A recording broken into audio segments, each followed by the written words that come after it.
our men and women overseas by shortwave and through the worldwide facilities of the Armed Forces Radio Service. Petri Wine brings you Basil Rathbone and Nigel Bruce in the new Adventures of Sherlock Holmes.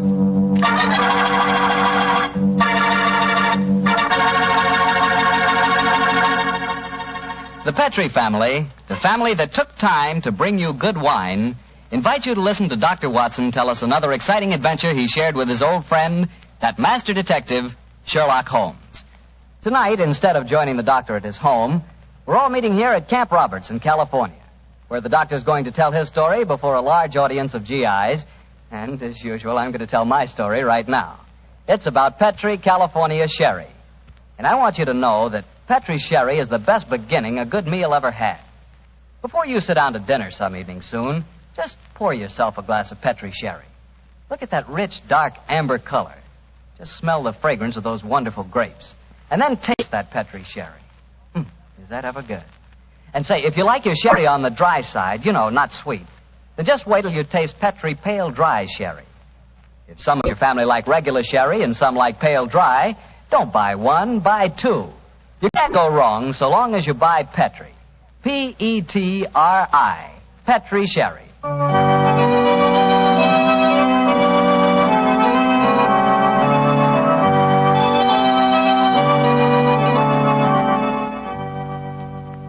And now let's join Dr. Watson and get on with our story. Good evening, Mr. Bartell. Well, Doctor, your study seems a little bigger than usual this week. Yes, my boy. I felt that as tonight's new Sherlock Holmes adventure was rather an exciting one, the men here at Camp Roberts might like me to tell it to them in person. I'm sure they will, Doctor. Which particular story have you selected? One that I call The Strange Case of the Murder in Wax. It concerns one of the most sinister mass murderers who ever threatened the peace of London. It was in the summer of 1900, and the city had been rocked by a series of ghastly murders on Hampstead Heath.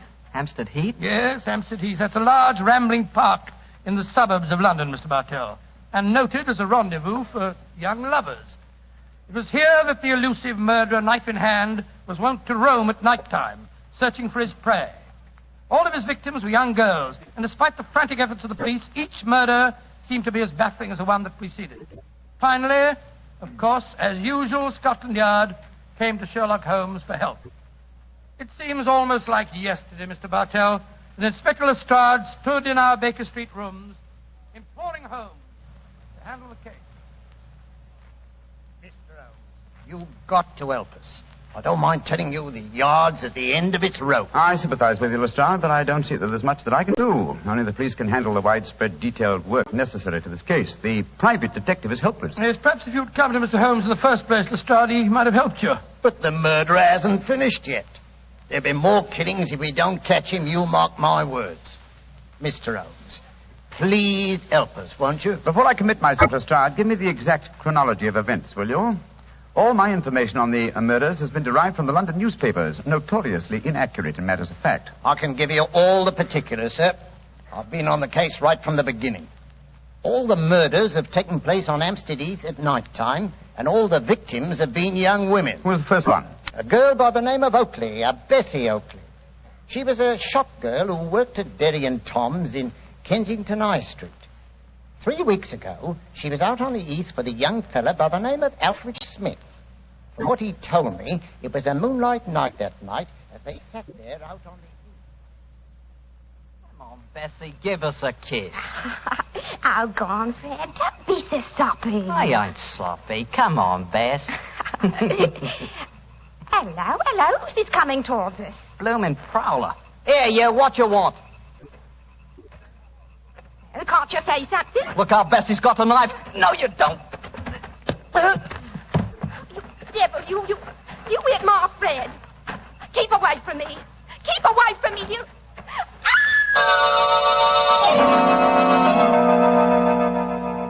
And that's all I know, Inspector Lestrade. I never got a good look at him. He conked me on the head, and when I come to, there was poor Bessie with her throat cut. Yeah, that's your story, young fella, my lad. All right, Sergeant. You can book him on suspicion of murder. Sir George, we shouldn't be walking on the heath. Didn't you read about the murder here 2 days ago? It's a fine thing. I take you out in the moonlight and you talk of murders. Let's talk about us, Violet, darling. It seems to me we should talk about your wife. My wife doesn't mean anything to me anymore. Violet, if I could get a divorce, I'd... There's someone behind that tree. He's coming towards us. Who are you, son? What do you... No, you don't. Don't come near me. Don't.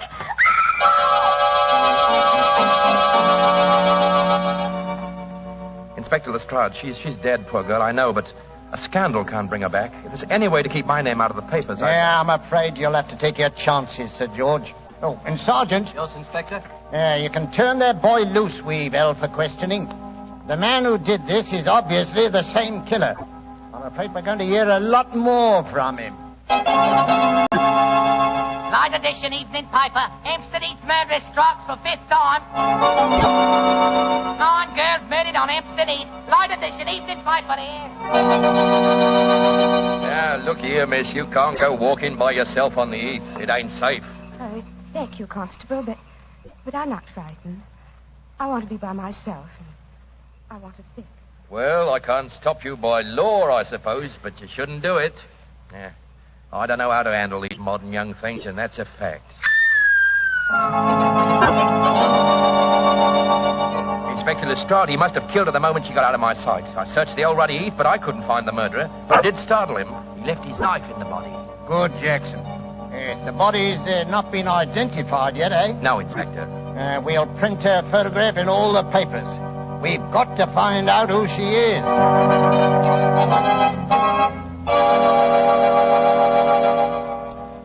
Mr. Bishop, is this the body of your missing daughter? Yes, it's Rosie, my Rose. Inspector Lestrade, if I ever lay my hands on that murdering fiend, I'll kill him. I'll kill him with my bare hand. There's the story, Mr. Holmes. Rose Bishop was the 10th and last girl murdered.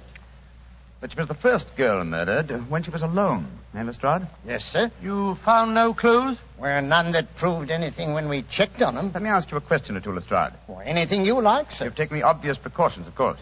How do you mean, You sir? posted a heavy police guard on the heath? Well, yes, sir. We've had 100 plainclothesmen walking there at night ever since the second murder. But he seems to slip through our fingers. I suppose you've also posted policemen dressed in women's clothes. Yes, Mr. Holmes. And we've hired girls to walk the heath in couples with our plainclothesmen. But the murderer won't seem to rise to our bait. Oh, he's a cunning brute. Yes, he is, Watson. Obviously a morbid madman obsessed by a hatred of love. He'll be hard to catch. Lestrade, you mentioned clues that amounted to nothing when you checked them. What were these clues? Well, footprints, a couple of cigarette butts dropped at the scene of the crime. Nothing that helped us. The only important clue was the knife we found in the body of Rose Bishop, the last girl murdered. Of course, the experts at the yard examined it. Yes, sir. Didn't tell us a thing, though. You had the knife with you? Here it is, Mr. Holmes. I knew you wouldn't trust us. You'd want to look at it yourself. Thank you, Lestrade. Yes. Mm-hmm. Interesting. What is it, Holmes? This knife is a collector's item. It's at least 100 years old, I should say. May I keep this overnight, Lestrade? I should like to conduct a few experiments of my own. Why, of course you can, sir. Then you're going to take on the case, Holmes? Now, let us say that I'll take it under advisement. I'll do my best, Lestrade. I'll do my best. Well, thank you, sir. If any further developments occur, communicate with me at once, will you? Yes, sir. In the meanwhile, I'll smoke a few pipes on the problem. But I promise nothing, my dear fellow. I promise absolutely nothing.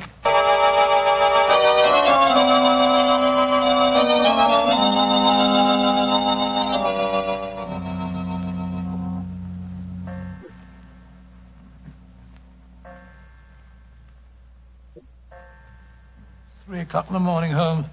You're still peering through your microscope at that knife Lestrade left with you. That's true, old chap. That's quite true. I must be a very dull companion. Why don't you go to bed? Oh, because I'm afraid I may miss something, confound it.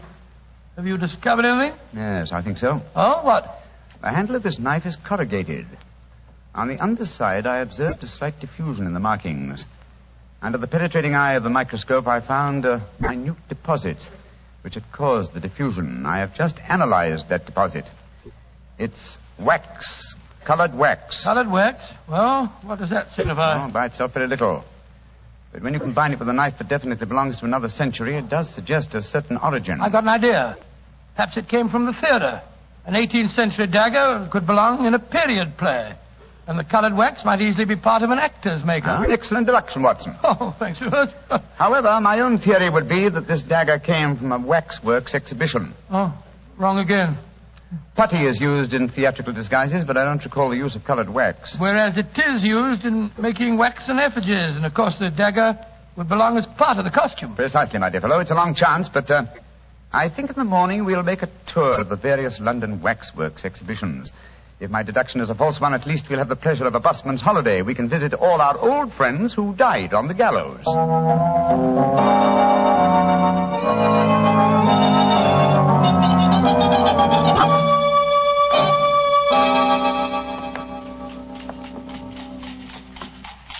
Getting tired, old chap? I must say I'm a little weary. This is the fourth waxworks exhibition that we've been to. The fourth and the last. If we fail to find any clues here at Levesque's museum, we can return to Baker Street. Oh, thank heaven this is our last port of call. I'm so dizzy from looking at waxworks that they begin to look like human beings to me. Did you notice that I asked directions from the wax policeman at the entrance door just now? Yes. Well, I'm sure many people have been deceived in the same way. Uh-huh. Here we are. Oh, Monsieur Levesque doesn't believe in understatement, does he? Look at that sign there. Oh, gracious me. The Chamber of Horrors. Come in and see the pageant of murder. All the great killers of history reenacting their famous crimes. Well, let's go in, Watson. We should feel thoroughly at home. Creepy in here, isn't it? I've heard that Monsieur Levesque will pay £100 to anyone who will spend all night alone in the Chamber of Horrors. Yes, I've heard of that challenge, too. Are you thinking of accepting the bet? Great Scott, now I wouldn't spend a night here for 1,000. A very comprehensive collection of killers, aren't they? Let's see. Williams, Wainwright. Ah. The Marchioness de Brinvilliers. By George, yes. She was an attractive woman, wasn't she? As trim a pair of ankles as ever I've seen. Yes, but you wouldn't have liked her cooking, Watson. She used the most lethal condiments of almost any woman in history. Hello. What is it? Look over there. I was wondering when we'd come to one of your cases. Dr. Grimsby Rylott and the murder at Stoke Moran. Or the case of the Speckled Band. By Jove, Holmes, the tableau's extraordinarily realistic, isn't it? Yes. One other old friends of mine are represented here. Should rather like to renew acquaintance with Ricoletti of the Clubfoot and his abominable wife. Ricoletti? I don't remember him, Holmes. Oh, one of my earlier cases, old fellow. I must tell you that story sometime. I wish you would. I've off... Holmes, look, that veiled figure over there. Read the placard in front of it. The Hampstead Heath murderer. Well, how very interesting. The face is covered with a black veil. Is this pure showmanship, I wonder, or does Monsieur Levesque know more than Scotland Yard and I? Good day to you, gentlemen. Great Scott, you startled me, sir. Are you admiring my collection of murderers? Monsieur Levesque? Yes, sir. And haven't I the distinction of addressing Mr. Sherlock Holmes? That is my name, and this is my friend, Dr. Watson. How do you do? How do you do, Doctor? I am greatly honored to meet you both. What do you think of my Chamber of Horrors? Oh, it's very impressive. We're particularly interested in this veiled figure of the Hampstead Heath murderer. Yes, indeed we are, sir. Is there a face beneath that veil? I'll let you in on a trade secret, gentlemen. There are no recognizable features behind that veil. This is purely for publicity purposes. The public always expects to see the latest horrors here. And I thought I'd titillate their morbid palates by having a mysterious figure representing the killer. Of course, if he is captured, I shall add his effigy to my collection. You think he will be captured, then? One can only speculate. He's a clever man, Mr. Holmes. By the way, Monsieur Levesque, does your offer of £100 to anyone who will spend a night in the Chamber of Horrors still hold good? Oh, yes. Are you thinking of accepting the bet, Mr. Holmes? No, but Dr. Watson would like to. What? Holmes, I don't recommend the experience, Doctor. It's an ordeal that calls for nerves of steel. However, I shall be glad to arrange for it. I haven't the slightest intention of... Backing down now? Of course you haven't, old fellow. What time shall my friend return, sir? About 11:30 tonight. I'll be waiting for him at the main entrance. Splendid. Come on, Watson. Oh, Holmes, I told Good day, Monsieur Levesque. Good day, gentlemen. I shall be waiting for you tonight, Doctor. Holmes, what the blazes do you think you're doing? I haven't the slightest intention of keeping that appointment tonight. Well, of course you haven't. I shall keep it. Disguised as you. You keep it? For heaven's sake, tell me what you're up to, Holmes. You didn't even mention that missing dagger to Levesque. No, because he knows something about the murderer. I'm convinced of it. Well, why'd you say that? As we were standing there talking to him, a breath of air from the open window blew back a corner of the veil. I'll swear that there are clearly defined features beneath it. And so you're going back there tonight to find out? That's right, old fellow. The superstitious used to believe they could use a waxen image to kill a man. Tonight, Watson, we shall prove that a waxen image can be used to trap a killer.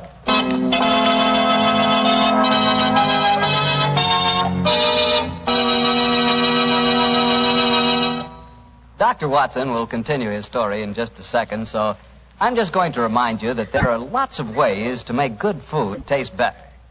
But the easiest way is to serve that food with a good wine, a Petri wine. If you like a white wine with chicken or with fish, you'll love that wonderful Petri California Sauterne. If you like a red wine, then rich, hearty Petri California Burgundy is your wine. But if you don't know which you prefer, why not try them both? Petri Burgundy and Petri Sauterne, red and white. Don't buy one, buy two. But always buy Petri. Well, Doctor, so Sherlock Holmes decided to disguise himself as you and spend a night in the Chamber of Horrors, yes, huh? That's right, Mr. Bartell. After dinner that night, he began to apply the makeup. It's uncanny to sit there in Baker Street and watch Holmes slowly turning into a very convincing replica of myself. As he did so, we discussed last-minute arrangements. I'm promptly at 11:30, Watson. If I'm not back here by 2 o'clock, you better come after Well, me. should let me come and wait outside, old fellow, just in case there's any trouble. No. You'd attract attention. By the way, do you recall the name of the last girl murdered on the Heath? Yes, Bishop. Rose Bishop, wasn't Exactly. The only girl who was murdered when she was unescorted. The body was identified by her it? Well, father. what of it, Holmes? Levesque is a French name, and yet the gentleman had a decidedly English accent. I should say that he adopted a foreign name as being more suited to his profession. I don't see what you're driving at. What's the connection between Levesque, the owner of the waxworks, and the father of Rose Bishop, the murdered girl? Levesque is the French word for bishop. Great Scott. You think that he knows who the murderer is and... I know only one thing, Watson. I may see what is beneath that black veil. There. Now, how's my disguise? Wonderful. You look exactly like me, but how'll you manage about the voice? Well, I don't think that'll be too difficult, old man. After all, Rebecca knows very well. Oh, can't understand half what you're saying. In your own case, old chap, that's a handicap that I've suffered from for years. Rubbish. I'm perfectly intelligent. Now, let me see, the bullseye lantern. Yes. Watson, I think I'll borrow your revolver, too. I probably won't need it, but for once I think it might be safer for me to go armed. Here you are, Holmes. Now, do be careful. I will, old chap. Don't worry. Goodbye. And if I'm not back by 2 o'clock, you better come to the waxworks and see what's happened to me.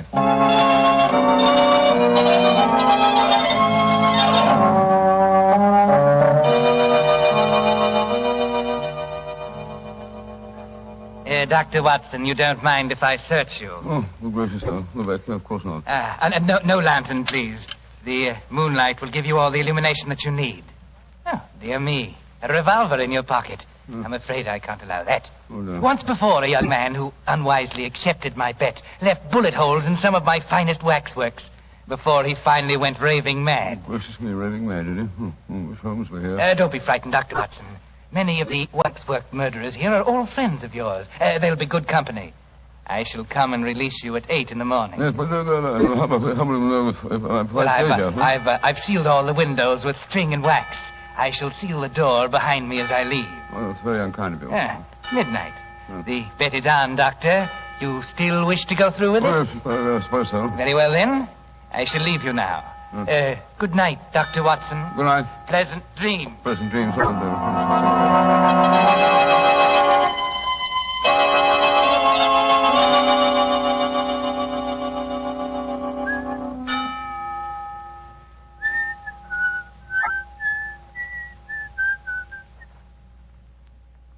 What's that? Gracious me, who's there? Oh, I would have sworn I heard something shuffling about in the shadows. Who's Holmes here with me? Listen at the window. Great Scott, it's Watson. Now before his time. Well, here go the seals and the string. Come on, up with it. Holmes. Holmes, you all right? Shh. I'm all right. You came early. But it's just as well. You're carrying a lantern. Levesque took mine with him. Come on in.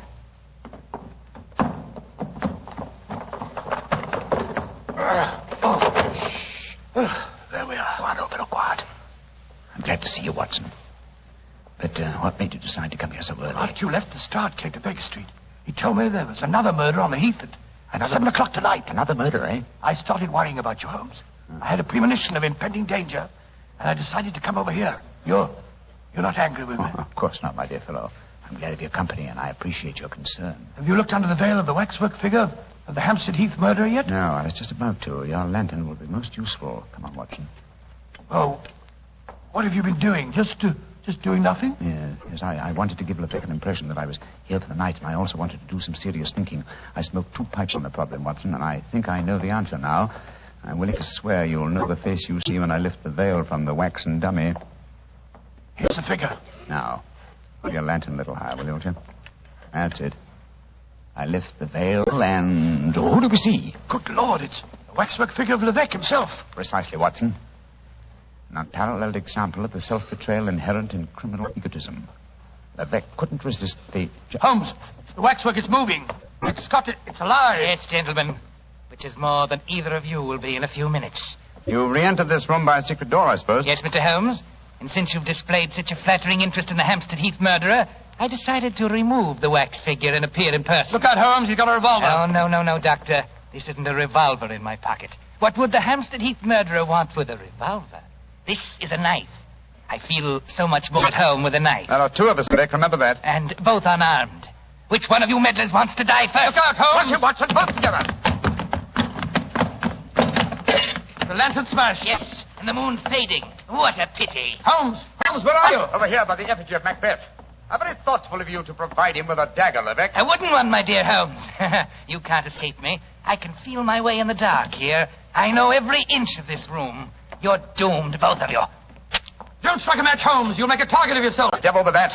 I'm lighting this newspaper. It'll make an excellent torch to set light to the nearest waxwork. No! Don't burn my waxwork! Why not? Wax on a wooden frame should blaze brilliantly. There we are. Oh, you devil! You're destroying my life's work! Holmes, that burning wax is pouring all over the floor.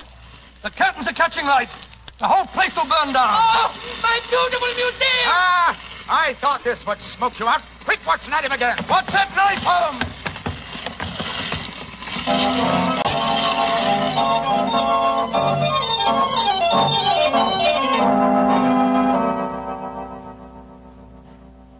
Well, Mr. Holmes, you've done it again. You've solved the case in a blaze of glory. Get the point, sir. A blaze of glory. Yes, Lestrade, I get the point. Thank you very much. Pass that marmalade, will you, Watson? Holmes, is that the morning paper you brought with you, Lestrade? Yes, Doctor. Want me to read you the headlines? Yes, please do. Yeah. Hampstead Heath murderer captured in fire that destroys waxwork exhibition. You know, Mr. Holmes, you and the doctor were lucky you weren't burned to death. Never mind the chance you ran of having your throat cut by that maniac. It was fortunate that the police and firemen were on the scene as quickly as they were. Levesque had the strength of 10 men. Yes, the strength of a madman. He'll never stand trial, of course. No, Doctor. He'll end up in an asylum where he belongs. Mr. Holmes, what made you suspect Levesque? You first gave me the clue yourself, Lestrade. You told me that all the murdered girls were accompanied by men when they were attacked. All of them save one, Rose Bishop. Therefore, if the murderer was venting a hatred of love, he had to be someone very close to Rose Bishop to know that she was a suitable victim. That point alone, which I was shockingly slow in observing, should have told us to focus our attention on the father, Mr. Bishop, alias Levesque. Well, your theory was certainly right, Mr. Holmes. You should have heard his ravings after the arrest. He swore his daughter had been ruined, and so he'd killed her, too. Holmes, the waxwork figure of the killer, the one with the veil over its face, the features underneath were those of Levesque himself, weren't they? I'm certain of it, old fellow. You see, he had 2 great prides. The first, his natural pride as a fine craftsman in wax. The second, his perverted pride as a prominent and successful murderer. These 2 prides combined suggested to his crazed mind that he make a waxwork figure of himself and range it with the other great killers of history.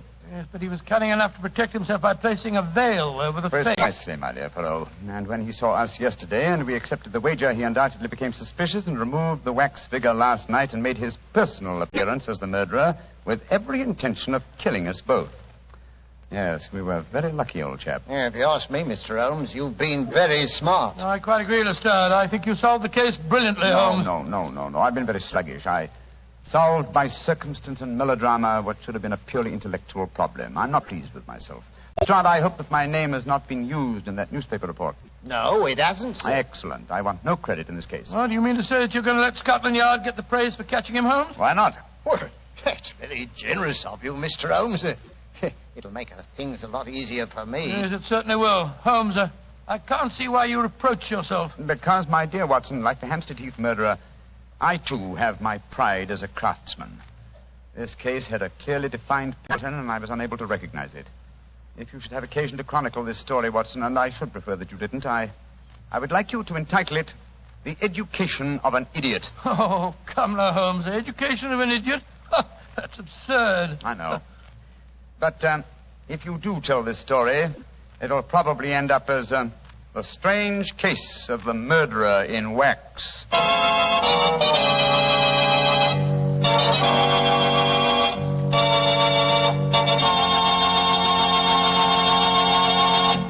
Well, Doctor, that was sure a swell story.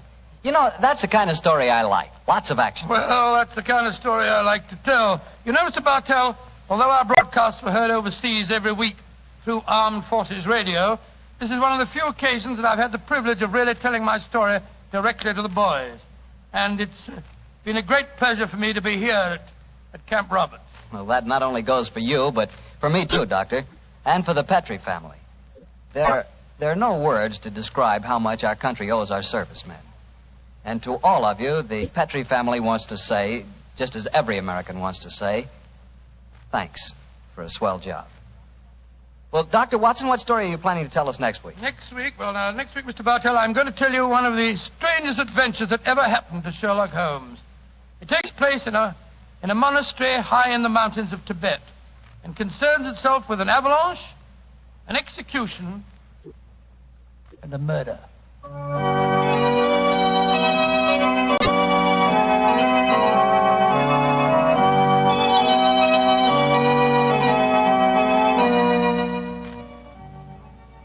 Tonight's Sherlock Holmes adventure was written by Dennis Green and Anthony Boucher and was suggested by an incident in Sir Arthur Conan Doyle's story, The Adventure of the Second Stain. Music is by Dean Fossler. Mr. Rathbone appears through the courtesy of Metro-Goldwyn-Mayer, and Mr. Bruce through the courtesy of Universal Pictures, where they are now starring in the Sherlock Holmes series.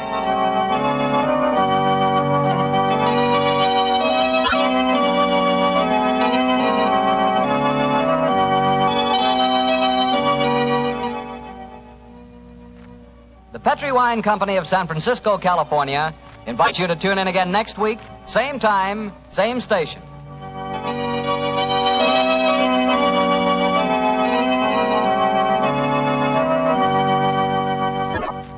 This is Harry Bartell saying goodnight for the Petrie family. For a solid hour of exciting mystery dramas, listen every Monday night on most of these same stations at 8 o'clock to Michael Shayne, followed immediately by Sherlock Holmes. This is the Mutual Broadcasting System.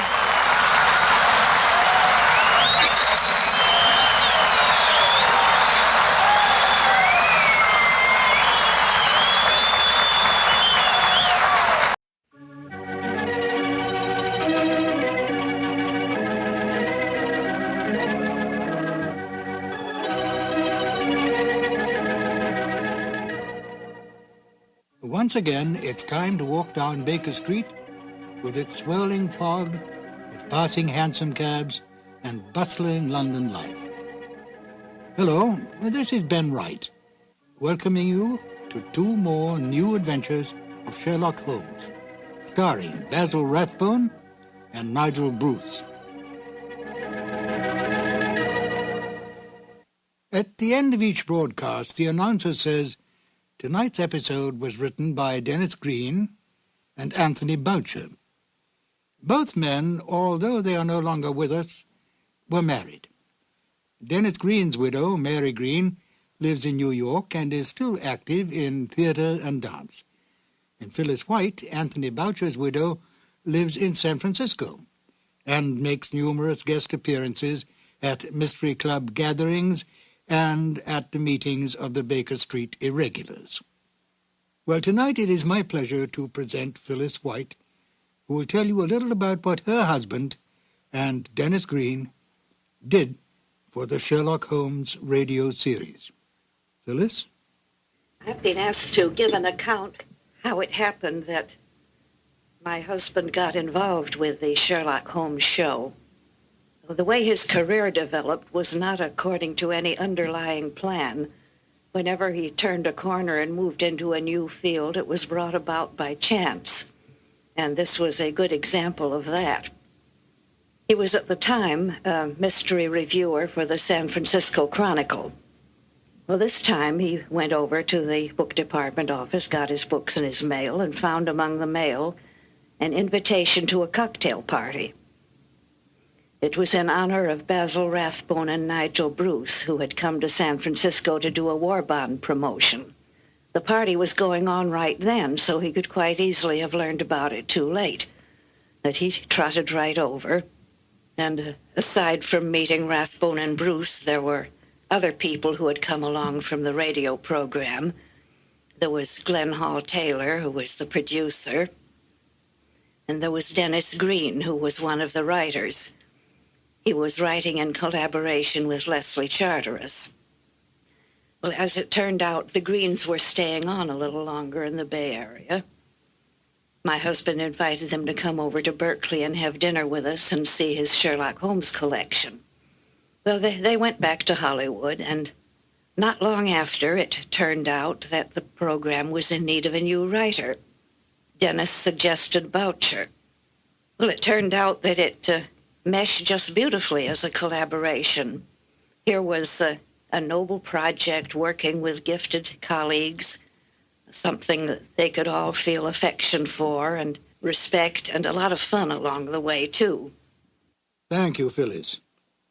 And now, Sherlock Holmes and Dr. Watson in Colonel Warburton's Madness. Petri Wine brings you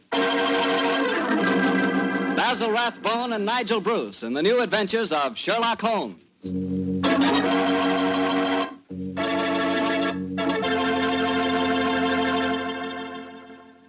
The Petri family, the family that took time to bring you good wine, invites you to listen to Dr. Watson as he tells us about another exciting adventure he shared with his old friend, that master detective, Sherlock Holmes. And you know what I wish I could share with you sometime? A bottle of Petri California sherry. Have you ever tasted Petri sherry? It's just perfect before dinner. Why, that Petri sherry can change the usual before-dinner lull into a special event, and that's a fact. Just look at the clear color of Petri sherry. It's a deep, rich amber, clear and cheerful-looking. And wait till you taste it. That's when you find out for sure just how good a wine can be. That's when you find out just what I mean when I say that the flavor of Petri sherry comes right from the heart of the grape.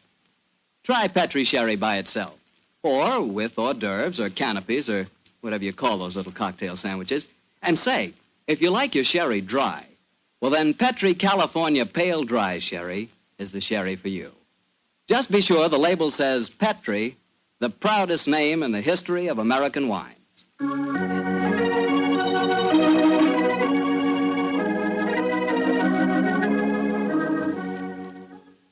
And now let's look in on our old friend, Dr. Watson.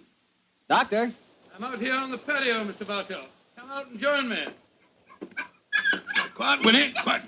Down, Monty. Good fellow. I see the welcoming committee's here. Yes, little scoundrels. They begin to think they own this patio. Scoop them off the chair, Mr. Bartell, and settle yourself down. All right, off you go, boy. Off you go. Go on, off you go. That's it, my boy. As a matter of fact, it's rather appropriate that the puppies should be here tonight. As in the story that I'm going to tell you, a dog played a most prominent part. A dog? What kind of a dog, Doctor? No, my boy, don't get me anticipating my story. For once, I'm going to start at the beginning. Which was? On a summer morning in 1890, not long after my marriage. I'd gone back to my private practice, you know, and Sherlock Holmes was living alone in our old Baker Street rooms. You still saw him, I suppose. Indeed I did, Mr. Bartell. In fact, occasionally I even persuaded him to forego his bohemian habits so far as to visit my wife and me. But to get back to my story, I'd been exceptionally busy that summer. In consequence, was feeling rather, shall we say, nervy and run down. So much so that Mary, Mrs. Watson, persuaded me to take a fortnight's holiday. We went down to the charming little village of Taplow on the lower reaches of the River Thames. But, as so often happens, the best laid schemes of mice and men gang after glade. I guess the holiday backfired on you, Doctor, and you found yourself involved in a mystery? Maybe a mystery calling for the aid of your old friend Sherlock Holmes? Quite correct, Mr. Bartell. We'd only been down there a couple of days when the trouble began. In fact, the whole thing became so involved that I thought the best thing to do was to put the whole strange story in a letter to Sherlock Holmes. This I did. And I can imagine how he chuckled when he read my news. Dear old Watson. Seems to be a little out of his depth. My dear Holmes, I need your help. Or at least your advice. 2 days down here, and I've become involved in a most unusual problem. It began this morning when Mary and I were out for an after-breakfast stroll. The sun was shining, the birds were singing, and there seemed every indication of it being a happy and carefree day. You know, Mary, I've always thought up to now that balmy was rather a silly word. I still do, John, dear. Nevertheless, it's the only possible word that describes a day like this adequately. Very well, dear, it's balmy. Personally, I'm so happy to see you relaxing that I don't care what the weather's like.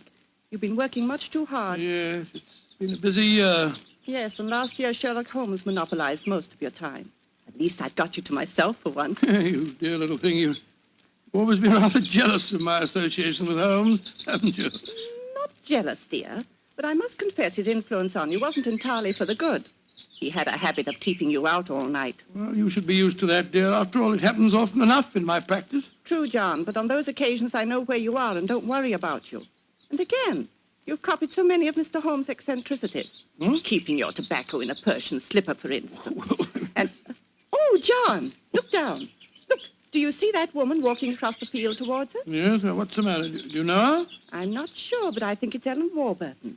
I believe she does live somewhere near here. And who is Ellen Warbertton? An old friend of mine. She's frightfully clever and advanced. She's interested in women's suffrage and all sorts of things. Oh, sounds dreadful. Imagine giving women the right to vote. Their place is in the home. It is Ellen. Ellen Warbertton. Oh, how are you? Mary Watson. How very nice to see you again. I'm Mary Watson now. This is my husband. How do you do, Miss Warberton? How do you? How do you do? Mary, I'd heard that you'd married. Aren't you a medical detective or something, Mr. Watson?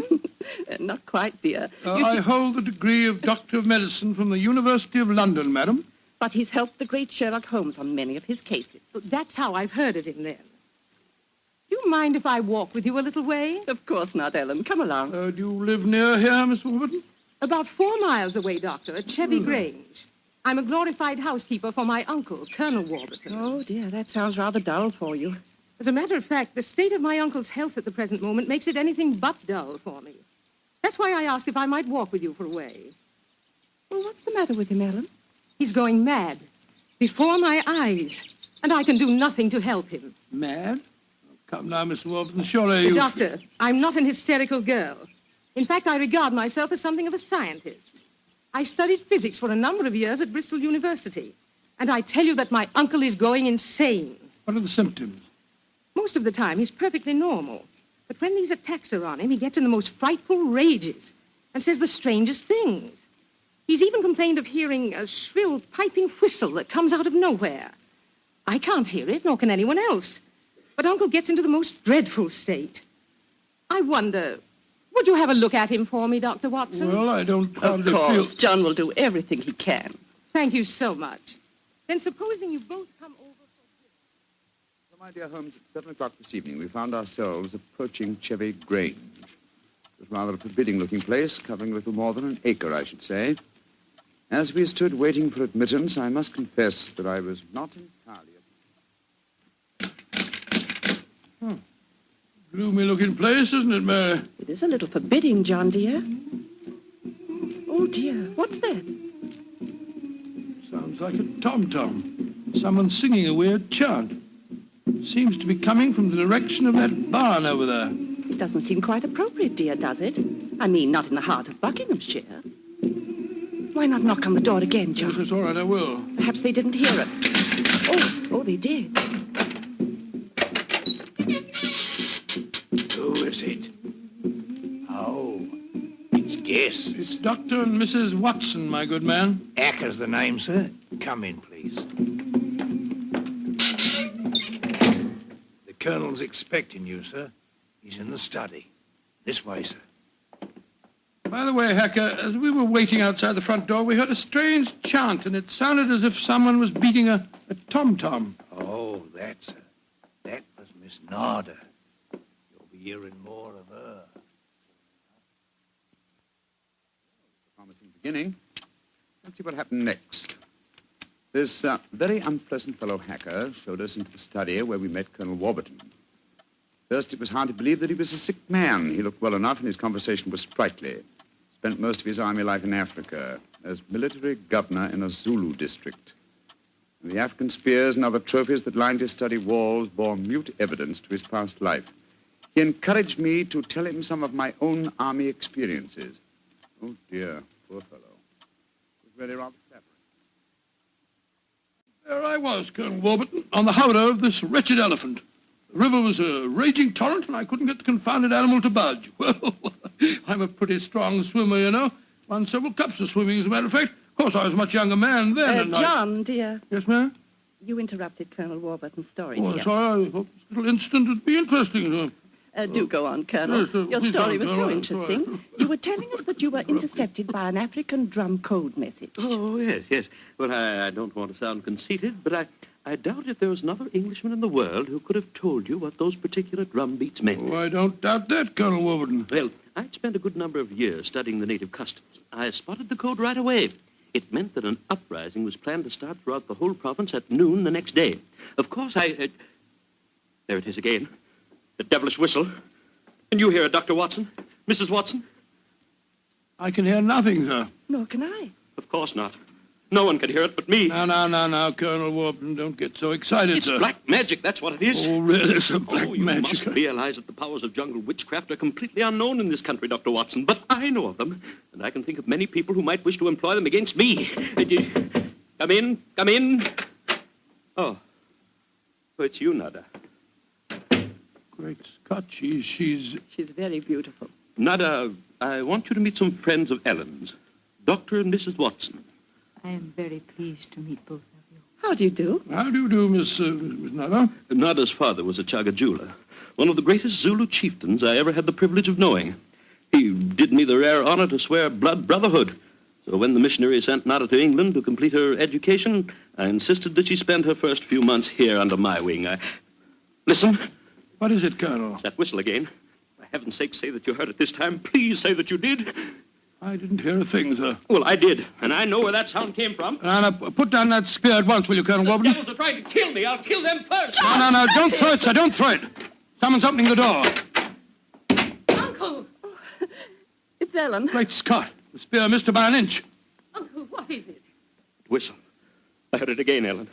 And I'm going to find where it came from. Poor Uncle. Of course, you heard no sound. Nothing, Ellen. What can we do to help him, Dr. Watson? Well, it's hard to say, Miss Warburton. I'm not sure that medical help's what she needs. He seems perfectly sane and lucid except for these strange outbursts. But we must do something.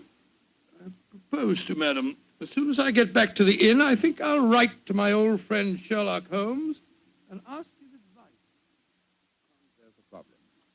I can't feel that the man should be committed to an asylum, and yet obviously when these attacks are on him, he's as mad as a hatter.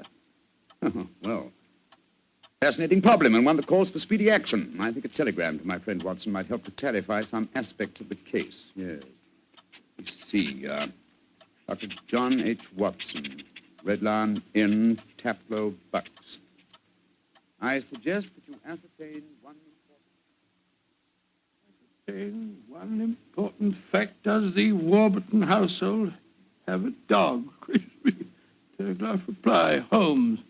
Upon my soul, Mary, that's a cryptic answer to my letter. Yes, dear, it is. I'm afraid Ellen will be disappointed. He's coming over to join us for lunch to see if you have any news. What on earth can dogs have to do with the case? I can't possibly... Here's Helen now. Good morning, Ellen. Hello, Mary. Good morning, Doctor. Good morning, good morning.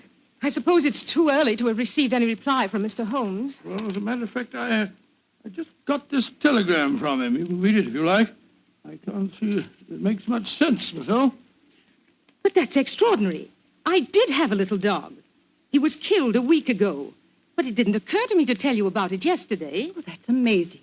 How could Mr. Holmes have known about it? It's very little that Holmes doesn't know, my dear. How was your dog killed, Miss Warberton? I found him in the grounds with his head smashed in by a stone. Oh, how dreadful. Who do you think did it? It might have been a poacher. And then again, it might have been... Your uncle? It's possible. When he's in those rages, I don't think he knows what he's doing. That's very important. I think I shall go and send Holmes a telegram at once. Don't wait lunch for me.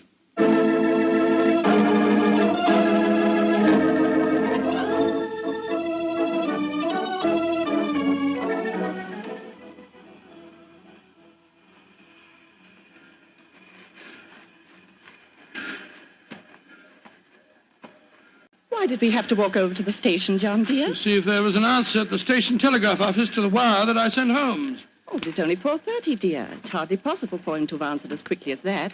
In any case, they delivered the telegram to the hotel, you know. Well, it was a nice walk, my dear. Hello, there's a train in the station now.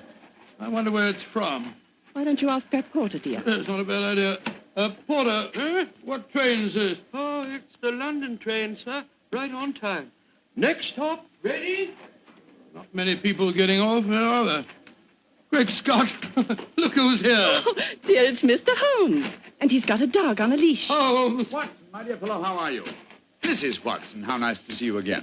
Thank you, Mr. Holmes. I'm delighted you're here, old fellow. We walked over to the station to see if you'd answered my telegram, and here you are in person. It occurred to me that I could be down here in the same time that it would take a telegram to reach you. And I decided that a day or two in the country would make a pleasant change, apart from the fact that Colonel Warberton's problem interests me enormously. Why on earth did you bring a dog? I felt that this was a case in which a dog would be of invaluable assistance. Oh, be careful, John. Yes, look out, old chap. I think it would be safer not to pat him. I picked him up on the Mile End Road for a couple of florins, and I fear he's a dog that should have remained in London. A singularly unattractive nature seems to have been entirely ruined by an hour's train ride. Unpleasant brute. Isn't he? By the way, Holmes, what do you make of the case from my letters? Well, I should prefer to reserve my judgment until I've met the Colonel. However, I will vouchsafe one opinion. Oh, what's that? To paraphrase a proverb, don't disbelieve all you don't hear.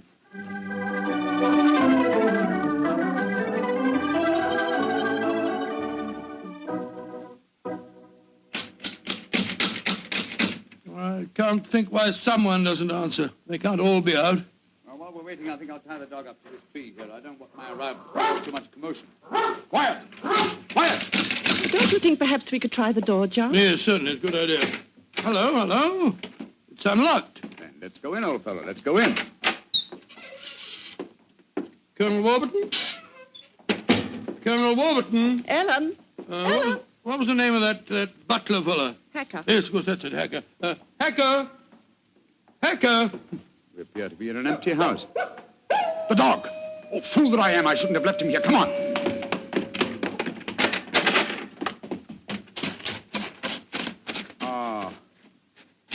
We're too late. Oh, the poor dog. He's been killed. Yes, poor brute. Stabbed to death by one of the Colonel's spears.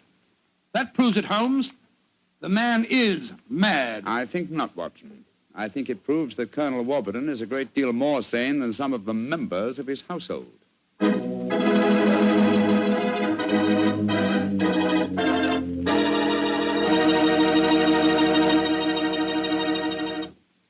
You'll hear the rest of Dr. Watson's story in just a few seconds. Time for me to remind you that there's one secret every smart woman knows. Simply, good wine makes good food taste better. And by good wine, naturally, I mean Petri wine. Try a Petri wine with your dinner. If you want a wonderful red wine, try Petri California Burgundy. If you want a perfect white wine, try Petri California Sauterne. In fact, try them both. You'll agree, I'm sure, that next to your good cooking, nothing can do more for a meal than a glass of good wine. A glass of Petri wine.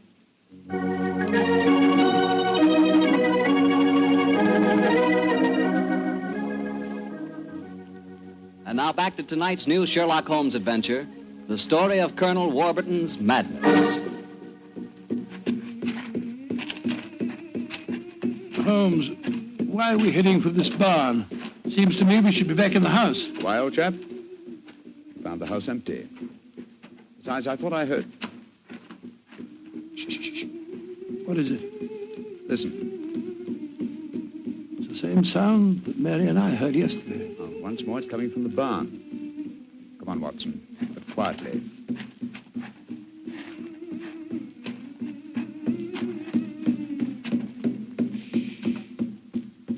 We can see through this window here. It's that Zulu girl, Nada. She's beating a drum and chanting. Who's the man with her? It's Colonel Warberton. No, it isn't. It's that servant fellow, Hacker.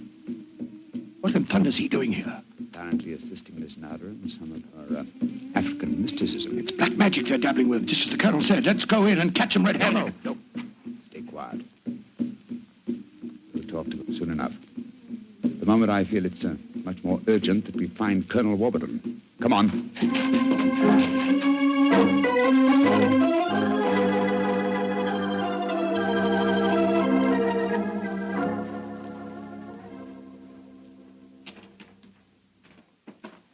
There's the Colonel pacing up and down in front of the house with Mary and his niece, Miss Warberton.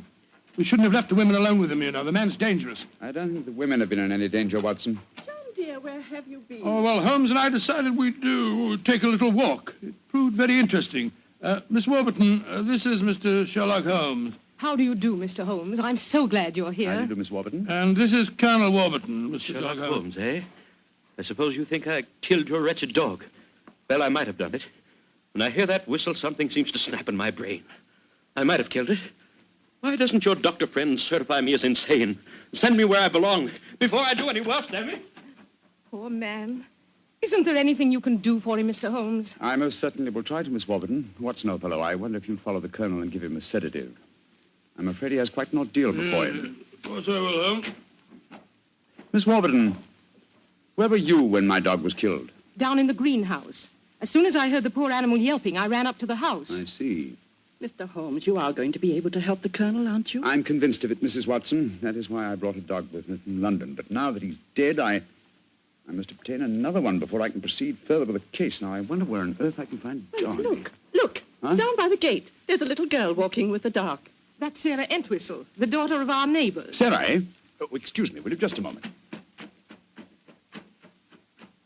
Sarah! Sarah! Yes? Sarah. Sarah, my dear, what a pretty dog you have there. What's his name? It's a her. Her name's Boojum. What's your name? Holmes. Sherlock Holmes. Sherlock? That's a funny name. Yes, it is, isn't it? Look here, Sarah. Here's a nice, shiny half-crown for you. Why are you giving me money? Well, because I love dogs, and I want to borrow, what did you call him? Boojum. Boojum, oh, yes. I want to borrow Boojum for half an hour. Why? Well, I want to play with her, Sarah. You can play with her here. She's awfully friendly. Well, you see, I really want to take her for a nice walk. Why? She's just had one. Now, look here, Sarah. It's a beautifully shiny half-crown. Mommy's told me I mustn't take money from strangers. But I'm not a stranger. I'm a friend of Colonel Warberton. Having trouble, Mr. Holmes? Yes, I am, Mrs. Watson. You see, I want to give Sarah half a crown for borrowing Boojum for a short while, but she doesn't want to do it.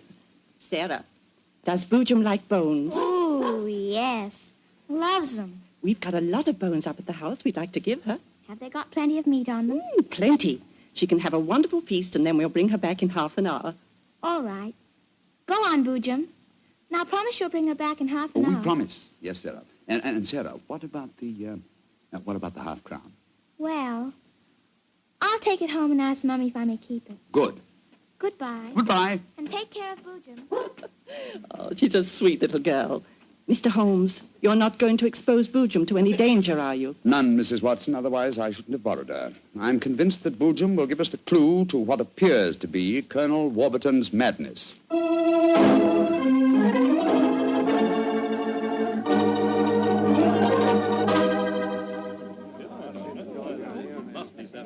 Now, let me see. We're all here. Miss Warberton, the Colonel, Miss Nada, Hacker, and the dog Boojum. Yes. Now, ladies and gentlemen, I propose to conduct an experiment. Before I conduct it, I should like to point out the chronology of the events in this case. First, Miss Nodder arrived here. Mr. Holmes, you're not suggesting Please let me finish, Miss Nodder. First, Miss Nodder arrived here. Second, the Colonel first heard the mysterious whistle.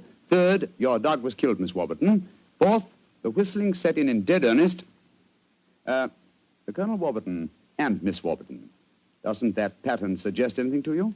No, I can't say that it does, Mr. Holmes. I don't see what you're driving at. Well, nor do I, Holmes. We should be more explicit. Very well, then I will. I shall now conduct my experiment. I want you all to watch Colonel Warberton and the dog Boojum. Excuse me while I turn my back. Now. There it is again. That whistle. The dog heard it, too. Great Scott, Holmes.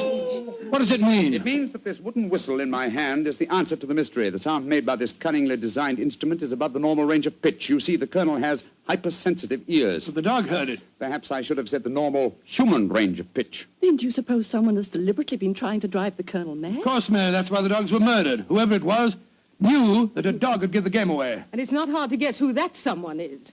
Nada, this started when you came here. Is this your gratitude for the Colonel's kindness to you? Endangering his sanity with your evil black magic? That is not true. One moment, please, Miss Warberton. Miss Nada. Yes, Mr. Holmes. Dr. Watson and I watched you in the barn some 3/4 of an hour ago with Hacker. Were you engaged in practicing any form of black magic? No, no. I was praying to my old gods to save the Colonel's sanity. What were you doing there, Hacker? Don't tell me you were praying to old gods, too. Well, I used to be a chapel-going man, sir, but I don't know. No harm in trying something new, I always say. In any case, why should Miss Nada wish to persecute the Colonel? It might be for some tribal revenge. Oh, but that's ridiculous, Ellen. Her father and I were sworn blood brothers. Exactly, sir. No, it should be obvious. Who had a motive for making the Colonel appear mad? His niece and heiress. What do you mean? She has studied physics, you will remember, and so could know about supersonic research. Possibly she was afraid the Colonel might leave his estate to Miss Nada, and so wished him to appear insane and thereby invalidate a new will. What? In any case, I found this whistle in a drawer in your room, Miss Warberton. Ellen, how could you? I did it for your sake, to save you from Nada. She's just an adventuress, only you won't see it. Colonel Warberton, what action do you wish me to take regarding your niece, Miss Warberton? My niece? I have no niece, Mr. Holmes. Come, Nada, my dear.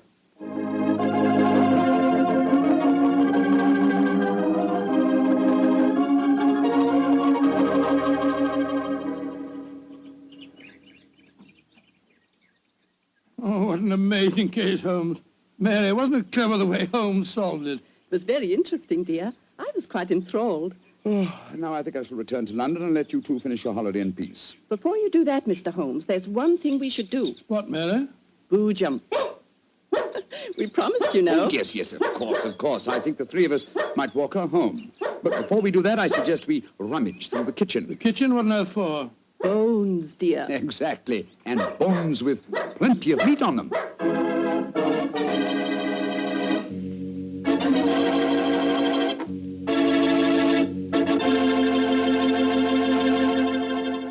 Say, Doctor, that was a swell story.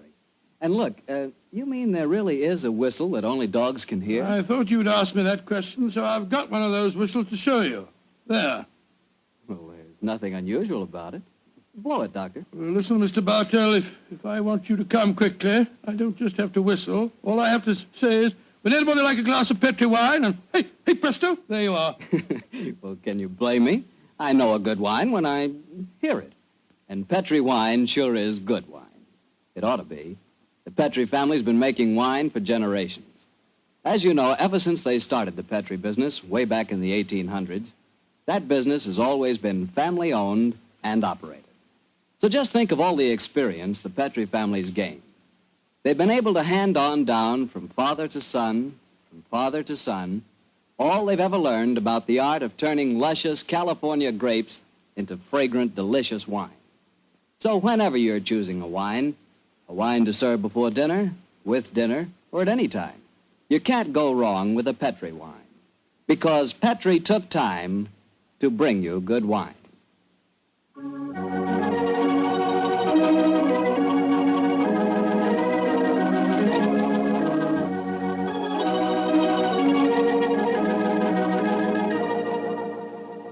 Tonight's Sherlock Holmes adventure is written by Dennis Green and Anthony Boucher and is based on an incident in the Sir Arthur Conan Doyle story, The Engineer's Thumb. Mr. Rathbone appears through the courtesy of Metro-Goldwyn-Mayer, and Mr. Bruce through the courtesy of Universal Pictures, where they are now starring in the Sherlock Holmes series.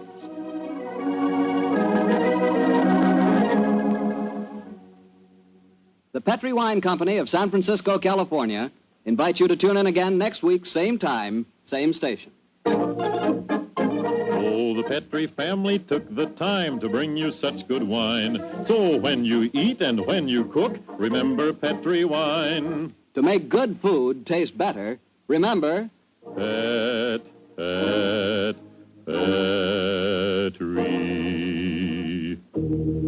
wine. This is Harry Bartell saying goodnight for the Petri family. Sherlock Holmes comes to you from our Hollywood studios. This is the Mutual Broadcasting System.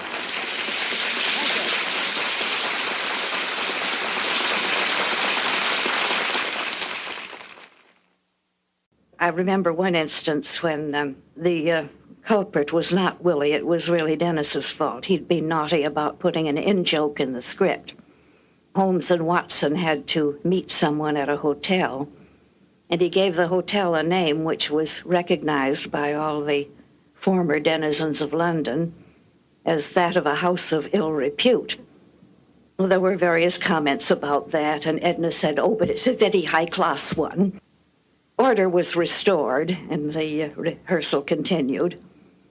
They read on. Holmes and Watson were making their way through the fog to this rendezvous, until Watson exclaimed, there it is now, I see the red light. Edna used to permit a certain amount of this, but she would clamp down firmly because it was a tight schedule. This is Ben Wright. Phyllis White and I will return shortly with another new adventure of Sherlock Holmes.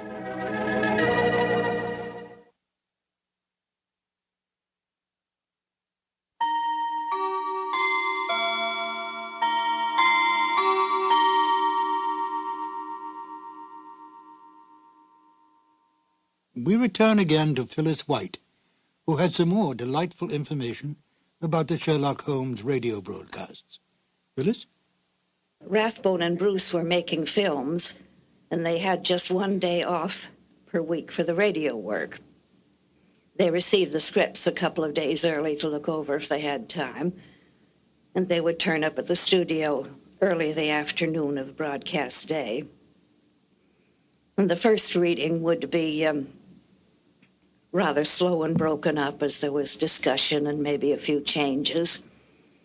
Then there would be a reading for timing to fit to the exact number of minutes available. It was more likely to be too long than too short. And Edna would flip over a few pages and knock out a couple of words here and a couple on another page, and it would miraculously come out exact to the minute. And so they went through the rest of the afternoon as the tempo and pressure increased and the show sharpened up. At the end of the afternoon, they went on the air for the eastern United States. Then there was a couple of hours break, and everybody would go out to dinner. Then they would come back and do it all over again for the West Coast. I feel very thankful now that these live and ephemeral shows were captured on disc and that they could now reach a new audience. Now, please join Phyllis and I as we listen to The Iron Box. This episode from the life of Sherlock Holmes will be transmitted to our men and women overseas by short wave and through the worldwide facilities of the Armed Forces Radio Service. Petri Wine brings you Basil Rathbone and Nigel Bruce in the new Adventures of Sherlock Holmes.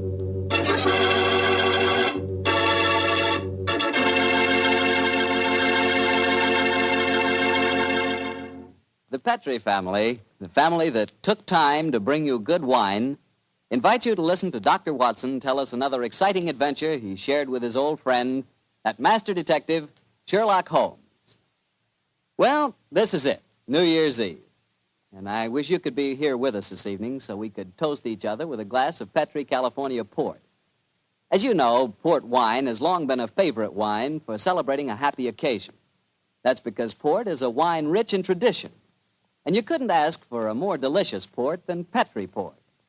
Petri port is a deep, glowing red color, beautiful to look at and wonderful to taste, with a hearty, full flavor that's right from the heart of the grape. And when you serve Petri port to your friends tonight or any time, remember you can serve it proudly because the name Petri is the proudest name in the history of American wine.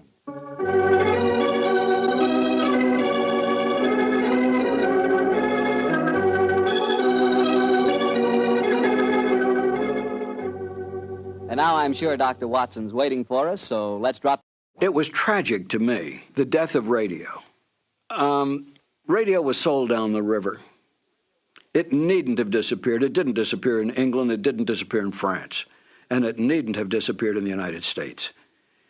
They took the networks primarily, took the proceeds of radio advertising, built up their television networks, and then dumped radio as though it had simply ceased to exist.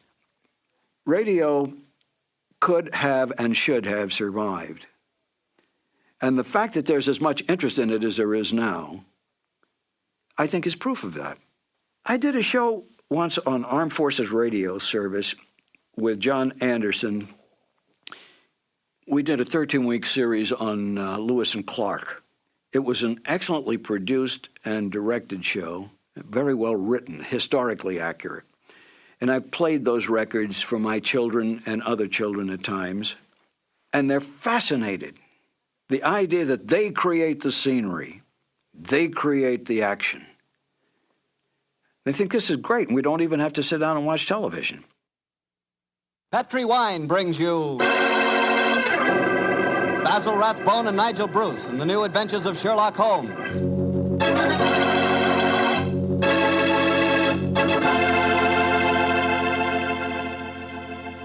The Petri family, the family that took time to bring you good wine, invites you to listen to Dr. Watson tell us another exciting adventure he shared with his old friend, that master detective, Sherlock Holmes. You know, the lives of Holmes and Watson were not always filled with action. They spent many a quiet evening at home in Baker Street, discussing the problems of the world over a glass of port. You know, it seems that no wine is more expressive of friendship and hospitality than port. And I'm sure there's no port wine more enjoyable than Petri California port.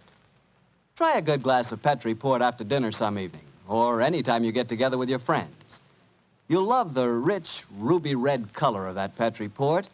You'll love its smoothness and full body, its remarkable and wonderful flavor, a flavor that comes straight from the heart of luscious, hand-picked grapes. Serve that Petri port alone, or serve it together with cake or cookies or with fruit. Yes, and serve it proudly.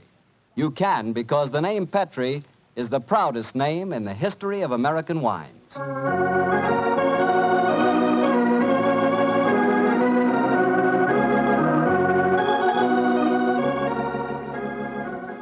And now I'm sure our old friend Dr. Watson's expecting us. Let's tap on his study door. Come in.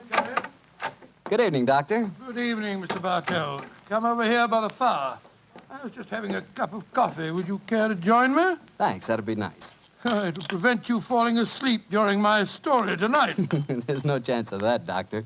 From the hints you gave us last week, it sounded like quite a story. It began in a circus in Paris, you told us? Yes, my boy, the circus. A colorful world of sawdust and spangles. A world, Mr. Bartell, that I may tell you confidentially, always held an irresistible fascination for me when I was a youngster. Me too, Doctor. In fact, when I was 8 years old, I fell desperately in love with a lady bareback rider, a stunning creature who wore pink silk tights with gold sequins on them. Unfortunately, my mother caught me writing her proposal of marriage, and I'm afraid that, well, that's another story, and one that you probably wouldn't find very interesting. I'm sure I would, Doctor, but I think it would be safer to stick to your Sherlock Holmes story. Yes, you're probably right, my boy. Well, it was a winter in the 1890s, and Holmes and I were in Paris. On our second day there, Holmes suggested we attend that night's performance of the Cirque Royale. Needless to remark, I was delighted, Mr. Bartell. And shortly after 9 o'clock that night, I found myself seated beside Holmes in a box near the ringside. It was an incredibly vivid scene, even for that city of color and light.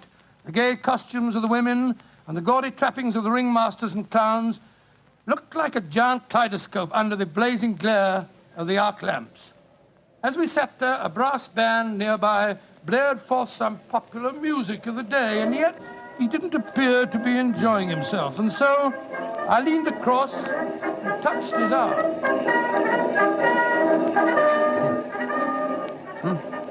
What is it, Watson? Well, you're very quiet, Holmes. Aren't you having a good time? A good time, I suppose, old chap. I was just wondering where Mr. Edwards is. Mr. Edwards? Who's he? An extremely distinguished client who was to meet us in this box at 9 o'clock. Client. Oh, this little excursion was on business. After all, yes, I might have known it. No worry, old fellow. In your case, I think you'll be able to combine quite a little pleasure with the business. Well, can't you be a little more explicit, Holmes? Shh. Here comes the ringmaster. Mesdames et messieurs, j'ai l'honneur de vous présenter ce soir la grande vedette du cirque, Mademoiselle Gisèle Girondet, équestrienne incomparable.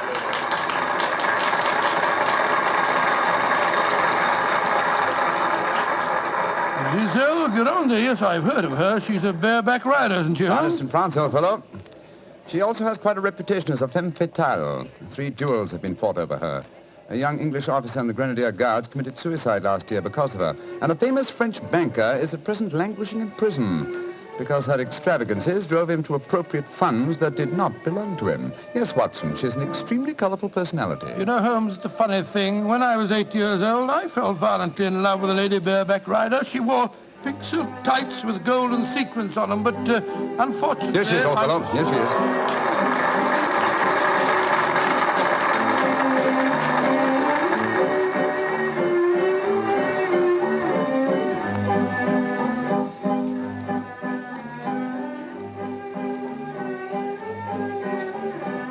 Holmes, she's exquisite. Look at the way she's jumping from the back of one horse to the other. Sheer poetry of motion. The lady appeals to you, Watson. By George, yes, indeed she does. In fact, Holmes, I don't mind telling you that if I weren't a married man and a poor man... you'd like to court the lady, eh? Yes, I should Excellent, indeed. old fellow, excellent. That's the very reason for our attendance at the Well, what circus. in heaven's name are you talking about, Holmes? Ah, there you are. Good evening, Mr. Edwards. Holmes, my dear fellow, how are you? I haven't seen you since that little affair at Windsor Castle when Mother... Excuse me, sir. I am Mr. Mycroft, and this is my friend, Sir William Nigel. Sir William Nigel? Of course. And I am Mr. Edwards. We must respect each other's incognitos, eh? How'd you do, Sir William? Well, I'm extremely honored to meet you, Your Royal... Mr. Edwards. How'd you like Giselle? Isn't she a stunning creature? Yes, indeed she is, sir. The four of us to have supper together after the performance tonight, I understand, Mr. Edwards. Well, unfortunately, I can't be there, Mycroft. There's some stupid affair at the embassy which I have to attend. We must postpone the dinner until tomorrow night. Oh, very well, sir. Come over to my hotel a little early and we can discuss the whole business. Personally, I think a lot of fuss is being made about nothing.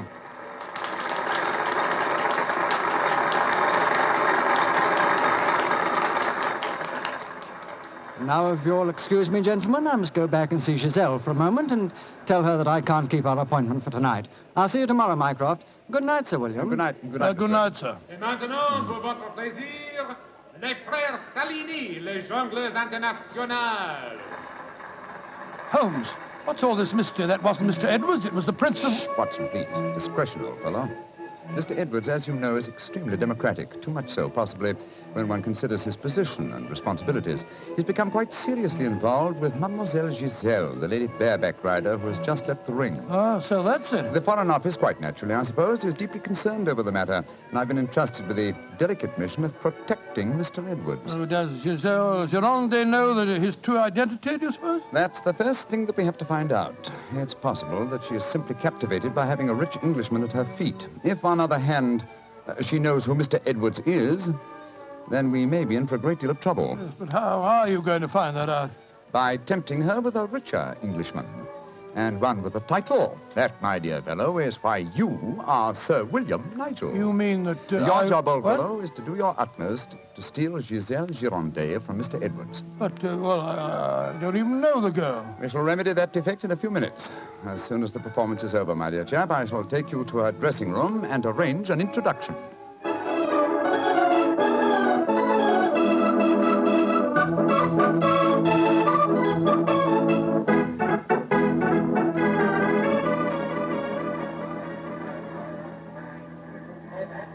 I must say, Holmes, the backstage life at a circus is even more colorful than in the ring. What makes you say that, old fellow? Well, I just saw a pinhead having tea with a bearded lady while a sword swallower was standing behind him practicing his act. Oh, hello. See that man standing talking to the girl in tights? Yeah, attractive, isn't she? The gentleman is Inspector Vernet of the French police, an old friend and a distant relative of mine. Vernet, how are you? Ah, Holmes, mon cher ami, comment ça va? No, Vernet, please. On this occasion, my name is Mycroft, if you don't mind, and this is my friend, Sir William Nigel. How do you do, Inspector? Enchanté, Sir William. Permit me to introduce Mademoiselle Yvette Marat. How you do? How do you do, madame? What brings you behind the scenes at the circus, may I ask, mon cher Mycroft? My friend Sir William is most anxious to make the acquaintance of Mademoiselle Girondet. But of course, every man wishes to meet Giselle Girondet. Why not ask Vernet? He will present you to her. Ha! He knows her well. Oh, now, Yvette, chérie, do not begin that all over again. You're in love with her. You have always been in love with her. I wish you were dead. Sometimes I think I could kill her myself. Upon my soul, Inspector, she's a fiery little thing, isn't she? Ah, ça c'est vrai, ça, Sir William. Many times I've told her that Giselle Girondet would never waste her time with a simple police inspector. She prefers a wealthy foreigner. But Yvette, elle ne comprend pas. She does not understand and she does not believe. Mademoiselle Marat was dressed in tights, Vernet. And what does she do in the circus? She walks the tightrope. She's yes, queen of the high wire. Mm-hmm. A charming and a talented girl, but a most jealous one. Vernet, my distinguished friend Sir William Nigel is most anxious to meet Giselle Girondet. Will you introduce him? I should prefer not to appear on the matter at this stage. Oh, mais certainement. I will take you to her dressing room. Please come with me, Sir William. Yeah, right. I'll see you later, Holmes. I'll be waiting for you, old chap. Good luck. You're a lucky man, Sir William. Giselle has quite a penchant for the Englishmen. And when they are rich and have a title, I am sure she finds them irresistible. You really think so? Oh, but of course. Ah, quel dommage that I'm only a poor policeman. Here we are. Entrez. Giselle, mon chou, permit me to present to you Sir William Nigel. He's a great admirer of yours. Yes, indeed, madam. Ah, Sir William Nigel. Come and sit here beside me, Sir William. I shall leave you. Au revoir. Sit closer. There. That is much more cozy, no? Oh, it's very nice of you to see me, Mademoiselle Girondet. Oh, don't be so formal, my Englishman. You may call me Giselle, and I shall call you... Let me see, I shall call you Sir William... Willie! I shall call you Willie. You do not mind? Mine? It's very delightful. Quite delightful, my dear. I was hoping perhaps that you'd care to have a little supper with me tonight, Giselle. So what about some oysters, a cold pheasant, and a bottle or two of Pomeranian Green 072? And you get to taste rather well, don't you think? Oh, Willie, I can see you are a perfect Oh, toast. I don't know about One that. moment, I get my cloak. Well, you know, Giselle, it's a funny thing. What is a funny thing, Willie? When I was 8 years old, I fell violently in love with a lady bareback rider at a circus. History seems to be repeating itself. Here. Alfio Alfieri, do you no longer knock when you come to my door? Who is this man? My name is Nigel, Sir William Nigel, my good man, and who may you be? I am Alfio Alfieri. I am Alfio Alfieri. And what is he? A trainer of wild animals. An imbecile. Rathbone. You must not speak to Alfio in that way. You belong to me. Send this stupid Englishman away. Founded impudence. Grossier. Belong to you. Giselle belong to no one. Do I have to take my whip to Put you? down that way. Put it down, you scoundrel. Next time it will be your face, cara You mia. infernal blackguard. Raising your hand against a woman. Shocking. Bravo! Mon cher Willie has knocked him down. He certainly deserved it. Oui. And you in turn deserve something, Willie. Oh, what was that? Come close, Willie, and I give it to you. A little kiss. Oh, kiss? Thanks awfully. Oh,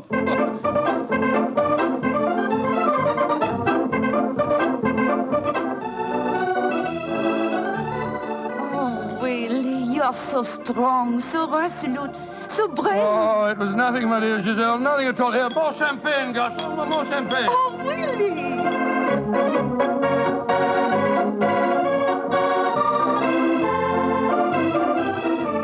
Giselle, Oui, Monsieur Edwards? have a box for the opera tomorrow night. I was hoping that perhaps... I'm sorry, monsieur, but my time is occupied. I am showing the delightsome moment to mon cher Willie.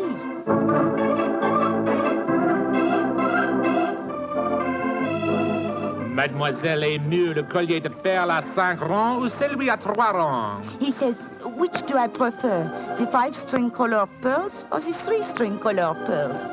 What does my Willie think? So that you can't hang too many pearls on a pretty neck like yours. I'll take the 5-string collar, my good fellow. You're doing splendidly, Watson, splendidly. Yes, but Holmes, I felt such a blasted fool handing that jeweler fellow a check signed by Sir William Nigel. You quite sure that it'll be honored? Don't worry, old fellow. Remember who our client is. Money is the least important concern in this matter. On with the masquerade, old fellow. On with the masquerade.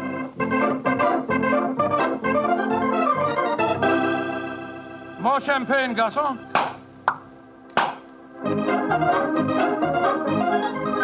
Willie, you are such a headstrong boy. More champagne.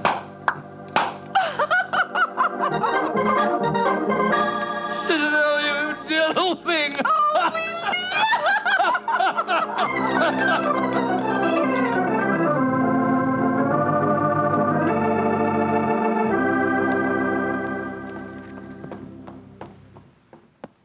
Good evening, Vernet. Has Mademoiselle Girondet come in for the evening performance yet? Yes, Monsieur Holmes. I escorted her to her dressing room half an hour ago. Monsieur Edwards is in there with her now. At last, it seems, she has use for a poor policeman. Last night, she found a threatening letter on her makeup table. Since then, she has been most grateful for my company. A threatening letter, eh? Any idea who might have sent it? Oh, yes, of course. I'm afraid I have, Monsieur Holmes. I told her to pay no attention. By the perfume of the notepaper, I recognized the sender. A jealous tightrope walker called Yvette Marat. Oh. Poor Yvette. She would make a very inferior criminal, I'm afraid. Still, Giselle asked me to stay outside her dressing room till the performance starts. You wish to see her? Yes. Oh, good evening, Mr. Edwards. Evening, Mycroft. Evening, Inspector Vernet. Comment ça va, Monsieur Edwards? Look here, Mycroft. I think this little game's gone far enough. Giselle has just refused another invitation of mine. Now, I know who Sir William Nigel is, and I swear I'll tell her. Don't you think, sir, that the lady is hardly worth bothering about? Surely this whole incident with Sir William proves that she's a scheming little adventuress. A fictitious title and an apparently bottomless purse have shown her up in her true colors. I could have told you the same thing without such an experiment, my friend. Well, I suppose you're right, Mycroft. I've been a fool. An idiot who lets a pretty ankle turn his head. A conceited dolt. Let us just say, monsieur, that you have been a man. Good evening, sir. Good evening. Good evening. Just going back to see Giselle for a moment, I brought us these flowers for her. I'll be back in a jiffy. Just a minute, Watson. I hate to dampen your ardor, old chap, but the masquerade is ended. Ended? What do you mean It is no longer necessary for you to impersonate Sir William Nigel or to pay court to Giselle. Oh, really? Really? Really? Well, that's a great relief, sir. Great relief. I've hated the whole business. Oh, yes, I'm sure you have. We appreciate the sacrifices that you've made, don't we, Sir Edward? Yes, indeed. Well, I must go back and see her once more, though. We had a rendezvous for tonight, and I must cancel it. A gentlemanly thing to do, you know. I won't be a minute. Never have I seen a man more downcast. Obviously, with him, my dear Holmes, business was a pleasure. Alfieri, where are you going? That Englishman. I just saw him go into Giselle's room. To whom are you referring? That man that called himself Sir William Nigel. Yes. 2 days ago, he struck me. I have to settle with him. No man may strike Alfieri. Do not cause any more trouble, Alfieri. From what I've been told, you thoroughly deserved what happened to you. Here he come now. You, English, you. Alfieri challenge you to a duel. Holmes! What's no, chap? What is it? You're as white as a ghost. It's Giselle. What's wrong with her? She's dead. She's lying there in her dressing room. Strangled. Strangled? And only half an hour ago, I spoke with her myself. Since then, I've been standing in this corridor, guarding her door at her own request. Only 2 men have entered Giselle's dressing room since then. You, Monsieur Edwards, and you, Sir William Nigel. What are you suggesting, Vernet? I am suggesting nothing. I am stating that these 2 gentlemen are under arrest for suspicion of murder.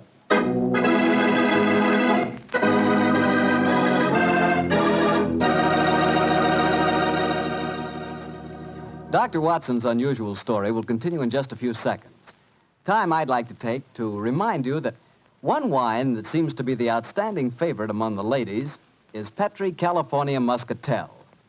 That's probably because, like a beautiful woman, Petri Muscatel is subtle and intriguing. Petri Muscatel is the color of burnished gold. And its flavor, well, it's the flavor of big, plump Muscat grapes, picked by hand carefully and tenderly when they're just full of wonderful, delicious juice. If you want to show that you really know the wine that women prefer, serve Petri Muscatel.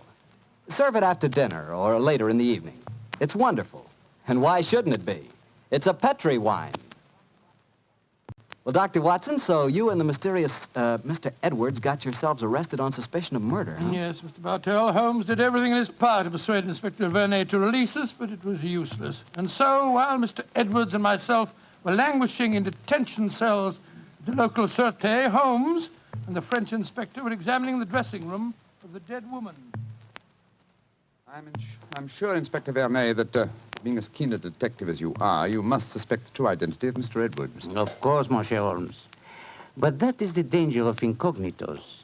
If he chooses to assume the identity of plain Monsieur Edwards, then he must run the risks of plain Monsieur And Edwards. you're convinced that either he or my friend strangled Mademoiselle Girondet? It is obvious. Then I'll have to prove to you that they didn't. Let me examine the body again. No. If she had been strangled by either of my friends, why would her body be lying here under the window? It's as far away from the door by which they left this room as possible. That proves nothing. No, but it's odd. Giselle was a strong girl. There might easily have been a struggle. Perhaps she tried to get away through the window. And yet there are no marks of violence on her throat. Just this piece of very fine cord that did its deadly work so cleanly. Cut with a knife. Please do not remove the cord, Monsieur Holmes. The body has not yet been photographed. Dear me, Vernet, you're making it very hard for me, aren't you? You notice, of course, that the window is open. Yes, but we have examined the snow outside. There were no footprints within 3 yards of the window. The murderer must have entered by the door that I was watching. Yes, it would be hard, even for a professional acrobat to jump in. An acrobat? Vernet, your young friend, Mademoiselle Yvette Marat, is a tightrope walker. Yvette, but... Yes, she certainly had a motive. She'd even sent a threatening letter.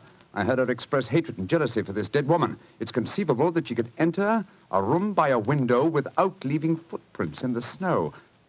Where was she at the time of the murder?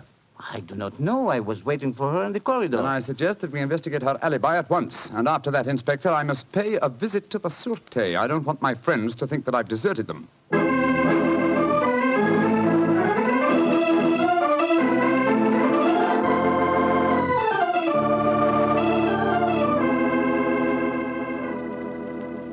Excuse me, sir. Yes, Holmes. I'm afraid it looks rather black. As I was telling you, Yvette Marat, the tightrope walker, was able to establish a completely satisfactory alibi. Vernet still suspects you or Dr. Watson. Well, that's ridiculous. May I ask you a very straightforward question, sir? Of course. I can well understand that if you had gone into the dressing room and found the woman already murdered, you might easily be tempted to conceal the fact, to avoid a scandal involving your person. Will you swear to me, sir, on your true identity, that Giselle was alive when you left her? She was, Holmes. I swear it. Thank you, sir. That's all I wanted to know.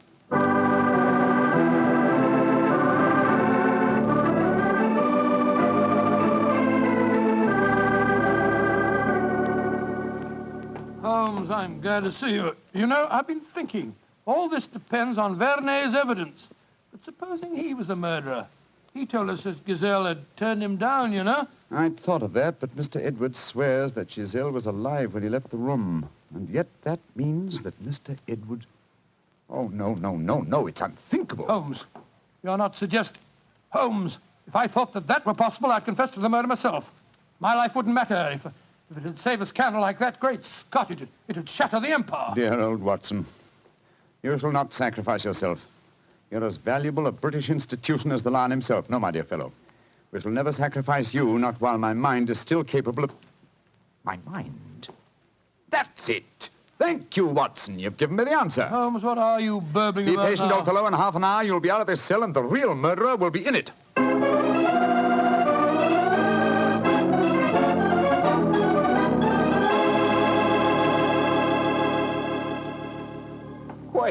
Questions. Why must Alfieri answer so many questions? Because he will not yet tell the truth. You murdered Giselle Girondet. How many times I have to tell you I did not kill her? Why should I want to harm her? Because you were jealous.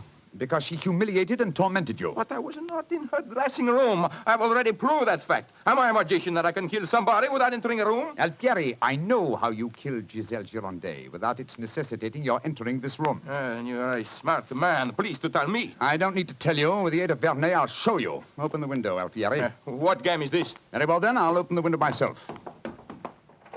Put your head out. Come on. So. Who do you see? Inspector Vernet, standing 3 yards away, where you stood, and he's got your long training whip. No! Don't move! Stand there. The inspector hasn't your skill with a whip, but he wants to try a little experiment. No, leave him alone! All right, Vernet. I'm holding him.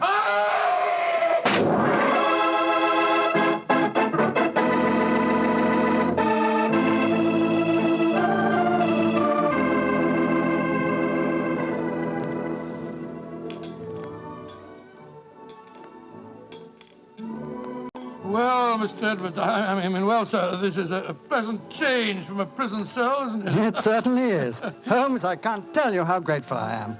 I still don't quite understand how you did it. Watson, in rather a roundabout way, was responsible for giving me the clue. Oh, how was that, Holmes? Well, on more than one occasion, old chap, I've had cause to deplore your rather florid style of writing. Tonight, I was very thankful for it.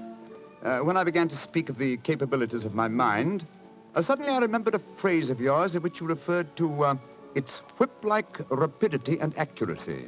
That, of course, made me think of Alfieri, the animal trainer. Exactly how did he kill the poor girl? Well, sir, he stood outside the window, far enough away to leave no incriminating footprints. Called to Giselle, probably persuaded her to lean out, then snapped the whip around her neck, pulling it tight and strangling her. And then I suppose he cut the cord and let the body fall back into the room. Precisely, old fellow. We found a whipstock among his tackle, a whipstock from which the lash had been cut.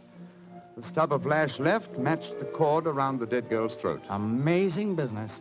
And I don't mind telling you, fellas, I'm very thankful to be through with it. Yes, so am I, sir. In fact, I wouldn't be at all surprised if this whole incident cures me of my love of circuses. Oh, I didn't know you had a predilection in that direction, Watson. Oh, yes, sir. Yes, if you don't mind my saying so. When he was 8 years old, he fell in love with a lady bareback rider. Didn't you, Watson? Indeed. What happened? Well, sir, I don't remember her name, but she wore pink silk tights with golden sequins on them. And I wrote her a rather hot-headed letter. Unfortunately, my mother...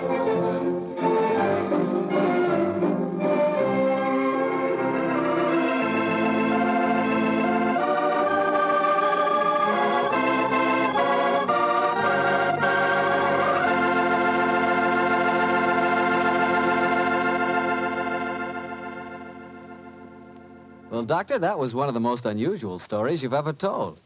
And I might say you played a very prominent part in that case yourself. Oh, I suppose I did at that, Mr. Bartell. Giselle was a beautiful girl. Beautiful. Boy, I sure love that nickname she gave you. Wheelie. Yes, I thought it was rather nice myself. Well, that is, I mean... Don't get embarrassed over a nickname, Doctor. You should hear the nickname I had. Well, when I went to school, all the girls called me Bottles. Bottles? Oh, I see, from Bartell. Bartell? Oh, some nickname, like a prophecy. What do you mean? Well, they called me Bottles, and now that's what I like to talk about most. Bottles. Bottles of Petri wine. Oh, I should have known. And I'd like to talk about Petri wine because, as far as I'm concerned, it's the swellest wine that ever poured from a bottle. That's because the Petri family really knows how to make good wine. Well, they ought to.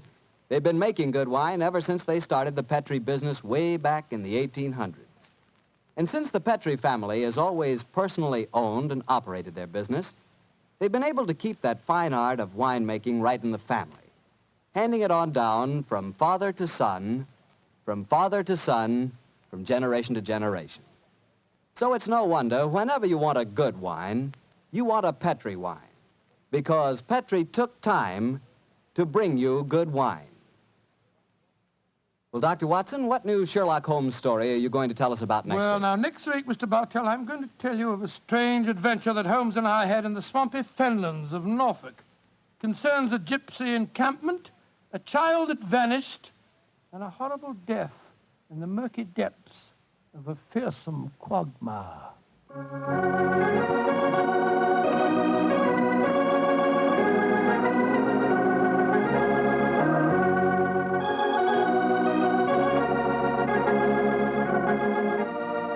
Tonight's Sherlock Holmes adventure was written by Dennis Green and Anthony Boucher and was suggested by an incident in the Sir Arthur Conan Doyle story, The Adventure of the Three Students. Music is by Dean Fosler.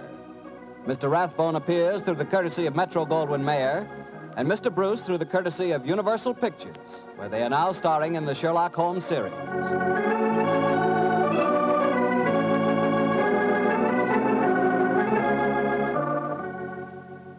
The Petri Wine Company of San Francisco, California, invites you to tune in again next week, same time, same station.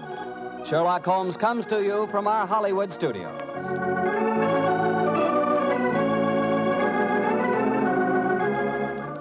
This is Harry Bartell saying goodnight for the Petri family. For a solid hour of exciting mystery dramas, listen every Monday on most of these same stations at 8 o'clock to Michael Shayne, followed immediately by Sherlock Holmes. This is the Mutual Broadcasting System.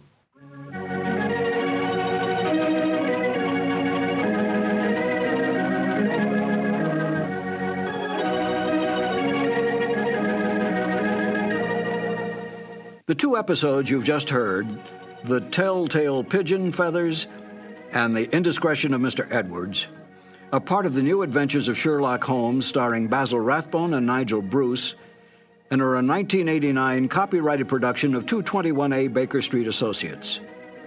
The Sherlock Holmes stories and the characters of Sherlock Holmes and Dr. John H. Watson were created by Sir Arthur Conan Doyle and are used with the kind permission of Dame Jean Conan Doyle. This is Harry Bartell. I want to thank you for letting me share those wonderful times on dramatic radio.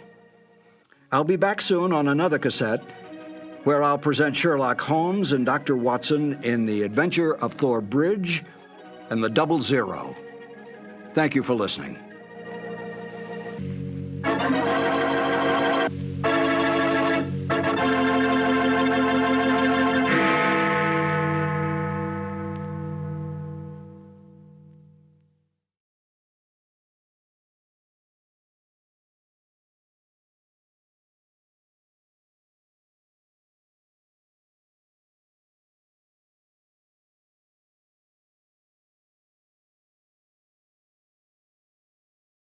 Sir Arthur Conan Doyle claimed he based the character of Sherlock Holmes on a teacher of his, Dr. Joseph Bell, whose real powers of deductive logic awed all who knew him.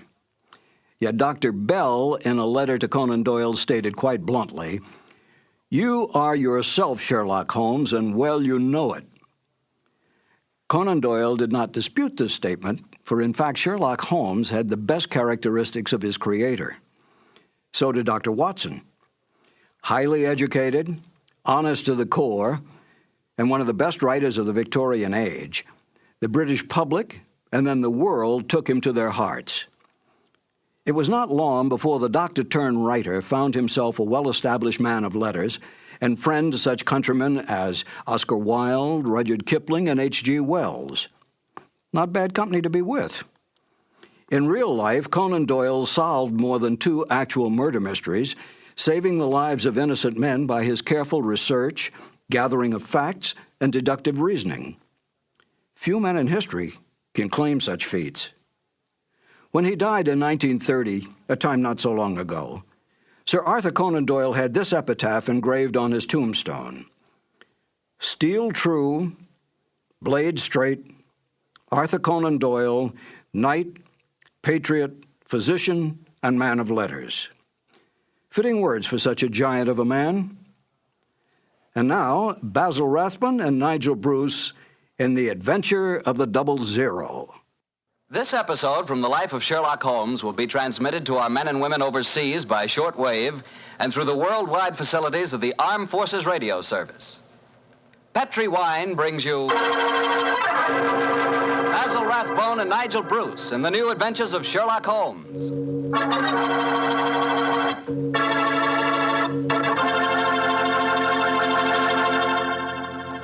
The Petri family, the family that took time to bring you good wine, invites you to spend the next half hour listening to Dr. Watson tell us another exciting adventure he shared with his old friend, that master detective, Sherlock Holmes. And say, let me tell you something I found out just the other day.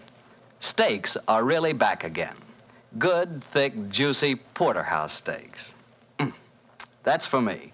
A thick, tender steak on the rare side, together with a glass of Petri California Burgundy. You know, Petri Burgundy is a perfect mealtime wine.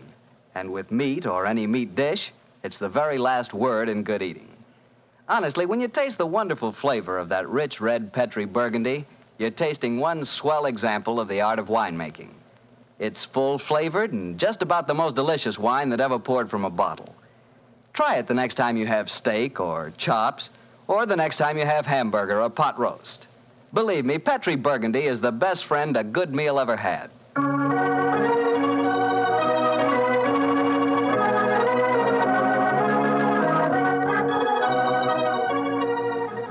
And now let's look in on our good friend and host, Dr. Watson. Come in.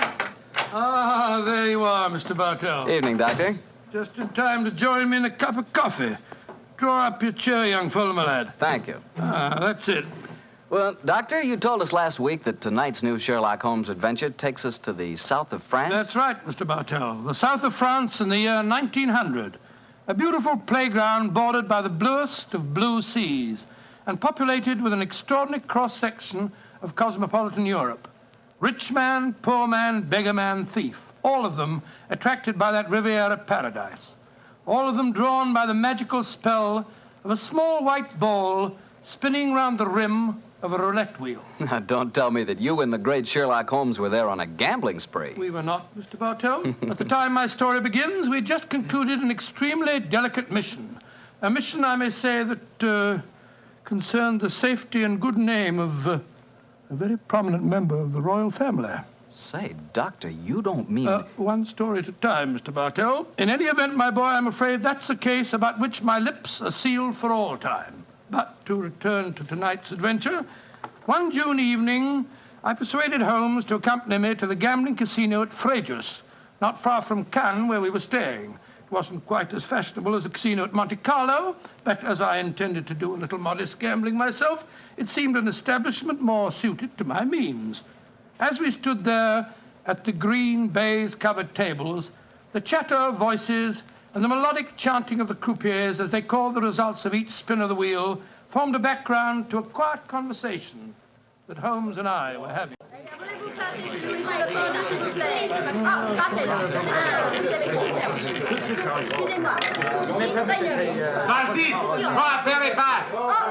Lost again, Watson? Oh, confounded. That number 10 must come up soon. Oh, why not cut your losses, old fellow, and come for a stroll with me on the waterfront? Well, just a big wait. A couple more bets, Holmes. I have a feeling that 10 is bound to come up in a minute. Watson, I believe the blood of a gambler courses through your veins. Oh, there's no harm in taking a little flutter once in a while. Why don't you risk a few francs, Holmes? Oh, thanks you, my dear chap. The law of averages convinces me that my money is safer in my pocket. In any case, I'm a little dubious as to the integrity of this particular casino. Well, what makes you say that? Well, you will observe that this roulette wheel has a double zero. Most continental wheels have only a single one. It would indicate that this house is extremely concerned with its percentage. Mesdames et messieurs, faites vos jeux. Oh, just 2 more turns of the wheel, Holmes, and I'll take that walk with you. Oh, you Mrs. Here spielen. Why do you not play from the other side of the table? Why must you always stand next to me? Hello. What's the trouble up there? I've placed my bet, so let's go and see. I ask you, sir, why do you play here beside me? I'm afraid I don't see any reason why I can't play wherever I... Swish, you've broken my luck. Ever since you come to the table, I've done nothing but lose. Please to move away. Well, move away yourself if you don't like my company. Heinrich, why do you not stop now? You've already lost more than we can afford. One more throw, Elsa. I can win it all back if only this young man will move away. Why should my husband move? He's had a bad run of luck, too. Rien ne va plus. Neuf. Rouge, impérimment. Ah, you've lost again, Watson. Heinrich, you must stop now. I must stop, Elsa, because I've lost everything. I hope you're satisfied, Mr. American. You've broken my luck and ruined me. I hope that you and your turn will be ruined too. Heinrich, wait for me. I never heard such rubbish in my life. Were you listening to him, sir? I heard his last few remarks, Mr. Gilbert. Roger Gilbert. And this is my wife, Helen. How do you do? My name is Holmes, and this is my friend, Dr. Watson. How do you do? How do you do? Didn't you think his remarks were a little out of place, Doctor? I certainly did, Mrs. Gilbert. I don't see how he can possibly blame your husband for his run of bad luck. I didn't like the look on his face as he left the table, though. Have you any idea who he is? His name is Schneeman. He's staying at the same hotel as we are. I've never spoken to him, but I've heard him being paged there. Well, he shouldn't gamble unless he can afford to lose. Well, I'm losing, darling, and I can't afford it. Oh, but I can let you have more money. You know that. Oh, no, Helen, I may have married an heiress, but I'm not going to use her fortune to gamble with. Oh. I'll lose my own money, and then I'll quit. Mesdames et messieurs, faites vos jeux. Your last bet, Watson? Yes, Holmes. This time I know that number 10 is going to come up. It's got to.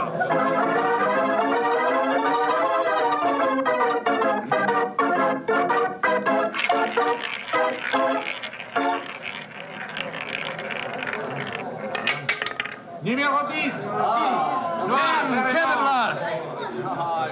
I've lost again, darn it. Helen, this is my bad night. Well, why don't you stop now, dear? Holmes, I've made 350 francs. On this throw of the wheel, old fellow, but as you've lost some 500 francs doing it, I can't say that your profits stagger me. Oh, Mr. Holmes, I can see that you're no gambler. I'm afraid not, Mrs. I Gilbert. wouldn't say that, Holmes. You may not like roulette. You've taken a good many chances in your life with long odds against you, too. Well, nevertheless, old chap, in the sense Mrs. Gilbert means it, I'm not a gambler. Say, what's the commotion over there? That German woman with a crowd forming around her. Yes, the wife of that man that said I ruined him. Attention! Attention! Est-ce qu'il y a un docteur dans la salle? There must be trouble. He's asking for a doctor. Doctor, come along, then. Will you excuse me, please? Thank you. Excuse me, madame. Mon ami est docteur. Monsieur, cette dame a besoin d'un docteur. What happened, madame? It is my husband. Is he ill? I just found him lying out in the garden. Please come with me at once, gentlemen. Of course we will, madam. What seems to be the matter with him? Herr Doctor, I think he is dead.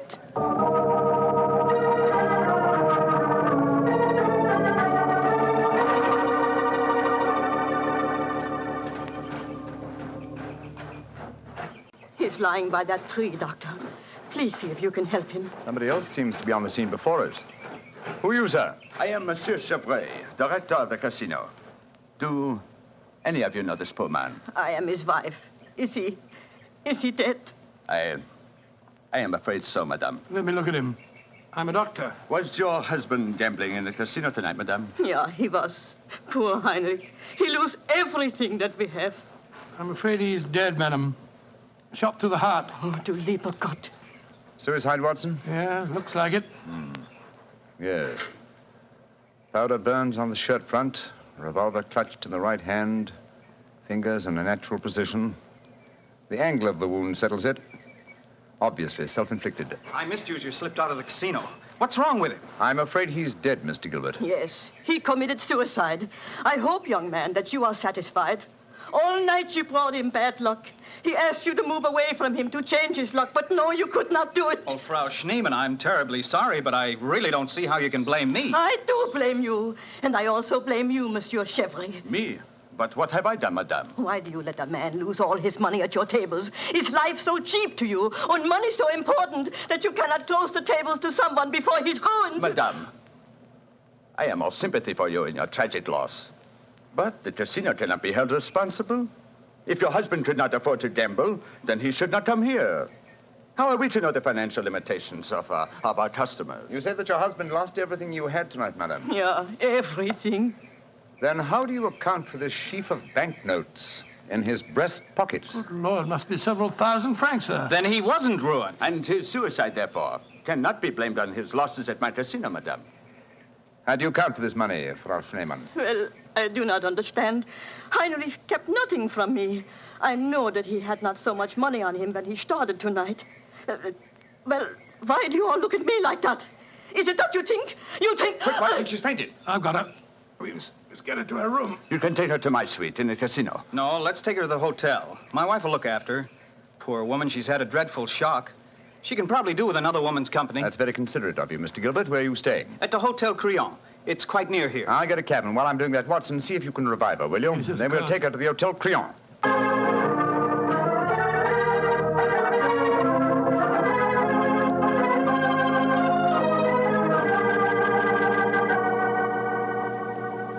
It's very kind of you, Mrs. Gilbert, to let us bring the poor lady into your suite. Well, it's the least I can do, in spite of what she said about Roger bringing her husband bad luck. I'm sure she'll need your help when she wakes up, Helen. Yes, I think you'll find that she'll sleep for some hours. I gave her a strong sedative. Well, we were just about to have a drink, gentlemen. Do you care to join us?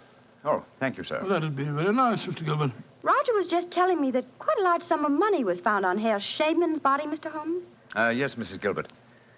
Several thousand francs. It's very puzzling, Holmes. Why should a man commit suicide with so much money on him? I think the answer is obvious. He didn't. What on earth do you mean? Well, the money was placed there after he had shot himself. The banknotes were in his breast pocket, if you remember. Hardly the usual place to carry money.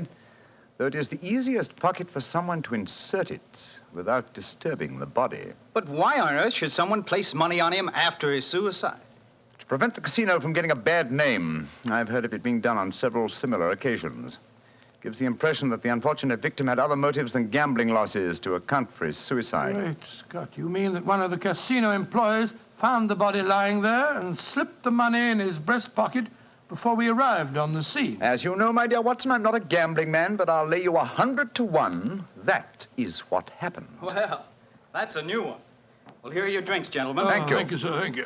Say, Helen, Mr. Holmes has given me a brainwave. Another one? What is it this time, Roger? Now, I've been losing very heavily tonight. Roger, I've told you, if you need money, I'll be only... But I don't. I've got a scheme for making some. Oh. I'm going to gamble again tonight after dinner. If I lose, here's what I'll do. I'll stain my shirt front with red ink, walk out in the grounds, fire a shot, and lie down as though I'm dead. I'll wait for someone to come along and stuff my pockets full of banknotes. Not a bad idea, Mr. Gilbert. I think it's a darn good one. What do you say, Mr. Holmes? It's a whimsical one at any rate. Who knows? You might even be successful. Roger, you're not really going to do it, are you? Sure. Perhaps I'll get some of my losses back that way. Well, let's drink to it, gentlemen. At least I may have hit upon an idea of making money.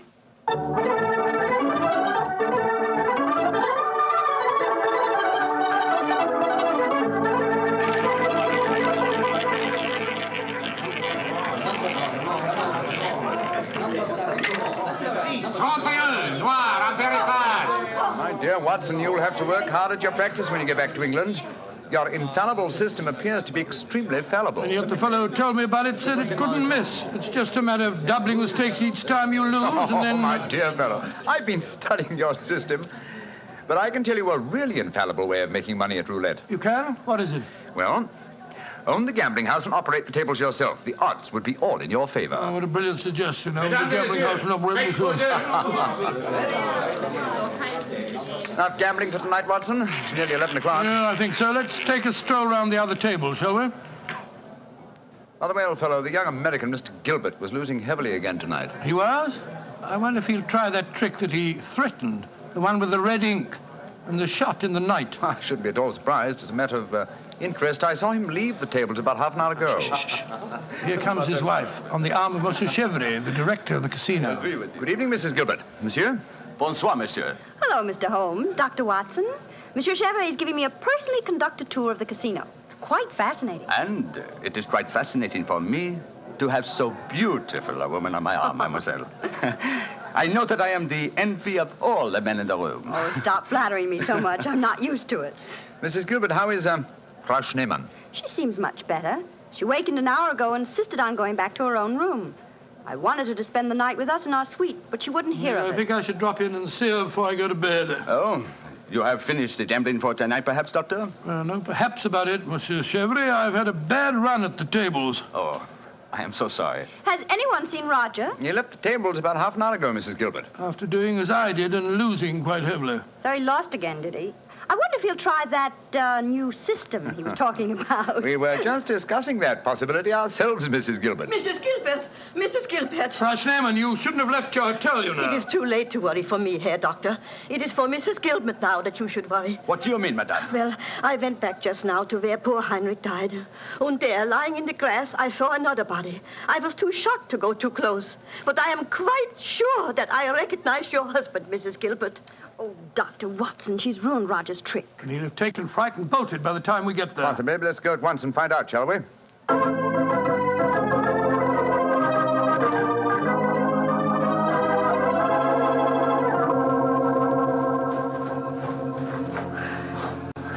He hasn't gone. He's still lying there. It's a most convincing spectacle. That red ink really does look like blood. Yes. And blood sometimes looks like red ink.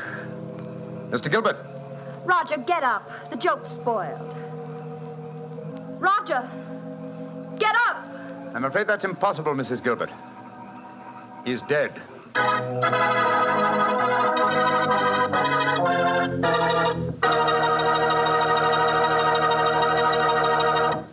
Dr. Watson's story will be continued in just a second, which is all the time I need to tell you that the easiest way I know to transform a simple meal into a feast is to serve that meal together with Petri California Sauterne.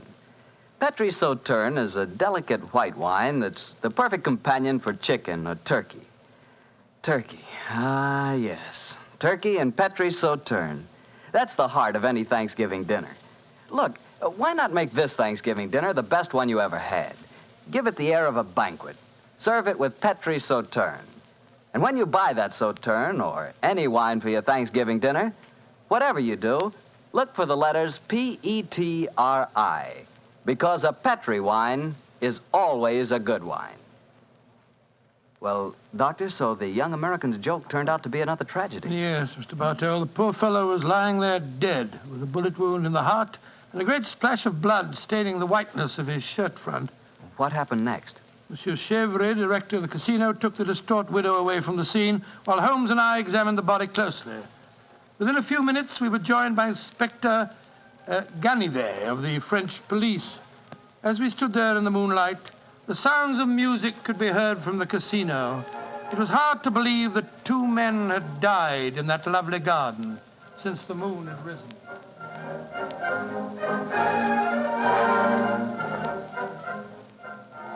Monsieur Holmes, you and Dr. Watson have concluded your examination? Yes, Inspector Ganivet. Will you favor me with your observations? You say that you are certain that this is not another suicide? I'm sure of it, Inspector. Look at the wound. The bullet entered the body at a direct right angle, whereas a self-inflicted shot is always fired obliquely. Yes, that is so. Then you suggest that this man was shot from above as he lay on the ground pretending to be dead? I'm convinced of it. Why, Monsieur Holmes? Well, for two reasons. Though it's impossible to be sure without a laboratory test, I'm certain that beneath those blood stains are stains of red ink. Look for yourself, Inspector. Yes, indeed, it does look like it. What is your other reason for being certain that this man was shot as he lay here pretending dead? Show him the banknotes, Watson. Here you are, Inspector. We found them stuffed in his breast pocket. So, banknotes with a bullet hole through the middle of them. Very illuminating. Tell me, gentlemen, how many people knew of this little plot you have told me about, this plan of the dead man's to pretend to be shot? Just 3 people, Inspector. Dr. Watson, myself, and Mrs. Gilbert. Alors, then the answer is obvious. You and your friend are innocent. It must be the wife who killed him. No one else knew of the plot. I'm not so sure of that. Frau Schneemann, the dead German's widow, was in the next room when Gilbert told us about his plan. She might have heard, though I could swear that she was asleep. I gave her a very strong sleeping draught. From what you have told me of her husband's suicide, she might easily have had a motive for murdering this man. Come, gentlemen. Surely it's obvious who murdered Mr. Gilbert? Who, Monsieur Holmes? Well, it's certainly one of the 2 widows. Since there seems to be some doubt in your minds, I suggest we return to the casino. I can promise you the answer to your question within a very few minutes.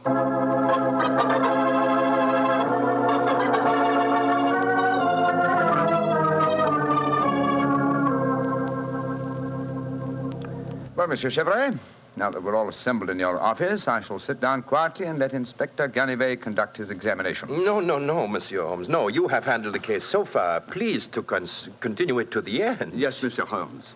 I should appreciate it. On behalf of the casino. Very well, gentlemen. It won't take me long. Frau Schneemann. Ja, Herr Holmes.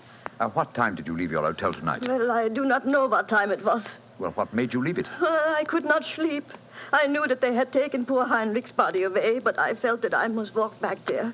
It was the last place I saw him alive. How close did you come to Mr. Gilbert's body when you saw it lying there? Oh, close enough to see who it was. Then I ran into the casino to tell his wife. I knew what had happened. How did you know? You say you didn't come close to the body. I could tell by every line of the body as it lay there. I could tell because I knew that poor Heinrich's death would not be avenged. Thank you, Frau Schneemann. That will be all. You may go. Monsieur Holmes, she has no alibi. Surely you should stop her. Ganivet, if I'm to conduct this investigation, I must do it my own way. Pardon, Monsieur Holmes. Please continue. You may go, Frau Schneemann. Mrs. Gilbert? Yes, Mr. Holmes. Where were you prior to our meeting in the casino tonight, just before we discovered your husband's body? After I left the hotel, I walked over here along the seafront. Can anyone verify that statement? I suppose not. I didn't meet anyone that I knew. And what did you do when you arrived at the casino? I played a little chemin de fer. A few moments later, Monsieur Chevrolet came over to the table and asked if he might escort me over the club. 10 minutes after that, we walked into you and Dr. Watson. That is quite true, Monsieur Holmes. I can swear to it. Thank you, Mrs. Gilbert. I'm sorry to distress you with these questions. You may go. I'll wait outside, Mr. Holmes. I must know what happened. Wait for me there, madame. I shall join you in a few minutes and escort you home. Well, another suspect with a poor alibi, eh, Gallivett? I must say, Monsieur Holmes, your methods puzzle me. It seems to me that both those women should be watched. Yes, I agree with the Inspector, Holmes. Please don't worry, Inspector. I've asked 2 of your plainclothes men to keep an eye on the ladies. And now, Monsieur Chevrolet, I'd like to ask you a few questions. Ask me any questions you wish, Monsieur Holmes. Thank you. You will agree that it is the custom of the casino to put money on the bodies of suicides after their death, to give the impression that gambling losses were not responsible for the tragedy. Well, I do not think... Oh, come now, Chevrolet. I know that is a fact as well as you do. Exactly. Now, on those rather gruesome occasions, whose responsibility is it to secrete the money? Yours? Or do you entrust the matter to an underling? I do it myself. I see. Did you place the money on Herr Schneemann tonight? Yes, monsieur, I did. And did you also perform the same service on the body of Mr. Gilbert? No. I knew nothing of that death until a German lady, Frau Schneemann, came running into the casino. Excuse me interrupting, Monsieur Holmes. Of course, Inspector. What is it? I think that you are wasting time. It is obvious that Madame Gilbert committed the crime. She knew of her husband's plot, she had no alibi, and she had the motive. For is not marriage itself the greatest of all motives for murder? Oh, my dear Inspector. How very cynical. Madame Gilbert did not kill her husband. I know it. And what is your opinion, Watson? Well, it's that German woman. She had no alibi either. And remember, she was half mad with grief. Monsieur Chevrolet, you say that you know Mrs. Gilbert is not guilty. How do you know? I was with her myself at the time the murder was committed. Oh, indeed.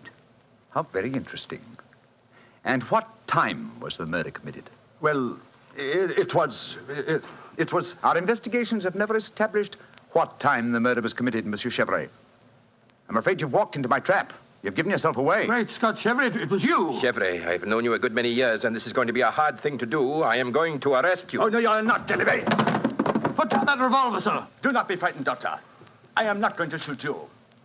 Chevrolet, why did you murder Roger Gilbert tonight? Surely you know that too, Monsieur Holmes. Because I am in love with his wife. She's young, beautiful, and rich. It did not occur to me until I saw the young fool lying there tonight pretending to be dead. In my profession, it is natural that I should carry a revolver. What was simpler? Mr. Gilbert gave me the perfect opportunity. I could not resist it. Put down that revolver, Chevrolet. Why are you all so frightened? Surely you know how I am going to use it this time. I think so, monsieur. But it's a coward's way out.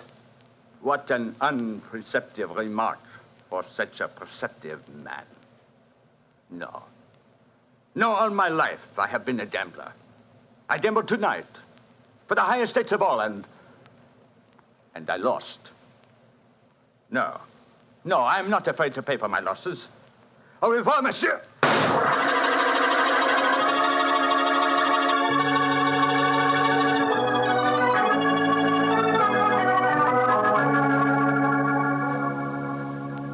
Extraordinary case, Holmes. I never suspected Chevrolet. And I, old chap, suspected him from the beginning. Well, I wasn't the only one who was stupid anyway. Inspector Ganivet thought it was the wife. True. Very puzzling conclusion for a detective inspector to arrive at. Well, it seemed logical enough to me at the time. No, my dear Watson. Cold logic should have told you otherwise. Roger Gilbert had been losing heavily and had planned this hoax. He obviously had no money on him. Therefore, the money was planted in his pocket by Chevrolet. After he shot him? No, my dear fellow. Before. Before? The bullet hole through the banknotes provided that. Now, had the money been put there innocently, Gilbert would have, come back to life. as soon as the person placing it there had left. He would not have remained lying on the ground for a murderer to find him. And Chevrolet must have bent over him as he lay there, placed the money in his breast pocket, and then fired. Precisely, Watson. Well, Holmes, I must say you solved it very neatly. You've told Inspector Ganivet that you wanted no credit in the case. Naturally, publicity would be unfavorable. If you remember, no one is supposed to know that we're in the south of France. I'm certain that the inspector learned a few tips about detection tonight. Possibly, old fellow, and I hope that you have learned a few things about gambling. How do you mean, Holmes? Well, you're backing the wrong color. A gambler is usually superstitious, and superstition... Well, I should have told you what color to follow tonight. I still don't understand you, Holmes. I was playing number 10. Exactly. Number 10 is black. You should have followed a red color tonight, old fellow. The color of red ink. Red ink. And blood.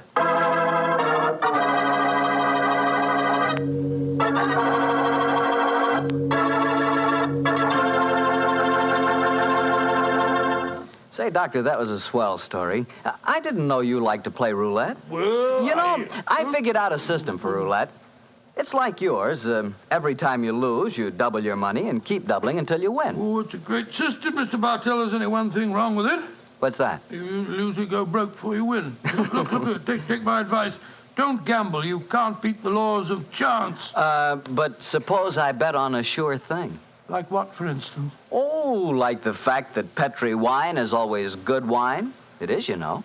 Because the Petri family has been making wine for generations.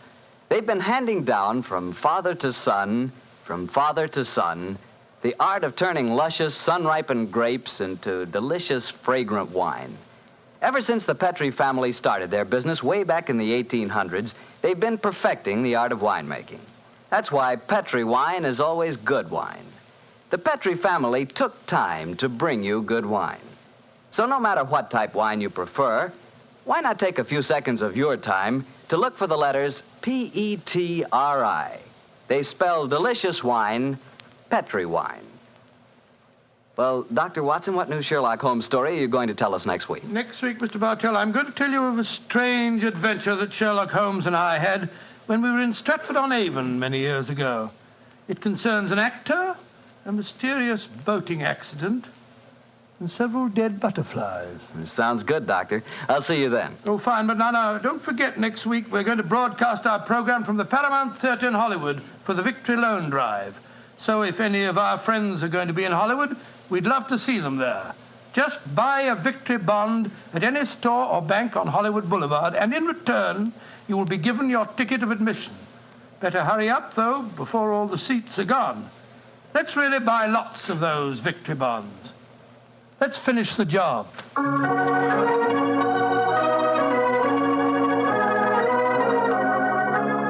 Tonight's Sherlock Holmes adventure is written by Dennis Green and Anthony Boucher and was suggested by an incident in the Sir Arthur Conan Doyle story, A Study in Scarlet. Music is by Dean Fosler. Mr. Rathbone appears through the courtesy of Metro-Goldwyn-Mayer and Mr. Bruce through the courtesy of Universal Pictures, where they are now starring in the Sherlock Holmes series. The Petri Wine Company of San Francisco, California, invites you to tune in again next week, same time, same station. This is Harry Bartell saying goodnight for the Petri family. Sherlock Holmes comes to you from our Hollywood studio. This is the Mutual Broadcasting System.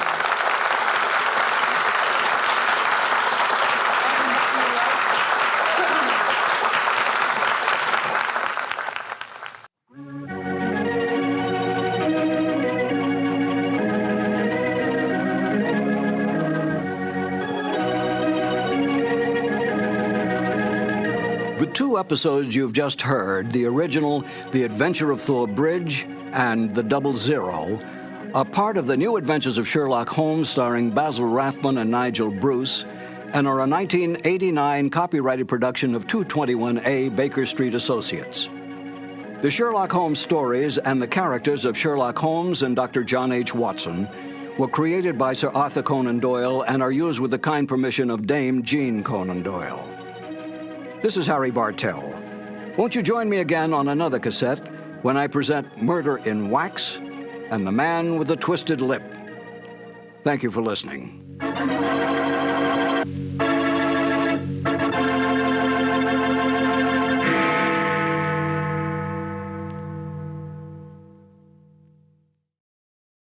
This has been a presentation of Simon & Schuster Audio. Petri Wine brings you Basil Rathbone and Nigel Bruce in the new Adventures of Sherlock Holmes.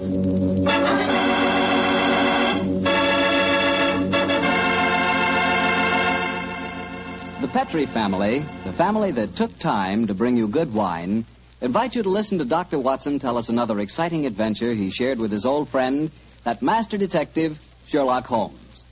And I know that Dr. Watson will agree with me when I tell you that the best way to begin a good meal is with a glass of Petri California sherry. Before you sit down at the table, pour yourself and your family a glass of Petri sherry. Try it. There are many ways to tell a good wine, by its color, its aroma, and its flavor. On every count, Petri sherry is outstanding. The color of Petri sherry is a clear, deep amber. Perfect. The aroma? Well, Petri sherry is as fragrant as a bunch of dew-covered grapes picked in the early morning. But most important to you, and to me, is the flavor of Petri sherry. We want a wine that tastes good. And believe me, you couldn't ask for a more delicious wine than Petri sherry. And just to make sure you get a wine that's exactly the way you want it, Petri makes two kinds of sherry, the regular and Petri Pale Dry. If you're not sure which you like better, why not try them both? Don't buy one, buy two. Just be sure you always buy Petri Sherry.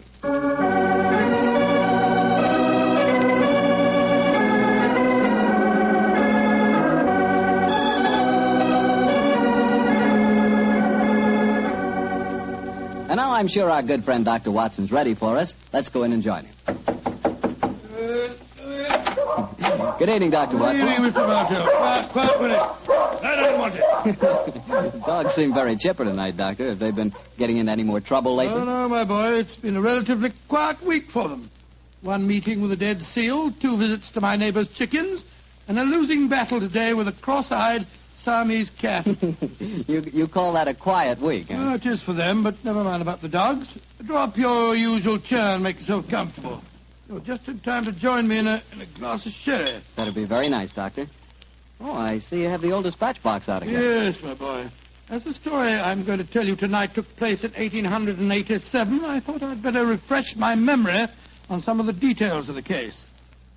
It was shortly after my marriage, and as I had bought a practice in the Paddington district, I saw very little of my old friend Sherlock Holmes. How was doctoring in those early days? A struggle, my boy, a distinct struggle.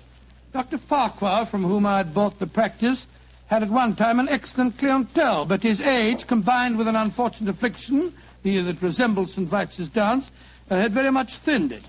I had confidence, however, in my youth and in my energy, and I was convinced that in a very few years the practice would be as flourishing as ever. But, as I said, I saw very little of Holmes in those days. I guess you were too busy to visit Baker Street, huh, Doctor? Here you guessed quite correctly, Mr. Bartell, quite correctly. Holmes seldom went anywhere himself save on professional business. You can imagine my surprise, therefore, when one day on coming home from a heavy day's work, I found that Holmes had decided to pay us a visit. My wife persuaded him to stay to dinner, and as the three of us sat at the table, the flickering candlelight dancing strange patterns on the walls, made it quite like old times.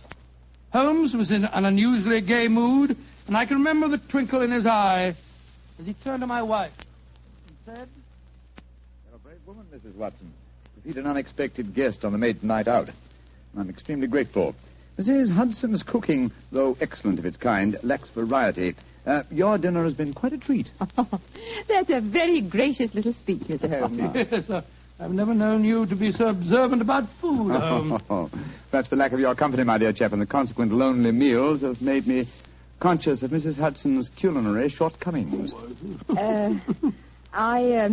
I suppose you're taking John out with you tonight on one of your cases. Oh, no, Mrs. Watson. No, I can understand your suspicions. My visit was purely social. Then let's go into the other room and have a pipe, shall we? Well, don't you think you'd be more comfortable at the club? On the soul, Mary, I believe you want to get rid of us. Oh, no, dear, it's not that. It's just that... Your visitor is due at any moment, and you had counted on the house being empty by now. Why, how on earth did you know that, Mr. Holmes? Past half hour, you've been glancing at the clock with mounting anxiety.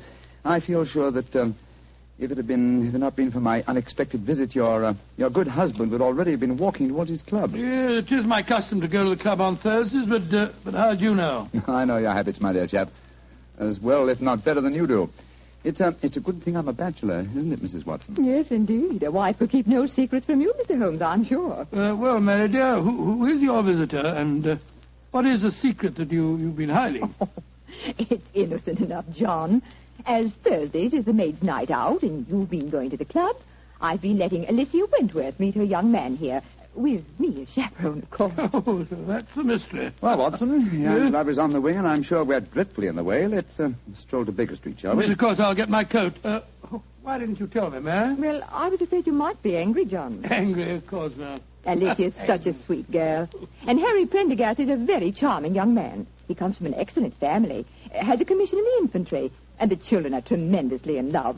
But her beastly guardian forbids them to meet. So Oh, there she is now. Well, we can pretend that we were just leaving anyway. Yes, I'll get my coat. Hello, Alicia, dear. Oh, Mrs. Watson, I'm so glad to see you. Come, dear. Alicia, this is my husband and Mr. Sherlock Holmes. How do you do, my dear? It's a shame that we have to go now, but my friend and I have some very important business to attend to.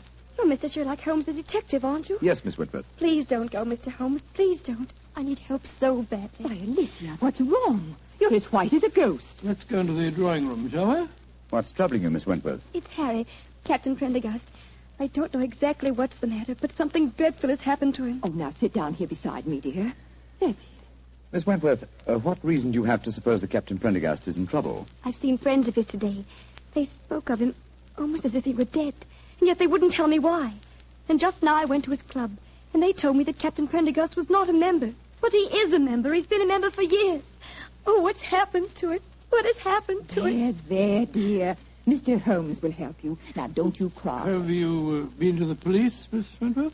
No, Doctor. You see, I went to my guardian, but he wouldn't let me go to the police. He said there'd be a scandal. But then he hates her. The Prendergasts are a fine family. Why does your guardian object to him so strongly? I don't think he would approve of anyone I choose. He doesn't want me to get married. Oh, sounds like a positive ogre to me. Who is your guardian, my dear? Colonel Moran. Colonel Sebastian Moran.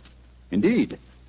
He's a man who has many entries against him in my ledgers, but a man that I've never met. I have long hoped to cross swords with him directly. But how could Uncle Sebastian have anything to do with the criminal profession, Mr. Holmes? He's the son of Sir August Moran, and he was once British minister to Persia. Oh, you must be confusing him with someone else. No, my dear, it's the same man, and furthermore, I'm almost certain that your guardian is the right-hand man of a certain friend of mine whose name also begins with the three letters M-O-R. Good Lord, Moriarty. I have no proof. And yet I suspect that Colonel Moran is the second most dangerous man in London. That's Harry. It must be Harry. Oh, poor girl. I do hope you can help her, Mr. Holmes. I shall do my best, Mrs. Well, Watson. if that is her young man at the door, it's more than likely her problem doesn't exist any longer. I hope you're right, Watson. Though with Colonel Moran as a guardian, I'm afraid the young lady is destined to have trouble. Come on, Harry. Good evening, Mrs. Watson. I'm so glad to see you, Harry. This is my husband. How do you do, Doctor? How do you do, my boy? And Mr. Sherlock Holmes. How do you do, Captain Prendergast? How do you do, sir? Harry, what's wrong? I can tell by your face that something dreadful has happened. It has, darling. Tell Mr. Holmes about it. He's promised to help us. Well, sir, I'm afraid this is a little outside of your province. You will find that my friend's province is quite extensive, Captain Prendergast. I shall be more than happy to do anything I can to help, sir. That's very nice of you, Mr. Holmes. Well, it's pretty bad. Last night I was accused of cheating at cards at the Tankerville Club. Oh, dreadful. Of course, I don't have to tell you that I didn't cheat, but the evidence was dead against me. I'd been winning heavily, and the cards were proved to be marked. Marked? How? There were pinpricks on the edges. Pinpricks which indicated the card's value. How did the pack of cards come into play? That's the devil of it. I myself broke open a sealed pack given to me by the club porter. And I swear that was the pack that was later found to be marked. Was everyone searched? Yes. But they found a new, unopened pack in my pocket. The obvious implication being that you had substituted the marked cards, of course. I can see what happened. Somebody deliberately tried to incriminate you by dropping the new pack in your pocket. Of course, darling. But what I can't understand is how the marked pack was introduced into the game. Were there any other cards found in the room? None, Doctor. The Tankerville, eh? Colonel Moran is a member of the club, isn't he? Yes, he is. Uncle Sebastian uses it all the time. He was present at the game last night, Alicia. Oh, Harry, now we're worse off than ever. If he thinks you cheated at cards, he'll never let us get married. Now, don't worry, Alicia. I'm sure that Mr. Holmes can find a way out of this. I'm afraid it'll be too late. I couldn't marry you now, Alicia. What do you mean, Harry? But they forced me to resign from the club. That's a bad enough disgrace. But I know there's worse to come. You see, I was expecting my promotion to major any day. Now it'll be a miracle if I'm not cashiered from the regiment. What kind of a life can I offer you? Harry, you're talking absolute nonsense. I think, Captain Prendergast, the next step is obvious. We must remove this apparent stain on your character. But how? Miss Wentworth can stay here with Mrs. Watson. The doctor and I will drive over in a cab with you to the club and see what can be done.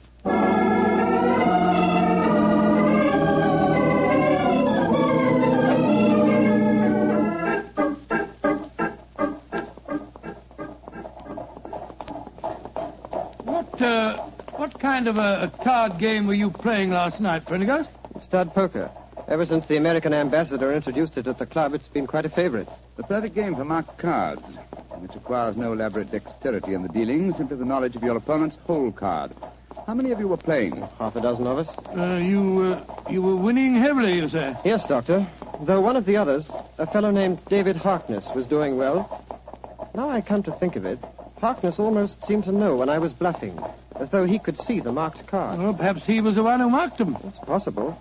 And yet certainly no one could accuse him of tricky dealing. He was so clumsy with his bandaged finger, eh? How did you know he had a bandaged finger, Mr. I'll Holmes? tell you that, Captain Prendergast, when you tell me what's really on your mind. There's a great deal more at stake than a card scandal, isn't there? Yes, there is. I didn't dare to tell Alicia about it. You see, I'm fighting a duel tomorrow. A duel? Lord, with whom? Colonel Moran. Huh? He insulted me last night. He goaded me beyond a man's patience. He taunted me until I couldn't stand it any longer. And so I challenged him. And in so doing, gave him the choice of weapons. Yes, confound it. Of course, he chose revolvers. Moran is a big game hunter of note. He was reputed to be the best shot in England. And I'm probably the worst in London. If only I could shoot as well as I can box. I'm regimental champion, you know. Revolvers? Good heavens, man, revolvers. A duel with Moran is suicide for you. No, it's not suicide. There's the Tankerville Club. Here, cabby. Keep the change, will you? Oh, blimey. Thank you, Governor. Suicide. No, it's not suicide. This is a carefully laid plan for murder. Pray heaven that we are not too late to avert it.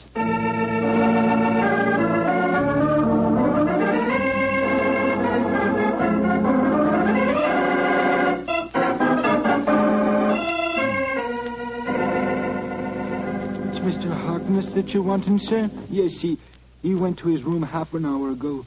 Number 108. Up the main stairs and down the corridor, sir. Thank you. I want you to follow us in precisely 1 minute and bring a sealed pack of the club's playing cards to Mr. Harkness's room. Do you understand? Oh, yes, sir. And thank you.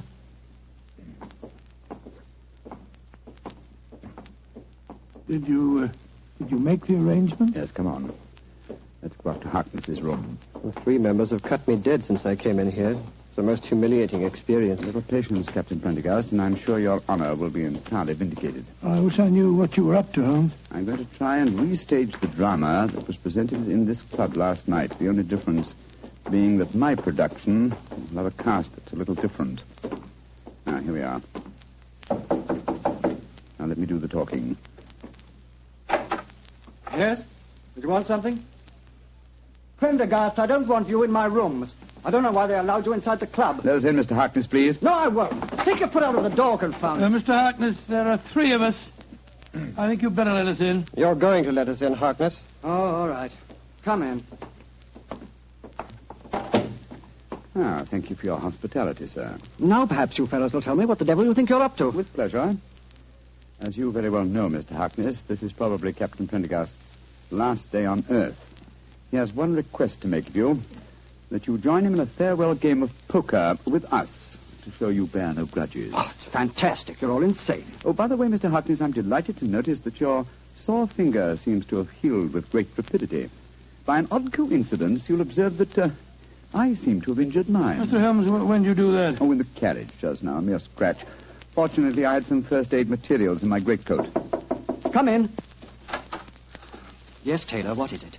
Begging your pardon, Mr. Harkness, but the gentleman asked me to bring this sealed pack of cards here. Put them on the table, Taylor. Very good, sir.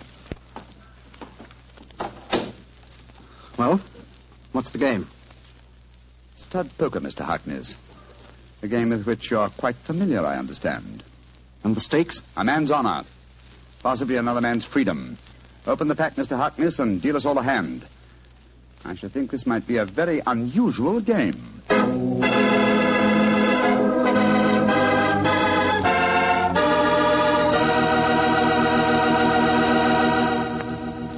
You'll hear the rest of Dr. Watson's story in just a few seconds.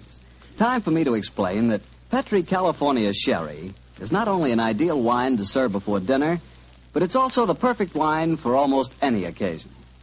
Petri Sherry is fine after dinner, when you're listening to the radio or just sitting around talking. And, of course, you couldn't ask for a finer party wine than Petri Sherry, especially if your party is at cocktail time. If you don't know what wine to buy, you can't go wrong with Petri Sherry. But be sure it's Petri. Look for the letters P-E-T-R-I. They spell the proudest name in the history of American wine. Well, Dr. Watson, that was quite a game of poker you were settling down to. I have a feeling that Sherlock Holmes had an ace or two up his sleeve, didn't he? Well, figuratively, he did, Mr. Bartell, though at the time I must confess that, as usual, I was pretty much in the dark. David Harkness opened the new sealed pack of cards, and the four of us played a hand of poker. It was easy to see that our unwilling host was far from happy. His ferrety eyes darted from one to the other of us as he played our cards. He knew that he was the victim of a conspiracy, and so he was watching every move we made. Finally, as that strange game progressed, Captain Prendergast leaned across the table and said, I think you're bluffing, Harkness. Do you? Well, it'll cost you exactly the limit to find out. How curious are you? By Joe, I think you are bluffing, Harkness. I'll see you. You'd be a fool to, Watson, when he has a straight flush. What do you mean, Holmes? My dear Harkness, the markings are quite apparent, I assure you, to someone who knows what he's looking for. Scott, you mean that these cards are marked too? Examine them for yourself, old chap. They are marked. They're pinpricked, just like they were last night. Well, that's impossible. Harkness broke the seals on your pack just now. We all saw him do it. He couldn't have switched the pack. And why would I do that, even if I could? I wouldn't try and cheat Mr. Sherlock Holmes, would I? No, Mr. Harkness. I just wanted you to know that I understood the trick. What trick, Mr. Holmes? The same one that was played on you last night, Captain Prendergast. This was a demonstration of how easily a sealed pack of cards may be turned into a marked one by a man with a sore finger. What on earth's a sore finger got to do with it, Holmes? Oh, it's very simple, Watson. A pinhead or a thumbtack hidden under the bandage, a tiny pressure against a card one wishes to mark as it comes into one's hand, and after several deals... hey, presto, a marked pack. Oh, so that's how it was done. You can't prove it, Holmes. You can't prove a thing. You weren't here last night. No, unfortunately, I wasn't, Mr. Harkness. Otherwise, I should have had the great pleasure of exposing your trick at the time. As it is, I shall have to rely on a public confession. You'll never get a confession from me. Possibly not, but I'm sure that you'll be interested to know that I've made quite an extensive study of card sharping. In fact, I've considered giving a little lecture or demonstration here at the club. What are you talking about? This game that we've just played was in the nature of a rehearsal. I should, of course, stress this particular method as being of great local interest. I'm sure most of the gambling members will recall one man who has had unusually bad luck with his fingers. Holmes, you're trying to ruin me. Well, you were willing to see Prendergast ruined. And killed. But a pistol duel with Colonel Moran is almost equivalent to murder. What do you want me to do? From the direction of your glance, Mr. Harkness, I'm certain that you keep a loaded revolver in your desk drawer. That's a very poor solution, I assure you. Why not be a man, write a confession and sign it? It'll free Captain Prendergast from any stigma, and it'll help to trap the real culprit, Colonel Sebastian Moran. Moran? Where does he come into the picture, Holmes? Mr. Harkness knows, don't you? And I think I know now. Why don't you tell us, Harkness? One thing at a time, Prendergast. I owe it to you to write a confession. I'll do that, rather than face a public exposure in the club, but that's as far as I'll go. If you have any ideas about Moran, go and talk to him yourselves. There's a certain honor, you know. Even among thieves? Thank you for the implication, Mr. Harkness. You have writing materials here? Yes, I have writing materials, Holmes. Splendid. Then while you're telling the truth about last night's episode, we'll call on Colonel Sebastian Moran. Have you any idea where we might find him at this time of night? Yes, I have every idea. You'll find him in the gun room. Thinks he has a duel on his hands tomorrow. In the gun room, eh? Thank you, Mr. Harkness. We'll go and talk to him. You may expect us back within half an hour.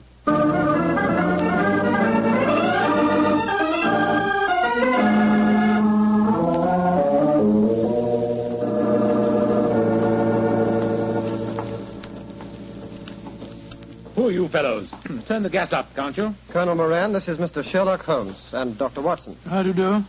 Colonel Moran, I've been wanting to meet you for a very long time. Sherlock Holmes, I've heard a lot about you. And I of you, Colonel. Harry, what are you doing inside the club? Mr. Holmes brought me back. We've just left David Harkness's room. He's writing a confession that he engineered the swindle last night, that he deliberately tried to involve me. So, in that case, I suppose I need oil this revolver no longer. Harkness is a cheat. Dear me, how shocking. Aren't you glad that my name will be cleared in this business? Of course I am. I'm delighted. And you'll apologize for the things that you said last night? Yes, Harry, I'll apologize. But you must realize that this revelation makes no difference to my feelings about your marriage to Alicia. Upon my soul, Colonel Moran, it seems to me that one way... Dr. Watson, I think the name is. Watson, yes, my name's Watson. Dr. Watson, I would suggest that the happiness of my ward is a matter that cannot possibly concern you. Now, look here, sir, I don't want to go... Will you, old chap? Oh, sorry. Colonel Moran, I think I may be able to change your mind on the question of your ward's marriage. How very interesting. And what makes you labor under that delusion? Would you care to have it known at the club that you had deliberately planned Captain Prendergast's murder? What in thunder are you talking about? You know, sir, that a revolver duel with you is no duel. It's a cold-blooded killing. Rubbish. I was challenged. Therefore, I had the choice of weapons. Naturally, I chose the weapon with which I was most familiar. And you had the choice for a very good reason, Colonel Moran. You forced Prendergast into a duel because it was the only way you could be certain that he'd never marry your ward. Alicia?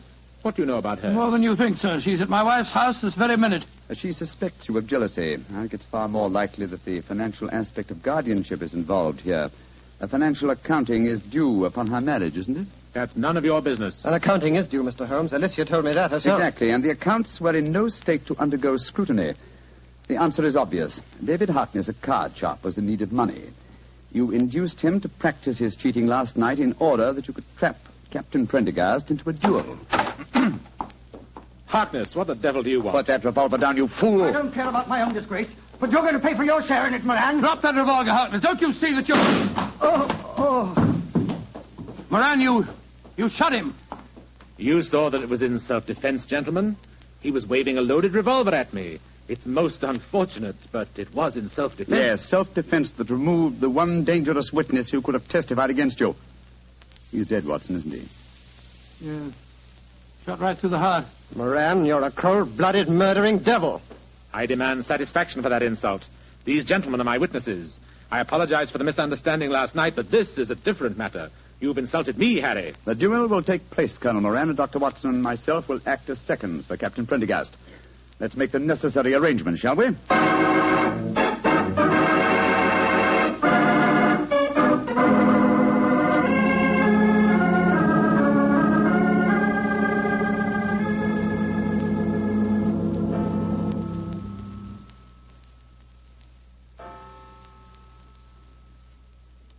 Mrs. Watson? Yes, Alicia, dear? It's 2:00. What can have happened to them? They left here just after 8. Oh, well, if you'd been married to John for any length of time, my dear, you wouldn't worry. When your husband goes out with Sherlock Holmes, you're prepared not to see him for a few days. Mrs. Watson, what are you saying? I haven't got a husband. Oh, now, Alicia, don't glower at me like that. What did you say the time was? It's just after 2, and they left here at 8. What can have happened? Well, I don't know. But Mr. Holmes was with them. So don't worry, my dear. He's frightfully clever. I wouldn't be surprised. There's the front door now. They're back. Oh, dear me. Now I'll have to make cocoa. Harry, darling, what's happened? Oh, lots of things, darling. I'm a member of the Tankerville Club again. I'll probably become a major, and you'll certainly become Mrs. Prendergast before very long. Oh, it all sounds wonderful. What have you two been up to, John? Oh, it's the old story, Mary, dear. Holmes solved the case, and it all ended happily. Happily? My dear Watson, that's hardly the word to use. Harkness is dead, and Colonel Moran is probably in hospital. Please, tell me what happened. Well, your guardian challenged Captain Prendergast to a duel. He overlooked the fact that since he was the challenger, the choice of weapons belonged to his opponent. And perhaps you can guess what that choice was. Boxing gloves. We've just come from the gymnasium at the club, Alicia.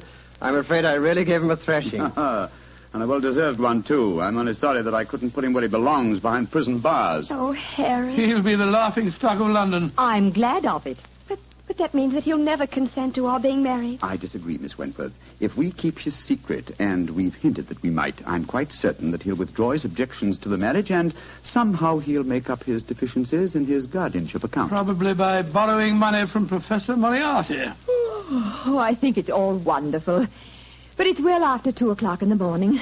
Let's go into the kitchen, shall we? I'll make some cocoa. Cocoa? Spot of whiskey? Harry, you and Alicia stay here. You probably have some plans to make. Oh, cocoa's not a very exciting drink. Oh, shush, John. Oh, sorry, dear. As soon as the cocoa's ready, we'll call you.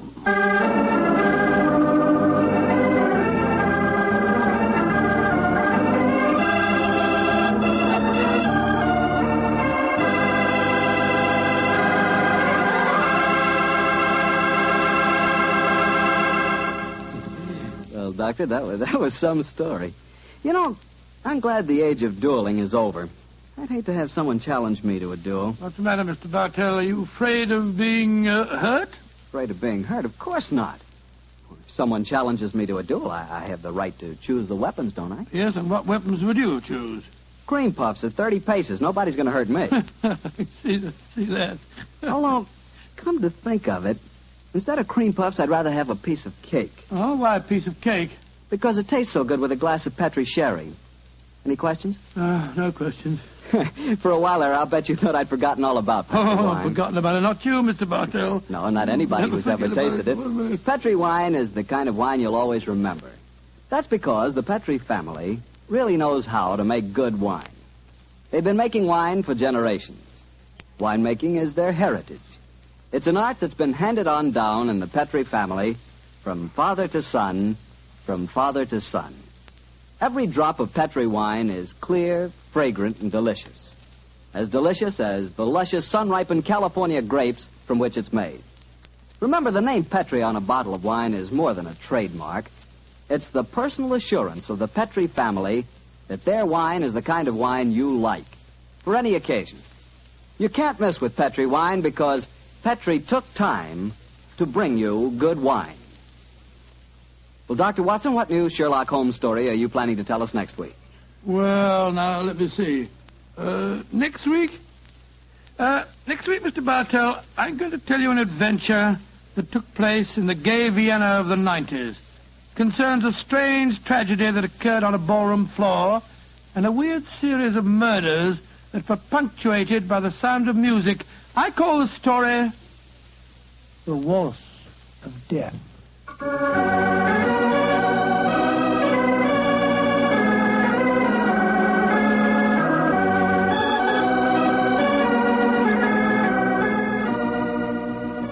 Tonight's Sherlock Holmes adventure was written by Dennis Green and Anthony Boucher and was suggested by an incident in Sir Arthur Conan Doyle's story, The 5 Orange Pips.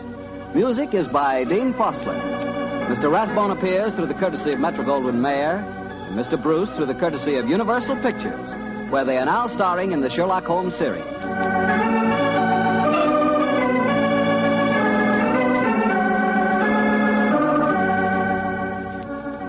The Petri Wine Company of San Francisco, California, invites you to tune in again next week. Next week, many communities will change time, and this program will reach some of our listeners at a different hour. Consult your local newspaper or mutual station for the exact time in your area. Sherlock Holmes comes to you from our Hollywood studios. This is Harry Bartell saying goodnight for the Petri family. For a solid hour of exciting mystery dramas, listen every Monday on most of these same stations at 8 o'clock to Michael Shayne, followed immediately by Sherlock Holmes. This is the Mutual broadcast. Petri Wine brings you Basil Rathbone and Nigel Bruce in the new Adventures of Sherlock Holmes.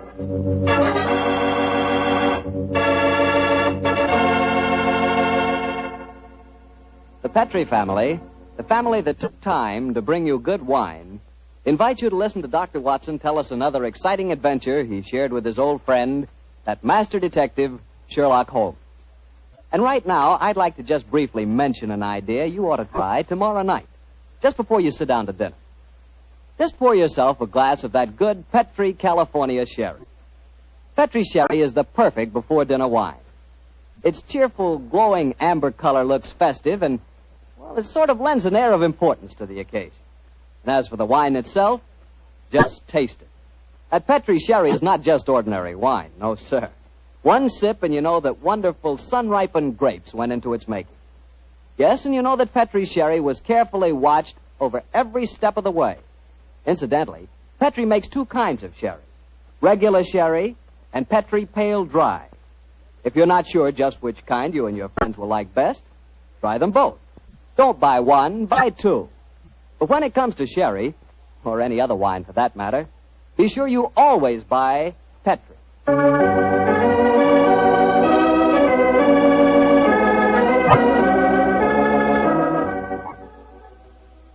And now I'm certain our good friend Dr. Watson's waiting for us. Let's go in and join him. Ah, there you are, Mr. Bartell. Punctual to the minute, as always. Well, this is one doctor's appointment I'm eager to keep. Nice of you to say so, my boy. Draw up your usual chair and make yourself comfortable. Thanks. Well, Doctor, today's April the 1st. Did anyone try and play any jokes on you? Yes, you did, Mr. Bartell, but I'm happy to say that nobody caught me. Not as in the story that I'm going to tell you tonight, but an April Fool's Day prank certainly scored a bullseye. I see you have the dispatch box out again, Doctor. Been refreshing your memory? Yes, I have, Mr. Bartell. And when I tell you the adventure took place in 1881, I think you'll agree that after such a lapse of time, a man can hardly rely on memory alone. 1881? Say, Doctor, tonight's adventure must have been one of the really early ones. Yes, it was indeed. In fact, to be exact, it took place only a little while after Sherlock Holmes and I had first met and had taken up lodgings together. How was the great detective in those early days? Profound mystery to me, Mr. Bartell. To give you an example, my boy, I'd shared our Baker Street lodgings with him for over a month before I was even certain of his profession, the knowledge of which I learnt to my awe and astonishment when our first adventure together took place. Oh, that was the one you called a study in scarlet, wasn't it, Doctor? That's right, Mr. Bartell. What a memory you've got, study in scarlet. But even after that adventure, I found myself wondering at times what I had let myself in for, sharing lodgings with such a strange companion. It was in one of those moods of doubt and confusion that my story begins. Late one March evening, I found myself in the neighborhood of Piccadilly Circus. It was cold, and a steady drizzle of rain had dampened my spirits.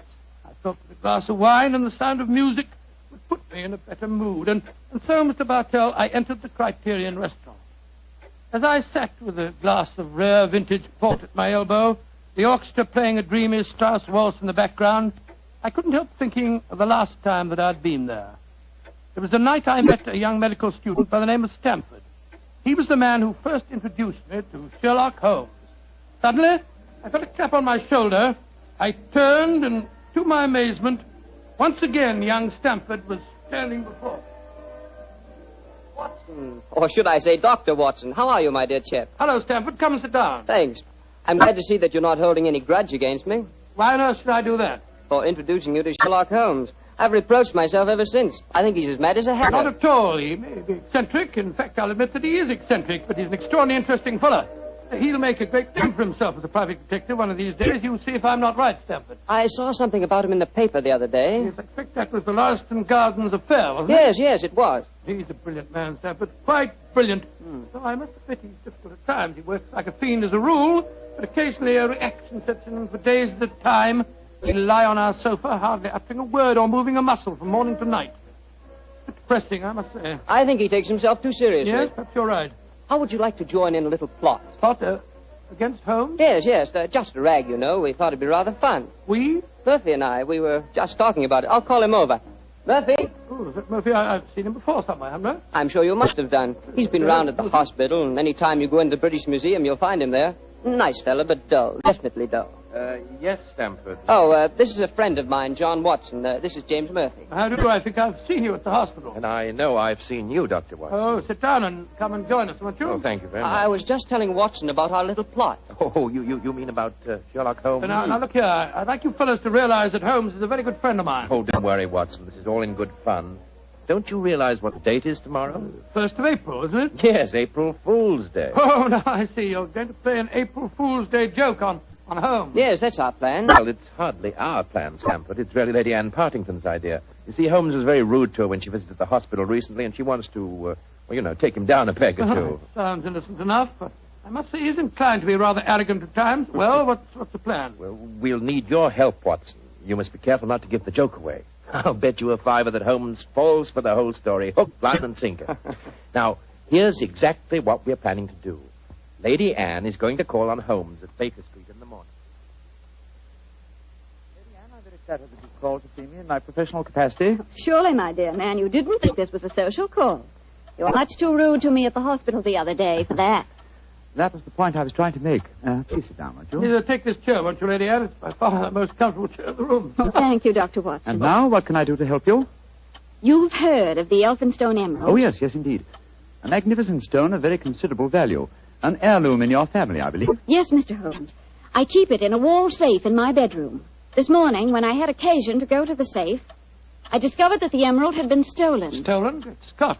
Shocking business. Of course, you want Mr. Holmes to recover it for you. A remarkable deduction, my dear doctor. Lady Anne, when you opened the safe, did you observe any signs of it having been tampered with? Oh, I think it's rather stupid to sit and answer questions here in Baker Street. Why don't you come over to my house in Cavendish Square and examine the safe for yourself? You are a detective, aren't you? Lady Anne, just now you accused me of rudeness. I assure you that mine, at least, was unintentional. Oh, come, Holmes. Don't be so touchy. I can promise you a substantial fee, Mr. Holmes. I'm a struggling practitioner in a new profession, eh? My poverty, but not my will, consents. I pay thy poverty, and not thy will. You see, I can quote my Shakespeare, too, Mr. Holmes. My carriage is waiting, gentlemen. Let's drive over to Cavendish Square at once, shall we?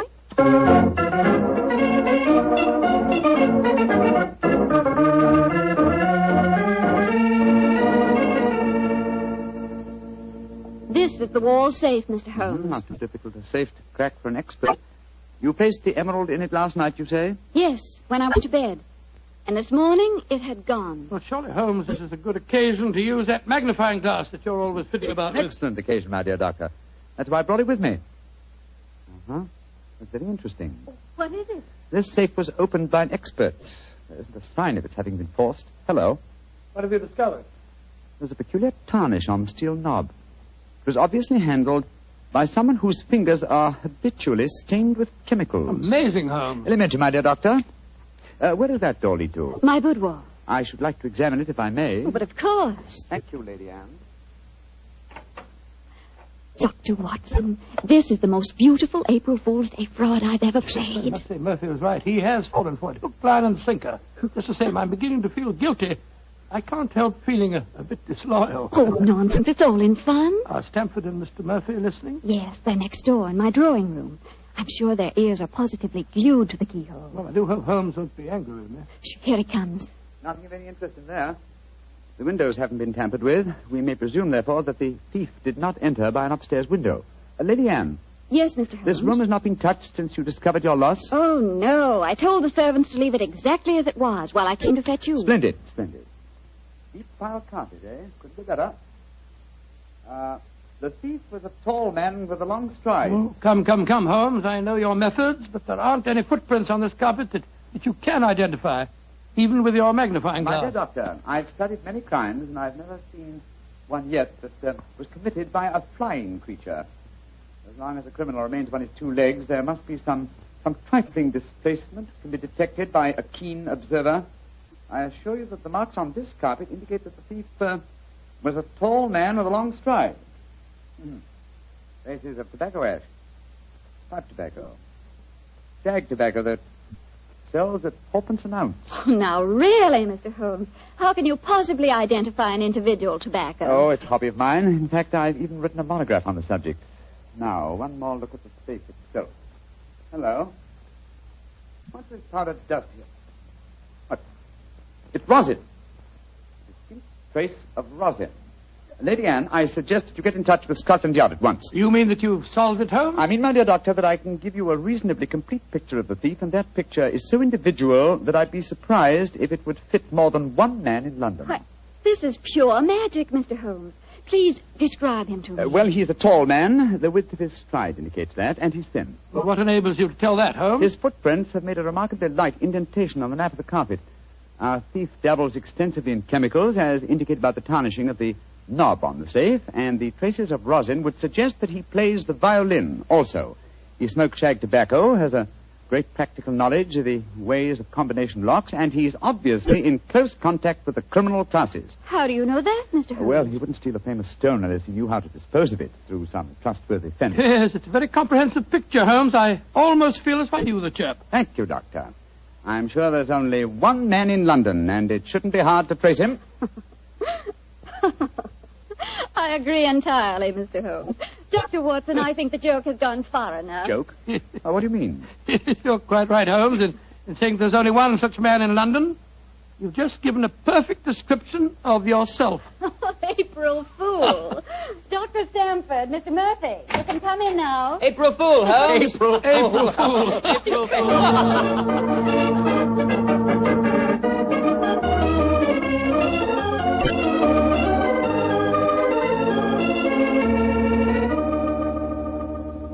Here, into the drawing room, everyone. Let us drink a glass of wine to Mr. Holmes, who has so graciously forgiven us for the little trick we played on him. And also to Dr. Stamford, who thought of the whole idea. No hard feelings, Holmes. Oh, no, Doctor.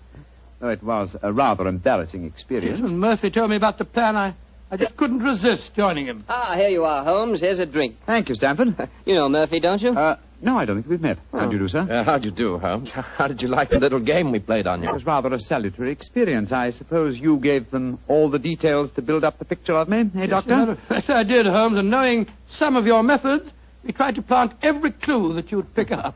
Very neat job, too, and incidentally, a perfect example of the dangers of deductions based on purely circumstantial evidence. I shall profit from this little lesson. I must say it was worth a fortune in emeralds to see your face, Holmes, when you realized what you'd done. Well, the joke's over now. By the way, where is Lady Anne? I believe she said she was going to fetch the Elphinstone emerald. She thought you might be interested in seeing it. She probably feels the sight of it will salve my wounded vanity. Oh, here she comes now. Mr. Holmes! Mr. Holmes! What's wrong? What's happened, Lady Anne? The emerald. It's not where I hid it. This time it's really stolen.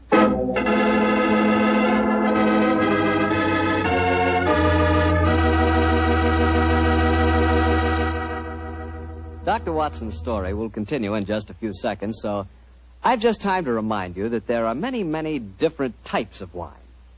But if you want one wine that's fine for almost any occasion, then you want Petri California Sherry.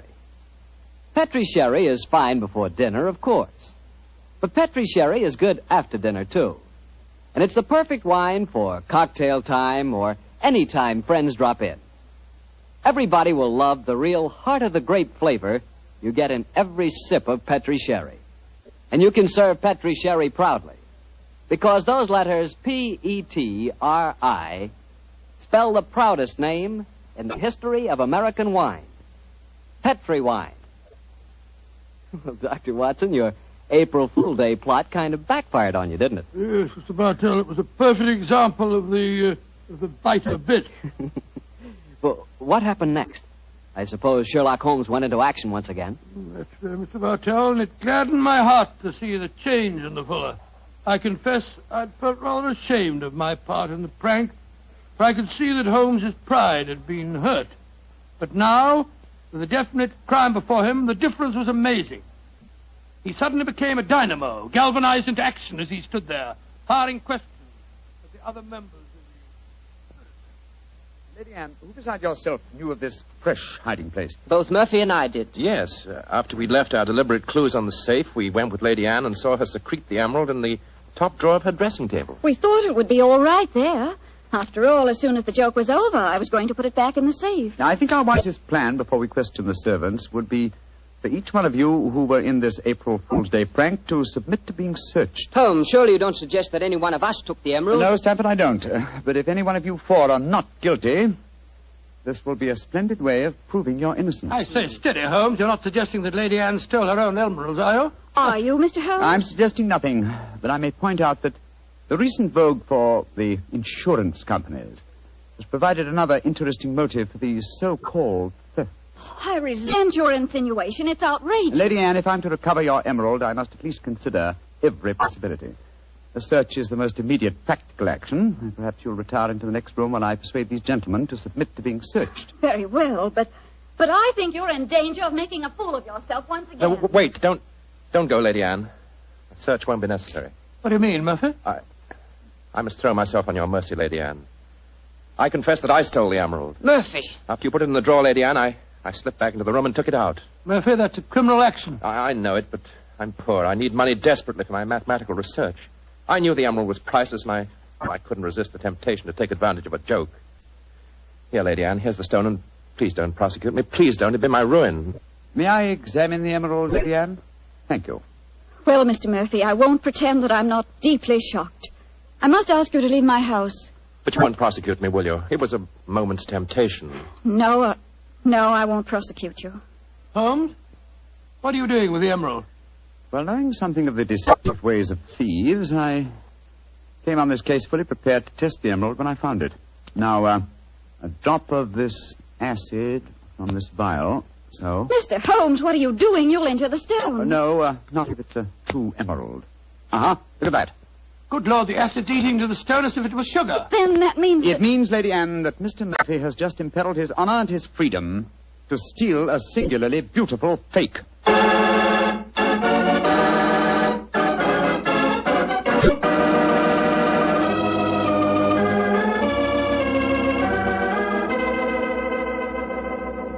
Mr. Holmes, this joke has turned into a nightmare. Is there no way of recovering my emerald? I hope so, Lady Anne. I've been taking steps in their logical order. The servants have all been questioned. We've searched Mr. Stamford and Mr. Murphy. Yes, most humiliating experience. Made me feel like a criminal. Well, personally, I was only too thankful to submit to a search this time. I knew I had nothing to worry about. You yourself, Lady Anne, you consented to being searched by the police matron that Holmes sent for? Only because he threatened to send for the police if I didn't. But distasteful though it was, I'd rather endure that than have this story on the front pages of the newspapers. And in spite of all these rather unfriendly proceedings, we've got exactly nowhere as regards finding the emerald. No, Stamford, but we have at least eliminated the possibility that the thief is secreting the jewel on his person. Still somewhere in these 2 rooms, eh, Holmes? I think so, though there is one remaining possibility. And that is? That the fake stone was substituted for the real emerald sometime before all of you engineered your April Fool's Day joke. Oh, no, Mr. Holmes, that's not possible. I know it was the genuine emerald I took out of the safe this morning. How can you be sure? The substitute was an excellent imitation. Without a chemical test such as I performed, it would be hard to be certain. I can tell you why I'm certain. Last night, Papa came to dinner and brought a Mr. Vanderleider of Amsterdam. He examined the stone. And you'll agree that a jewel expert like that couldn't be fooled. That's true, Lady Anne. And what did you do with the emerald after Mr. Vanderleider left? I locked it in my safe and went to bed. Mm-hmm. I didn't unlock the safe again until Dr. Stamford and Mr. Murphy came here this morning. That settles it, then. The real emerald is still hidden somewhere in these 2 rooms. But where? That's the question. I must say it's completely mystifying. Well, let's go back to what we were all doing at the exact moment you came into the room, Lady Anne, and informed us of the loss of your stone. Now, we were... We were drinking a toast to you and... That's it. Lady Anne, hard thinking is, well, it's thirsty work. Oh, I'm so sorry. Let me get you something. A glass of port, perhaps? No, thank you. But I observe that you have a remarkably comprehensive assortment of liqueurs. I wonder if I might have a glass of creme de menthe. Oh, of course. I'll get it for you. Creme de menthe in the middle of the day, Holmes? I knew you were eccentric, but this really takes... This bottle, it clinked as I picked it up. I thought it might, Lady Anne. There's something inside it. Allow me, madam. Thank you. I'm sure you won't mind if I waste this liqueur on the aspidestra. No, of course not. So... Lady Anne, allow me to restore to you the Elphinstone Emerald. Great Scott. Amazing. Fantastic. Ingenious. The one safe hiding place in the room. Where could a green gem be more effectively hidden than in a bottle of green liqueur? But who stole it? Who substituted the fake stone? Frankly, I don't care. The gem is restored. That's all that matters. I prefer not to go to court. Neither you nor I, Mr. Sherlock Holmes, would show up in the best of lights. And my father would disapprove of this whole affair, I'm afraid. Just as you wish, Lady Anne. In either case, I shall expect your check for my services in due course.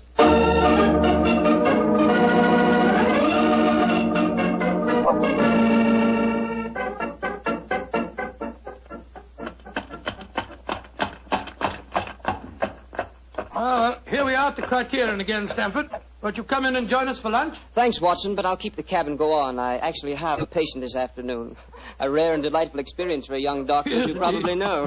As rare and delightful as a client is for a young detective, Stanford. I quite understand, and I'm correspondingly grateful to you for your profitable hopes. I'm glad it was profitable for you. Personally, I feel pretty stupid about the whole thing. Well, goodbye. Goodbye, old fella. Goodbye. 39 Onslow Square, cabby. You're remarkably quiet, Murphy. Well, I'm afraid my conscience won't let me do much talking, Doctor. I'm heartily ashamed of myself. Well, thanks for the lift. I'll leave you chaps. Oh, nonsense. You'll join us for lunch, Murphy. But, No buts about it. I insist. Come on. Well, it's awfully nice of you. Oh, come, Murphy. Any one of us can make a foolish mistake. It's just lucky that you didn't have to pay for yours.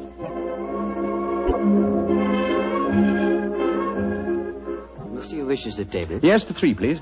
This way, monsieur.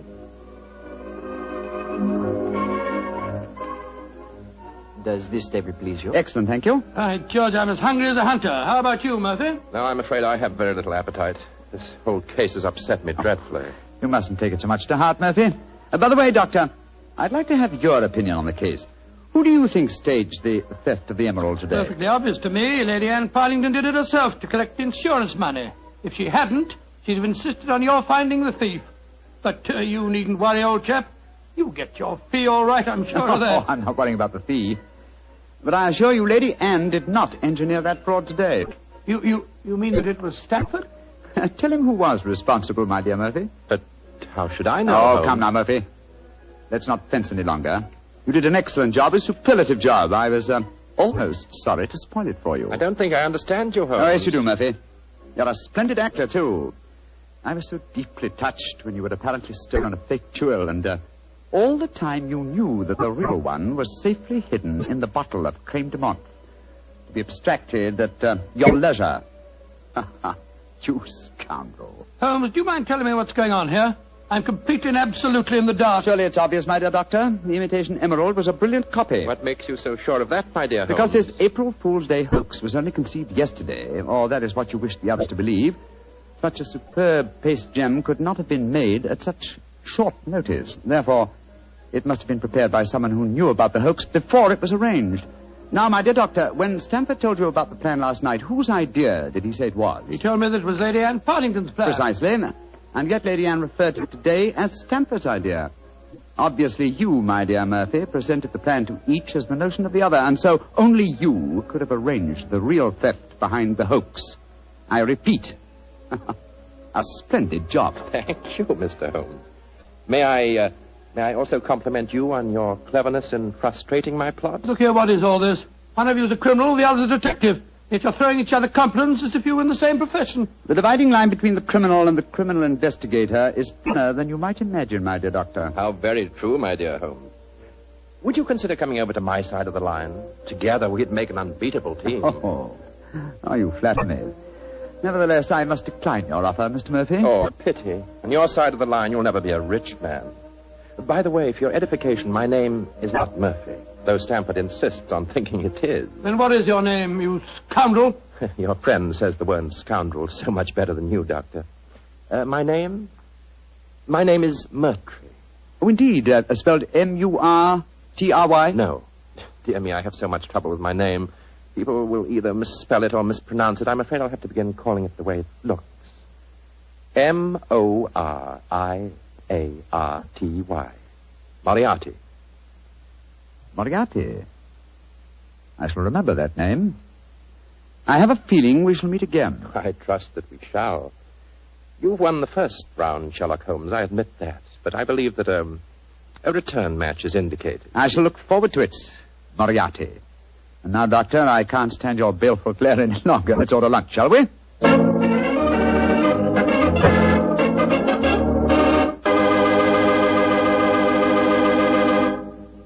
Doctor, that was a pretty hectic April Fool's Day. Yes, it was. I never want to see another one exactly like it. I don't blame you. You know, I'd sure hate to have someone come to my house and pull a trick like that on me. Why, Mr. Bartell, do you have a precious emerald you fear may be stolen? Are you kidding? I wouldn't know the difference between a precious emerald and a piece of green glass.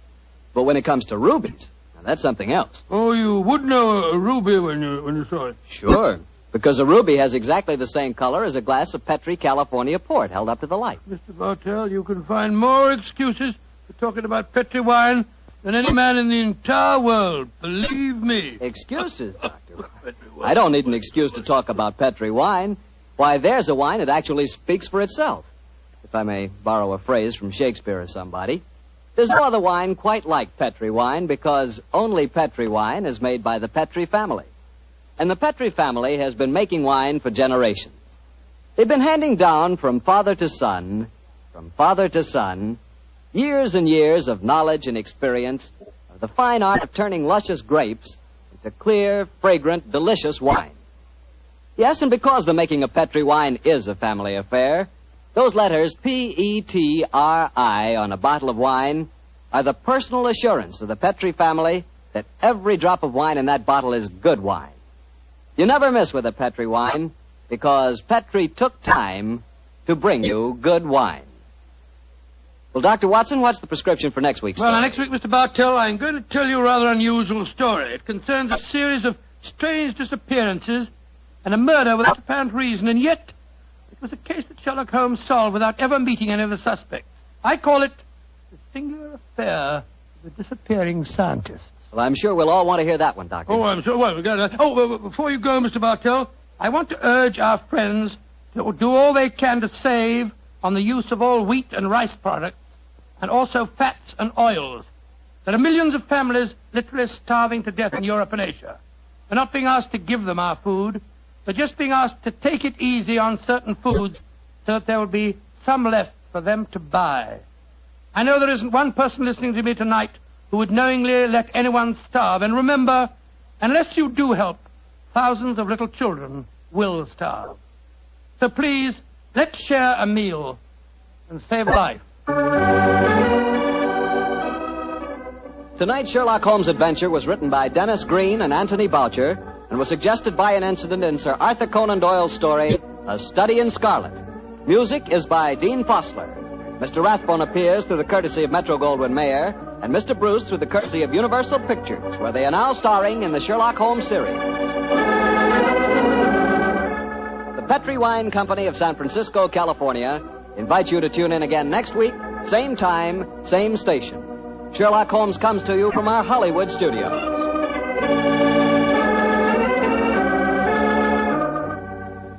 This is Harry Bartell saying goodnight for the Petri family. For a solid hour of exciting mystery dramas, listen every Monday on most of these same stations at 8 o'clock to Michael Shayne, followed immediately by Sherlock Holmes. This is the Mutual broadcast. As evening approaches, a thick London fog moves quietly across the still waters of the Thames River, spreading along the cobblestone streets, covering the familiar landscape of the city. In Baker Street, the lodgings of 221B are empty, for Sherlock Holmes and Dr. Watson have left long ago on another case of murder.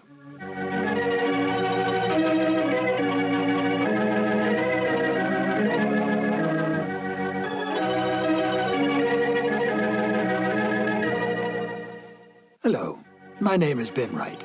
Welcome to the new Adventures of Sherlock Holmes.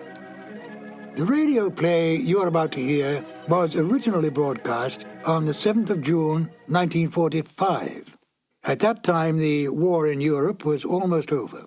We were, however, still fighting in the Pacific, and it was essential during the war years that radio do everything in its power to keep up the morale of the people, to make them conscious of the need to give, and give freely, to the war effort that all men could remain free. It was no different for the Sherlock Holmes radio series. Unlike the Sherlock Holmes movies of the time, the radio series was not set during the war, but retained its original time frame of Victorian England. How then to enlist this popular series to bring across a message in wartime? Although Holmes and Watson had long retired, it was possible to involve them in, if not the Second World War, at least the First World War, for they would have been very much alive then. The Victorian era was just about gone when the First Great War broke out. In fact, the war effectively killed it. But thanks to the cleverness of Dennis Green and Anthony Boucher, Sherlock Holmes and Dr. Watson could once again come to the aid of their country. The broadcast of In Flanders Fields was made part of a war bond rally in order to raise money to continue the fight against the enemy in the Pacific. I think it's an interesting note that Dennis Green and Anthony Boucher met at an earlier and similar war bond rally a few years earlier. It was a stroke of luck, for the two became not only good friends, but wrote some of the best of the new Sherlock Holmes adventures. Oh, yes, before we get to the show, do take careful note of Nigel Bruce's final statements at the end of the broadcast. Selling war bonds may be an amusing and quaint idea today, but during those rather dark days, it really was an important issue. And now, Sherlock Holmes and Dr. Watson in the radio drama In Flanders Fields. This episode from the life of Sherlock Holmes will be transmitted to our men and women overseas by shortwave and through the worldwide facilities of the Armed Forces Radio Service. From the stage of the Paramount Theater in Hollywood, Petri Wine brings you Basil Rathbone and Nigel Bruce in the new adventures of Sherlock Holmes.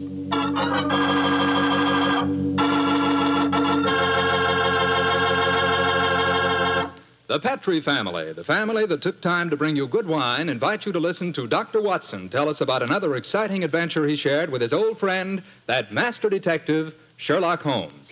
You know something? If right now it were possible for me to ask every one of you what you had for dinner this evening, I'll bet a good many of you would say chicken. Chicken is an all-American favorite. But boy, you just haven't tasted chicken till you've tried it together with a glass of well-chilled Petri California Sauterne. Petri Sauterne is a perfect mealtime wine, just made to go with chicken. That Petri Sauterne is a white wine, delicate in color, and what a flavor. A flavor that comes right from the heart of luscious, sun-ripened grapes. You can just taste those wonderful grapes. And I'll tell you something, that Petri Sauterne is pretty much on the terrific side when served with fish or any kind of seafood, too, and that's a fact. But say, whenever you serve that Petri Sauterne, remember you can serve it proudly, because the name Petri is the proudest name in the history of American wines.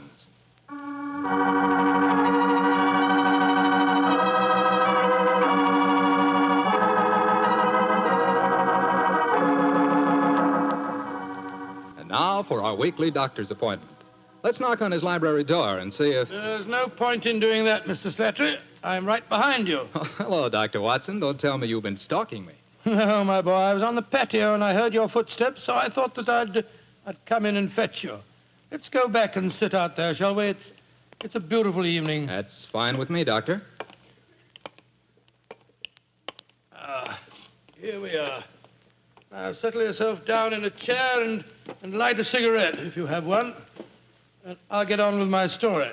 Well, last week you told us it concerned an adventure that you and Sherlock Holmes had in Flanders during the First World War. That's right, Mr. Slattery, I did. I thought that you and the great man had retired at that period. We had, my boy, but it was only natural that as soon as the war broke out, we both offered our services in any capacity that might help our country. Of course. And how did tonight's story begin, Doctor? It was in the winter of that first year. Things weren't going very well for the Allies. The Germans were advancing on Paris, and the picture was looking very black. It was just 24 hours before the famous Battle of the Marne began, the battle that changed the early course of the war, when Holmes told me that we had to go up to the front lines on a secret mission. We'd been in Paris for several weeks, where Holmes had just solved the case of the missing aide-de-camp. I was anxious to get back to England and my work in the war hospitals, but of course this new summons was in the nature of a command. And so, late on a rainy September afternoon, Holmes and I, with the boom of gunfire in our ears, found ourselves in the front seat of a staff car, sloshing and jolting its way towards the battlefield. Am I driving too fast for you, gentlemen? No, Sergeant, not at all. No, you're doing a splendid job. Oh, my man, look out, considering the state of the road. Thank you, sir. Hello? The gunfire is getting nearer, Holmes. Yes, old fellow. I imagine we haven't much further to go, have we, Sergeant? No, sir, we're nearly there.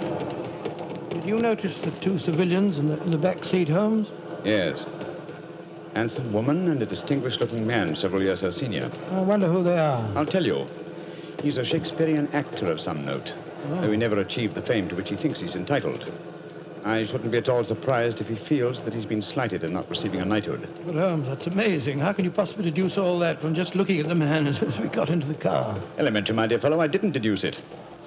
We saw him twice last year in the London Theatre, if you remember. What? His name is Maitland Morris. As for his biography, he's a friend of my brother, Mycroft's. He told me about him. Well, what do you suppose he's doing up here near the front line? His brother is General Sir Stanley Morris, who's in command of this particular front, and it would seem reasonable to presume that his brother has come up here to give a performance for the front-line troops. I suppose this hut is as far as we can drive, Sergeant. I'm afraid so, sir. We're 4 miles from the front line now. You'll have to clear your papers here. See that ruined farmhouse there, sir? Yes, Sergeant. Is that the General's headquarters? Yes, sir. Come on, Watson. Good Lord, it's pelting with rain. Yeah, let's make a dash for it.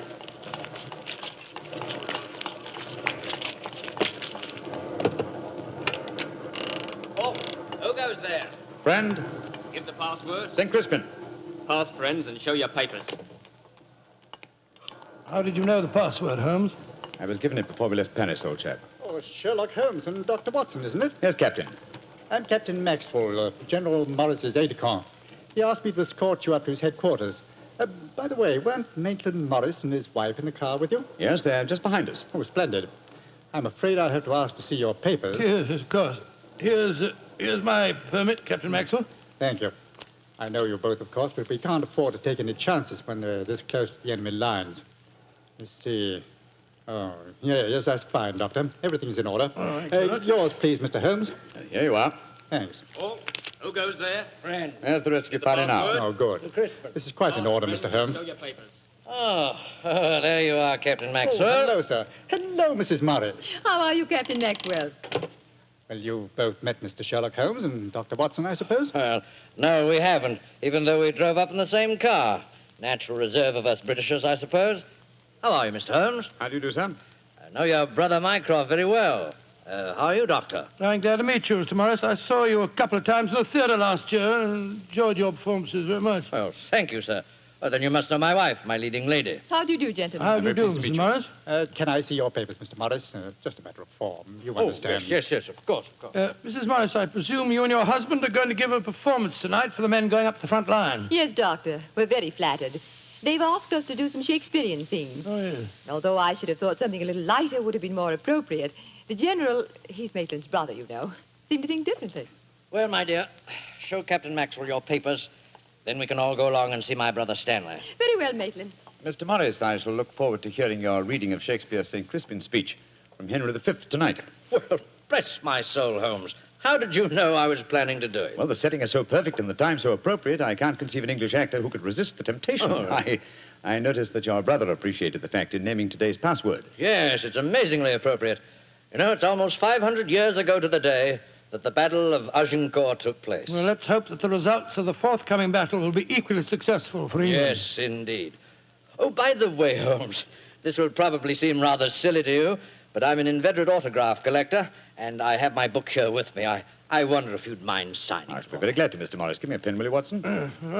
Here we are, Holmes. You'll find yourself among quite distinguished company in that book, sir. So I see. Adelina Patti, Crown Prince of Norway. Hello. Field Marshal von Tauchnitz. Oh, yes. He was one of my admirers when I played in Munich before the war. I suppose now that our countries are fighting, I should tear that page out. You know, I cannot help but feel that art and the appreciation of art are independent of national hatred. Quite so, sir. I myself still have a medal presented to me by the University of Leipzig for some trifling services. There you are, Mr. Morris. Oh, thank you very much, Mr. Holmes. A notable addition to my collection. I shall be very glad to sign your book for you, Mr. Morris, if you'd like me to. That's very kind of you, Doctor. Oh, Captain Maxwell, if our permits are all in order, don't you think we should be moving along? Just what I was going to suggest myself. I'll take you all straight to General Morris's headquarters.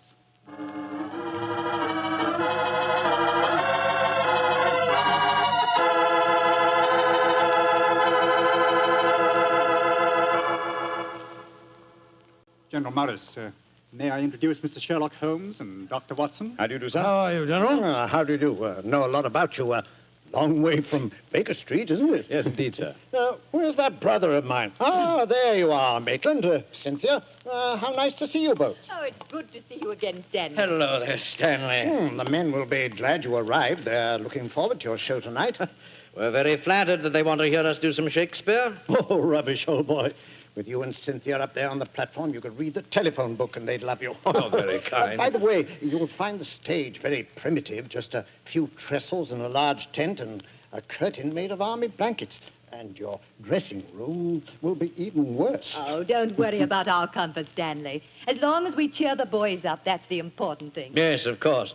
By the way, what program do you have mapped out for us? Well, I thought we'd have 2 shows. The tent's not large enough to hold everybody at once. Anyway, we have to keep up an alert all the time.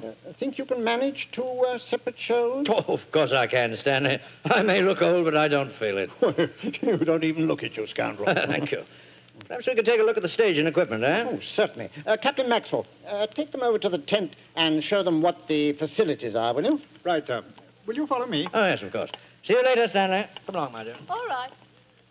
I'm glad you're here, Holmes. I'm sure I can speak quite freely in front of Dr. Watson. Oh, yes, with perfect freedom, sir. He's my colleague, and he's an old army man himself. Really? What regiment, Doctor? 5th Northumberland Fusiliers, sir. Later attached to the Berkshires in Afghanistan and wounded in the Battle of Mainwan. Really?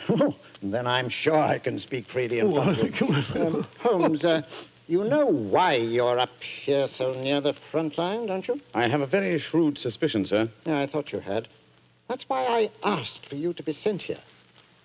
You asked for me to be sent here, General. Yes, I think I understand. Well, I wish I did. You will, Doctor, in due time. In the meanwhile, gentlemen, I'll have an orderly show you to your quarters. Thank you, sir. And, Holmes, take a look around, will you, and keep your ears open. We're comparatively a little distance from the German front lines, and yet there's a very puzzling silence just now. Yes, I noticed that, sir. And half an hour ago, on our way up, there's quite a lot of shelling. Exactly. It's unnatural and rather frightening at a time like this. You see, we're attacking at dawn. The enemy might be trying to infiltrate spies, and the whole success of this battle depends on a surprise attack. I quite understand, sir. Come on, Watson.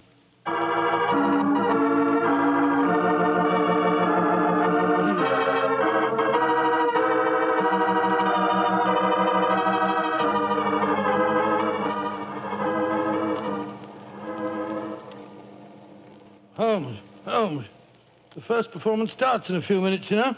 They're all there waiting. Why are we tramping about out here in the mud and the rain? I thought a pipe or 2 in the open air would clear our brains. Yes, a pipe in the open air is one thing, but a pipe in a downpour of rain is another. Was it raining? Oh, didn't even notice it. I was listening to the silence. What do you mean? Thousands upon thousands of Germans. Armed Germans. Full of a blind fanatical hatred and desire to kill, are crouched in trenches only a mile or 2 from here. Surrounding us are an equal number of English boys, also armed, and with a will, if not the desire, to fight, because they know their cause is the cause of freedom and justice. All these thousands poised, ready to pounce on each other and fight to the death, and yet, beyond that patter of rain, there isn't a sound to break the stillness of a September evening. Strange world we live in, old chap. You're being unusually rhetorical, Holmes. Yes, I am, aren't I? Let's be a little more practical, shall we? I wonder what is wrong with the actors tonight. Why do you ask that? Well, a little while ago, I noticed Mrs. Morris in a great state of excitement, going towards the farmhouse where the General is. Then she went back to her own quarters, and now she seems to be headed in our direction. Is anything wrong, Mrs. Morris? It's Maitland. What's wrong with him, madam? He's disappeared. Disappeared? What's happened? We were in the tent together, making up for our performance, when an orderly came in with a message. Maitland said it was from his brother, slipped on a raincoat and went out, saying he'd be back in a few moments. I waited and waited, and after a while I got worried, and I went over to see the General myself. He said that he'd sent no message, and that he hadn't seen any sign of Maitland. Good Lord, what could have happened to him? I don't know, Doctor, but I'm frightened. What shall I do, Mr. Holmes? You're a brave woman, Mrs. Morris. Brave? I don't know, Mr. Holmes. Why? Because the show must go on.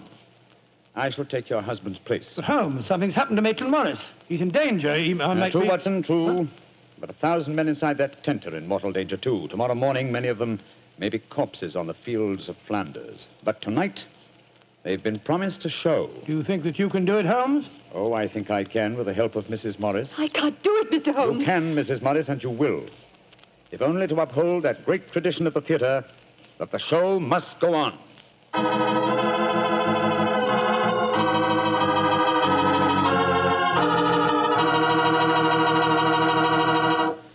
We'll hear the rest of Dr. Watson's story in just a few seconds. Tom, I'd like to take to tell you that if you've got a butcher who has meat and you've got the points to get that meat, don't forget to bring home a bottle of Petri California Burgundy. Tell you why. That Petri Burgundy is a rich red mealtime wine that's wonderful with any meat or meat dish. That's a fact. Petri Burgundy can make a banquet out of a hamburger. And boy, Petri Burgundy and old-fashioned Irish stew are bosom companions. Just get yourself some Petri Burgundy and share it with your family. Petri Burgundy is the best friend a good meal ever had.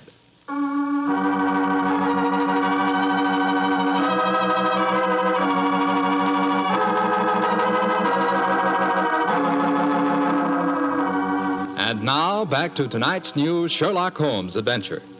It is just before the Battle of the Marne in the First World War, and Sherlock Holmes and Dr. Watson are at headquarters a few miles behind the front-line trenches.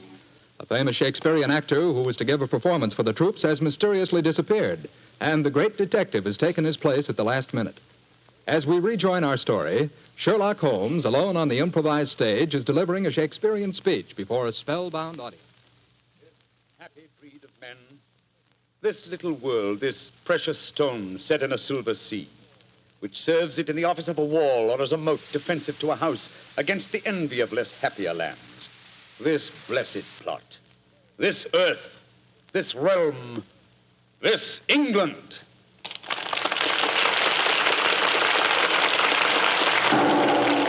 Holmes! That shot, are you all right? Yes, old chap. Fortunately, I started to leave the stage as the shot was fired. The bullet just missed me.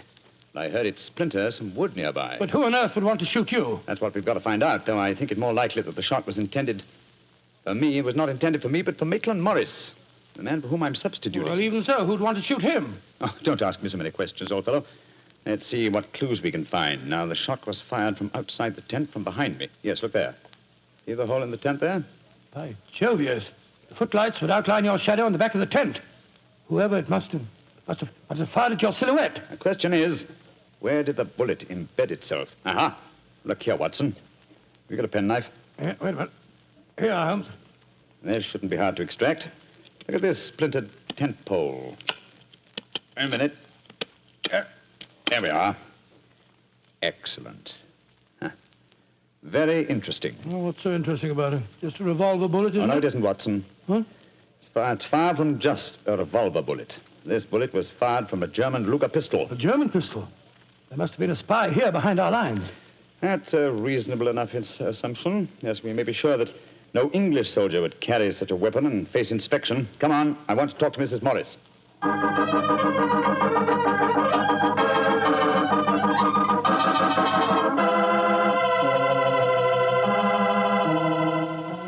Mrs. Morris, I want you to be very frank with me. But of course, Mr. Holmes. You know why your husband's missing, don't you? No, I don't. Have you found out anything? Come, madam. Why keep up this pretense any longer? I know that your husband is a spy, or at least a great sympathizer with the German cause. The general's brother a spy? Good Lord. How dare you say that? Because it's true. Foreign Office have been suspicious of his sympathies for some time. His own brother knew it. That's why he asked to have me sent up here to keep an eye on him during his visit. It is true. Why should I keep up the pretense any longer? You see, Maitland was a disciple of Stuart Houston Chamberlain. Oh, who was this Stuart Houston Chamberlain? An Englishman who married one of Richard Wagner's daughters and became a German citizen, and an arch-enemy of England. I tried to dissuade Maitland. I implored him to consider his British heritage, his brother's name and mine. But Maitland was a strange man. His life was one of frustration and envy. Envy of his brother, I suppose? Yes. When Stanley was knighted, it hurt Maitland terribly. He said it was typical if the English would knight a soldier and yet leave a great artist like himself unrecognized. That in Berlin, they really understood and rewarded the artist. Well, if the authorities knew that, it's amazing they allowed him to come so close to the front lines at a time like this. Oh, it was at the general's request. He wanted to plead with my husband to warn him that his secret was known. And now Maitland's gone over to the German lines. Oh, it's terrible. It's worse than that. It's disastrous. He can give them information as to the strength of our troops here. He knows the password. He might even know the hour the attack is timed to start. How did your husband expect to enter the German lines in safety, Mrs. Morris? He speaks fluent German, Mr. Holmes. I fancy the autograph book he was carrying containing the signature of Field Marshal von Tauchnitz was in reality his pass through the German lines. You've told the general that his brother was gone, of course. I haven't been able to. He moved up to the front line position immediately after the first performance, though I had warned him what I thought Maitland was planning to do. I think he intended to give his performance first, then cross the lines immediately afterwards. But something must have made him change his mind. Perhaps he suspected I'd warned the general. Anyhow, as you know, when I got back to our quarters, he'd gone. Did he leave any note, madam? Yes, he did. Here it is. Thank you. I have gone, my dear. Try and understand and forgive if you can. You wouldn't come with me, and so I'm taking what is left of my heart and my hopes where they belong, among the friends that understand and appreciate me. It is something stronger than love and blood and country that makes me do this. It is something dearer to me than life itself. Dearer to me than life itself. Oh, how could he? How could he? The shame of this will kill poor Stanley. Mr. Holmes, will you break the news to him? I know it's cowardly of me, but I just can't tell him myself. Don't worry, Mrs. Morris. I'll tell him. Dr. Watson and I will ask Captain Maxwell to escort us to the General's frontline headquarters. In the meantime, try and keep calm. We'll tell him.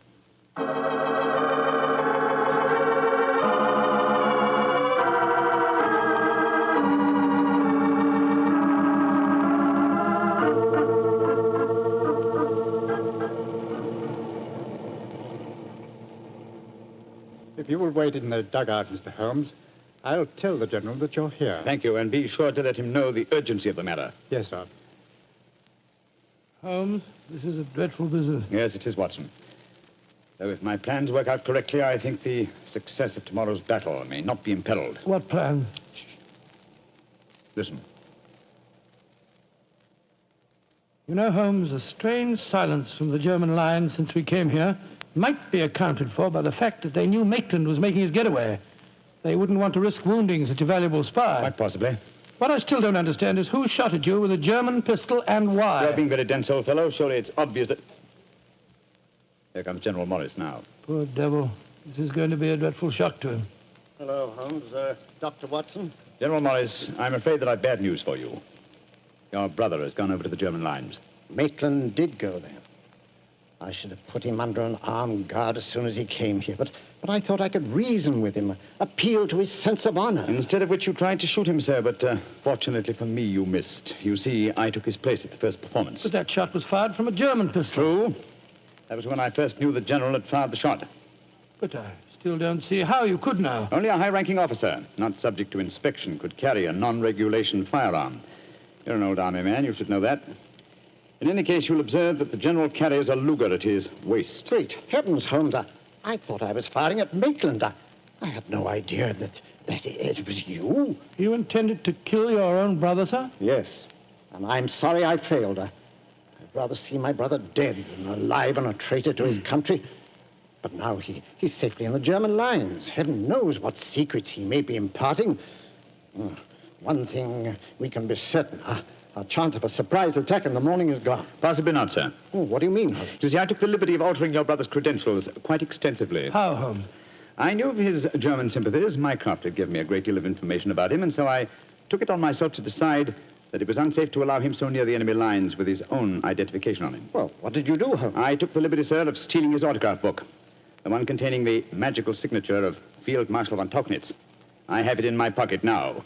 I think we shall find within its pages a code concealed in the various autographs, giving valuable information to the enemy. Good Lord. I also switched military permits on him. I felt that in the event that he did go over to the German lines, his welcome might be less cordial if they were under the impression that they'd captured Sherlock Holmes. To make that identification doubly sure, I also slipped in his pocket a slight souvenir of my own. By Joe, Holmes, you mean that medal that was presented to you by the University of Leipzig? Exactly, old fellow. I no longer wish to own a decoration given me by a country of barbarians, and it seemed a rather neat and effective way of returning it to them. So the Germans will think they've captured Sherlock Holmes? Yes, sir, and unless I'm much mistaken, he'll receive very short shrift at their hands. Yes, they hate you. There's your answer, sir. I'm sorry. Well, don't be sorry, Holmes. It's better that way. Now his secret can die with him. Excuse me, sir. Yes, Maxwell, what is it? Would it be in order for me to return to headquarters now, sir? It's very nearly time for the second performance, and I've still been unable to trace the whereabouts of your brother. Well, my brother will not be acting tonight, I'm afraid. Holmes, I wonder if I might ask you to take his place once again. If you want me to, General. I do. Maitland had planned to do the St. Crispin speech from Henry V. He knew how much I loved it. I realize that, sir. Well, I was told the password up here. Well, can you remember the speech, Holmes? Oh, I think so. At any rate, I can try. Then do it for me, my dear fellow, will you? For me. I'll be very proud to do it, General. Goodbye and good luck. Thank you, Holmes. Captain Maxwell, take them back to headquarters, will you? The men will be waiting for the performance.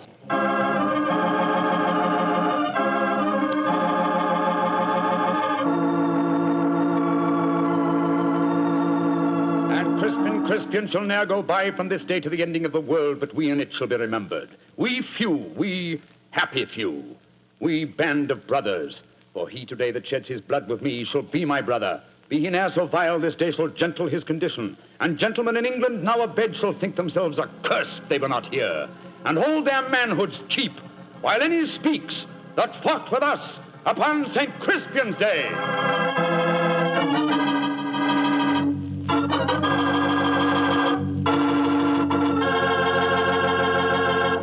Well, Doctor, that was a bit of an exciting adventure you told. No, I can still remember that awful feeling I had when I heard the shot in the tent and realized someone had tried to kill Holmes. He did have a narrow escape, didn't he? Well, Holmes always said there was no such thing as a narrow escape. He said you either escaped or you didn't. If you did, well, why worry? And if you didn't, you couldn't worry, so what? Quite a philosophy. I'd like to discuss it with you further. Over a bottle of wine? How else? What kind of wine? Naturally. Naturally. You couldn't ask for a more delicious wine than Petri. That's because the Petri family knows how to make good wine. They ought to. They've been making fine wine ever since they started the Petri business way back in the 1800s. And because the business has always been family-owned and operated, well, they've been able to hand on from father to son, all they've ever learned about the art of turning luscious grapes into fragrant, delicious wine. That's why no matter what type Petri wine you buy for any occasion, you can be sure it's good wine because Petri took time to bring you good wine. And now, Dr. Watson, how's about giving us a clue to next week's Sherlock Holmes adventure? Next week, Mr. Platter, I'm going to tell you a most unusual adventure in which Holmes and I are trapped in an airtight metal chamber, our only companion being a murdered scientist. Well, sounds like a story we don't want to miss, Doctor. See you next week. Yes. Oh, just a second, Mr. Platter. Before we go, I just want to tell our listeners that tonight we're broadcasting from the stage of the Paramount Theater here in Hollywood on behalf of the 7th War Loan Drive. The ticket of admission to the theater was a war bond. I'm mentioning this to remind you, our friends, that you have an important part to play in making the 7th War Loan a success. Buy more and buy bigger bonds than ever before. They're needed to pay for new super forts, new jet-propelled fighters, newer and bigger weapons to lick Japan. Remember, in spite of the magnificent achievements of our forces in the Pacific, the Japanese war has just begun.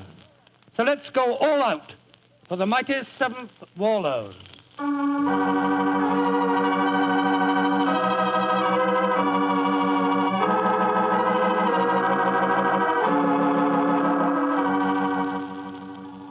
Tonight's Sherlock Holmes adventure is written by Dennis Green and Anthony Boucher and is based on an incident in the Sir Arthur Conan Doyle story, The Adventures of the Blanched Soldier. Mr. Rathbone appears through the courtesy of Metro-Goldwyn-Mayer and Mr. Bruce through the courtesy of Universal Pictures, where they are now starring in the Sherlock Holmes series.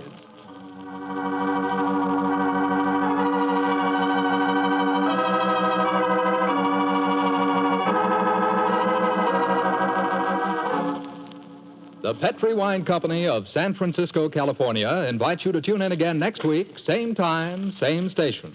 Oh, the Petri family took the time to bring you such good wine. So when you eat and when you cook, remember Petri wine. To make good food taste better, remember Petri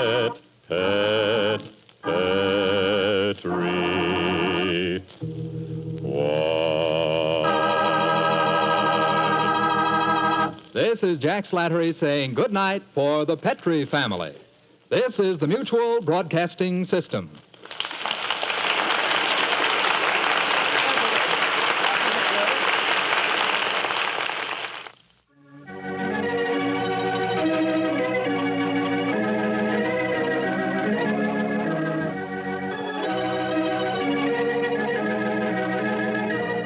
It was only a short time later that calls for the sale of war bonds would come to a complete halt.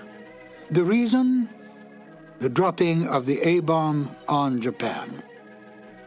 Not only did this bring the Second World War to an abrupt end, but it changed the entire life and rhythm of the world. I often feel that life might be richer if we could have grown into this atomic age at a slower pace.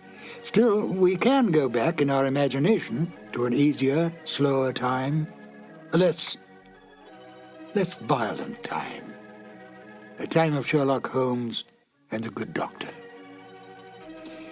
This is Ben Wright, and I'll join you again shortly with another new adventure of Sherlock Holmes.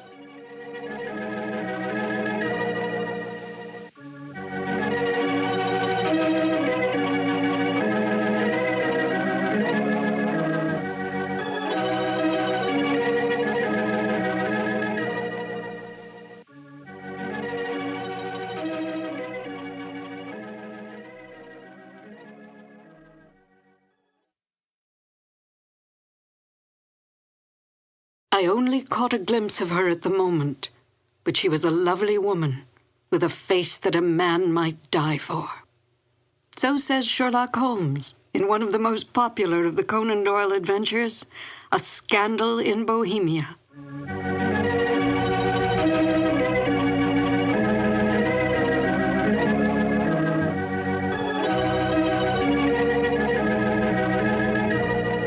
Hello, and welcome to 2 more new adventures of Sherlock Holmes.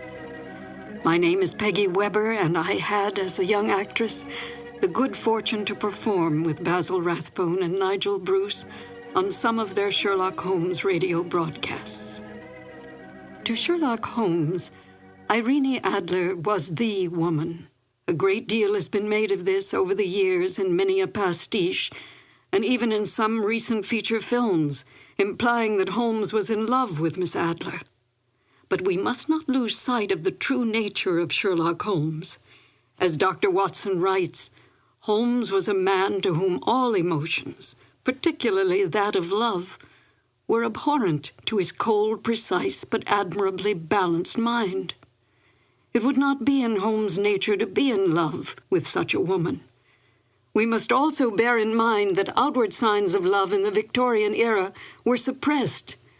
Women were considered second-class citizens, creatures who stood behind their men, bred and raised their children, and stood by silently and supportively. Such forward women as Irene Adler were considered loose women, a woman who was, in the words of the King of Bohemia, an adventuress. Holmes accepted this label placed upon Miss Adler by his client, but did not have so narrow a mind about women himself. He might not care for them, but he certainly did respect them, especially such a formidable woman as Irene Adler. Miss Adler was a benign adversary to Holmes, for in truth all her actions were to protect herself, not to bring harm to the great detective or his client, the King of Bohemia. Miss Adler's cunning, her awareness, as well as her immense beauty, and her ability to best Holmes, who rarely lost the game, are the traits that endeared her to Holmes from the moment he realized she had outfoxed him. And now, Sherlock Holmes and Dr. Watson in the classic adventure, A Scandal in Bohemia. This episode from the life of Sherlock Holmes will be transmitted to our men and women overseas by short wave and through the worldwide facilities of the Armed Forces Radio Service. Petri Wine brings you Basil Rathbone and Nigel Bruce in the new adventures of Sherlock Holmes.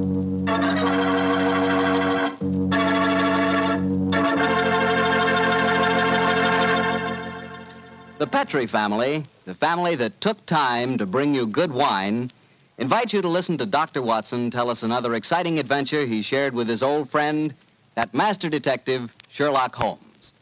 And you know something? I had an adventure tonight I wish you could have shared with me. I had a steak about, an inch and a half thick, tender, juicy, and with it I had a glass of Petri California Burgundy. Now, there's a combination. Steak and Petri Burgundy. That Petri Burgundy's a perfect mealtime wine. It's a rich red wine that's hearty and full of flavor. Flavor that comes right from the heart of the grape. And don't think that Petri Burgundy is only good with steak. It'll make a hamburger sandwich taste like a feast, too. Try Petri Burgundy with any meat or meat dish. It's just wonderful. And serve it proudly, too, because after all, the name Petri is the proudest name in the history of American wines.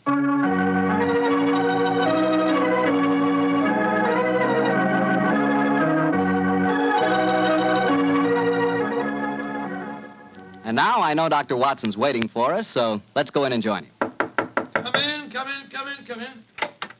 Good evening, Dr. Watson. Good evening, Mr. Bartell. You're quite muffled up tonight, I see. Overcoat, scarf, and gloves. Slip 'em off and come and join me by the fire. Thanks, Doctor. It's quite a nip in the air tonight. Yes, there is indeed. Well, Doctor, you told us last week that tonight's story centered around the activities of a brilliant and beautiful woman. Yes, my boy. Her name was Irene Adler. But I never knew Holmes refer to her by any other name than the woman. She sounds mighty intriguing. How did you happen to meet up with her? Well, I'll tell you the story from the beginning.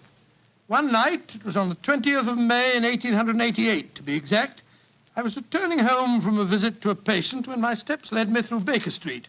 Since my marriage, I hadn't seen much of Sherlock Holmes. And you couldn't resist stopping by at 221B, I'm sure, Doctor. Oh, of course I couldn't. As I stood outside the well-remembered door, I looked up at the lighted windows and saw the tall, spare figure of my old friend, pass twice in dark silhouette against the blind.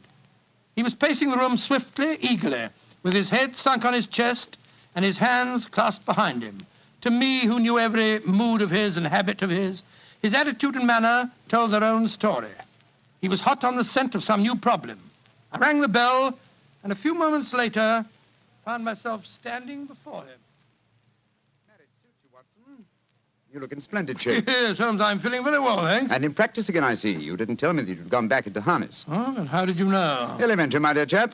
If a gentleman walks into my rooms smelling of iodoform with a black mark of nitrate of silver on his right forefinger and a bulge on the left side of his hat to show where he's secreted his stethoscope, I should be dull indeed if I didn't pronounce him to be an active member of the medical profession. Just the same as ever, Holmes. By the way, I'm not interrupting you. Well, you are, old fellow, but it's a most welcome interruption. You're working on a new case? It looks like it. This letter arrived by the last post today. It's undated and has neither signature nor address. Read it. Let's have a look.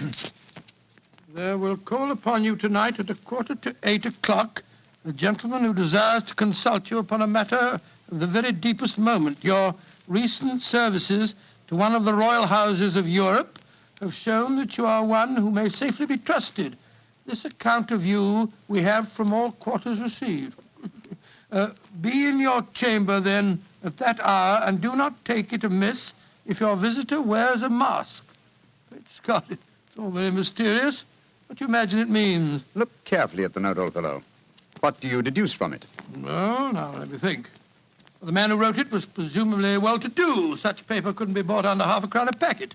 And it's peculiarly strong and stiff. Peculiar. That's the very word. It's not an English paper at all. Hold it up to the light. Don't you notice anything? Yes. There's a large E with a small G and a large G with a small T. That's right. Woven into the texture of the paper. What does that suggest to you? The name of the maker, no doubt, or perhaps his monogram. Not at all, my dear fellow. The G with the small T stands for Gesellschaft, which is the German for company. And the EG? That stands for Igria. It's a German-speaking country in Bohemia, not far from Carlsbad. Oh, so the paper was made in Bohemia? Undoubtedly, my dear fellow. And the man who wrote the note is a German. How do you know that? Observe the curious construction of the sentence. This account of you we have from all quarters received. A Frenchman or a Russian could not have written that.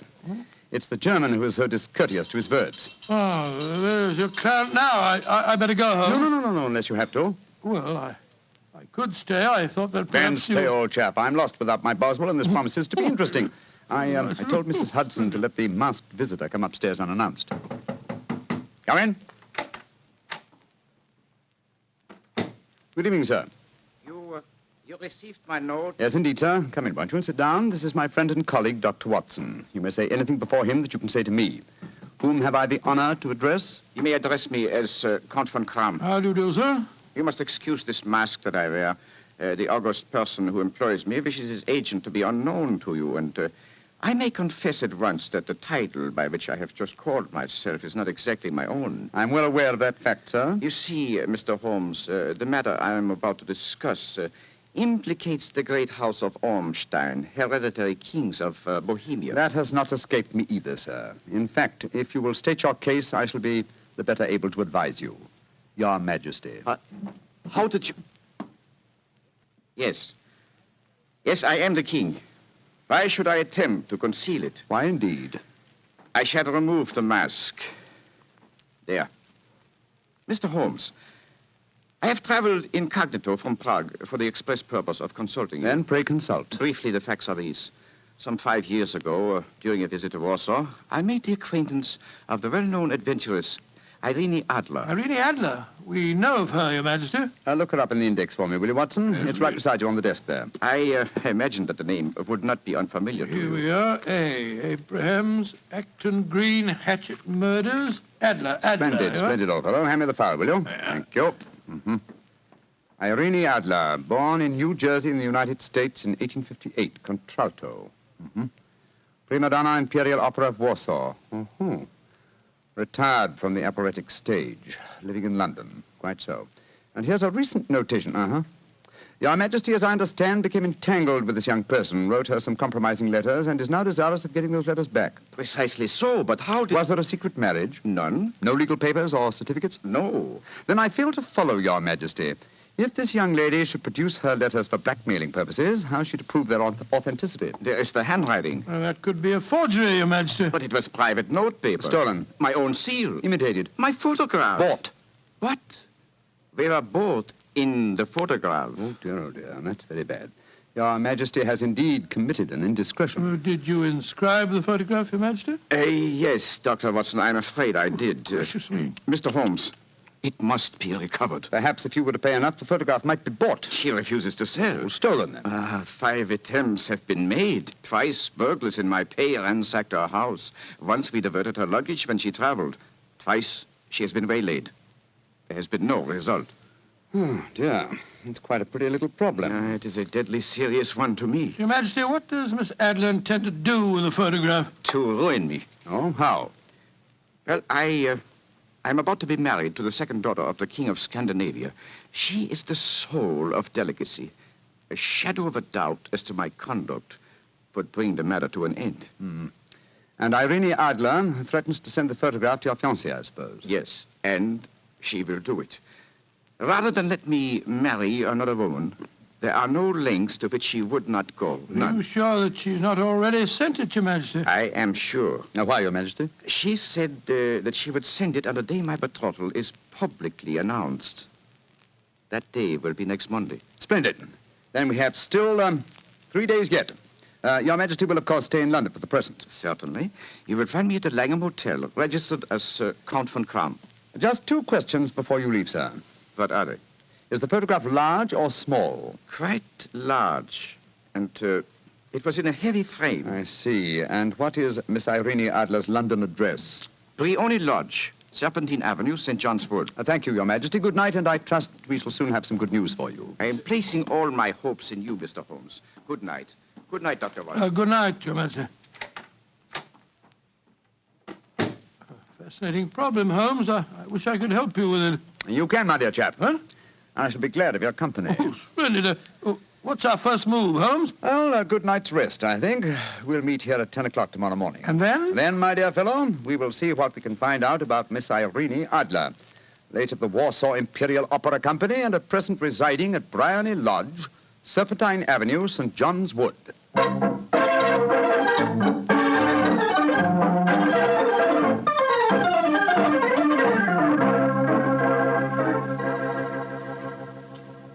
Well, Holmes, a cursory examination of Briony Lodge didn't prove very illuminating. No, a bijou residence that represents the essence of dignified suburbia, but tells us very little about its owner.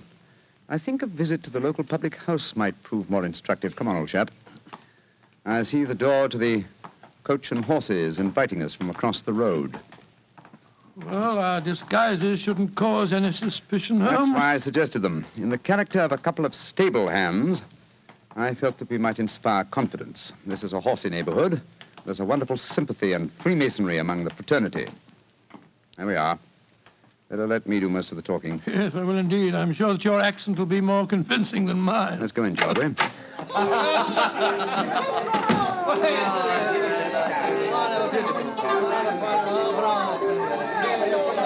Well, what'll it be, mateys? Half of Oldham Mile, please. How about you, Charlie? All ever say? Yeah, 2 halves of Oldham Mile.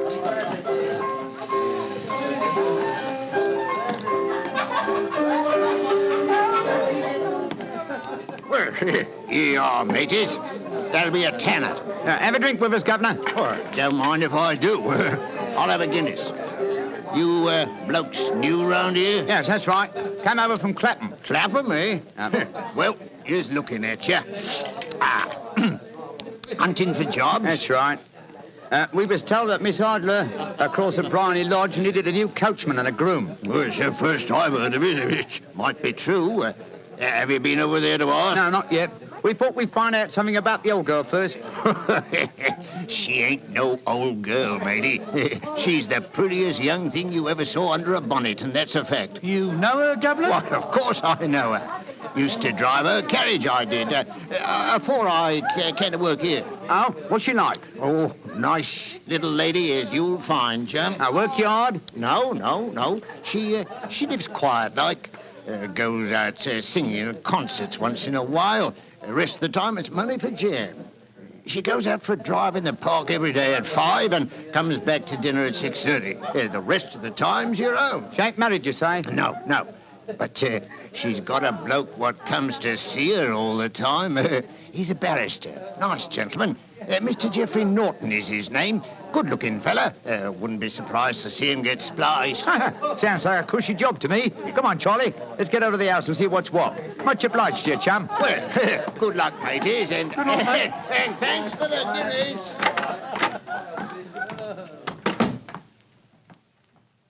What's our next move, Holmes? Let's stroll back to Bryony Lodge.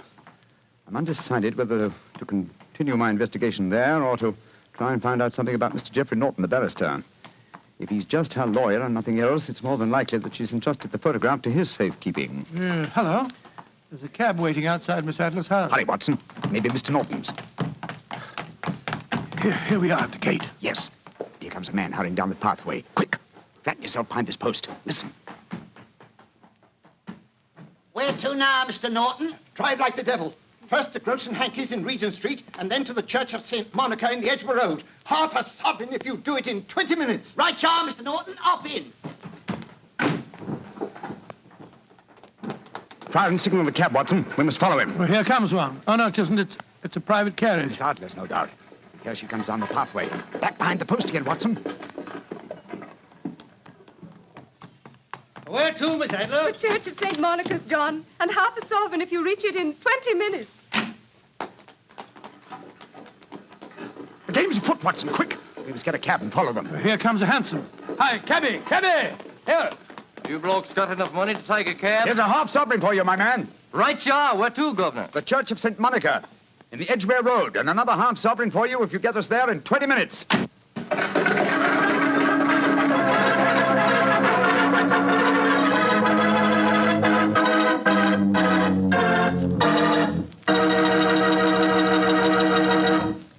We'll hear the rest of Dr. Watson's story in just a second, but let me tell you something. If you're going to have chicken for dinner tomorrow night, or any night, don't forget to serve that chicken with Petri California Sauterne. Believe me, Petri Sauterne is just about the last word in white wines. It's beautifully golden in color, it's delicate and intriguing in flavor, and it's just, well, you taste it and see for yourself. If you want a delicious white wine, you certainly want a Petri Sauterne. Well, Doctor, once again, you broke off your story at the most exciting point. Did you and Sherlock Holmes reach that church inside the 20 minutes? Yes, Mr. Bartell, we did, but the other carriages were there before us.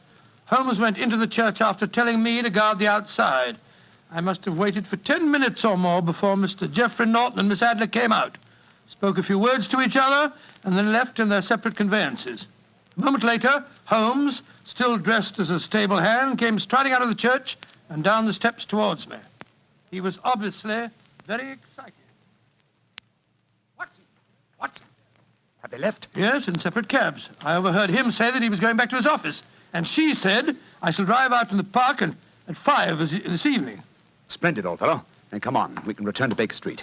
What happened inside the church, Holmes? They were married. Married? Of course. The ceremony would have been illegal if it had been performed after noon. That accounted for their wild dash to the church. Jump into the cab. Where to now, Governor? 221B Baker Street.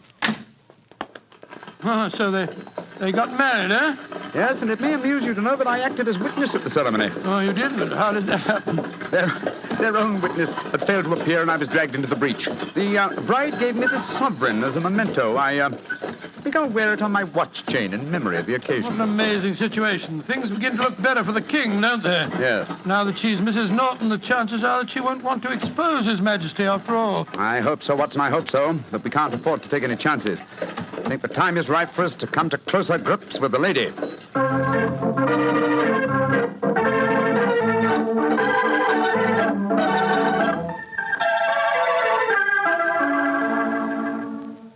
Well, Holmes, now that we've eaten, perhaps you'll tell me your plan.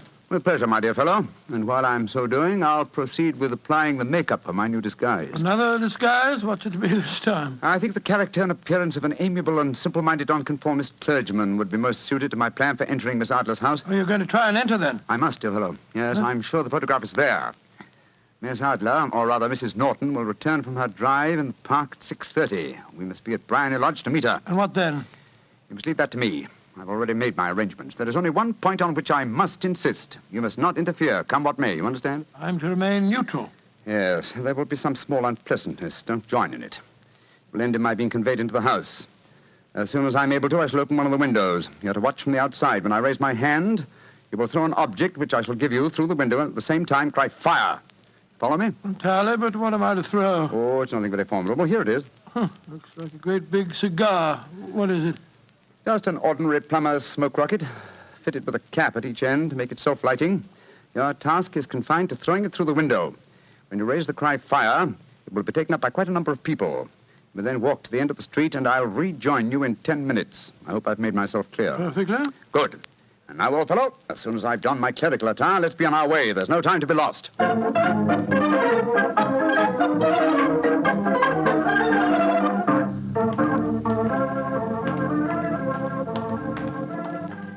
It's nearly 6:30, Holmes. We've been pacing up and down in front of her house for half an hour now. I hope she does come back. I'm sure she will. There seem to be a lot of loafers hanging around her gate. All part of my conspiracy, old chap. You'll see them play their parts in a few minutes. You still think the photograph is inside the house? Yes, I'm sure of it. Hmm? It's most unlikely that she carries it about with her. Remember, the king told us it was a large frame picture. And also remember that she'd planned to use it within a few days. It must be where she can lay her hands on it. It must be inside her house. But her house has been burgled twice. They don't know how to look. Well, how will you look? I won't. I'll get her to show me. She'll refuse. No, she won't be able to. Shh. Here comes the carriage now. Remember, Watson, carry out my orders to the letter. Yes, you can trust me, Holmes. Good luck. Blimey, here comes the Duchess of Tiddleweeds. Let's put out the carpet. She might get her tootsies wet. Oh, put a sock in it, Elfie. Leave him alone. She's no better than she ought to be. Please let me through. I live here. Well, ain't that nice? We'll all come in and have a cup of cocoa. Move out of the way, please, and let the lady through. Mind your own business. Just 'cause your collar's turned the wrong way, you can't spoil our fun. That's right, Eddie. Keep your nose out of it, parson. Please don't fight about it. I tell you to stop molesting the lady. Do ya? Then how would you like a biff in the nose? Oh, he hit the poor man. Then he ran away, the coward. Is the clergyman badly hurt? He hit his head, Mum, when he fell. If you asks me, he's hurt bad. He's bleeding something terrible. Can we bring him in, Mum? He can't lie here in the street. Why, of course. Bring him in. Right you are, Mum.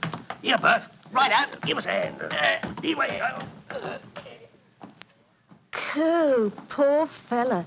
Do you see what happened to him, mister? Yes, I saw, my good woman. A very convincing demonstration. What you mean? Weren't you paid by a certain gentleman for this performance? Oh, you knows about it, too. Yeah, you must be a friend of Mr. Sherlock Holmes. Yes, I am. Nice gentleman. He give us £5 bob apiece for tonight's work. It ain't through yet, though. We got to start yelling fire when somebody tells us. I'm that somebody, my dear lady. Where's Mr. Holmes now? He's inside the house. Yes, he's opening a window. Now he's raising his hand. That's my signal. Now to throw the rocket. There we are. Fire!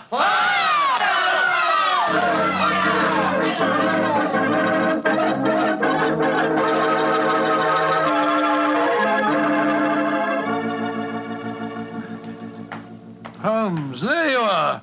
You have the photograph? No, but I know where it is. She showed me, as I told you she would. I'm still in the dark. There's no mystery, old chap. When my accomplices started the round the street, I had a little moist red paint in my hand. As my good friend Alfie pretended to strike me, I clapped my hand to my head and fell down. It's an old trick. Yes, I understand that, but how did my throwing the rocket help you? It was all important, my dear fellow. When a woman thinks her home is on fire, her instinct is at once to rush to the thing she values most. A married woman grabs her baby. An unmarried reaches for her jewel box. In this case, of course, it was the photograph. Where was it? In a recess in the living room, just above the right-hand bell pull. I caught a glimpse of it as she half drew it out. When I made it known that the fire was a false alarm, she replaced the photograph. As soon as I was able, I assured her that I was feeling well enough to leave. You didn't take the photograph, then? No, I felt that over-precipitance at this stage might ruin everything. And what do we do now? Drive to the Langham Hotel and inform His Majesty of what has happened, then return with him here. After that, my dear chap, the case will be ended.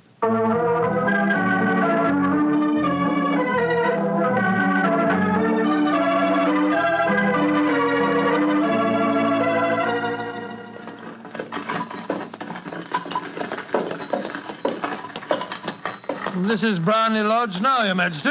I'm all impatience. You're certain this photograph will still be there, Mr. Holmes? I have every reason to believe so, Your Majesty. I must confess, this is going to be something of an ordeal. Then I suggest that you let me do the talking, Your Majesty. I think I know how to handle the lady.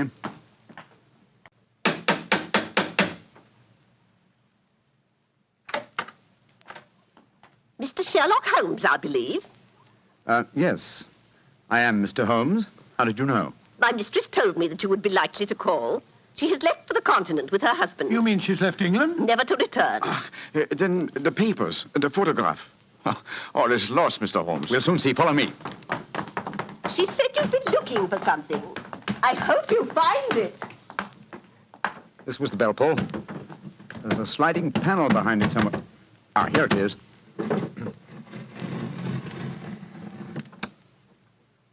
Is the photograph there, Mr. Holmes? There is a photograph, but it's a photograph of the lady alone.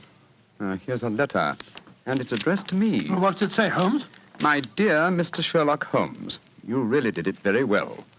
Until after the fire alarm, I had no suspicion. But then, when I realized how I had betrayed myself, I began to think. I'd been warned that if the king employed an agent, it would certainly be you. May I congratulate you on your disguise as the dear old clergyman? Great Scott, you was far more clever than you thought, Holmes. Yeah, go on. What else does it say? Let me see. My husband and I both thought that the best recourse was flight. So you will find the nest empty. As to the photograph of the king and yourself, His Majesty may rest in peace. Thank goodness for that. I love and am loved by a better man than he. I leave another photograph, however, that he might care to possess. And I remain, dear Mr. Sherlock Holmes, very truly yours, Irene Norton, née Adler. What a woman, Watson. What a woman. What a magnificent woman. She fooled me completely. But, I'm sorry, Your Majesty. I've been unable to bring your business to a more successful conclusion. On the contrary, my dear sir, nothing could be more successful. I know that Irene's word is inviolate. The incriminating photograph is now as safe as if it were in the fire. I'm glad to hear Your Majesty say so. I am immensely indebted to you. Now, pray tell me in what way I can reward you. This beryl ring that I wear, I should be proud Your Majesty has something that I should value even more highly. You have but to name it. This photograph. Irene's photograph?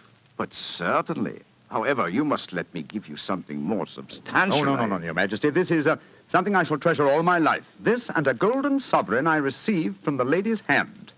They will remind me that I was once tricked by a woman. A woman that I shall never forget.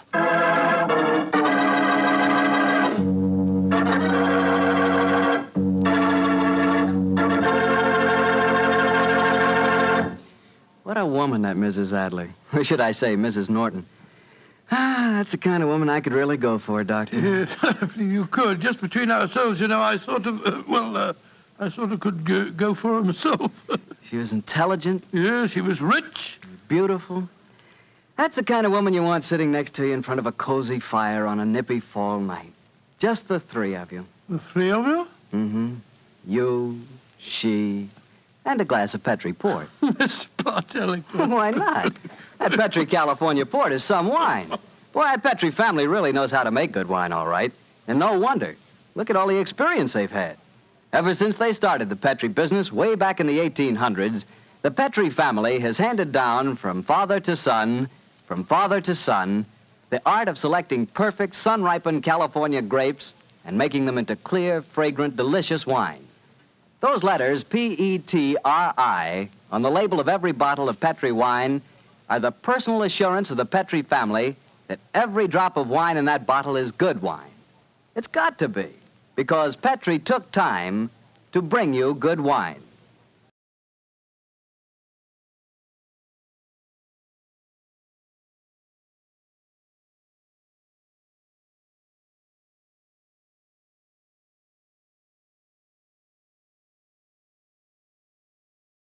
Good evening, Doctor. Good evening, Mr. Bartell. Draw up your usual chair. Thank you.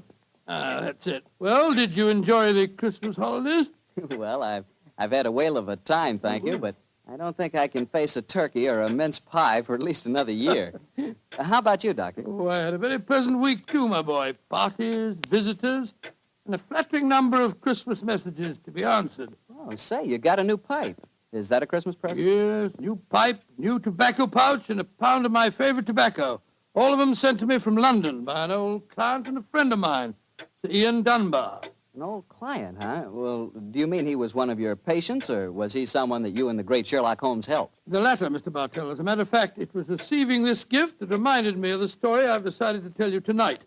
A story in which Sir Ian Dunbar played a prominent part. And how did it begin? The day before New Year's Eve in 1899. Sherlock Holmes and I sat in opposite corners of a first-class railway carriage as we sped towards Edinburgh in the Flying Scotsman. What took you and Sherlock Holmes up there, Doctor? It started off as a holiday visit, Mr. Bartell. My old friend Sir Walter Dunbar had asked Holmes and me to spend a few days with him at Dunbar Castle, about 20 miles outside Edinburgh.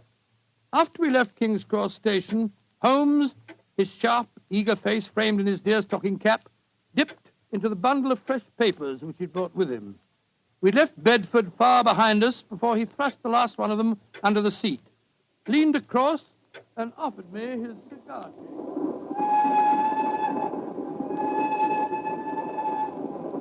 Care for a cigar, Watson? No, thanks, awful. I'll stick to my pipe. Flying Scotsman's living up to its name. We're going splendidly. Our present rate is 53.5 miles an hour. Oh, I haven't noticed the quarter-mile post. Nor have I, but the telegraph posts on this line are 60 yards apart. With the aid of a watch, the calculation is a simple one. Watson, my dear fellow, we have several hours ahead of us. Tell me more about Sir Walter Dunbar. I have a feeling that he's in some kind of trouble, but you haven't wanted to talk about it. Well, it's not exactly trouble, Holmes, but there's a strange problem that confronts the Dunbars. A problem that'll be settled at midnight tomorrow. Oh, indeed. Night of New Year's Eve, eh? Yes, exactly. But to really appreciate the story, I have to begin by telling you of the death of old Sir Thomas Dunbar. The father of the present baronet, I suppose. Yes, he was severely wounded at Waterloo, though he managed to last out long enough to get back to Dunbar Castle. The story goes that as he lay there on his deathbed, he told his wife of his plans for their unborn child. Dinna grieve, lass. I fetched the baronetcy home from Waterloo. What if I fetched a mortal wound as well?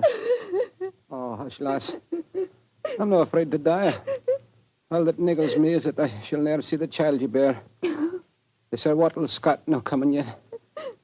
Can he visit the deathbed of his old friend? Who's there? Is that you, Sandy Murdoch? Aye, Thomas. It's me. Aye. I'm leaving an unborn son behind me when I die. Now, I don't trust women or children or banks for that matter. Put the best part of my wealth and gold in the big iron box you'll find under the bed. The money's there. Aye, and something else for a rainy day. You're to keep that box in trust for me, Sandy. You can turn it over to my boy on the New Year's Eve before his 21st birthday. And he'll be a man and wise enough to know how to use it. You understand, Sandy? Aye, Thomas. But supposing your bairn's a girl. A girl? I tell you, it'll be a boy. And we'll name him Walter after my good friend, Sir Walter Scott.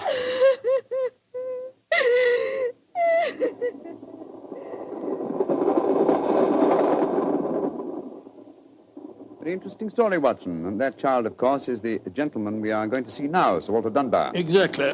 And the first baronet was a friend of Sir Walter Scott, while his son can boast of your acquaintance. Why, it's a family singularly rich in literary friendships. That's not very funny, Holmes. To continue, I suppose you can guess what happened.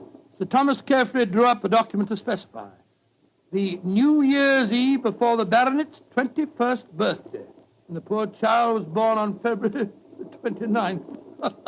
It was a leap year. Oh, so poor Sir Walter is still waiting for his iron box full of gold. Yes, he'll be 84 next year, and yet legally, with only one birthday every 4 years in the eyes of the law, he'll at last be 21. A most amusing situation, though I'm afraid Sir Walter finds it far from entertaining.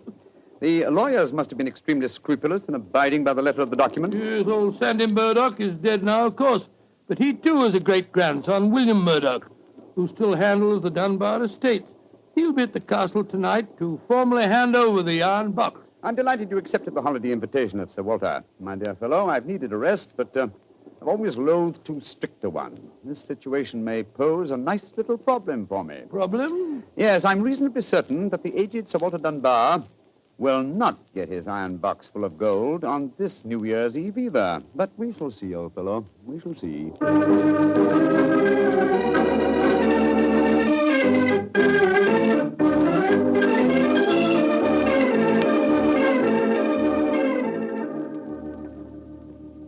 Dr. Watson, I'm glad to see you and Mr. Holmes here at the castle. Thank you, my boy. Holmes, this is Ian Dunbar, Sir Walter's grandson. How do you do, Mr. Dunbar? I'm very proud to meet you, Mr. Holmes.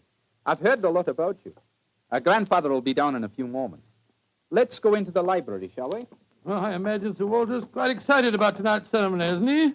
Wouldn't you be, if you'd waited 63 years too long for an inheritance? Indeed, I should. Thank the Lord I had the foresight to be born on the prosaic date of August the 21st. In the event of your grandfather's death, you will be the next baronet, I take it. Yes, Mr. Holmes. You see, my father was killed 2 months ago at Mafeking. Yes, I read about it in the papers, my boy. I'm very sorry. Thank you, Doctor. The opening of the box isn't going to be the only ceremony at midnight. Dorothy and I are announcing our engagement. Dorothy? Dorothy Small. She and her father are staying here, too. My congratulations. Yes, indeed, Ian. Indeed, mine, too. Thank you. It's been quite a battle with her father, though. He's a businessman and isn't impressed with titles when they aren't accompanied by a suitable income. But when we told him about the inheritance, he relented and gave his consent. Here's Dorothy now. Dorothy, darling, I want you to meet 2 friends of mine, Mr. Sherlock Holmes and Dr. Watson. How do you do? Now, how do you do, Miss Small? How are you, my dear? From what this young man's been telling us, I gather that congratulations are in order. Thank you. I finally persuaded Father that Ian would make a worthy son-in-law. For a while, I was afraid we'd have to elope to Gretna Green, live in a cottage on bread and cheese and love, and brave the parental wrath, just as they do in the storybooks. Oh, Sir Walter, there you are. Watson, my dear boy. How are you? And this must be your friend Sherlock Holmes. How do you do, Sir Walter? Very well for a young nipper who'll be 21 at midnight. Gentlemen, may I introduce Mr. Herbert Small? How do you do, sir? I believe that we have to congratulate you on the engagement of your daughter. That was supposed to remain a secret until midnight. The Dunbar box was finally opened. Dinna be grouchy, Herbert. The children are in love, and I'm going to settle money on Ian. And it's New Year's Eve. Let's enter into the spirit of the occasion. Bring out the glasses, Ian. I've had some bottles of my special pride put out. It's the finest port in Scotland. The cream of Dunbar. Aye. My father laid the first bottle down the year before I was born. And a drink of the brew will surely warm the cockles of your heart. My mouth's watering already, Sir Walter. When is this lawyer fellow, young Murdoch, getting here? Any moment, Herbert. As soon as he arrives, we'll have dinner, and then we'll be ready for the evening ceremonies. He's bringing the famous iron box with him, Sir Walter? If he doesn't, they won't get any dinner, Holmes. Ian, pass the glasses around, my boy.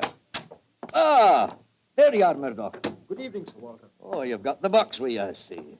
Now the party's complete. Oh, let me introduce you. Miss Small, her father, Mr. Small, my grandson Ian, you know. Mr. Sherlock Holmes, Dr. Watson. How do you do, sir? I'm sorry I'm late, Sir Walter. My train was delayed. Oh, that's all right, Murdoch. You're here, and you brought the box. That's all that matters. Ian, give our young lawyer a drink. Here, I'll help you pour it. I must say that this is rather exciting, Holmes. The famous iron box with its inheritance of gold. Yes, and from the size of the box, at a rough guess, I should estimate its cubic content in gold at around 5,000 pounds. Not a vast sum, perhaps, to a businessman like Mr. Small, but a windfall to an impecunious Scottish baronet. Yes, that's what it is. A strong young man, Mr. Murdoch. How do you mean strong, Holmes? A box that size full of golden sovereigns would weigh a considerable amount, and yet the lawyer carried it single-handed. Now that we're all assembled, I'm going to propose a toast. Though it's still some hours off yet, let's drink to the new year. It means a lot to some of us. To 1900. 1900. We should toast more than just 1900, Sir Walter. We should drink to the new century that's about to begin. Good idea, Dorothy. Oh, I'm afraid that wouldn't be quite appropriate, Miss Small. To be accurate, the 20th century won't begin until January the 1st, 1901, and not 1900. Of course. That's it. Dorothy, I'm afraid your wedding can't take place for some time yet. Father, what are you talking about? I read an article in The Guardian the other day that said just the same thing as you, Dr. Watson. And what's more, it said something even more important. It said that 1900 is not a leap year. Oh, rubbish. Leap year comes every 4 years. There was one in 1896. Then obviously 1900 is one. I think Mr. Small may be right. What do you say, Mr. Holmes? Do you know? Well, I hope no one would bring up this point, but it's the little problem I referred to on the train, my dear Watson. Yes, I remember. Holmes, for heaven's sake, answer. Is 1900 a leap year or no? I'm afraid it's not, Sir Walter. No? Because of a slight imbalance that would otherwise be produced in the calendar. Of the even century years, only those divisible by 400 are leap years. In other words, 1600 was a leap year, the year 2000 will be a leap year, but 1800 and 1900 are not leap years. Then you have no birthday next year, Sir Walter, and I'm afraid I can't open the box tonight. And the Dunbars won't get their inheritance. And you, my dear, don't marry for a few more years. I won't allow you to marry a pauper. Mr. Holmes, are you sure of your facts? I'm very much afraid that I am, young man. Oh, this is terrible. I cannot stand any more. No, don't take it too badly, Sir Walter. Here, sir. Here, drink this. There. That's it. After all, you only have to wait another 4 years. Another 4 years? At my age, young man, at my age. Oh, no. I shall never live that long. Hey, what is it, Angus? Dinner is prepared, Sir Walter. We can serve it as soon as you're ready, sir.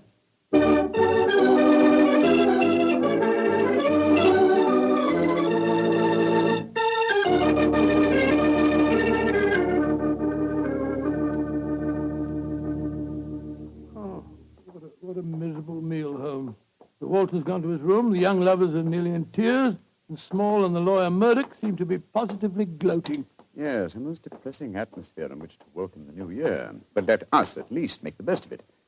I think I'll go and have a talk with Sir Walter. And you, my dear chap, why not try and cheer up the young folks? Some of your experiences in India may make them take their minds off their trouble. Yes, quite an idea. I'll join you in the library. Call me if you want me, Holmes. Ah, there you are, my dears. Hello, Dr. Watson. All alone in front of the fire, eh? I'm afraid we're not in very good spirits, sir. Oh, nevertheless, I'll sit down here and join you, if you don't mind. Misery loves company, you know. You're very kind, Doctor. I was just trying to persuade Ian to elope with me. But he's being most ungallant. He won't even consider it. How can I, darling? I've got under 200 pounds a year in my own right. How could we live on that? I was counting on the money the grandfather was going to give us to get me started. Now, Miss Small, a little earlier you talked of Gretna Green and bread and cheese and love in a cottage. Yes, there's a lot to be said for it, you know. Well, to be said for it, yes, Doctor. But have you ever tried it? Not literally, my boy, but I may tell you that when Mary, my wife, and I were first married, I had very little money. In fact, my income was just about the sum that you mentioned. And we were very happy. Ah, but you have a profession, Doctor. Look at me. I've been trained for nothing except to be Laird of Dunbar Castle. I can't support a wife on tradition. But you're young, Ian. You can get some kind of position. I'm sure you yes, can. Of course. As a matter of fact, I think that... Holmes, what is it? What's wrong? There's devil's work afoot, Watson. Come with me, old fellow. And you, Mr. Dunbar. Mr. Holmes, what's happened? It's Sir Walter. I went to his room. It was in darkness, but in the moonlight I saw two figures struggling by the open casement. One of them was Sir Walter. As I entered, he disappeared from sight. His attacker had pushed him out of the window into the moat. How dreadful. The other man got away in the darkness. We must get lanterns and go out to the moat at once. Though I'm very much afraid, Mr. Dunbar, that your grandfather is beyond our help.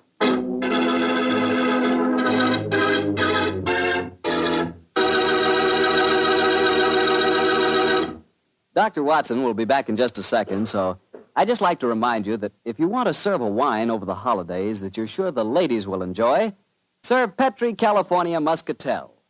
Petri Muscatel is a golden wine with a wonderful flavor. The flavor of big, plump Muscat grapes. And you know what a flavor that is. I'm sure you'll find that Petri Muscatel is the favorite wine of all women, just as Petri Port is the favorite wine with men. And incidentally, if you're not sure which to get, Petri Muscatel or Petri Port, don't buy one, buy two. Get them both, and you'll be sure to please everyone. Now, to get back to our story, someone had pushed poor old Sir Walter out of his bedroom window and into the moat below. Isn't that right, Dr. Watson? Yes, Mr. Bartell. Of course, we grabbed lanterns as fast as we could and rushed outside, but it was a hopeless task.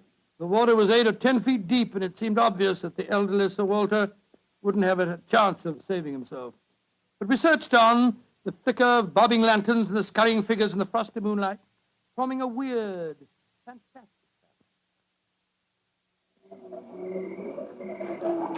Angus, bring a lantern over here. Aye, sir. Can you see anything, Holmes? Not a thing. I don't see why your friend doesn't call the police, Dr. Watson. He's accomplishing nothing. We thought there might be a chance of finding the old man alive, Mr. Small. He wants to avoid a scandal, if possible, for your sake, sir, as well as the Dunbars. The scandal can't touch me or Dorothy over this. Her engagement was never announced. Thank heaven. That's a great pity, sir. I should think some new blood in your family would be a great improvement. You're being confoundedly impertinent, Doctor. And you'll be confoundedly heartless, sir. Well, Holmes, have you given up hope? I'm afraid we'll never find him without dragnets and grappling hooks. Have to call the police. What time is it? Sir Ian, you know the time? What did you call me, Mr. Holmes? Sir Ian. By Jove, yes. It does seem a bit premature, Holmes, but of course you're right. If your poor grandfather's dead, Mr. Dunbar, you're the baronet now. And the time, Sir Ian? It's 11:45, Mr. Holmes. A quarter of an hour to the new year. Sir Ian, doesn't that fact suggest something to you? Yes, it does. So I'm the new baronet, am I? Very well, then. There'll be no more talk of the police for 15 minutes. I want all of you to come back to the castle with me. As the last chime of midnight rings out, I shall have a statement to make. A statement that I want you all to hear.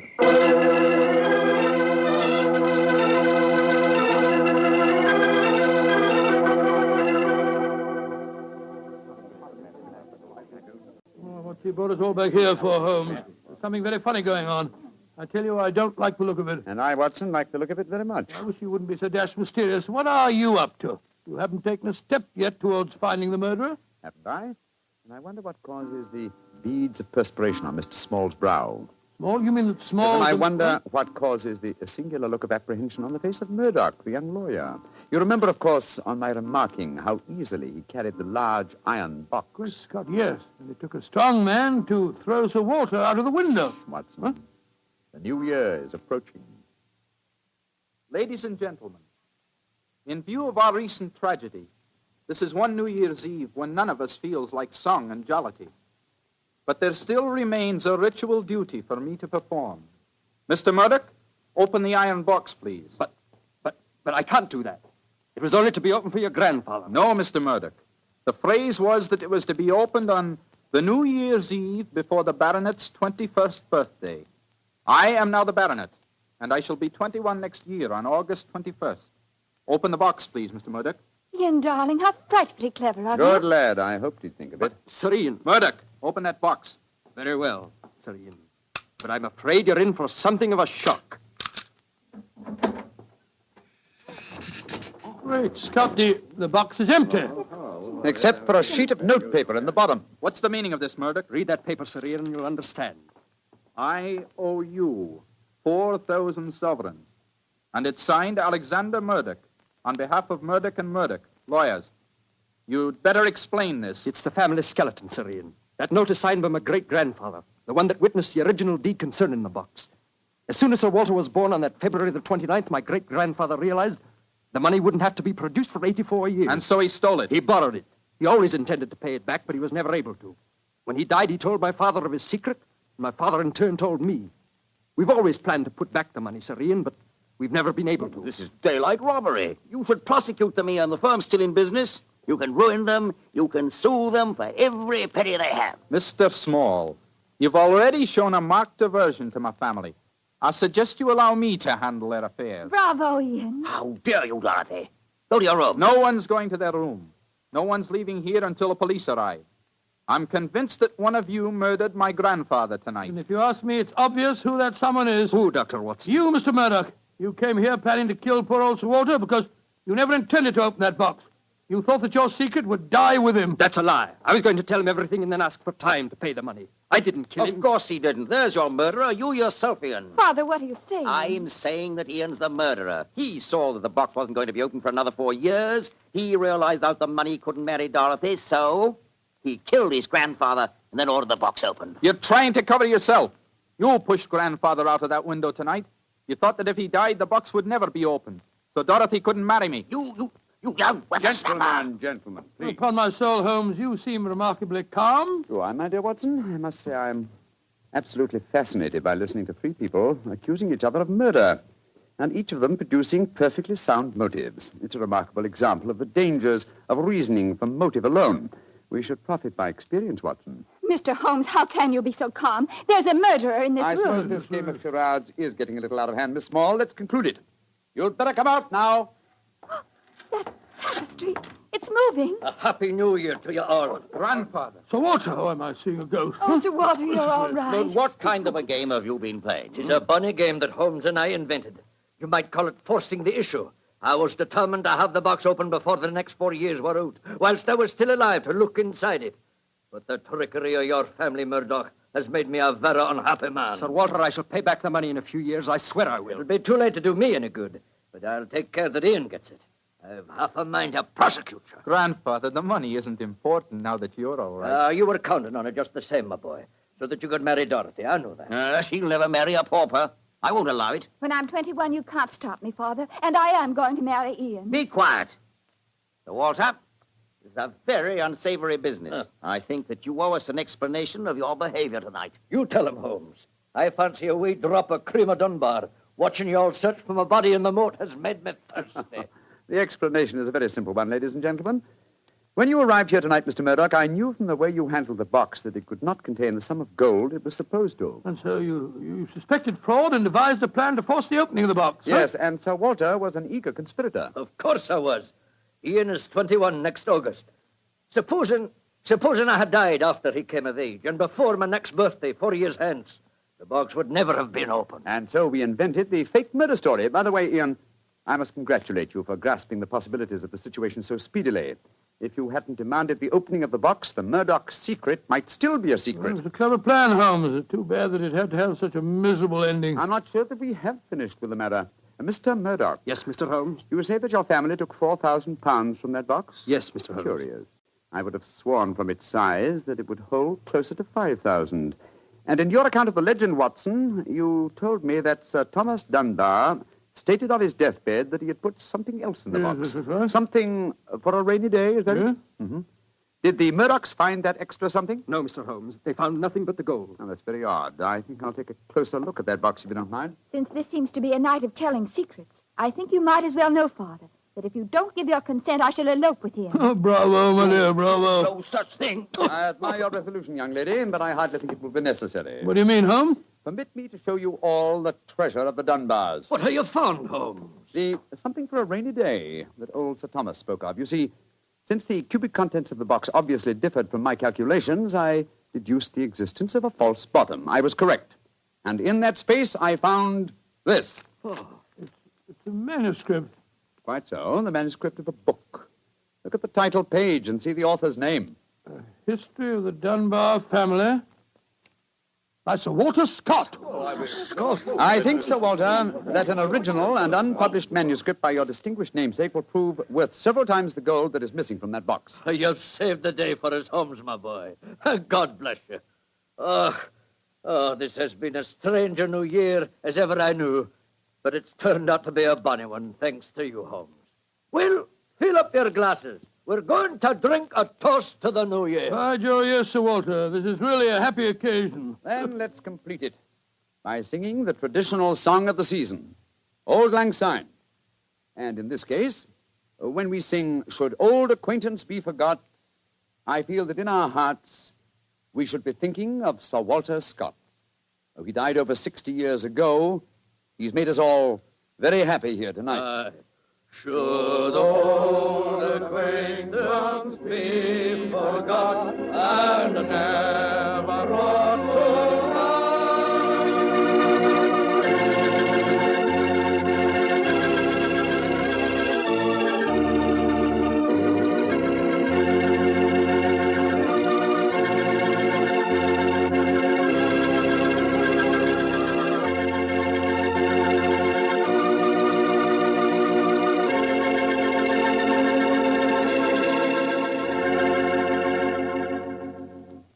Doctor, that turned out to be a very happy new year for all concerned. Yes, that's one new year that I'll never forget. Well, I sure hope you'll always remember this one, too. Oh, just a second, my boy. That calls for a glass of port. Fine. Well, to a happy new year, my boy, for you and for our many friends listening in. And to you, Doctor. Oh, thanks, boy. That's good. Doctor, this has indeed been a pleasant association for me. Oh, I'm glad to hear. You're the best storyteller I've ever known, and the Petrie family makes the best wine I've ever tasted. I hope that just as they've been making wine for generations in the past, the Petrie family will continue to make fine wine in the future. And Mr. Bartell, I know that you'll always be here to tell us just how good that Petrie wine is. Well, I hope so, Doctor. And I hope you'll always be right here beside me to tell another swell story about Mr. Holmes. I hope so, too, my boy. Oh, and incidentally, Doctor, what new adventure are you planning to tell us next week? Next week, Mr. Bartell, I'm going to tell you a weird story. It starts with a series of murders on Hampstead Heath and ends with a battle to the death in a burning waxworks. I call it the strange case of the murderer in wax. Tonight's Sherlock Holmes adventure was written by Dennis Green and Anthony Boucher and was suggested by an incident in the Sir Arthur Conan Doyle story, The Silver Blaze. Music is by Dean Fossler. Mr. Rathbone appears through the courtesy of Metro-Goldwyn-Mayer, and Mr. Bruce through the courtesy of Universal Pictures, where they are now starring in the Sherlock Holmes series.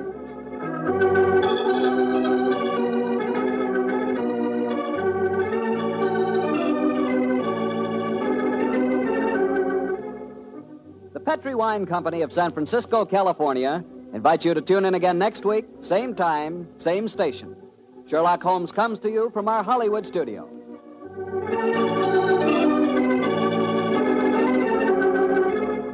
This is Harry Bartell saying good night for the Petrie family. For a solid hour of exciting mystery dramas, listen every Monday on most of these same stations at 8 o'clock to Michael Shayne, followed immediately by Sherlock Holmes. This is the Mutual Broadcasting System. I would like to thank Phyllis White for taking the time to tell us about her husband, Anthony Boucher, and also about Dennis Green, and those wonderful times, not so long ago, when Holmes and Watson were played by Rathbone and Bruce. The two episodes you have just heard are part of the New Adventures of Sherlock Holmes, starring Basil Rathbone and Nigel Bruce, and are a 1988 copyrighted production of 221A Baker Street Associates. The Sherlock Holmes stories and the characters of Sherlock Holmes and Dr. John H. Watson were created by Sir Arthur Conan Doyle and are used with the kind permission of Dame Jean Conan Doyle. This is Ben Wright. Won't you join me again sometime soon for two more New Adventures of Sherlock Holmes? Thank you for listening.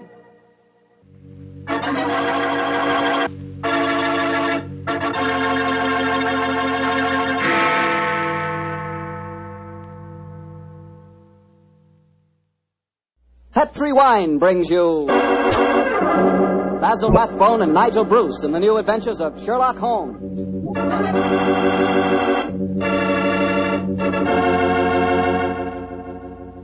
The Petri family, the family that took time to bring you good wine, invite you to listen to Dr. Watson tell us another exciting adventure he shared with his old friend, that master detective, Sherlock Holmes. And as for me, well, I'd like to talk about those few minutes you have while you're waiting for dinner every evening. That's the perfect time for a glass of Petri California Sherry. Petri Sherry is the best beginning a good meal ever had. You really feel like you're enjoying the good things of life when you take time for a glass of Petri Sherry. Hold that glass of sherry to the light. Look at it. It's a beautiful dark amber.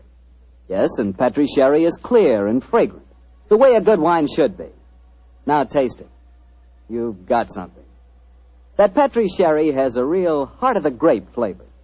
Oh, and look, if you like your sherry dry, you know, not sweet, Petri makes a fine dry sherry. It's called Petri Pale Dry. And if you don't know yet which you prefer, the regular sherry or the dry, why not try both? Don't buy one, buy two. But just be sure you always buy Petri.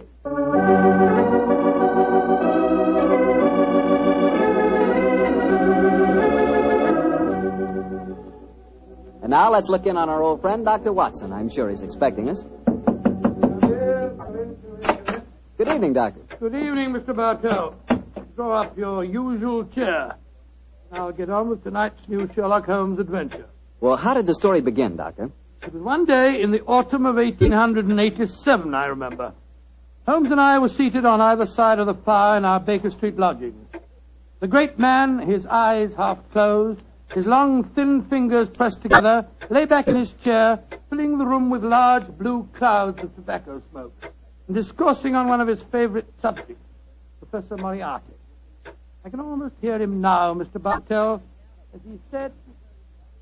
Napoleon of crime, Watson, is the organizer of half that is evil and nearly all that is undetected in this great metropolis. Oh, surely that's an exaggeration, No, it isn't, Holmes. my dear fellow. He has a brain of the first order, and his agents are numerous and splendidly organized. He himself sits motionless like a spider in the center of his web. But that web has 1,000 radiations, and he knows every quiver of each one of them. It's fortunate for me that there's only one Moriarty. If every criminal were equally astute, I'd be in bankruptcy within the year. I don't think you need to worry about bankruptcy, Holmes. As I came in just now, I picked these letters up from the whole table and slipped them into my pocket. Here you are. Oh, thanks, old chap. They didn't look like bills to me. I observed the crest of the Duke of Carlisle on the top envelope. Oh, dear me. 500 guineas. His Grace is extremely generous in his evaluation of my services. I don't agree. After all, you did save him from a shocking scandal. Oh, listen to this, Watson. I seen you yesterday when you come to the cricket match. You wasn't watching the cricket. If you value your life, keep your filthy long nose to yourself. And it's signed Joe the Butcher. Long nose. Who on earth, Joe the Butcher? No minor criminal that I was instrumental in sending to prison for a short term. He flatters himself, though. I was watching the cricket. No idea that Joe was back in practice again. I must keep an eye on him. Hello. Letter on Carlton Hotel stationery. Now, I say, this is interesting. Very interesting. Oh, what's it say, Holmes? Dear Mr. Holmes, I've been informed that you are a man of ability and discretion. My life is in grave danger, and I need your help. Upon receipt of this letter, come to my hotel at once. I shall be expecting you. And it's signed, Francois Dulac. Oh, it's rather peremptory, isn't it? No, please, just come to my hotel at once. Who is this Dulac, anyway? Watson, old fellow. Yeah? We were talking of Moriarty just now. I have a feeling that this letter may lead us to him. Well, what makes you say that? Francois Dulac, the writer of this letter, is recognized in France as the one indisputable authority on the paintings of Jean-Baptiste Greuze. Well, I still don't see the connection with Moriarty. If there is one thing Moriarty loves, more than the dazzling abstractions of mathematics and even more dazzling achievements of crime, it is the paintings of Greuze. The suggested combination of impending danger and a Greuze expert spells Moriarty to me. Get your hat and coat, old fellow. We're off to the Carlton Hotel to see Monsieur Dulac at once. This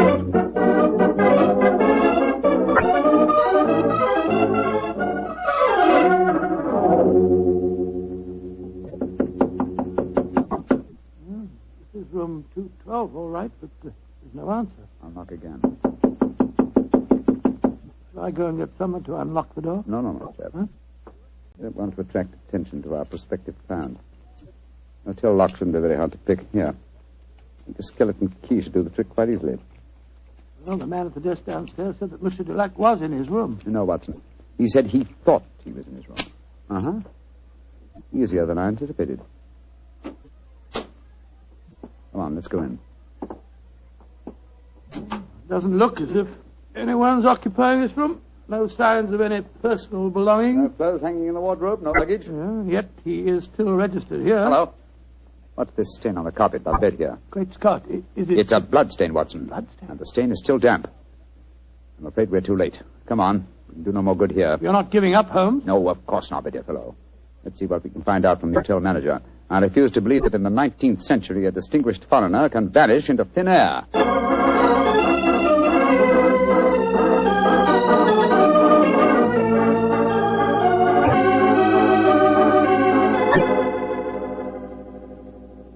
Yes, Monsieur Dulac did have a visitor early on today, Mr. Holmes. You remember his name? I think it was Perkins or Parsons, but I'm not sure. Can you describe his appearance?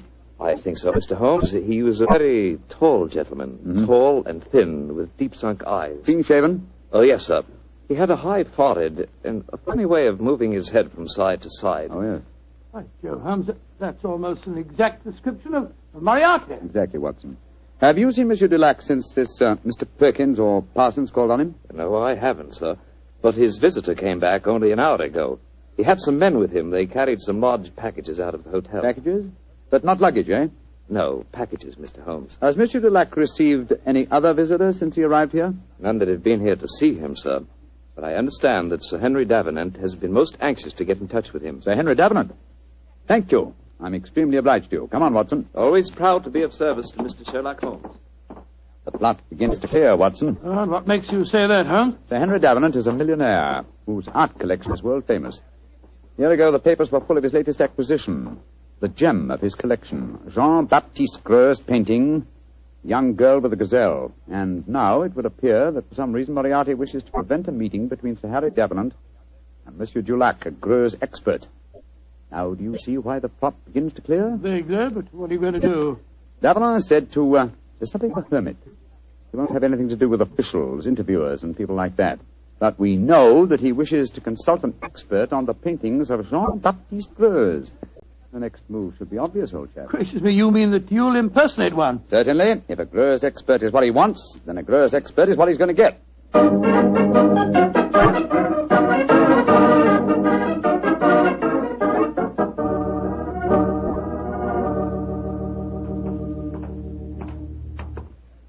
Holmes, I must say your disguise is amazingly effective. Monsieur, you do me the great honor.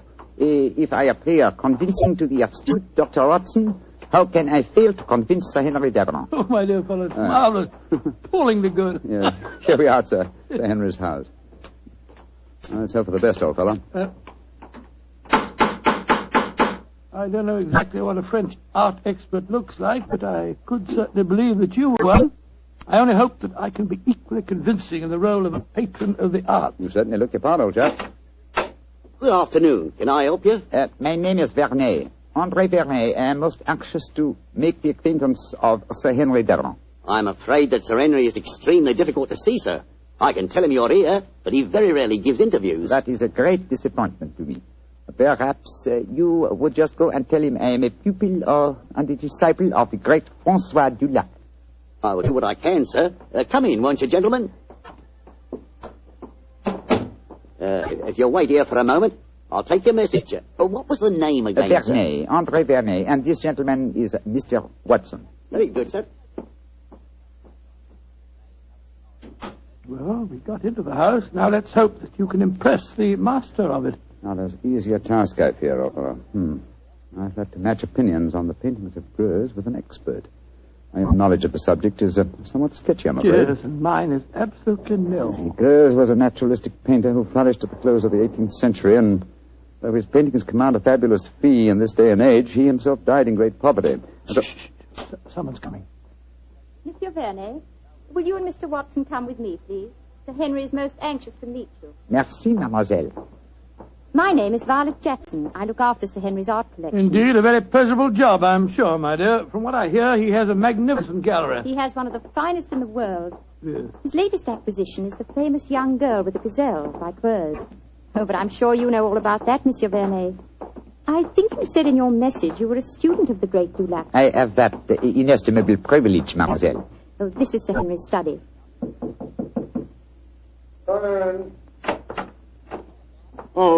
Thank you, Violet. You may go. Yes, Sir Henry. You're Vernet, I'm sure, and this is Mr. Watson? That's right, Sir Henry. Mr. Vernet is staying with me. I see. Well, sit down, won't you? Look, Vernet, you're a friend of Dulac's, aren't you? I think I may claim that honor, monsieur. Then why in thunder can't I get in touch with him? He's staying at the Carlton Hotel, isn't he? He was, or has been staying there, monsieur. Oui. I've left half a dozen messages for him asking him to come and see me, and he hasn't answered one of them. I can't understand it. It's most important that I see him. Monsieur is in some trouble, perhaps? Perhaps. Now, you fellows are familiar with the painting by Greuze, the young lady with the gazelle, aren't you? Oh, yes, Sir Henry. Yes, indeed. Oh, you are, eh?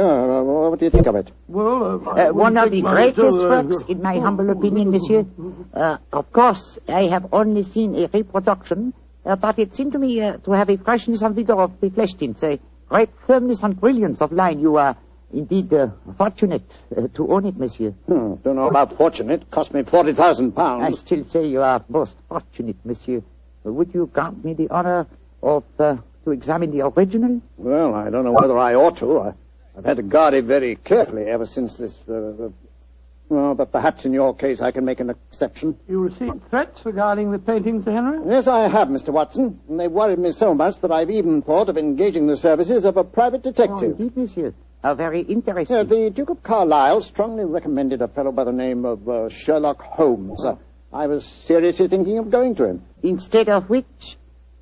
He has come to you, Sir Henry. In fact, it will save us all a lot of time, I'm sure. Well, what kind of horseplay is this, sir? Who the devil are you? My name is Sherlock Holmes. Then why do you come here masquerading as a French art expert? Because I'd heard of your aversion to giving interviews, and I wanted to see you urgently.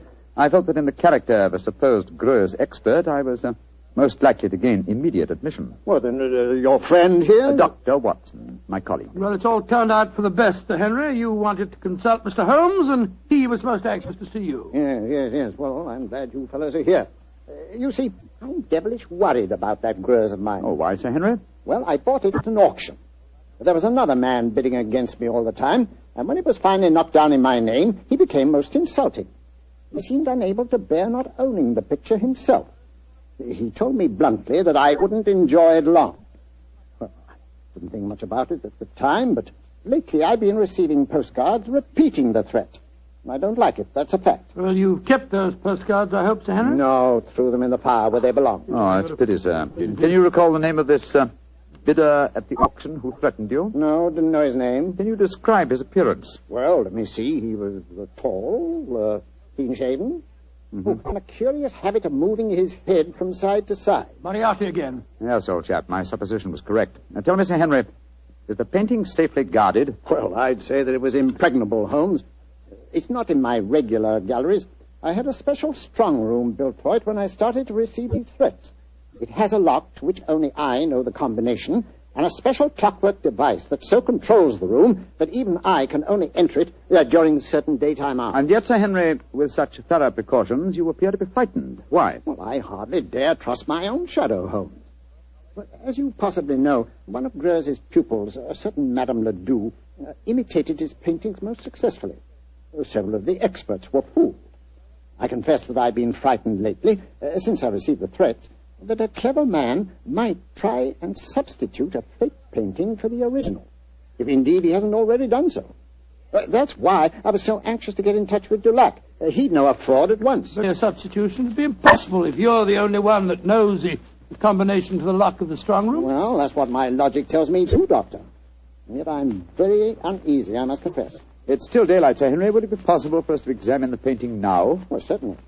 By the way, what happened to Francois Dulac? Did he leave the Carlton Hotel? He did, sir. The circumstances of his departure made us distinctly uneasy. In what way?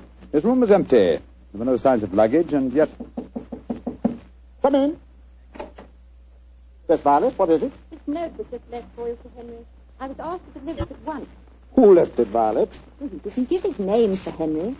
But he was a tall, thin man with deep sunk eyes. Oh. What does the note say? Why, it's the same fellow again. Listen to this. I told you you wouldn't enjoy the painting for long. You didn't, did you? It's cut its money off. Holmes, I don't see anything funny about this. What makes you laugh? It's obvious that my painting has been stolen. I find nothing funny about it either, Sir Henry. But I must admit a certain pleasure. Once again, I'm crossing swords with an adversary who was more than worthy of my steel.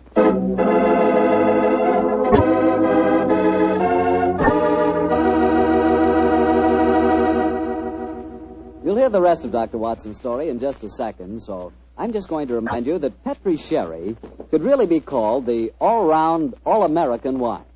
That's right, Petri California Sherry. Now, the reason I say that is because Petri Sherry is not only a swell before dinner wine, but it's a perfect wine for almost any occasion. When company drops in, serve Petri Sherry. After dinner, when you're just sitting around chatting, Petri Sherry again is just right. Believe me, you couldn't ask for a better all-round wine than Sherry. You couldn't ask for a better tasting Sherry than Petri. Petri Sherry. Well, Dr. Watson, you've kept me on the edge of my chair so far with your story. What happened next? Did Sir Henry Davenant take you to see his famous painting? He did, Mr. Bartell. Together with Miss Violet Jackson, we descended countless flights of stairs. Doors opened where no one expected a door to exist. Finally, after walking down a narrow stone staircase that turned and twisted, we came up against a blank wall. It seemed that we could go no further. But a time clock, a combination of numbers, and a hidden door slid back.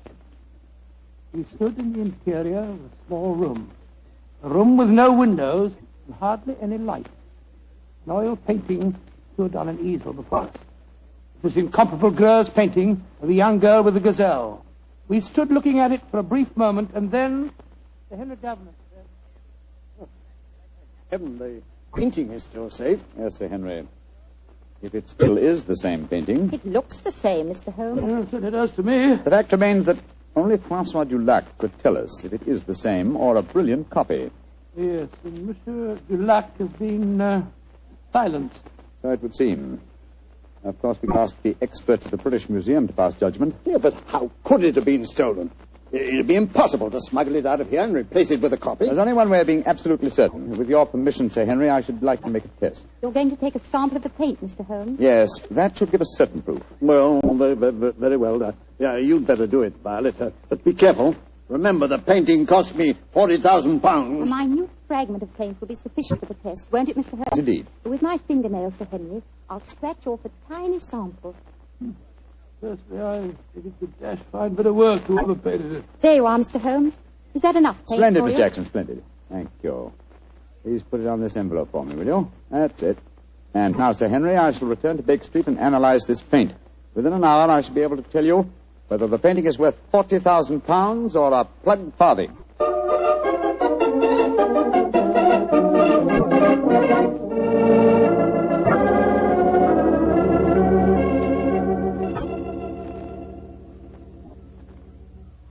Well, Holmes, did you make the test? I did, Sir Henry. And? I'm afraid there's no doubt that your painting is a fraud. Oh, fraud. The sample of paint that I examined was manufactured not more than 25 years ago, and Greuze died in 1805. Well, I still say that it's a fine painting, whoever did it. I wouldn't mind having it myself. I agree, Dr. Watson. In fact, I'd be glad to buy it. It's a brilliant copy, and more than likely it was done by Madame Ledoux. You're remarkably quiet, Sir Henry. £40,000. £40,000! No, sir, put that knife down. Holmes, help me grab him. Don't worry, gentlemen. I'm not about to commit suicide in despair, if that's what you're thinking. Now, why are you grasping that knife, sir? Because I have work to do in my strong room. I'm going to use this knife to slash that lying canvas into 40,000 pieces.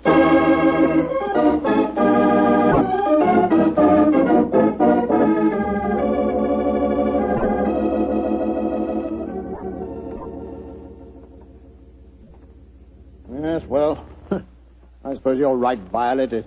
It's childish to mutilate this daub. It's a brilliant fraud, Sir Henry. I'd like to have it. I'll buy it from you gladly. Buy it from me? You can have it. Go and make arrangements to have the wretched thing taken away at once. I don't want any frauds in my collection. Yes, Sir Henry, and thank you. Now, Mr. Sherlock Holmes, I'll pay you any fee you name if you can tell me how the original painting was stolen. Well, Sir Henry, the how must here precede the who. And the how, I must confess, seems impossible. Yes, I agree. This is the sealed metal room. The only entrance is through the door. That has a combination that only you know, Sir Henry. Perfectly true. It's impossible for anyone to enter this room without my being present. Or I would have sworn it was. Let's examine these walls, Watson. Might be a secret tunnel. Ventilator. No method of entrance here. Well, you'll find no flaws, I'm sure. This room was built like a giant safe. And the time lock on the door is equally solid. Is the time lock working now? Yes. It started 5 minutes ago when we opened the door. But don't worry. It's perfectly safe with the door open. But when the door's closed, it couldn't be reopened again, I take it, Sir Henry. Not until the morning, Doctor, no. I had the lock specially designed. Very ingenious. This presents as pretty a problem as ever I've tackled, Sir Henry. A large painting stolen and a fake one substituted in a sealed room to which only you have access. I must confess the how seems utterly impossible. Remember what you always say, Holmes. Throw out the impossible, and whatever remains, no matter how improbable, must be the possible. Let's consider the who for a moment. Is your butler absolutely reliable? Absolutely. How about Miss Jackson? Oh, completely trustworthy. Brought letters of recommendation from most of the leading art galleries in London. Intelligent, too. And serious-minded. She's made a deep study of mathematics as well as her knowledge of painting. Mathematics? How do you know that, Sir Henry? Well, she had a book with her the other day. I was surprised at the title. Could have been a novel, but no. It was called The Dynamics of an Asteroid. And it was inscribed to her by the author. Dynamics of an Asteroid, and inscribed to her by the author. Thank heavens for your memories, Henry. That book was written by Professor Moriarty. Violet Jackson must be an accomplice of his. Violet? The door! Someone slammed it shut. Yes, and it's not very hard to guess who that someone is. Oh, but I can't believe that Violet is a criminal. Look, there's a note being pushed under the door. Strike a match, will you, old fellow? Right, you are. What's it say, Holmes? Forgive my unladylike eavesdropping, but with Mr. Sherlock Holmes as near the truth as he is, I'm afraid it would be unwise for me to remain here any longer. On the other hand, you are in no danger of smothering in the strong room, but your imprisonment should delay my pursuit till morning. Violet Jackson. She's escaped us, Holmes. Don't worry, Watson. Miss Jackson's failure to procure the painting for Moriarty will land her in a far worse dilemma than anything we could subject her to. Moriarty has never tolerated failure on the part of his minions. A brilliant plot, old fellow, a brilliant plot. Moriarty is at the zenith of his powers. How fortunate that we were able to foil him. What do you mean, foil him? My painting's been stolen. Your painting, Sir Henry? Oh, no. It's here in this room. What on earth are you talking about, Holmes? You reminded me of my own dictum, Watson. I discarded the impossible. It was impossible that the picture had been stolen, therefore it had not been stolen.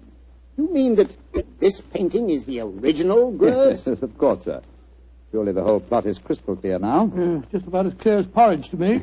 Well, then, let me explain. The whole episode of Francois Dulac, the note to me, the empty hotel room, and the significant bloodstains and the apparent disappearance of Dulac were all part of Moriarty's plot.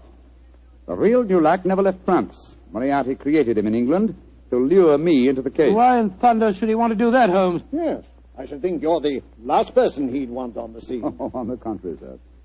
He knew that I'd grab at his bait, the apparent murder of a Greuze expert who would make it seem likely that your painting had a substitute, Sir Henry. He wanted me to test the painting, which I did. I fell into his trap very neatly. The paint, Holmes, you said that it was no more than 20 years old. Yes, my dear fellow, the answer should be obvious. I see it.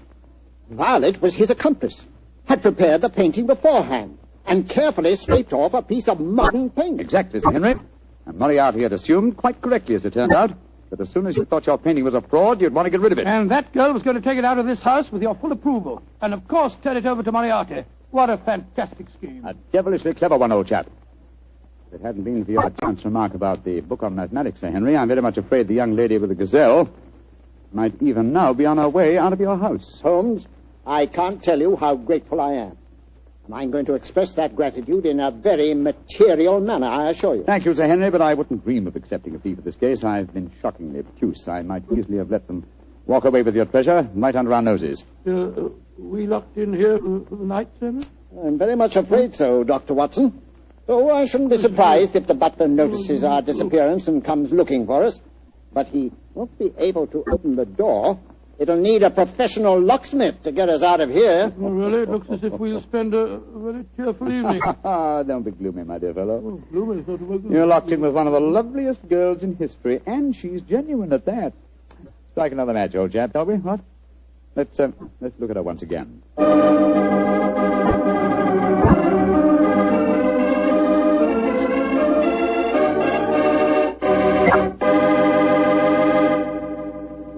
Doctor, that was not only a swell story, but I really learned something. Oh, good, Mr. Bartell. And just what did you learn? Well, this fellow Greuze, the painter... Yeah? I know this must sound stupid to you, but until you mentioned his name, I'd never heard of him before. Holmes mentioned his name to me. I've never heard him before either. But then... we'll never learn about the good things in this world unless somebody tells us. Exactly. That's the way I feel about Petri wine. Oh, no, wait a minute. Now, here's the way I look at it. There are thousands of people who know about Petri wine and love it, right? Yes, but even though it's a wonderful wine, there must be some people who don't know about it. So I tell them about it. And I tell them about the Petri family and how they've been making wine for generations and how they've been handing on down from father to son, the fine art of turning luscious grapes into delicious wine. Yes, and when I tell them that the name Petri on a bottle of wine is the personal assurance of the Petri family that every drop of wine in that bottle is good wine, well, that's all you have to know. So it adds up to this.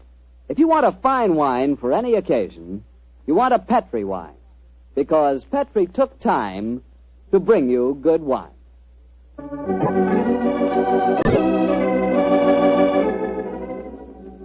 Tonight's Sherlock Holmes adventure was written by Dennis Green and Anthony Boucher and was suggested by an incident in Sir Arthur Conan Doyle's story, The Final Problem.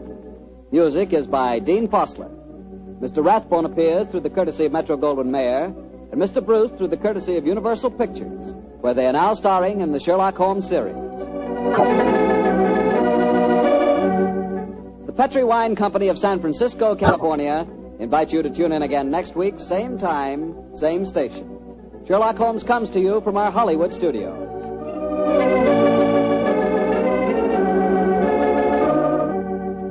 This is Harry Bartell saying goodnight for the Petri family. This is the Mutual Broadcasting... On a cold and foggy day in May of 1886, a young doctor named Arthur Conan Doyle set aside his medical practice for the afternoon, took pen in hand, and began to write a mystery novel. The doctor-turned-writer did not realize then what a lasting effect his works would have on literature. Hello, and welcome to 2 more new adventures of Sherlock Holmes. My name is Harry Bartell, and I'm proud to say that I was the announcer on the Sherlock Holmes radio series starring Basil Rathbone and Nigel Bruce.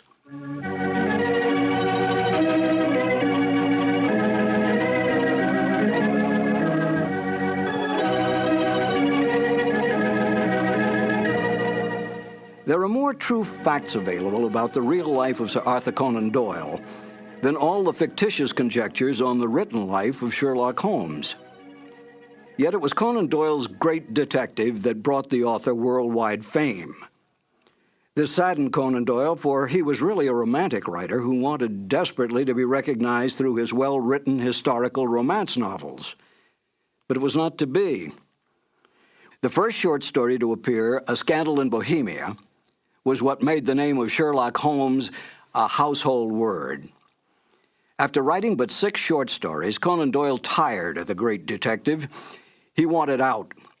But Conan Doyle's agents, his book publisher, his reading public, and even the author's own mother continued demanding more and more Sherlock Holmes stories. Conan Doyle gave in, spending most of his time devising mystery plots for the great detective to solve, devoting only small periods of time on his other works, all of which he considered more important than Sherlock Holmes. Within months, the popularity of Sherlock Holmes spread worldwide. Conan Doyle was no fool. He knew which side his bread was buttered on, and he soon gave up his medical practice to spend all his time and energy on writing. Today, anyone can go into a bookstore and ask for a copy of Sherlock Holmes stories. Try to do that with any of Conan Doyle's other great works.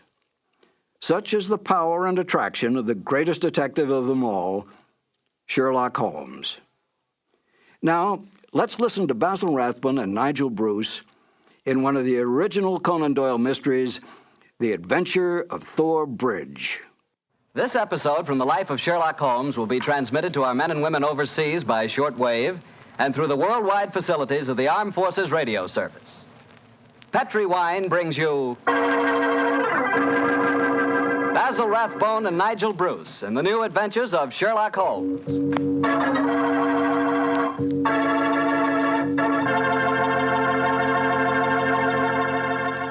The Petri family, the family that took time to bring you good wine, invites you to listen to Dr. Watson tell us another exciting adventure he shared with his old friend, that master detective, Sherlock Holmes. And while you're settling back comfortably in your chair, mind if I tell you about something I'd like you to share with me? It's a glass of Petri California Sherry.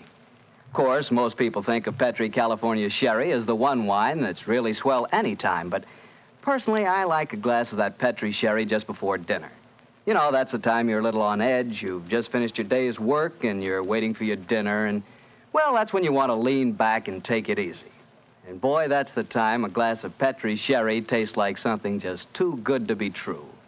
Try it. Petri Sherry's the perfect before-dinner wine. And incidentally, if you like your sherry dry, you know, not sweet, then you'll find that Petri Pale Dry Sherry is just made for you. The important thing is the Petri label, because when it says Petri, it always means good wine.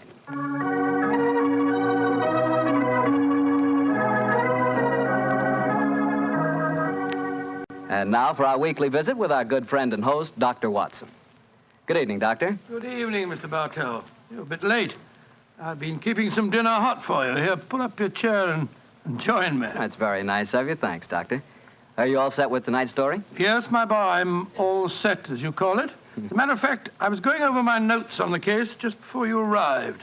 Last week, you hinted that a beautiful girl figured prominently in your adventure. That's quite right, Mr. Bartell. An extremely beautiful girl. In fact, I often used to say to Sherlock Holmes that if I'd been a little younger at the time, I might... Oh, well, you haven't come here to listen to my personal reminiscences. You want to hear the story that I called The Problem of Tor Bridge. That's what you promised us, Doctor. How did it begin? On a windy morning in October, in the 1890s it was. As I was dressing, I observed how the last remaining leaves were being whirled away from the solitary plane tree which graced the yard behind our Baker Street house. I descended to breakfast, prepared to find my companion in depressed spirits, for, like all great artists, he was easily impressed by his surroundings. But, to my surprise, he was in an unusually gay mood. As I entered the room, he looked up at me and, with a smile, and spoke. Good morning, my dear fellow. Hope you slept well. Splendidly, thank you, Tom. I'm so glad. Well, you're very solicitous this morning. I think you must have got a new case. Am I right? The faculty of deduction is certainly contagious. Yes, I have a new case. After a month of trivialities and stagnation, the wheels revolve once more. Good. Tell me all about it. Well, as yet, there isn't much to tell. Have you ever heard of Neil Gibson? Neil Gibson? Oh, yes, yes, yes. Something to do with gold mining, isn't he? A great deal to do with it, my dear fellow. In fact, he's considered the greatest mining magnate in the world. About 5 years ago, he bought a large estate in Hampshire. Perhaps you've read of the tragic death of his wife. Oh, yes, of course, I remember the case now. She was murdered by a jealous governess who was in her employ, wasn't she? That point will be decided when the lady in question, Grace Dunbar, I believe her name is, comes up for trial at the forthcoming Winchester Assizes. In any case, it's hard for me to see what I can do for my client at this late date. Your client? Oh, yes, I forgot I hadn't told you. I'm getting into your involved habit of telling a story backwards. Better read this letter. Came this morning. Oh, let's have a look. Dear Mr. Sherlock Holmes, Miss Dunbar is innocent. I can't see the finest woman in the world go to her death without doing everything possible to save her. I shall call on you at 10:30 tomorrow morning to discuss the matter. Yours faithfully, Neil Gibson. Good gracious me. There you have it, Watson. That is the gentleman I await. Do you know anything about his dead wife?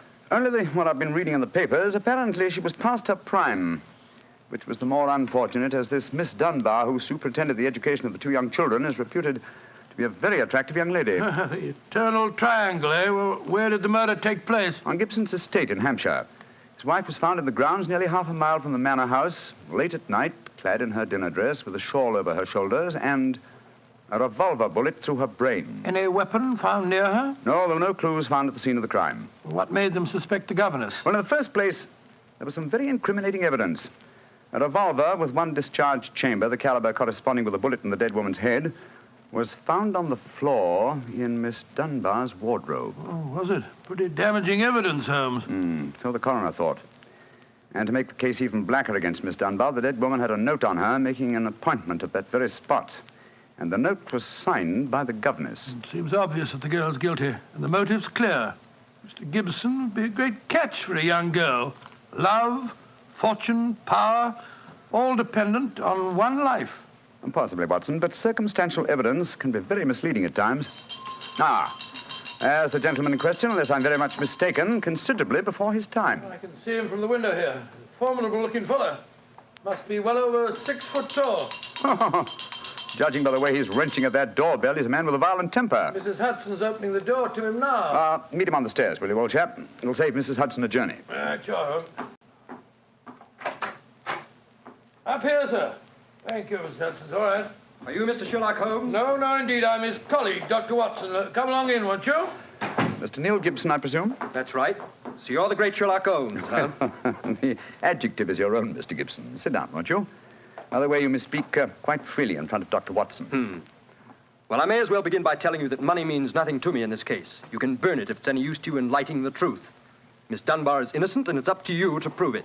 Just name your fee. Mr. Gibson, my professional charges are on a fixed scale.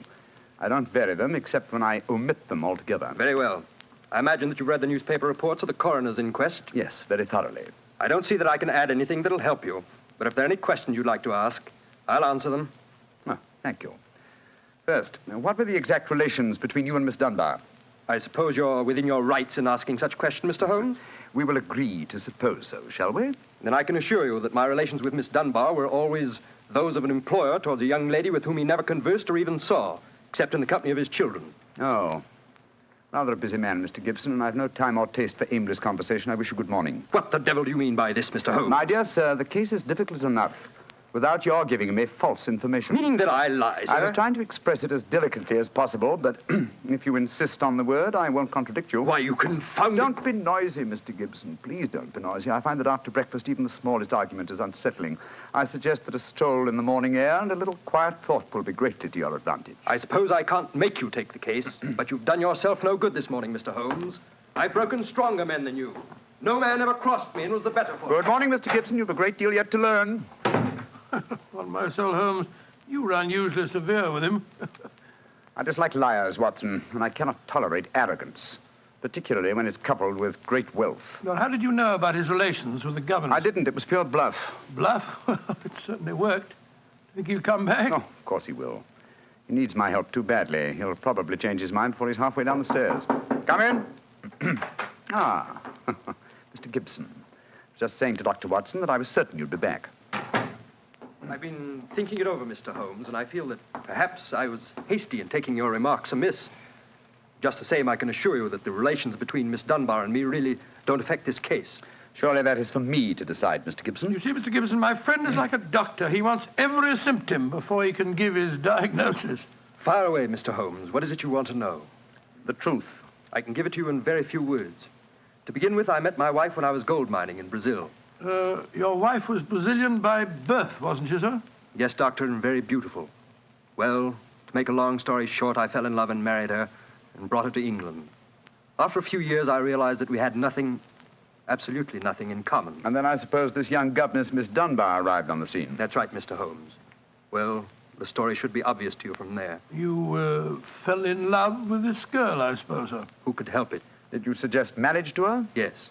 Though I knew that my wife would never divorce me. I see. Then you made an utterly insincere proposition to her. Now, look here, Mr. Holmes. I came to you on a question of evidence, not of morals. I'm not asking for your criticism.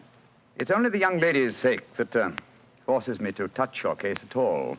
Now, tell me, sir, What is your own opinion as to Miss Dunbar's guilt? It's very black against her, I can't deny that. One explanation of the tragedy did come into my head, Mr. Holmes. I give it to you for what it's worth. Pray continue, Mr. Gibson. My wife was bitterly jealous. She was half crazy with hatred. She might have planned to murder Miss Dunbar, or we'll say to threaten the girl with a revolver and so frighten her into leaving us. There might have been a struggle in which the gun exploded and gone off and shot my wife, who was holding it. Well, that possibility has already occurred to me. It's the only obvious alternative to deliberate murder. The revolver, Holmes, was found on the floor of the governess's wardrobe. Now, Mr. Gibson, I should like to examine your house and the scene of the murder as soon as possible. Certainly, Mr. Holmes. Sergeant Coventry of the local police is still down there. He'll give you any help you may need. Excellent. Watson, old fellow, out with the timetable. We're catching the next fast train to Winchester.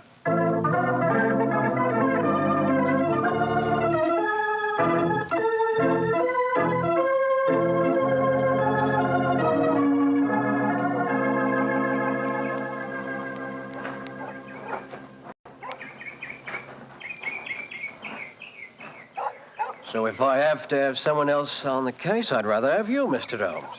The yard gets called in, then we local police loses all credit for success. Generally gets blamed for the failures. Now I've heard that you play straight. I do not appear in the matter at all, Sergeant Coventry. If I can clear it up, I don't ask to even have my name mentioned. Well, that's handsome of you, I'm sure. And I know your friend Dr. Watson can be trusted, too. Oh, don't worry, my dear fellow. We won't steal any of your thunder. Well, that's nice and friendly of you, Doctor. Well, come on, gentlemen. I'll walk you down to the bridge. That's where we found Mrs. Gibson's body. It's not far from the house here. Well, I must say, Mr. Gibson has a beautiful estate. It must be 60 or 70 acres. Oh, nearly twice that, Doctor. The woods back of the house there belongs to him, too. Mr. Holmes. Yes, Sergeant? There's a question I'd like to ask you. A question I wouldn't ask anyone else. Then please ask it. Don't you think there might be a case against Mr. Gibson himself, sir? I've been considering that possibility. That there Miss Dunbar's a bit of all right. If you ask me, he wanted his wife out of the way, and the pistol she was shot with was his pistol, you know. Oh, was that fact proven? Yes, Doctor. It was one of a pair that he had. One of a pair? Where's the other? Well, Mr. Gibson has a lot of firearms. We never quite matched that particular pistol, but the box was made for two. Well, if it was one of a pair, surely you'd be able to match it. Well, we have them all laid out at the house if you want to look them over. Well, we'll do that later. This, I presume, is Tor Bridge. That's right, sir.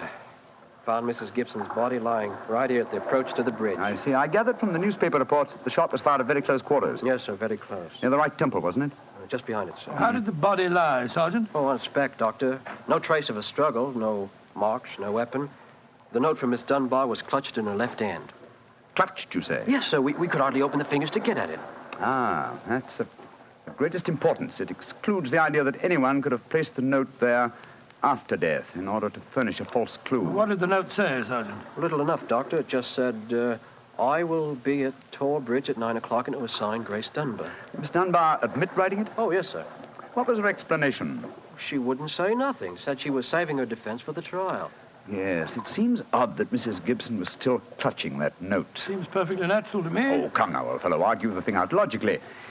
If the letter is genuine, it was certainly received sometime before the tragedy, say an hour or two.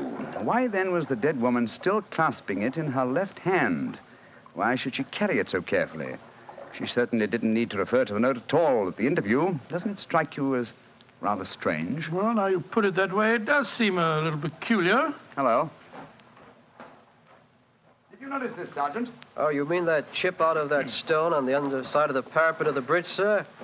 Yes, I noticed it. Didn't think nothing of it, though. It isn't a very large chip. Yes, but it's been done recently. Notice how the stonework is white just here. It took some violence to do that. Hand me your cane, Watson, will you? Here you are, Philip. Thanks. Yes. It's a hard knock. And in a curious place, too. But it's 15 feet from where we found the body, Mr. Dow. Yes, Holmes, I don't see how it could have any connection with Mrs. Gibson's murder. Possibly it hasn't. But it's a point worth noting. There were no footprints, you say, Sergeant? None, Mr. Holmes. The ground was as hard as iron. It's been a very dry summer, and we haven't had any rain to speak yes, of this. Yes, pity. Well, Sergeant, I'm much obliged to you, and now I think we'll get back to the house. Right. Cesar will show you where the firearms are, sir. Oh, who is Cesar? Oh, funny kind of a bloke. Brazilian he is. Brazilian, eh? Like Mrs. Gibson? Yes, Mr. Holmes. Comes from the same town that she does, as a matter of fact. Something very fishy about him, if you ask me. Now, if you'll excuse me, gentlemen, I'm going to take a little stroll around the grounds. You started me on a new train of thought in this case, Mr. Holmes. Oh, I'm delighted, Sergeant. I'll get back to the house.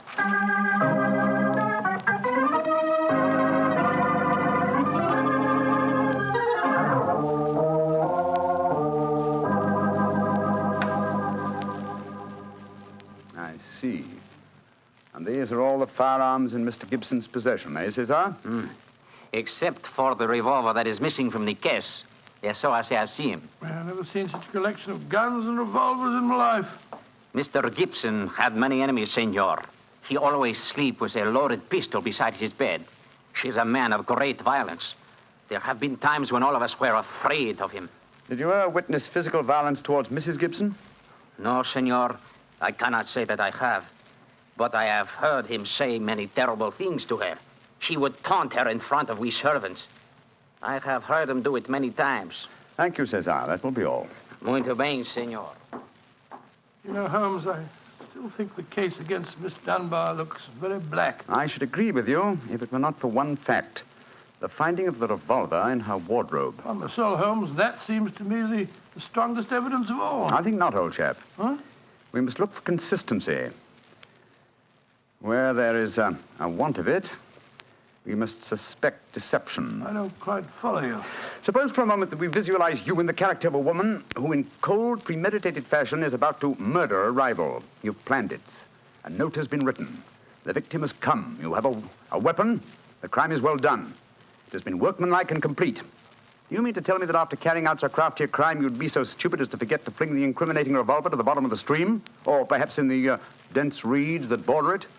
Would you carefully carry it home and put it in the first place that would be searched? Your wardrobe? Well, perhaps in the excitement of the moment, one... No, my dear chap, I won't admit that's even possible.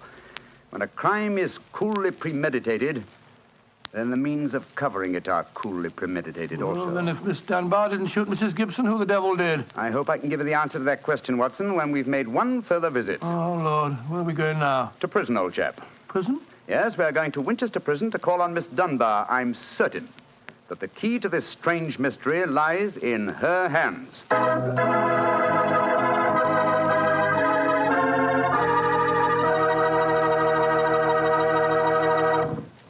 You'll hear the rest of Dr. Watson's story in just a few seconds.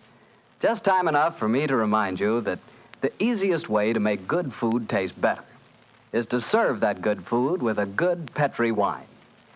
If you like a red wine, well, you want a Petri California Burgundy. If you'd rather have a white wine, then you want a Petri California Sauterne. But red or white, Petri Burgundy or Petri Sauterne, you're choosing a dinner wine that's sure to turn a simple meal into a feast. Your whole family and all your friends will love Petri, the wine that makes good food taste better.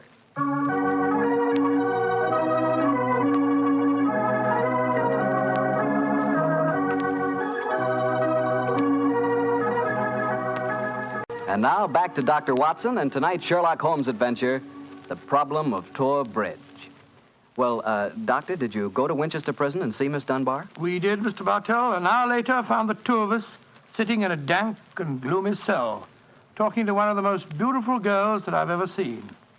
Her bright, flashing eyes and her air of quiet confidence seemed sadly out of place in such a setting. Holmes spoke to her quietly, soothingly. Dunbar, tell us of your true relations with the dead woman. She hated me, Mr. Holmes. She hated me with all the passion of her distorted mind. Please tell us exactly what happened on the evening of Mrs. Gibson's death. Well, I received a note from her in the morning. A note imploring me to meet her at the bridge after dinner that night. She said she had something important to say to me. Did you keep that note, Miss Dunbar? No, Doctor. She asked me to destroy the note, so I burned it in the schoolroom grate. I saw no reason for such secrecy, but... well, I did as she asked. And yet she kept your reply very carefully. It's interesting. Tell me what happened when you met her that night. When I reached the bridge, she was waiting for me. I won't tell you what she said, but she poured out her whole wild fury in burning, horrible words. I didn't answer. I couldn't. It was dreadful even to look at her. She was like an insane woman, standing there screaming disgusting insults at me. I put my hands to my ears and rushed away. Where was she standing when you left her? Within a few yards of the spot where her body was found later. And yet, presuming she met her death shortly after you left her, you heard no shot. No, I heard nothing. But I was so upset, Mr. Holmes, that I rushed straight back to my room. Did you leave it again that night? Yes. When the alarm came that Mrs. Gibson was dead, I ran out with the others. Did you see Mr. Gibson? Yes, Doctor. He had just returned from the bridge when I saw him. He had sent for the doctor and the police. This pistol that you found in your room, had you ever seen it before? Never, Mr. Holmes, I swear it. When was it found, Miss Dunbar? Next morning, when the police made their search. It was on the floor of my wardrobe where I keep my shoes. You had no idea how long it had been there. Well, it hadn't been there the morning before, How do you know? because I had tidied up the wardrobe that day. I see. Then someone must have come into your room and placed the pistol there in order to incriminate you. I'm certain of it. When could they have done that? Well, it could have been at meal times, or when I was in the schoolroom with the children. Yes. Miss Dunbar, on examining the scene of Mrs. Gibson's death, I noticed that a piece of stonework on the underside of the parapet of the bridge had been broken away. Can you suggest any possible explanation for that? Oh, surely it must have been a mere coincidence, Mr. Holmes. Possibly. But why should it appear at the very time of the tragedy and at the very place? Could it possibly be that... Why, yes, of course. Idiot.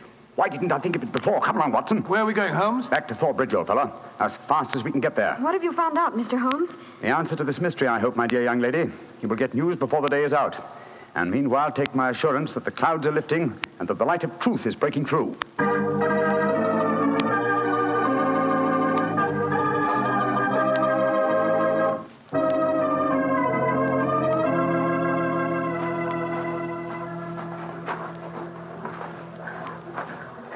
Well, Mr. Holmes, you're soon back here. What have you found out? Sit down in a few moments. You got my message? Oh, yes, sir. Here you are. Ball of twine. What you wanted for, I can't imagine. You'll soon see, Sergeant. Watson, I have some recollection that you usually go armed on these excursions of ours. Yes, I'm carrying my revolver. Why? Give it to me, old chap, will you? Thanks. I believe your revolver may have a very intimate connection with the mystery we're investigating. You're joking. Now, Watson, I'm very serious. We have a test to make. If the test is successful, Miss Dunbar will be free before nightfall, and the test will depend on the conduct of this revolver of yours. Yes, I'll take the precaution of unloading it. There we are. Now, Sergeant, ball of twine, please. Wish I knew what you was up to, sir. I tie one end of the twine like this to the handle of the revolver. So. Sergeant, see if you can find me a heavy stone, will you? Oh, right, you are, sir. Holmes, what are you doing? Trying to reconstruct the killing of Mrs. Gibson. But you've seen me miss the mark before, Watson. I have an instinct for such things, and yet it has sometimes played me false. It seemed a certainty when it first flashed across my mind in Miss Dunbar's cell. But one drawback of an active mind is that one can always conceive alternative explanations which would make our scent a false one. And yet, oh, well, we can but try. Here's a nice stone, Mr. Holmes. Thank you, Sergeant. Yes, now, sir. I tie the other end of the twine to the stone. Wait a minute. Like that. Splendid. Sergeant, will you please take this stone and stretch the twine across the parapet of the bridge there, so that the stone will swing just clear of the water on the other side of the bridge? Right, you are, sir. I'll stand on the spot where Mrs. Gibson's body was found. That's it, Sergeant. Over the parapet. How's that, Mr. Holmes? The stone swinging about 8 feet above the water. Splendid. Now, Watson, watch closely. I raise the revolver to my head. Careful, Holmes, careful. Don't worry, old chap, it's not loaded. Now, let us imagine I am the late Mrs. Gibson. I raise the revolver to my head and fire it. Instantly, my fingers release their grip and... There's your answer, Watson. Great Scott, the revolver flashed back out of your hand, struck the parapet of the bridge, and then the weight of the stone flipped it over into the water. Was there ever a more exact demonstration? Come on, old fellow. You're a blooming magician, Mr. Holmes. That's what you are, a blooming magician. Look at that. Observe the second chip on the stonework, the parapet here. Same size as the first. Then the murder of Mrs. Gibson... Wasn't murder at all. It was suicide. What? We can follow the various steps quite clearly. A note was extracted very cleverly from Miss Dunbar, a note which made it appear that she had chosen the scene of the crime. Mrs. Gibson, in her anxiety that the note should be discovered, somewhat overdid it by holding it in her hand to the last. That alone should have excited my suspicions earlier than it did. So she stole one of her husband's revolvers and planted the other one in Miss Dunbar's wardrobe. Exactly. After discharging one of the cartridges, which you could easily do in the woods without attracting suspicion, she then went down to the bridge, where she contrived this exceedingly ingenious method of getting rid of her weapon. When Miss Dunbar appeared, she used her last breath in pouring out her hatred, and then, when the girl had left, carried out her terrible purpose. Then the missing revolver? You'll find it with the aid of a grappling hook at the bottom of the stream, and also the stone and the string, with which this vindictive woman attempted to disguise her own crime and fasten a charge of murder on an innocent victim. Yes, Sergeant, and don't forget while you're at it that my revolver's down there, too. Oh, don't worry, Doctor. I'll get some grappling hooks right away. I must say, Holmes, you've solved this case brilliantly. Quite brilliantly. I disagree, old chap. And I fear that you will not improve my reputation by adding the case of the Tor Bridge mystery to your annals. Oh, nonsense, but that's ridiculous. Oh, no, it isn't, old boy. I've been sluggish in my mind and wanting in that mixture of imagination and reality, which is the very basis of my art. I confess that the chip in the stonework was a sufficient clue to suggest the true solution, and I blame myself for not having attained it sooner. Well, Holmes, personally, I agree with the sergeant's opinion of you. Oh? What was that, old fellow? You're a blooming magician, Mr. Holmes. That's what you are, a blooming magician.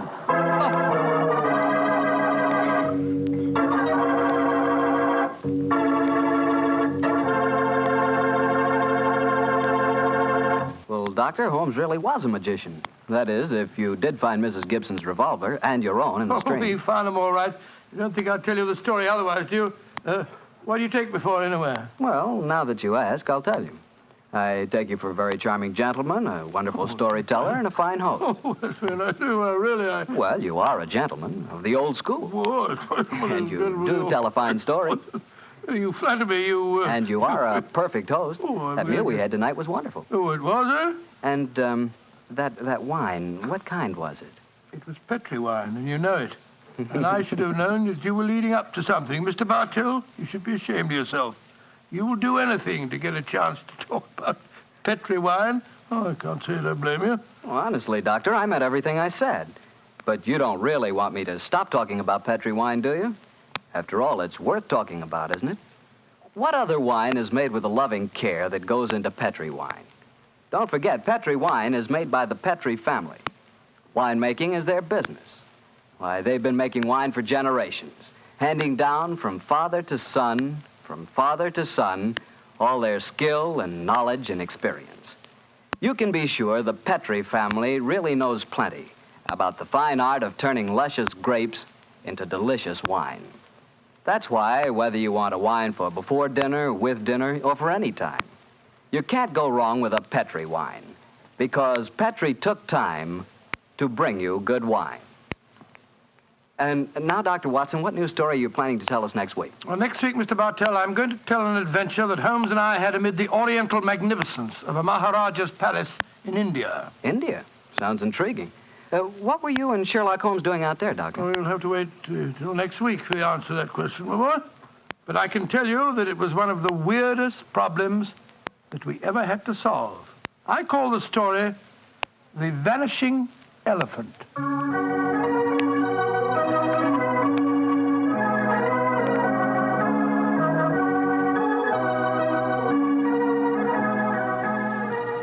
Tonight's Sherlock Holmes adventure is written by Dennis Green and Anthony Boucher and is adapted from the Sir Arthur Conan Doyle story, The Problem of Tor Bridge. Mr. Rathbone appears through the courtesy of Metro-Goldwyn-Mayer and Mr. Bruce through the courtesy of Universal Pictures, where they are now starring in the Sherlock Holmes series. The Petri Wine Company of San Francisco, California, invites you to tune in again next week, same time, same station. The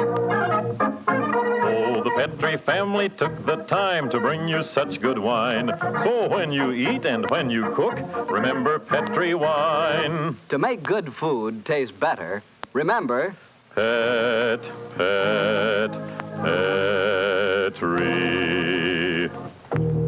wine. This is Harry Bartell saying goodnight for the Petri family. Sherlock Holmes comes to you from our Hollywood studios. This is the Mutual Broadcasting System.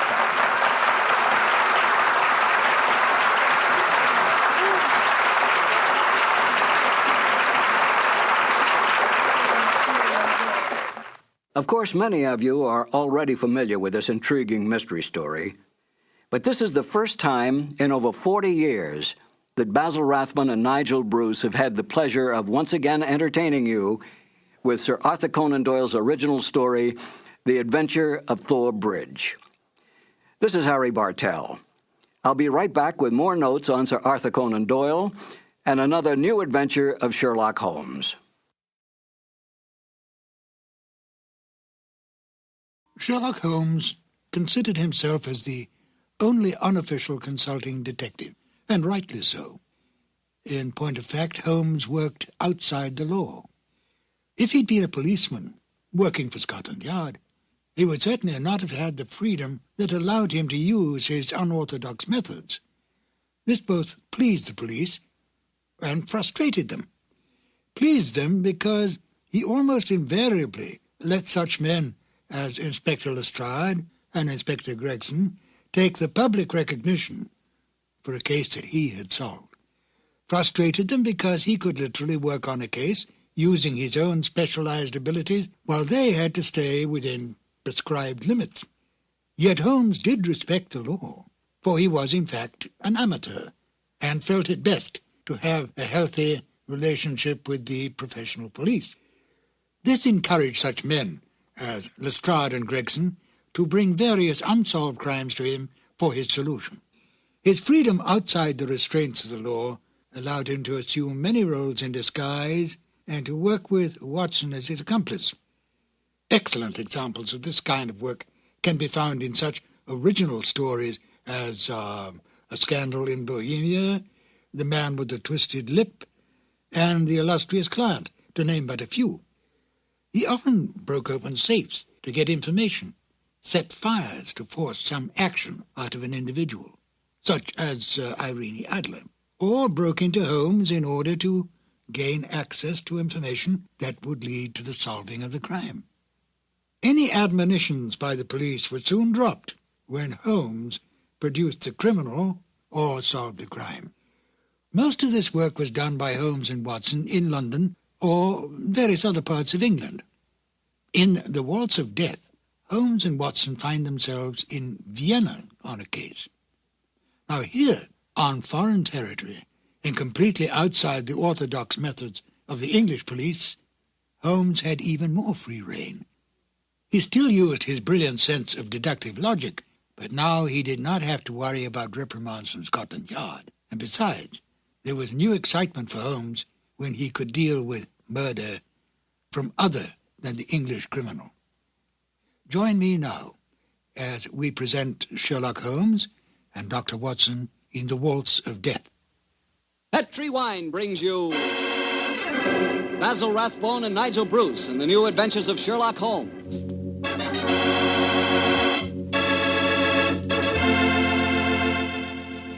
The Petri family, the family that took time to bring you good wine, invites you to listen to Dr. Watson as he tells you another exciting adventure he shared with his old friend, that master detective, Sherlock Holmes.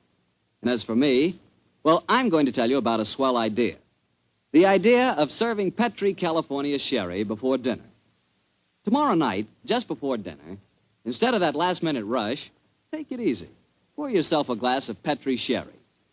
Now, if you'll do that just once, I wouldn't have to say another word about Petri sherry. You'd be a customer for life.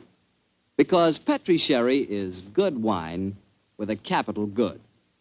Judge that Petri sherry any way you like. By its beautiful amber color, its heart-of-the-grape aroma, or by the best test of all, its flavor. Petri sherry is delicious. And you have a choice of two kinds, Petri regular and Petri pale dry sherry. If you're not sure which you'll like better, try them both. Don't buy one, buy two. But remember, always buy Petri.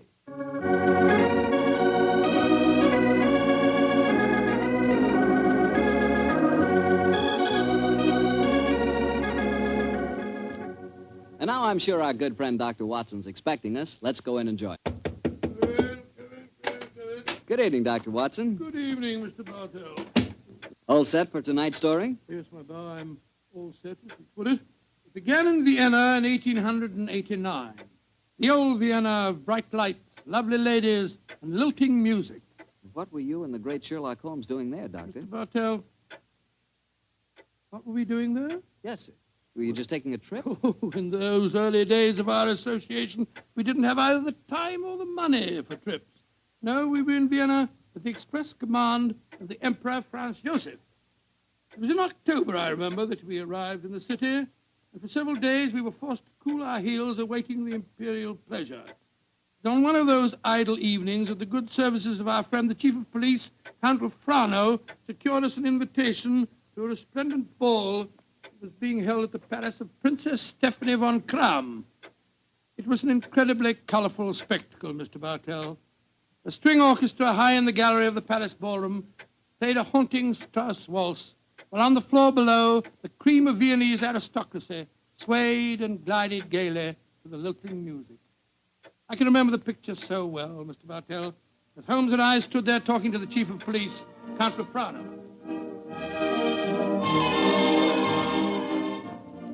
A colorful scene, is it not, gentlemen? By George, yes, Count Frano. It must be a real holiday for you and Mr. Holmes. What makes you say that, Watson? Well, it's hard to think of the criminal world when one looks at such a gathering. And yet Count Frano knows as well as I do that the criminal is not confined to class or environment. Indeed, no, Mr. Holmes. I can assure you that every guest here tonight has been scrutinized as he entered. Yes, I imagine that many plainclothes men are present in this room now, aren't they, Count Frano? Oh, yes. We take no chances. I suppose you can't afford to. There's enough jewelry being worn here tonight for a king's ransom, I should say.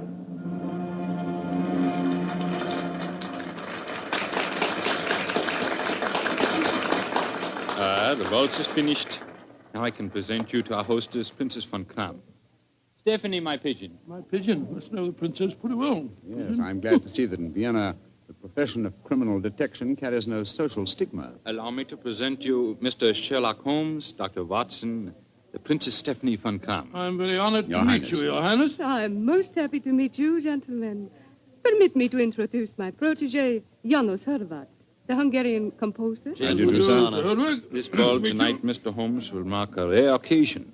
A signal honor is to be conferred on Herr Horvath and myself before tonight is through. The next waltz is a new composition of his. Tonight will be its debut. Indeed, how very interesting. It is a great honor the princess has conferred on me.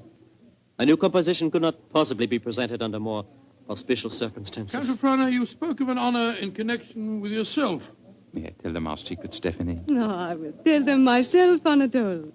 After your waltz has been played, Janusz, and Anatole and I shall be the first to have the privilege of dancing to it, my father is to make a public announcement.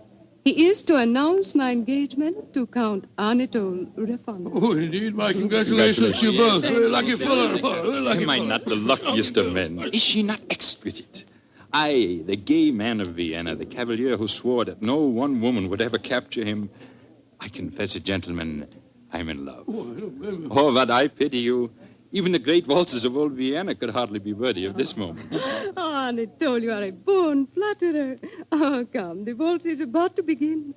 I shall see you gentlemen later. Auf Wiedersehen. Auf Wiedersehen. The orchestra is tuning up, Herr Horvath. I imagine this is a great moment for you. A very frightening one, I assure you, my friend. In a few minutes, I shall know whether my new work is to be crowned with success or failure. Count Frano is leading the princess to the center of the floor. The conductor is raising his bottle. This is your moment, Herr Horvath. Good luck. Pray for me, gentlemen. Pray for me. There they go, the princess and Count Frano. They're starting the waltz. Ah, they make a striking pair, don't they? Here come the other couples out on the floor. Charming. Quite charming. It reminds me of... Great Scott, that was a revolver shot. It's the princess. She's been shot. Come on, Watson. Out of the way, please. Out of the way. Count Frano. What happens? Stephanie, Dr. Watson, see what you can do for her. Count Frano, there's nothing I can do, I'm afraid. She was shot through the brain. She died instantly. Stephanie is dead. Stop that devilish music! Lock all the doors! There's a murderer to be found!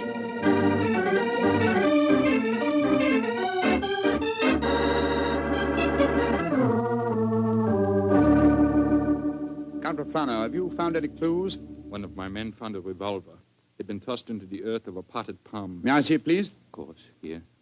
Rammed into the soft earth. Confound it. Count Frano, your fiancée was an extremely beautiful woman. You must have had rivals. Yes, several, but none of them are present tonight. Who will inherit her estate?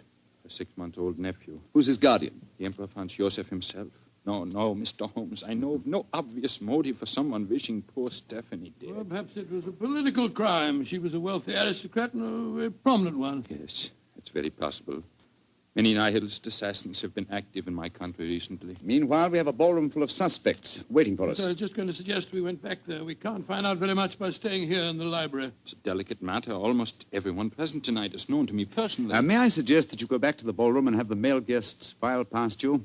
Detain for questioning anyone whose evening clothes do not fit perfectly. Clothes don't fit? What's the cut of a man's clothes got to do with this? Anyone invited to such a ball as this would naturally have his own tailor. I think, Count Profano, if you found a man who had to hire his costume, he might be an impostor and may well prove to be your assassin. Well,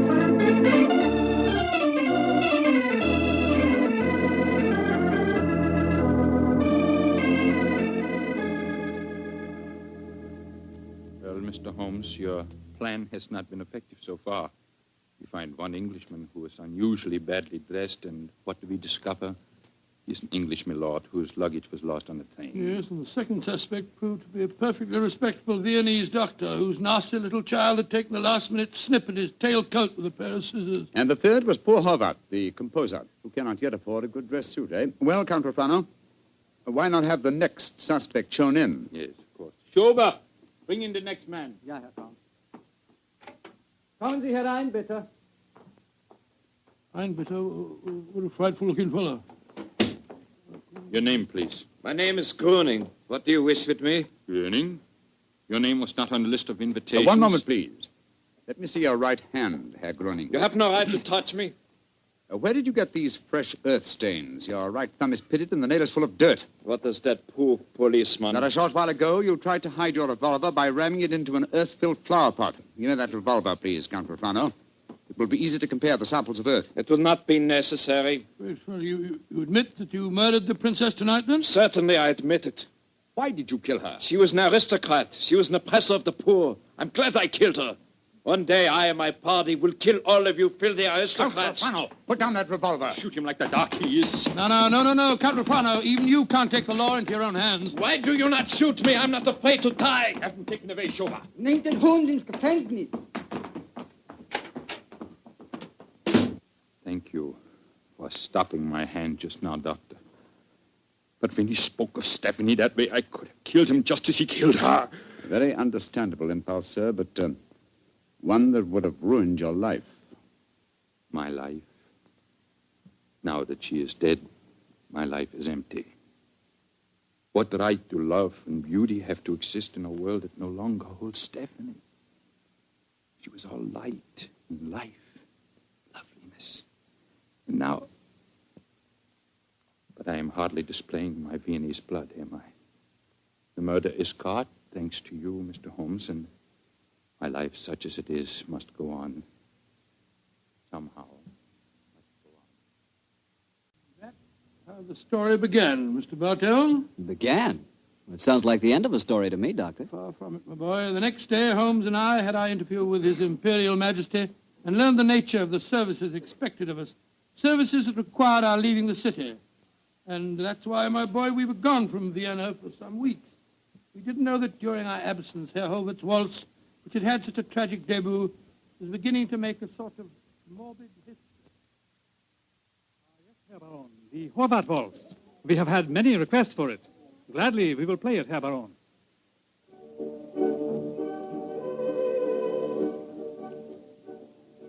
Isn't that the Horvath waltz they are playing? Yes, my dear, and see who is walking onto the floor to dance to it. Leah Mollenstein, the actress. A beautiful creature. Are you trying to make me jealous, Hans? Gott in Himmel, it's Leah Mollenstein! She's been shot!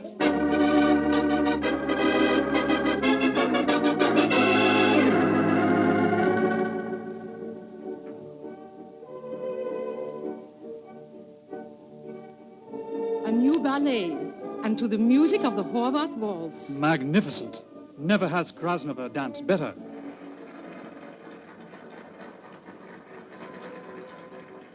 Have you ever seen such exquisite pirouettes?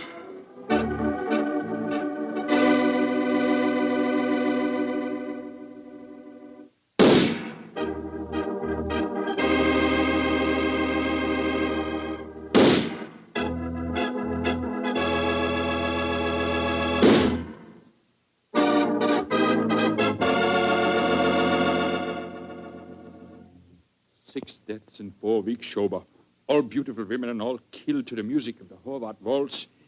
There's a homicidal madman at large in Vienna. There's only one thing to be done. We must forbid absolutely the playing of that waltz by imperial decree. Hear all of this, Mr. Bartell, until we return to Vienna. And then, I suppose, Sherlock Holmes was drawn into the case again, Doctor. Yes, my boy. Holmes immediately made a close study of the newspaper reports on the tragedies, and it was with great difficulty that I tore him away from his investigations to attend the reception at which the Emperor was to thank us for our services on the mission that we just completed. As we arrived at the Imperial Palace, almost the first person we ran into was the Hungarian composer, Janos Horvath. Dr. Watson, you have heard of the tragedies connected with my waltz? Yes, we have indeed, sir, we have I was making a close study of the newspaper reports on them just before I came here. You must do something, Mr. Holmes. People will hardly listen to other music. They want my waltz. But that is forbidden. I'm losing a reputation and a fortune while that waltz remains unplayed. Or perhaps, Herr Horvath, you are laying an excellent foundation for a later reputation and fortune. What do you mean? All this publicity, however distasteful to you at the moment, must in the long run prove invaluable. Ah, there you are, my dear Count Rufano. Mr. Holmes, Dr. Watson, I'm glad to see you back in Vienna. You've heard of the murders? Yes, Count, we were just discussing them. I need your help again, my good friend. For over a month now, the murder has been at large, and I cannot seem to get on the trail. But I'm Gruning, the first killer. What have you done with him? Released him. What? Released him? Great Scott, why? At the hearing, it was obvious the man was an egomaniac. He boasted of the murder of Stephanie, apparently out of pure vanity. The liberal newspaper editors made quite an issue of the case. They brought pressure to bear, and we had to let him go. Confound it. I wish I hadn't left Vienna. Well, if the fellow's at large again, Count Rufano, it's pretty obvious that he's the murderer of the other women, too. On the contrary, Doctor, he was in prison until yesterday. The last of the murders was committed 3 days ago. Oh, here comes His Imperial Highness Franz Joseph. Good evening, gentlemen. Your Highness, good evening. Your Highness. Well, I see we have very distinguished company tonight. Not only the masterful Sherlock Holmes and his colleague, Dr. Watson, our English friends that we are honoring, but I see that we have a distinguished representative from our Hungarian Empire, Janos Horvath. A worthy successor, I'm told, is a breed of composers for whom Vienna is famous. Your Imperial Highness is most kind. The pipe organ in here is in excellent condition, I am told. Will you not play us one of your compositions, Herr Horvath? I shall be most honored, Your Highness. Sit down, gentlemen, sit down. Thank you. What shall I play, Your Imperial Highness? Anything you wish, young man. Anything you wish. Thank you, Your Highness. With your permission, I choose to play... Great heavens! He's playing the death waltz. On your guard, Watson. Even in the Imperial Palace itself, this twirling tune may invoke murder.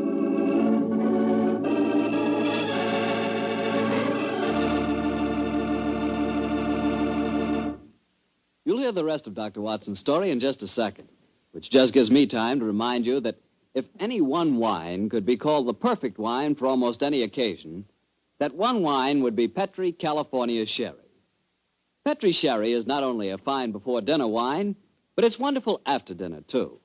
And, of course, when you're entertaining or when guests drop in, whether in the afternoon or evening, there's nothing better than a glass of Petri Sherry. And it's comforting to know that you can serve Petri Sherry proudly, because the name Petri is the proudest name in the history of American wines. Dr. Watson, you certainly left me hanging on a cliff that time. You broke off your story just as the Hungarian composer started to play his ill-fated waltz to the Emperor Franz Joseph. What happened? At the time, my boy, fortunately, nothing happened. Herr Horvath completed his composition without apparent incident, and shortly afterwards we attended a banquet that was given in our honor, a banquet that concluded with a rather curious ceremony at which the Emperor presented Sherlock Holmes with a medal to commemorate his services. I never got anything was. Never mind about that. Finally, it was shortly after 10 o'clock, I remember. Holmes and I, together with Count Rufano, left the royal chambers and started to descend the spiral staircase leading to the main hall. You were greatly honored tonight, Mr. Holmes. I've only known His Imperial Highness to make 3 such presentations before, and they were all to my own countrymen. He might have made another while he was about please, Watson, please. The Emperor was most kind. I can't help feeling that he over-evaluated my services. You're being unusually modest, Holmes. Perhaps because I feel that my visit here is incomplete until I've solved the death waltz murders. I hope you'll be able to stay in Vienna long enough to do that. I confess I am at my wit's end. I've been giving the matter a great deal of thought, Count Rathbone. I have a plan for trapping the killer. It's in rather an embryonic stage at the moment, but over a few pipes at the hotel tonight, I expect to develop it thoroughly. I shall call at your office in the morning and explain it to you. I shall be awaiting your visit eagerly. One more of these murders and the newspaper outcry might become so loud that I should have to resign my post as chief of police. Well, when Hobart made that daring gesture and played the death waltz tonight, it proved one thing. It's not infallible. The death of a beautiful woman doesn't always follow the playing of the melody. Very true, Doctor, but... Watson. Yes, sir? Strike a match, will you? Huh? There's a figure here slumped on the landing. Great Scott, it's the body of a girl. And a very beautiful girl, too. Shot through the forehead. You were wrong, Watson. The death waltz is infallible, but I swear to you that the killer has struck for the last time.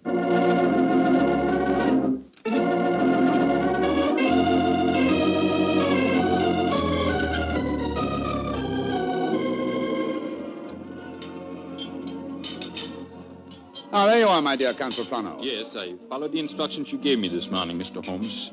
Schönbaum's is at the moment the smartest restaurant in Vienna. I've reserved the best table for you, and I've invited the guests that you named. A strangely assorted couple, I must say. Janos Horvath, the composer, and that grinning fellow, the one that admitted shooting your fiancée, Count Rathbone. It's as much as I could do to keep my hands off him when he arrived here, Doctor. But Mr. Holmes insisted that I ask him. Just the same, I wish you would tell me his plan. I'm completely in the dark. Completely in the dark. I can sympathize with you, Count Rathbone. Holmes never tells me a thing either. Let's join our guest, shall we? In a very few minutes, I'm sure that my plan will be perfectly apparent. Good evening, Herr Horvath. Oh, good evening, Mr. Holmes. Dr. Watson. How do you do, Herr Horvath? And how are you tonight, Herr Gröning? Angry at having to come here against my will. My party does not approve of these aristocratic, padded pigsties.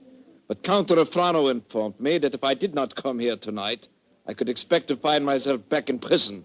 How could I resist such a persuasive invitation? Ah, here comes the third guest for our table. I met her at the hotel a few hours ago. Miss Banks, I'm so glad that you were able to come. Hello, Mr. Holmes. I didn't know this was going to be a party, but I couldn't be happier. Allow me to present you, Count Rathbone, Dr. Watson, Herr Horvath, Herr Gröning, Miss Barbara Banks from the United States of America. How do you do? Holmes, I wish I knew what you're up to. And how can a young American girl afford to come to Vienna, may I ask? Of course you can ask. My father made a lot of money, and he wanted me to have the advantages he never had. Your father made money because he ground the faces of the poor. Oh, my father never ground a poor face in his life. He was a capitalist. I spit on him. Oh, that's rather unfriendly. And also, geographically speaking, something of a problem. You see, he's living in Wyoming. You make fun of me? Only because you made fun of me. Mr. Holmes, I did as you asked me. I'm very grateful, Miss Banks. The orchestra leader didn't want to play it. He seemed scared. But I waved a lot of money in front of him, and I promised to pay the fine as well. Splendid. Great Scott, I see it all now. So do I. You persuaded Miss Banks to bribe the orchestra leader to play. My waltz. My forbidden waltz? Yes, Herr Horvath. I felt that if the request came from a young American, it might seem quite reasonable. Particularly if the requests were accompanied by American dollars ground out of the faces of the poor. You are being unpleasant to me, aren't you? They're playing it, your waltz, Herr Horvath. The death waltz. Mr. Holmes, this is against the law. The Horvath waltz is forbidden by imperial decree. True, nonetheless, my dear Count, I implore you not to arrest the orchestra leader until after the waltz is completed. In which case, since I requested it and it's still playing, I'd like a partner. Will you dance with me, Count Rathbone? I'm sorry, Miss Banks, but to this melody I shall never dance again. Oh. Well, how about you, Dr. Watson? Oh, I like you very much, my dear, but I'm afraid I'm not as light on my feet as I used to be. In any case, I was never much of a hand at the waltz. The polka's more in my line. Dear me, I'm getting an inferiority complex. Oh, please do not, Miss Banks. You'll observe that the general public seems singularly unwilling to dance, too. Not one couple has ventured onto the floor. So can you blame them? The waltz with Horvath may mean death. How can you blame them? I'm not afraid. After all, Herr Horvath, it's your own music. I'll dance with you. You're most kind, Miss Banks, and courageous. But to be a partner of the only woman on the floor would mean ruin. An admission of failure. My third refusal. I'm a wallflower. No, my dear Miss Banks, the aristocrats, they have played. But I, plain, simple Gröning, I will dance with you, Miss Millions. Oh, bless you, Herr Gröning. And I assure you my father does not grind the faces of the poor. He does grind the faces of the poor, this I know. Stop her, it's suicide. I think not, Herr Horvath. I think so. And I'll not stay here to watch it. Where the devil's he off to? Do not worry, Doctor. I shall keep an eye on him. Yes, and we'll keep an eye on both of them. Come on, Watson. Horvath is leaving the room. Whereas Count Rolfrano has deserted his trail and has slipped behind one of those pillars. Good Lord, he's drawing a revolver. Exactly, Watson. He's our man. Put down that revolver, Count Rolfrano. Put it down, I say! He's turning it on himself. Count Rolfrano!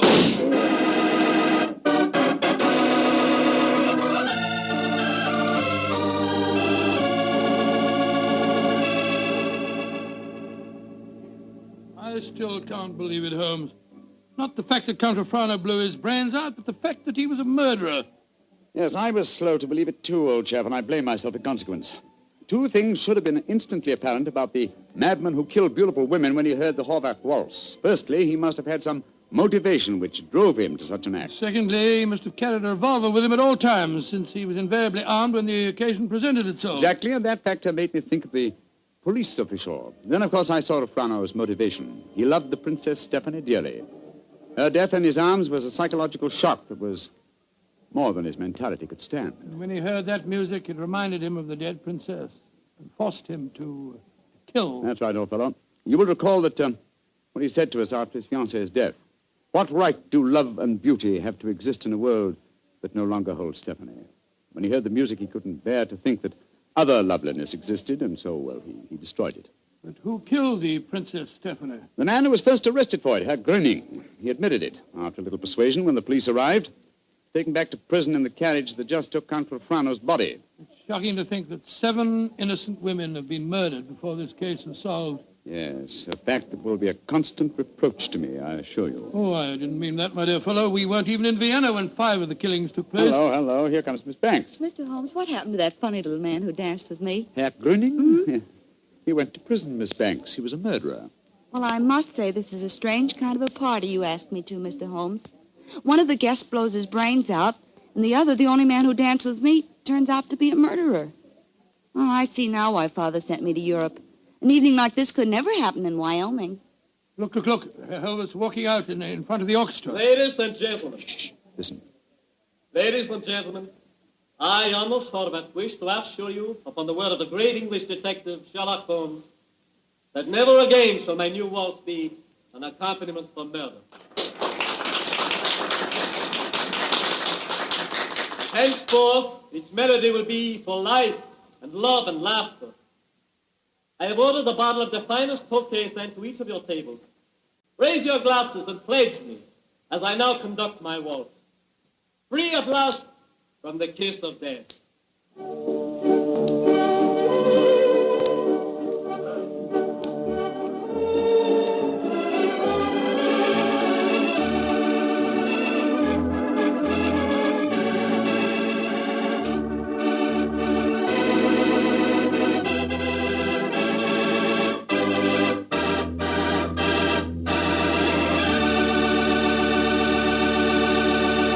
Say, Doctor, I really like that story. That was a baffler. Yes, wasn't it? A highly placed police official is the last person in the world you'd think guilty of murder.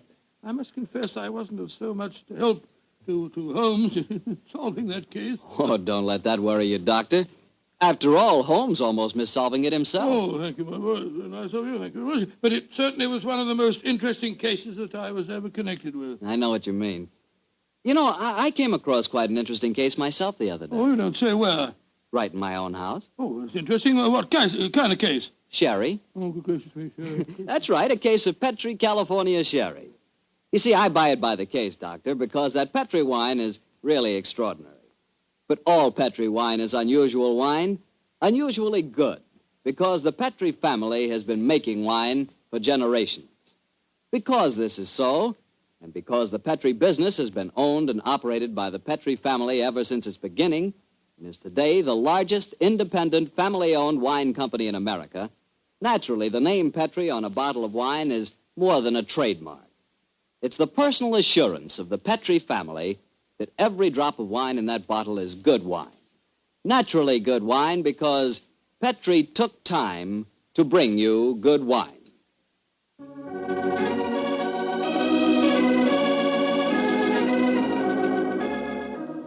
Tonight's Sherlock Holmes adventure was written by Dennis Green and Anthony Boucher and was suggested by an incident in Sir Arthur Conan Doyle's story, The Adventure of the Illustrious Client. Music is by Dean Fostler. Mr. Rathbone appears through the courtesy of Metro-Goldwyn-Mayer, and Mr. Bruce through the courtesy of Universal Pictures, where they are now starring in the Sherlock Holmes series. The Petri Wine Company of San Francisco, California, invites you to tune in again next week, same time, same station. Sherlock Holmes comes to you from our Hollywood studios. This is Harry Bartell saying goodnight for the Petri family. This is the world's largest network, the Mutual Broadcasting System. At first, when Herr Gruning confessed to the killing of the Princess von Kran, I didn't believe it. When the other women were killed, I felt sure that Herr Gruning was innocent.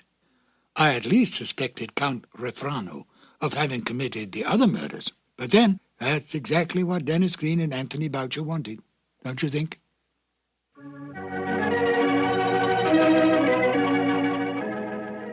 The two episodes you have just heard, The Out-of-Date Murder and The Waltz of Death, are part of the new adventures of Sherlock Holmes, starring Basil Rathbone and Nigel Bruce, and are a 1988 copyrighted production of 221A Baker Street Associates.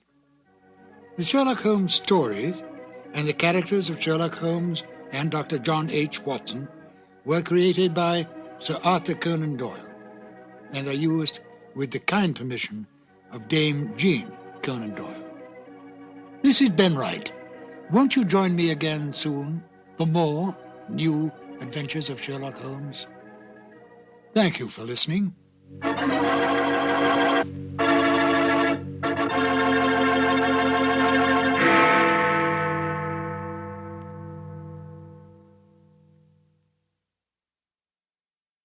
Sherlock Holmes and Dr. Watson. Murder, mystery, and intrigue at the turn of the century. Welcome to the new adventures of Sherlock Holmes. My name is Ben Wright.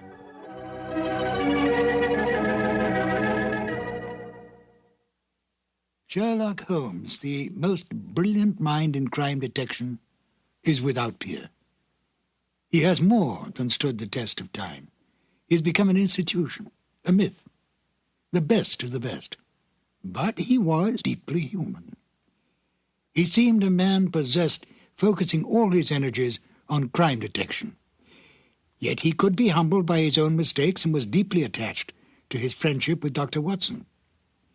He distrusted women, and yet spoke glowingly of Maud Bellamy as a most remarkable woman. And of Irene Adler, she was to him the woman. A man of almost manic depressive nature, he could be brilliant beyond belief, and yet turn quickly to cocaine when his depression reached deeply into his inner being. With an almost photographic memory, he could recall some small detail in a long-forgotten unsolved case, and then use it to solve one on which he was presently working. Although he lived and worked in the bustling city of London, Holmes loved nature. Witness a remark he made in the story The Naval Treaty. Our highest assurance of the goodness of Providence seems to me to rest in the flowers. Could this be the foreshadowing upon retiring of his desire to become a beekeeper on a small farm in the Sussex Downs?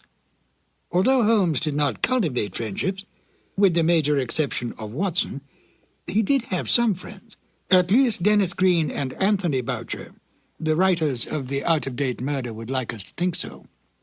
They enjoyed embellishing the original Holmes stories and adding information to the canon that Sir Arthur Conan Doyle never touched upon.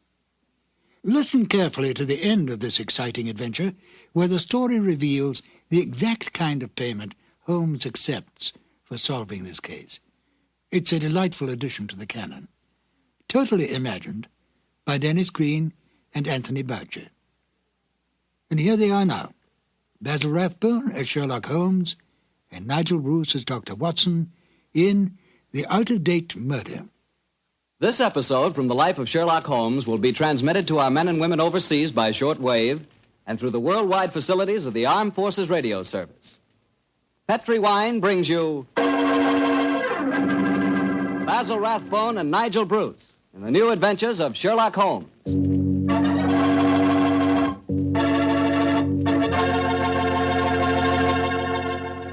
The Petri family, the family that took time to bring you good wine, invite you to listen to Dr. Watson tell us another exciting story about his old friend, that master detective, Sherlock Holmes. And we'd also like to tell you something you really ought to know. The fact that the one sure way to make good food taste better is to try that good food together with a glass of good Petri wine. Did you ever try Petri wine with dinner? No kidding, that's one bandwagon you sure want to hop on.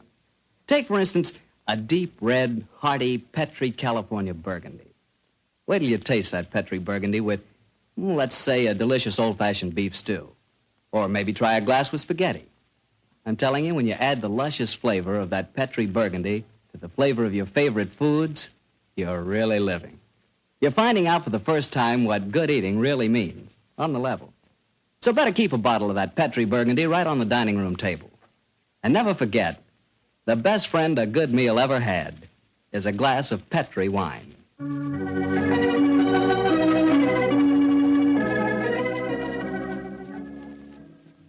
And now for our weekly visit with the good Dr. Watson.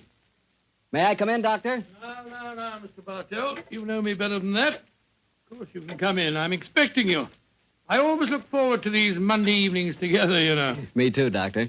In fact, I always say this is the one doctor's appointment that never scares me. Oh, that's very nice of you, my boy. Draw up your chair and make yourself comfortable. Thanks. And what prescription do you have in mind for us tonight, Doctor? Well, now, let me see. Take one measure of subterranean peril, one of aristocratic lady in distress, a sprinkling of assorted villains, a corpse or two, and a little more than a dash of Sherlock Holmes and Dr. Watson. Shake the mixture well, and you have the case of the out-of-date murder. Well, how did the adventure begin, Doctor? Exactly enough. It was in September of 1900. I remember that Holmes and I went to Eastbourne for a much-needed rest. First couple of days we spent in soothing idleness. On the morning of the third day, Holmes, a dash of color back in his cheek and a hint of the old sparkle in his eye, suggested that we should go and call on his good friend Evan Whitnell, curator of a nearby museum. And so, just after lunch on that September day, found the two of us talking to Professor Evan Whitnell in his private office at the museum. It only seems yesterday that Holmes was saying... Professor Whitnell, your recent discoveries in this part of England have made you world famous instead of just nationally famous. My congratulations. Professor, I do wish you'd tell me about your discoveries. Oh, with pleasure, Dr. Watson.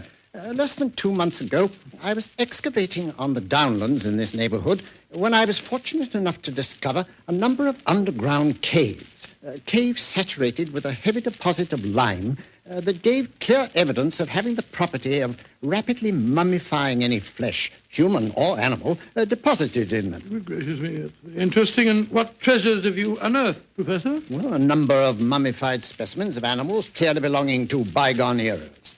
My prize specimen is the body of a large wolfhound. The inscription on its collar identified the animal as having belonged to some local squire in the year 1748. Amazing. I didn't know that limestone had such qualities of preservation. Come in. Yes, Alan? What is it? It's Lady Clavering, Professor. She asked me to tell you that she was in the museum. Oh, yes. Show her up here, will you, Alan? Very good, sir. Yes, I'm most anxious for you both to meet her.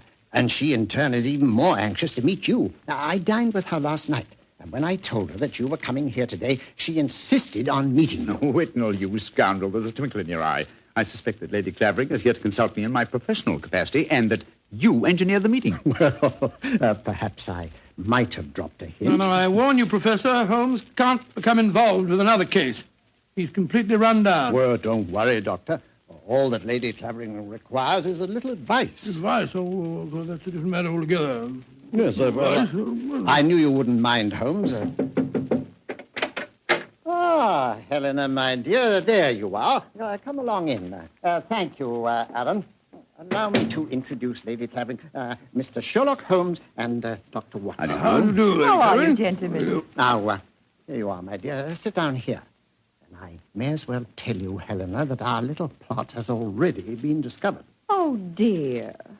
And I was just getting ready to exert all my feminine wiles in an attempt to persuade you to help me, Mr. Holmes. Oh, I'm certain that he found you utterly irresistible, my dear Lady Clavering. You flatter me, Doctor. No, I mean it. The professor tells me that you're in need of a little advice, Lady Clavering. Yes, Mr. Holmes. I'll put my question simply. 5 years ago, my husband, Sir George Clavering, left me. Left you? Gracious me, how stupid of him. I haven't seen or heard tell of him since. I now wish to remarry. But of course I couldn't do that without having my husband declared legally dead. My dear Lady Clavering, I can't help feeling that a lawyer is the proper man to consult, not a detective. Perhaps you're suggesting that there was foul play in connection with your husband's disappearance. Oh, no, Dr. Watson. The Claverings are a strange family, self-willed and headstrong. George and I were not happy together. I think he disappeared deliberately. You reported his disappearance to the police, of course. Oh, yes, Mr. Holmes. But they've never been able to trace him. This kind of thing has happened in the family before, Holmes. Tell them about Sir Nigel, Helena. Well, he was one of my husband's ancestors. He walked out one day in 1777 and was never seen again. Extraordinary family, always disappearing. George knew of the legend. He often threatened to do the same thing himself. But your problem, Lady Clavering, is not that of your husband's fate, but rather of your own freedom. Yes, Mr. Holmes. Well, I'm afraid my advice can be of little consolation to you. The law has specified a number of years that must elapse before anyone disappearing can be declared legally dead. I would suggest that you possess your soul in patience until that period has elapsed. Oh, dear. And I was hoping you'd be able to think of some terribly clever way of getting round the law, Mr. Holmes. Lady Clavering, sometimes perhaps my methods may be unorthodox, but I assure you that getting around the law, as you put it, is a procedure I do not indulge in. Oh, dear me, now I've offended you, Mr. Holmes. And it's the last thing on earth I meant to do, I assure you. My friend's a little touchy about matters concerning his professional honor, you know, Lady Clavering. Oh, nonsense, my dear Watson.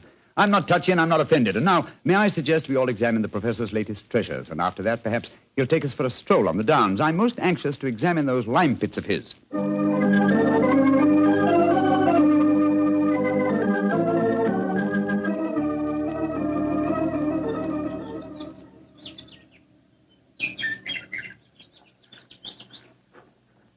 The lime pits are about a mile from here. It's a nice walk across the cliff tops. I'm sorry Lady Clavering didn't want to come with us. A charming woman, even though she did rub you up the wrong way. A beautiful woman, Watson, but I must confess her charm eludes me.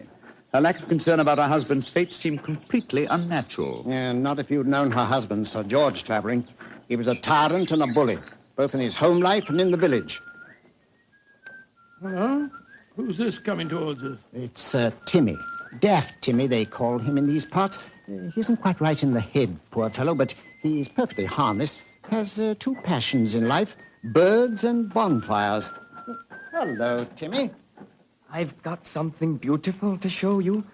Oh, it's so beautiful. Well, what is it, Timmy? Look, it's in my cap. See? Oh, isn't it lovely? It's a robin's egg. I found it when I was bird nesting. Did you ever see such a blue egg? It's a beauty, Timmy. Where did you find it, my boy? Down by the lime pits. Oh, I'm going to build a lovely fire on the downs tonight. I'll let you come and watch it if you give me a shilling. Now, you be careful, Timmy, or you'll be in trouble again. Timmy doesn't get in trouble anymore now. Not since he had Sir George carried away. Sir George Clavering used to whip Timmy when he found him on the land. Timmy, tell me, how did you have Sir George, as you put it, carried away? I told my birds about him.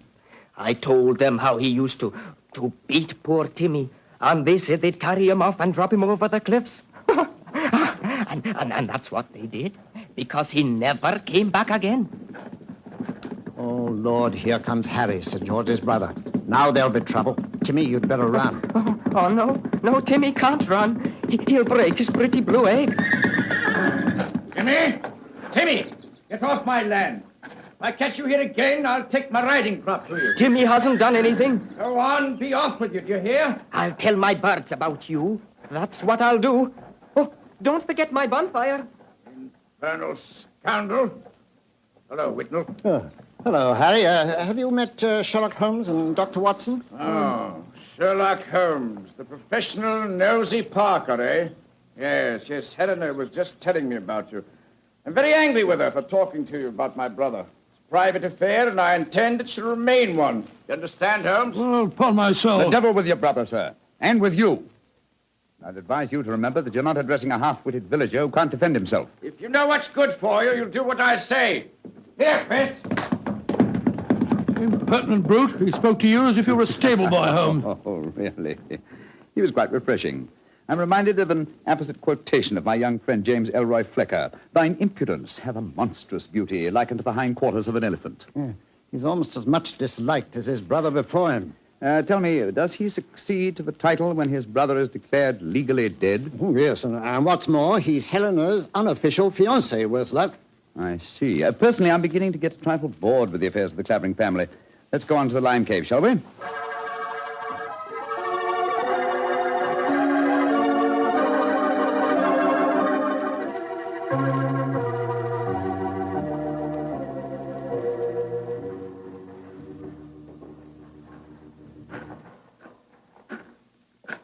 These caves are amazing. We must be 50 feet below the level of the ground, aren't we, Whitnell? Well, more than that, I should say. Rock formation is most unusual, a series of caves connected by a veritable honeycomb of tunneling. Yes. I think I'll light the lantern now. It's getting darker in here, and I haven't explored this particular cave before. As I've had a wall cave in on me a couple of times, so you'd better watch where you're walking. There. Now we can see better. Let's go deeper, shall we? But do watch your step. It's eerie down here, isn't it? Hello. Oh, what's this in the crevice here? Looks like a mummified bird of some kind. It is a beautiful specimen. Judging by its markings, a black streak here and bars of white in the tail, I'd say it was a peregrine. That's exactly what it is, a falcon. Dating back a couple of 100 years, I should say. And in a perfect state of preservation. Oh, this is a treasure. Come on, let's explore deeper. Seems to be another cave over here. If you'll hold the lantern up a little, I'll... Oh, I say.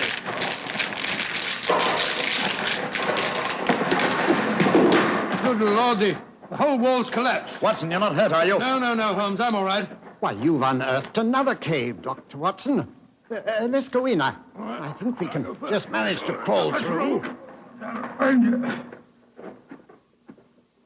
Great Scott, I don't believe my eyes. Magnificent. Whitnell, this is a treasure indeed. A perfectly preserved body dressed in 18th century costume, powdered wig and all. Yes, and there's no mistaking who it is. Look at that typical beak profile. It's a Clavering, and it isn't hard to identify which one. By George, you mean the one that Lady Helena told us about this afternoon? Exactly. Without doubt, this is the body of Sir Nigel Clavering, who disappeared in 1777. Let's search his pockets. We might find some identification. Well, here's a snuff box of the period and some coins. Yes, the inscription of George III is still visible on them. Hello, here's his diary. This is unbelievable. What are you up to, Holmes? We're examining the body, Watson. This man was murdered. Murdered? With this wound just above the heart. Obviously inflicted with a sharp instrument, probably a dagger. This is interesting. An entirely new experience for me. The opportunity of solving an unsuspected murder committed well over 100 years ago. Glance through that diary, Watson, will you, old chap? Let's see if the poor devil suspected his fate. Rather hard to read. All the S's look like F's. Peculiarity of the 18th century writing. They are saying, I suppose that means saying, they are saying in the coffee houses that my brother, Harry, hath been coveting my wife. But this is amazing, Holmes. See how history repeats itself. It's an exact parallel of the situation existing today. Harry is coveting his brother's wife, Helena, and Sir George has not been seen for 5 years. What an extraordinary coincidence. If it were one. As it is, it's one of the most ingenious frauds I've ever seen. The clothing appears authentic, so do the coins and the faded ink. But paper of the diary, and due to the peculiar mummification of the body, it would be almost impossible to say how long it's been here. Nevertheless, I am convinced that this is a recent corpse, and undoubtedly that of Sir George Clavering. Well, what makes you so sure, Holmes? Writing in the diary. 18th century used an S that looked like an F, it is true, but never at the end of a word. You will recall, Watson, that you were reading H-A-F, have, for H-A-S, has. That's perfectly true, I was. Well, that would be incorrect in genuine 18th century writing. No, obviously, this is an extremely clever attempt to disguise the comparatively recent murder of Sir George Clavering. It's incredible, Holmes. And yet I believe you're right. I'm sure of it. Well, what are you going to do about it? Do? You and I, old chap, will mount guard over the body. You, my dear Whitnall, if you don't mind, will be good enough to go and fetch the police.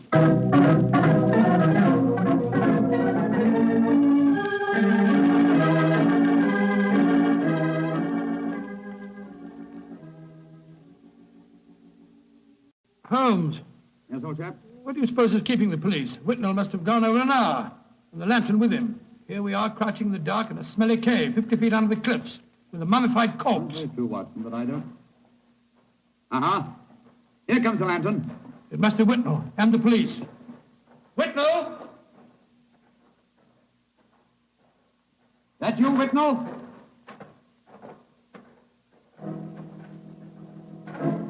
That lantern's blinding me. Is that you, Whitnall? Answer, can't you? Look out, Watson!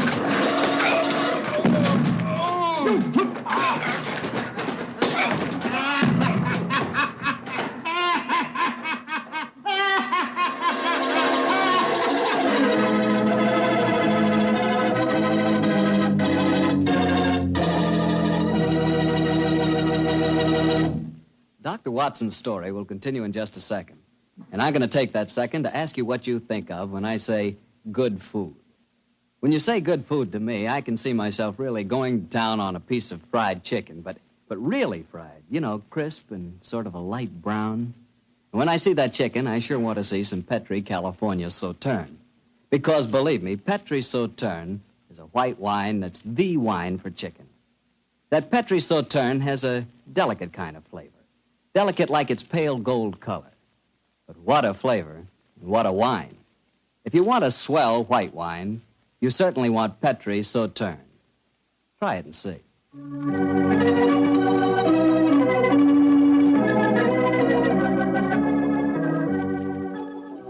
And now, back to Dr. Watson and tonight's story, The Case of the Out-of-Date Murder. Well, Doctor, you certainly had me on the edge of my chair during the first part of the story. Oh, I'm glad of that, my boy. Say, what happened when Sherlock Holmes yelled out at you in the cave? I was struck from behind with a spade and knocked out. A second later, the same thing happened to Holmes. You see, we were blinded by the lantern and couldn't protect ourselves. When we came to, we found we were at the bottom of a pit.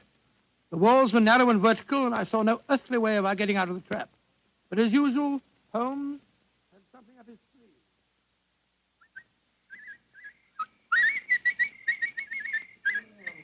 Oh, my head's throbbing.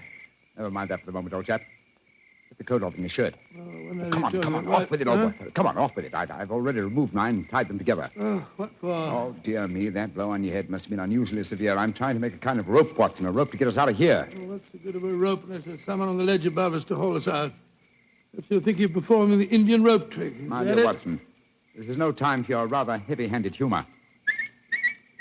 Why do you keep whistling like that? You've been doing it for the past 20 minutes. I'm whistling for help. Well, why not shout? Whistle carries further. No, dear. Who's going to hear that? That Timmy, I hope. Remember, he was having a bonfire on the cliff tops tonight. My whistle is that of a nightingale, a song unheard in Sussex at this time of the year. If he does answer it, I'm sure it'll bring him down here. Oh, dear. Well, I hope you're right. Seems to me that Whitnall and the police will never find us here. We shall mummify, just as the filthy murderer intended us to. Courage, Watson. I'm sure... It's worked! It's Timmy! Cutting a burning log. We're down here, Timmy! Nightingale, pretty birdie, what are you doing down there? Timmy! I've tied these clothes together to make a rope. I'm going to throw them up. You ready? Catch. Good. He's caught it. Now, Timmy, lower it to us. Oh, I shouldn't do this. They'll whip me. No. Nobody will whip you, Timmy. And we both want to give you a shilling to come up and see your bonfire. Oh, that's different. 2 shiny shillings. I'll lower the rope. Here it comes. That's it. All right, Othello, now then. You first. All right, Timmy, pull away. Here we go.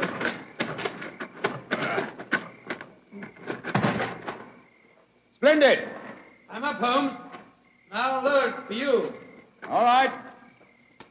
I've got it. Look out now. Here I come.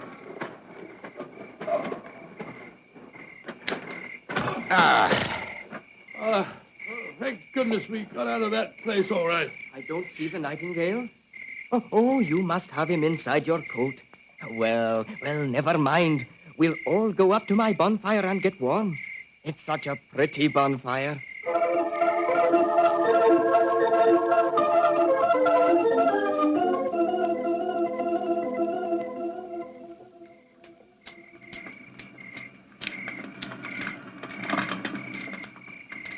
Did you ever see a finer bonfire? Never, Timmy. It's lovely. It's the most comforting sight I've seen for the last couple of hours. Oh, just one thing's bad, though. Somebody tried to burn a book in my lovely fire. It must have been when I was off getting more wood. I found it when I came back, and I pulled it out of the fire and stamped on it. See, here it is. Let's have a look. Hello, it's the diary that we found on the body in the lime pits. Precisely, Watson. Now I begin to see daylight. People shouldn't burn books. Books are nice. Books are like birds and bonfires. Oh, they're nice to be near. Oh, your nightingale must be cold. I'll get some more twigs to burn. Well, now that fellow's gone away for a moment, I can see why we were attacked tonight. The murderer knew that we were going to the caves. He was afraid that his devilish plot wouldn't stand up under your scrutiny. So he watched us. When we discovered the body and sent Whitnell off for the police, he knew that he'd got to get rid of us. And who do you think that somebody is, old fellow? Well, that's easy. There's only one person strong enough to have knocked us both out and shifted our bodies. The dead Sir George's brother, Harry Clavering. I think not, old fellow. Didn't you observe as we entered the caves that pickaxes and wheelbarrows were much in evidence? Yes, that's right. They were, of course. Strength was not required under the circumstances. We were extremely vulnerable in the darkness. Any man with a modicum of cunning could have disposed of us, or any woman, for that matter. Good Lord, you're not suggesting that... Watson! Oh, Whitnell! Why, thank heaven you're safe. I've had the police with me for the last hour, but we couldn't find you. You went where I left you. True. Whitnell, I want you and the police to take me to Lady Clavering's house at once. After that, I wish to lodge information and make a charge of assault and possibly a charge of murder.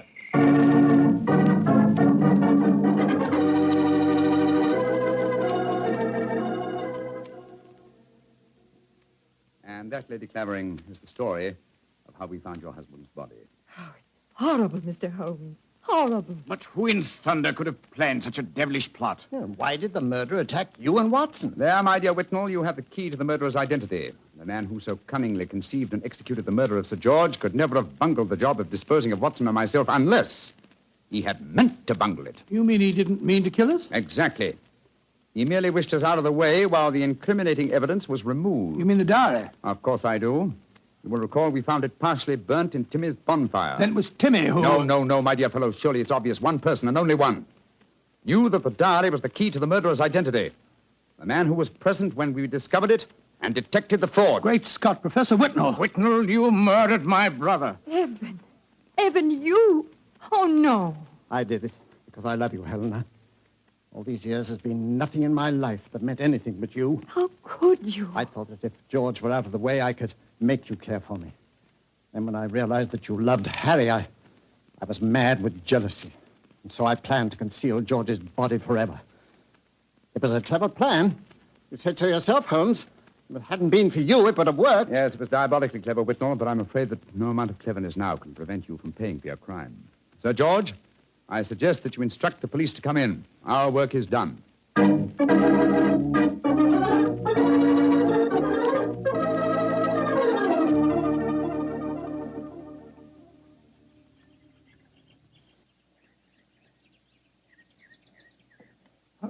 Holmes, look there on the point. Timmy's bonfire is still burning away. Yes. Timmy's a simple fellow with simple tastes. Why are you so gloomy? You solved the case brilliantly. My dear fellow, my faith in human nature has been sadly shaken, old chap. Evan Whitnell was a good friend and an old one. Hard to be instrumental in sending him to the gallows. Well, he richly deserved it. Yes, I know he did. That's quite true, but it's depressing just the same. Come on. Let's continue our walk home across the downs.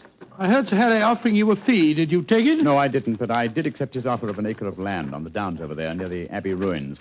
You can see them silhouetted against the sky. An acre of land? What on earth would you do with that? Well, when I retire, and I shall retire soon, I've often thought of bee farming.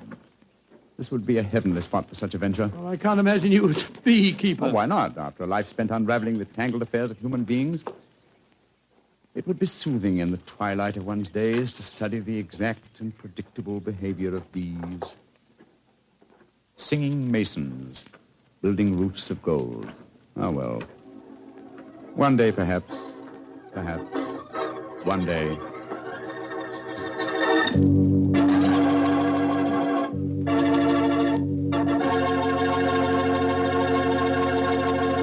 Well, Doctor, that was a swell story. You know, I'm sure glad we get together like this once a week. Oh, thank you very much. Next week, why not come over a little earlier for dinner? Oh, no, I wouldn't think of having you go through all that trouble. Oh, well, of course, if you feel that way. Well, say, aren't you going to coax me? Well, to tell you the truth, I knew I wouldn't have to coax you. Mr. Bartell, I was just going to show you the 2 thick steaks that I've got frozen in my refrigerator. Oh, no. Oh, yes. I'll also put aside a bottle of Petri Burgundy. Well, in which case, I'll bring along a very hearty appetite. If you pick the steak, I know it's good, and when it's Petri wine, you know that's got to be good, too. Because the Petri family has been making fine wine for generations. They've owned and operated the Petri business ever since its inception, way back in the 1800s. During all that time, they've sure learned plenty about the fine art of turning luscious grapes into clear, fragrant, delicious wine. And they've been able to take this experience and hand it on down from father to son, from father to son. That's why, when you want a wine for any occasion, you can't go wrong with a Petri wine. Because Petri took time to bring you good wine. Now, Dr. Watson, what story do you have lined up for us next week? Well, now, let me see. Next week, Mr. Bartell, I'm going to tell you an adventure that occurred to Holmes and me in the shadowy depths of the Limehouse district in London. It's a strange tale of death and terror. I call the story The Eyes of Mr. Layton. Well, Doctor, we'll be sure not to miss it. And meanwhile, don't you forget you promised to contribute to the National War Fund. National War Fund, of course, Mr. Bartell. It's a must. The money you give to your war fund not only helps the men and women in our armed forces, and it not only helps our allies, but that money goes to work right in your own community, helping make possible many relief and welfare agencies in your own hometown. So let's all be generous in victory. Give to your community war fund. Tonight's Sherlock Holmes adventure is written by Dennis Green and Anthony Boucher and is based on an incident in the Sir Arthur Conan Doyle story, The Adventure of Wisteria Lodge. Mr. Rathbone appears through the courtesy of Metro-Goldwyn-Mayer, and Mr. Bruce through the courtesy of Universal Pictures, where they are now starring in the Sherlock Holmes series. The Petri Wine Company of San Francisco, California, invites you to tune in again next week, same time, same station. Oh, the Petri family took the time to bring you such good wine. So when you eat and when you cook, remember Petri wine. To make good food taste better, remember... Petri wine. This is Harry Bartell saying goodnight for the Petri family. Sherlock Holmes comes to you from our Hollywood studios. This is the Mutual Broadcasting System.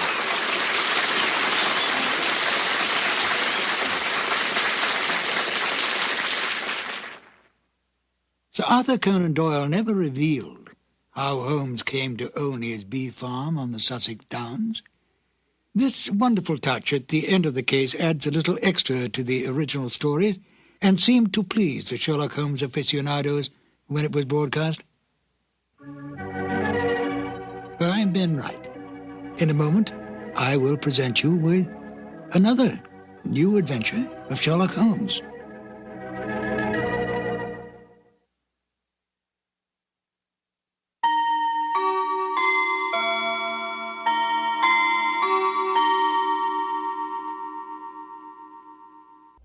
Petri Wine brings you Basil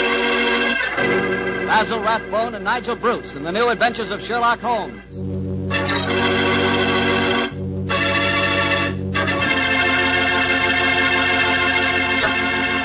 The Petri family, the family that took time to bring you good wine, invite you to listen to Dr. Watson tell us another exciting adventure he shared with his old friend, that master detective, Sherlock Holmes. And I'd like to talk about an adventure myself, an adventure in good eating. It begins with a good wine, Petri California Sauterne. You just serve that Petri Sauterne the next time you have fried chicken. You like fried chicken? Cooked so it's crispy and a beautiful reddish gold color on the outside and just as tender as all get out on the inside. Ah, that's chicken. But wait till you try it with Petri Sauterne. That's a wine. That Petri Sauterne is a pale, delicate golden color. You can just look at it and you know it's going to be one of the most delicious wines you've ever tasted, if not the most delicious. Petri Sauterne is not only wonderful with chicken, it's great with fish or any kind of seafood, too. Get a bottle of Petri Sauterne. When it's a Petri wine, it's a good wine.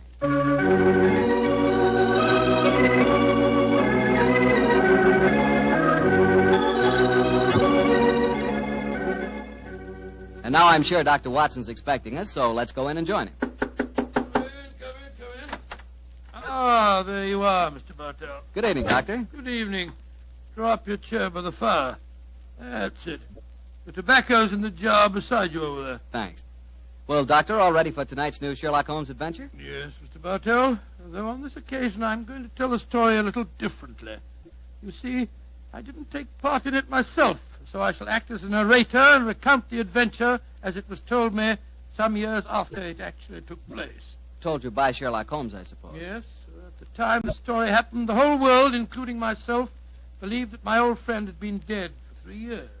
What did he do with himself during those 3 years, Doctor? Wandered about the world, Persia, Egypt, the south of France, and 2 years of his time was spent in Tibet, where he disguised himself as a Norwegian explorer by the name of Sergerson, his object being to visit the forbidden city of Lhasa. The story began as Holmes stood on the outskirts of a tiny encampment, high in the Tibetan snows, disguised as a Norwegian Sergerson. Surrounding him was an excited group of native guides, their fur-capped faces and shaggy sheepskin coats making them appear like strange, wild animals as they stood there gesticulating wildly. The freezing wind whirled great clouds of snow away from the mountaintop that loomed above them. And Holmes told me that he felt a premonition of impending disaster.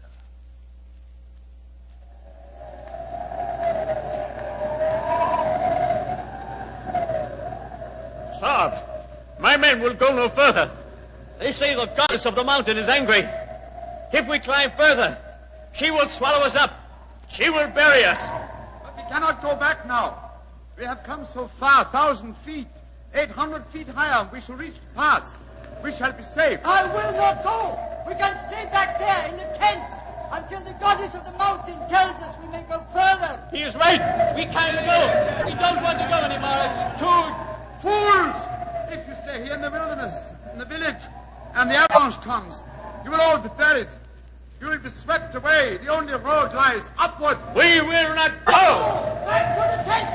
The wind is rising! Then I shall go on alone.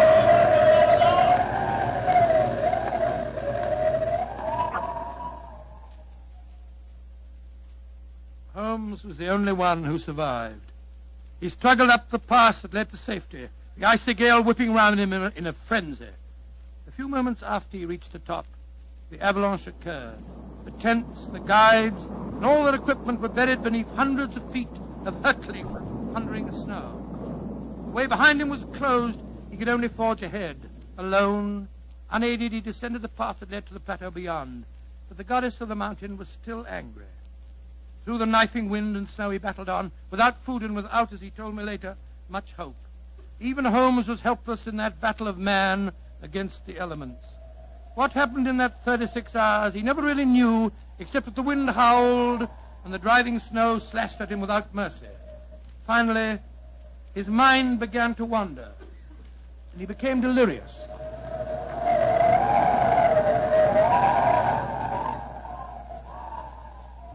Watson, dear boy, hand me my violin, will you? Moriarty, I want to introduce to you the goddess of the mountain. I think you will have a lot in common. 221B Baker Street, cabby. For heaven's sake, get me there as fast as you can.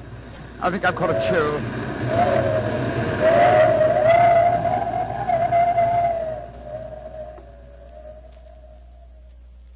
Though his mind was wandering, his great strength combined with instinctive urge for self-preservation must have kept him on his feet. But finally he returned to normal consciousness to find himself jogging along a rough road in a primitive cart drawn by 2 oxen. The sun shining on him, and a white girl feeding him warm broth from a cup. For a moment the girl looked at him with a comforting smile, and then she spoke.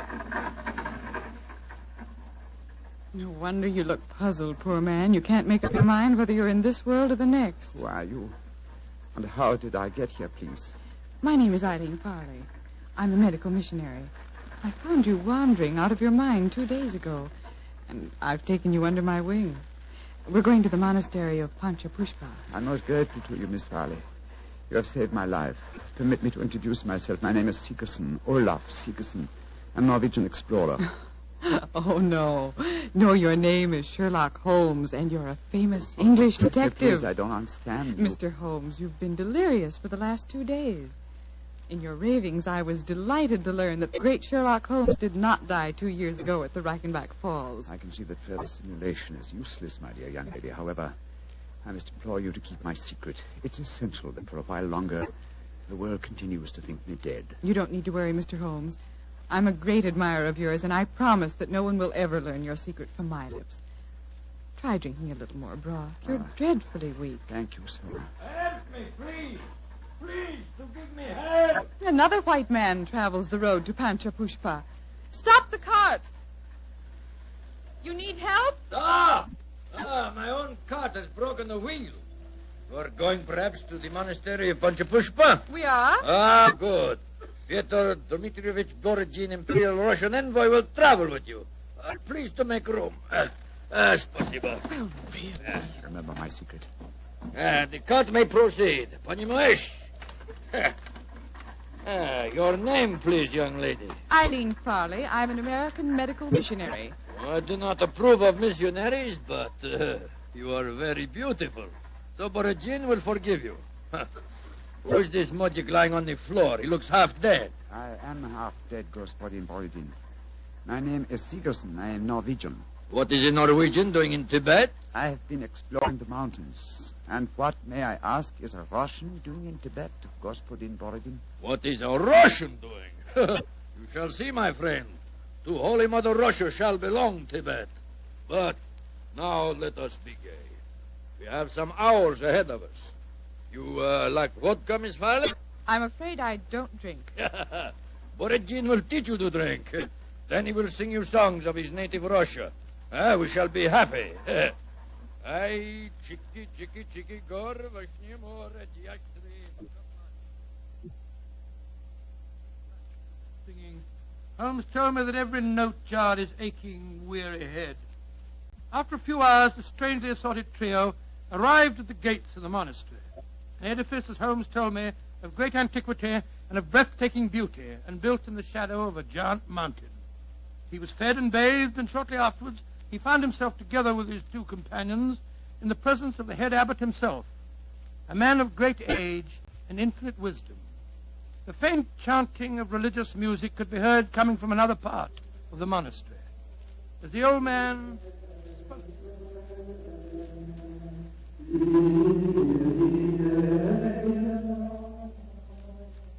My dear Miss Farley, my dear gentlemen, I have welcomed you to the monastery, and yet each one of you has come to me separately and asked that he be given permission to go to the sacred city of Lhasa. I cannot give that permission, my children. Borodin has traveled a long way. Russia will be most unhappy if he does not get the permission. I am an explorer, Reverend Sir. Will not that fact entitle me to some consideration? I, too, have traveled a great way, sir. My children, I realize your claims, but the permission is not in my power to grant.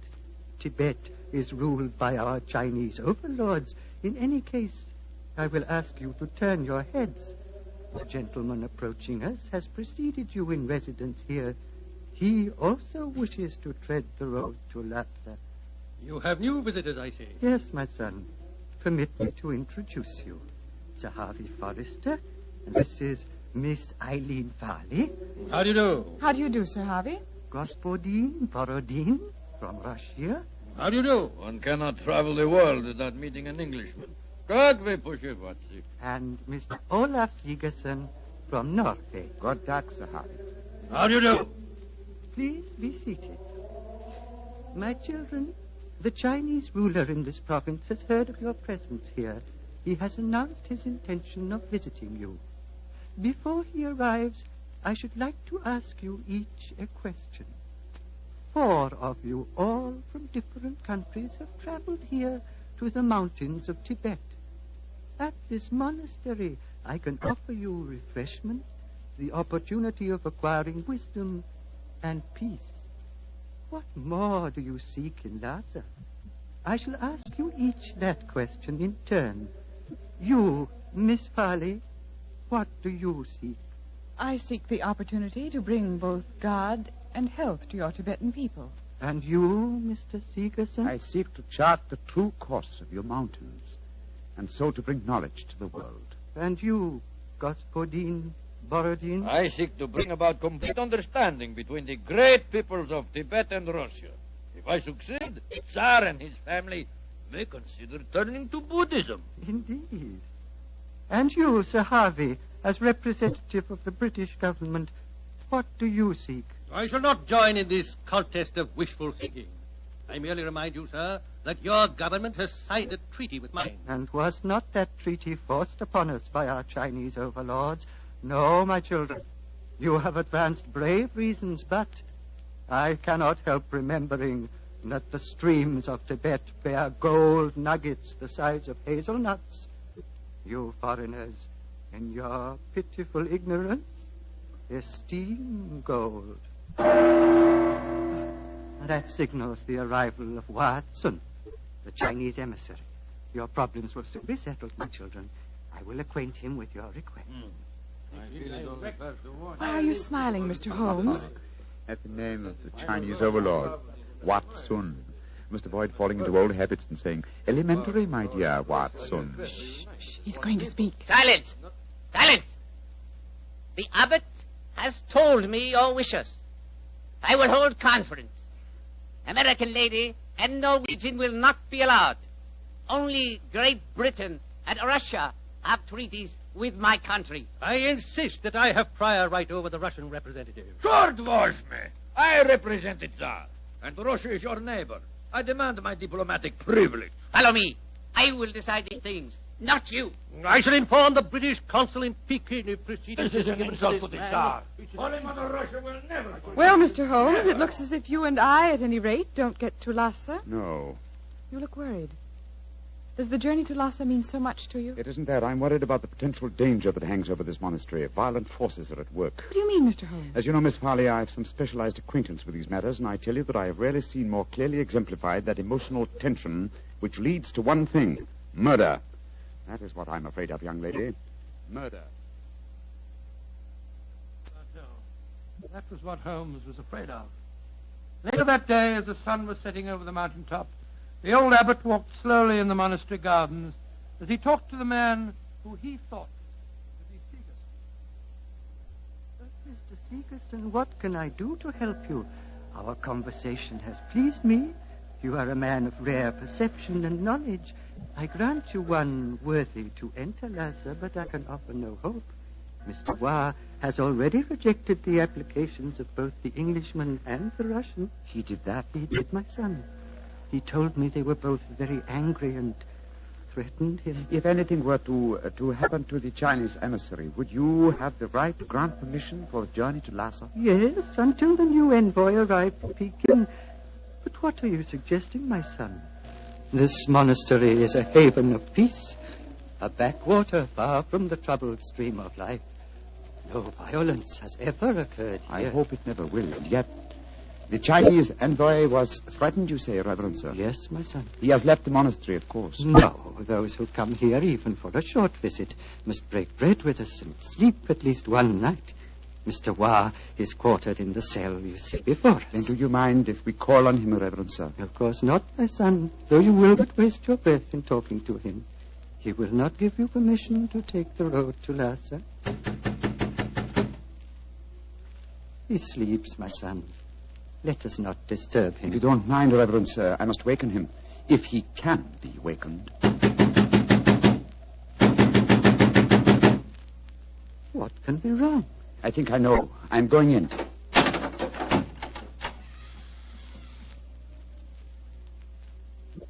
There is your answer, Reverend Sir. He is dead. Yes, sir. Strangled with his own cue. Oh, the poor misguided man has taken his own life, my son. No, sir. Look at those marks on his shoulder.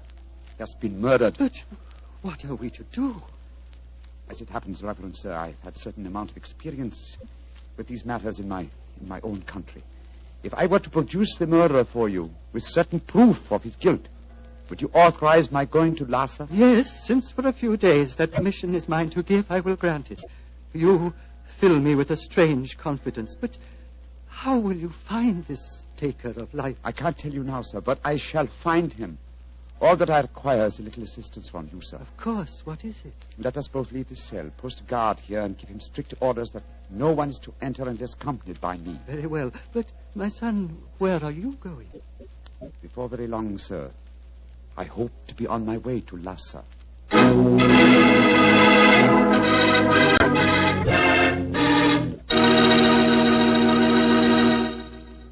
Dr. Watson will tell us the rest of his story immediately, so I'll just take a second to remind you that hamburgers, hamburgers, are practically an all-American food. We all love a good hamburger, but wait till you taste a juicy hamburger together with a glass of Petri California Burgundy.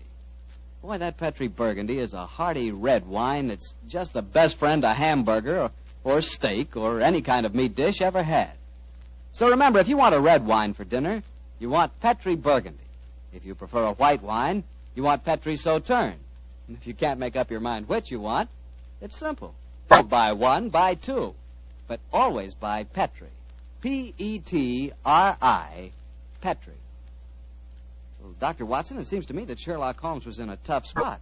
There he was, thousands of miles from England. A murderer was running loose. Holmes was in disguise. And he hadn't got you to help him on the case. Oh, thank you, Mr. Bartell. I must say I think that I always was useful to my old friend. But I wasn't there.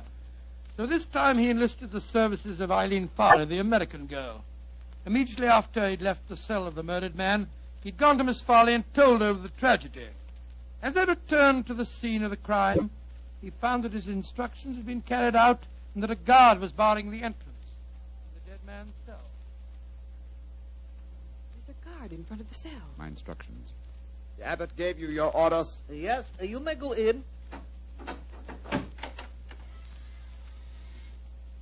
Please close the door behind us. I'm sure your nerves are up to this, Miss Farley. It's not a pretty sight. I've seen sudden death before, Mr. Holmes.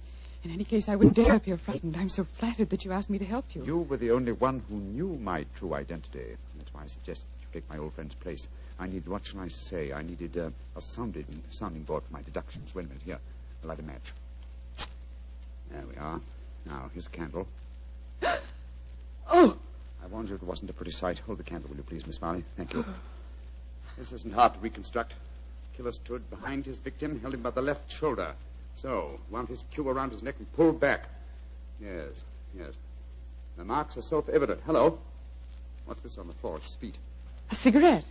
Dropped as it was burning, I should think. And now it's nothing but ash. Exactly, ash. Now, which of the visitors at the monastery smoke cigarettes? Yourself, the Russian, and Sir Harvey, the Englishman. I think we may justifiably omit myself from the list of suspects, so that narrows us down to two. Look, Miss Farley. What is it? There are clear traces here to the naked eye, not only of tobacco ash and paper, but of cardboard. But what does that signify, Mr. Holmes? The case is nearly solved. Come on, young lady. We must pay a visit to Warbertton's cell at once.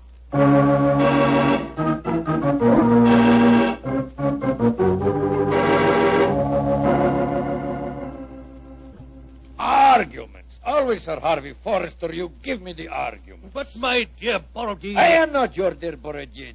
I'm Pyotr Dmitrovich Borodin, ambassador of Holy Mother Russia. I'm no friend of yours. Come in. The missionary girl and the sick Norwegian. Come in. We will drink vodka, and I will sing Russian songs for you. We haven't come here to listen to songs. The Chinese envoy was murdered tonight. So we have been told, my dear.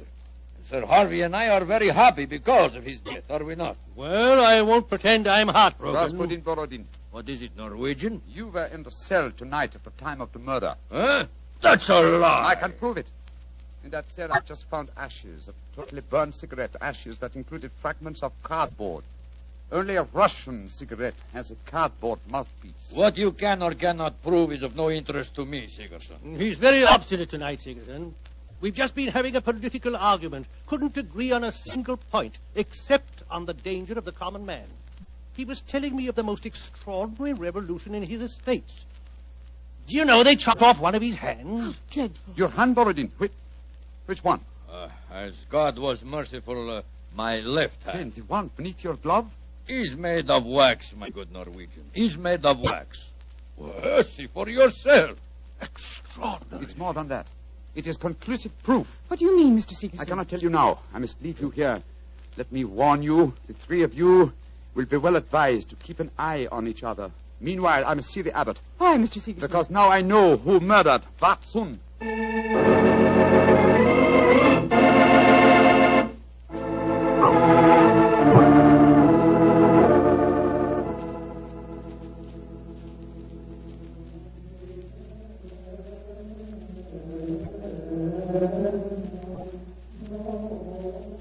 The pink fingers of dawn are stealing across the mountaintop, my son.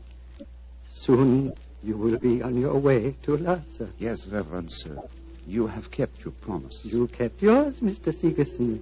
The Chinese soldiers have arrived, and the taker of life has been given into their custody. Before you leave, my son, I want you to do something for me. Anything, Reverend Sir. What is it? The hooded figure in the corner is that of the monastery scribe. He keeps our annals. I want you to explain for our records how you knew which one of the three was the taker of life. It was not difficult, sir. The killer had gripped Warbertton's shoulder with the left hand, while the right was used to strangle him. Therefore, the Russian Borodin could not be the killer, since his left hand was artificial. Quite so. It was, as you told me, made of wax. Then... But the clue of the cigarette pointed directly to the Russian. Therefore, it had obviously been planted there deliberately to incriminate him. Now, there is no trained police force in Tibet. We need no police. There is no crime here, my son. But continue. Why should the cigarette be planted to incriminate the Russian? Unless there was someone capable of making the deduction from a handful of cigarette ash. Therefore, the murderer was the one person who knew my true identity. Miss Eileen Farley, a supposed missionary. No missionary, as it transpired when she confessed, and no American. No, a Secret Service agent of German origin, seeking to reach Lhasa before the Russians, and infuriated by Warbertton's denial of passage. Any Secret Service is better off without such employee. She will pay for her mortal sins. May she redeem herself in her next place on the wheel. My son. Yes, Reverend Sir. You are about to leave me, and I shall never see you again. Though evil and death came to Panchapushpa and to my monastery in the caravan that brought you here, I shall miss you, my son. I shall miss you greatly. And I you, Reverend Sir. Would you consider staying here? I can only offer you peace, a shelter from the outside world, and quiet companionship. 3 great gifts, sir. But I cannot take them. My work is not done. I must go on. Of course, my son. It was an old man's dream. One last question. What is it, sir? You spoke of your true identity just now. Who are you, my son? Reverend Sir, I cannot tell even you the answer to that question. One day, perhaps, but not now. Let us just say that I have wandered through a world of trouble, just as you have remained tranquil in a world of peace. I hope, sir, that we shall meet again. I hope so, too. Goodbye, my son. Goodbye, Reverend Sir. Goodbye.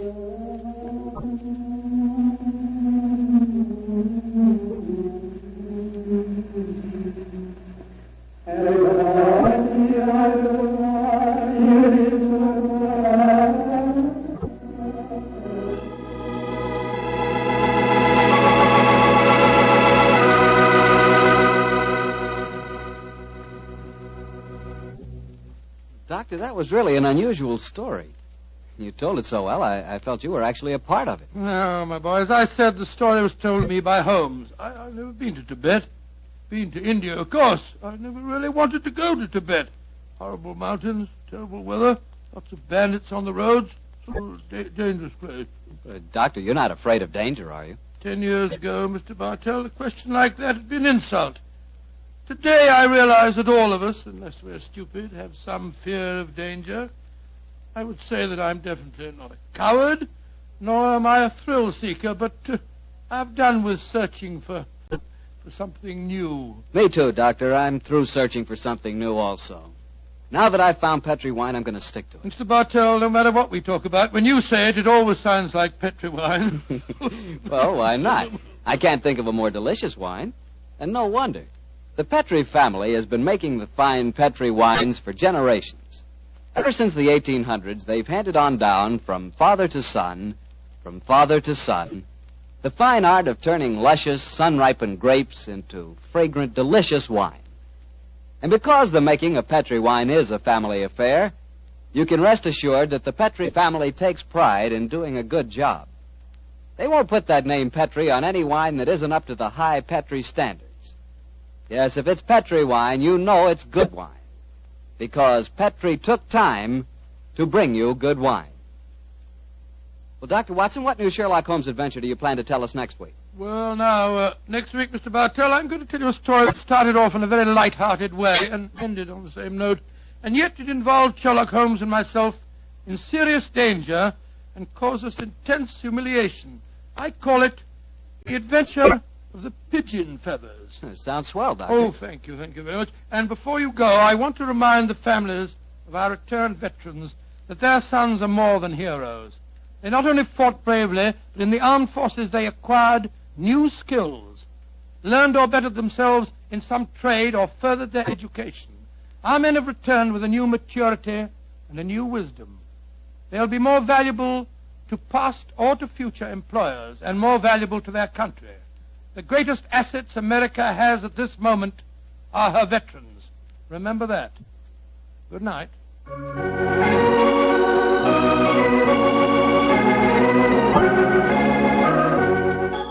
Tonight's Sherlock Holmes adventure was written by Dennis Green and Anthony Boucher and was suggested by an incident in the Sir Arthur Conan Doyle story, The Adventure of the Empty House. Music is by Dean Fossler.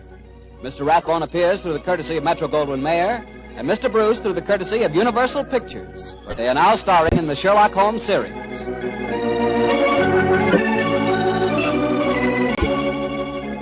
The Petri Wine Company of San Francisco, California, invites you to tune in again next week, same time, same station. Sherlock Holmes comes to you from our Hollywood studios.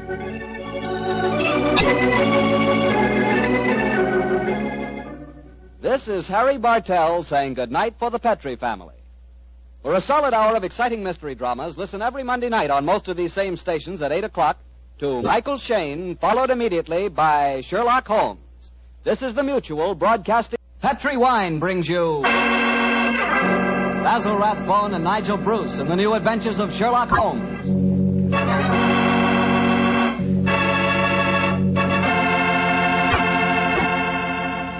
The Petri family, the family that took time to bring you good wine, invite you to listen to Dr. Watson tell us another exciting adventure he shared with his good friend, that master detective, Sherlock Holmes. And I'd like to tell you about my favorite time of day. It's just before dinner. You know when the family's all sitting around in the living room and wonderful things are cooking in the kitchen? Ah, that's for me. And boy, that's the time for a glass of sherry. Because Petri California sherry really makes waiting for dinner a pleasure. That Petri sherry is the perfect before-dinner wine. Just look at its beautiful amber color. And then taste that wonderful Petri sherry. What a flavor. Petri sherry has a rich, nutty flavor that's right from the heart of sun-ripened grapes. And if you like your sherry dry, not sweet, you'll want to get Petri Pale Dry Sherry. Or better yet, taste them both. Don't buy one, buy two. Those letters P-E-T-R-I on the label are the personal assurance of the Petri family that Petri sherry is truly good wine.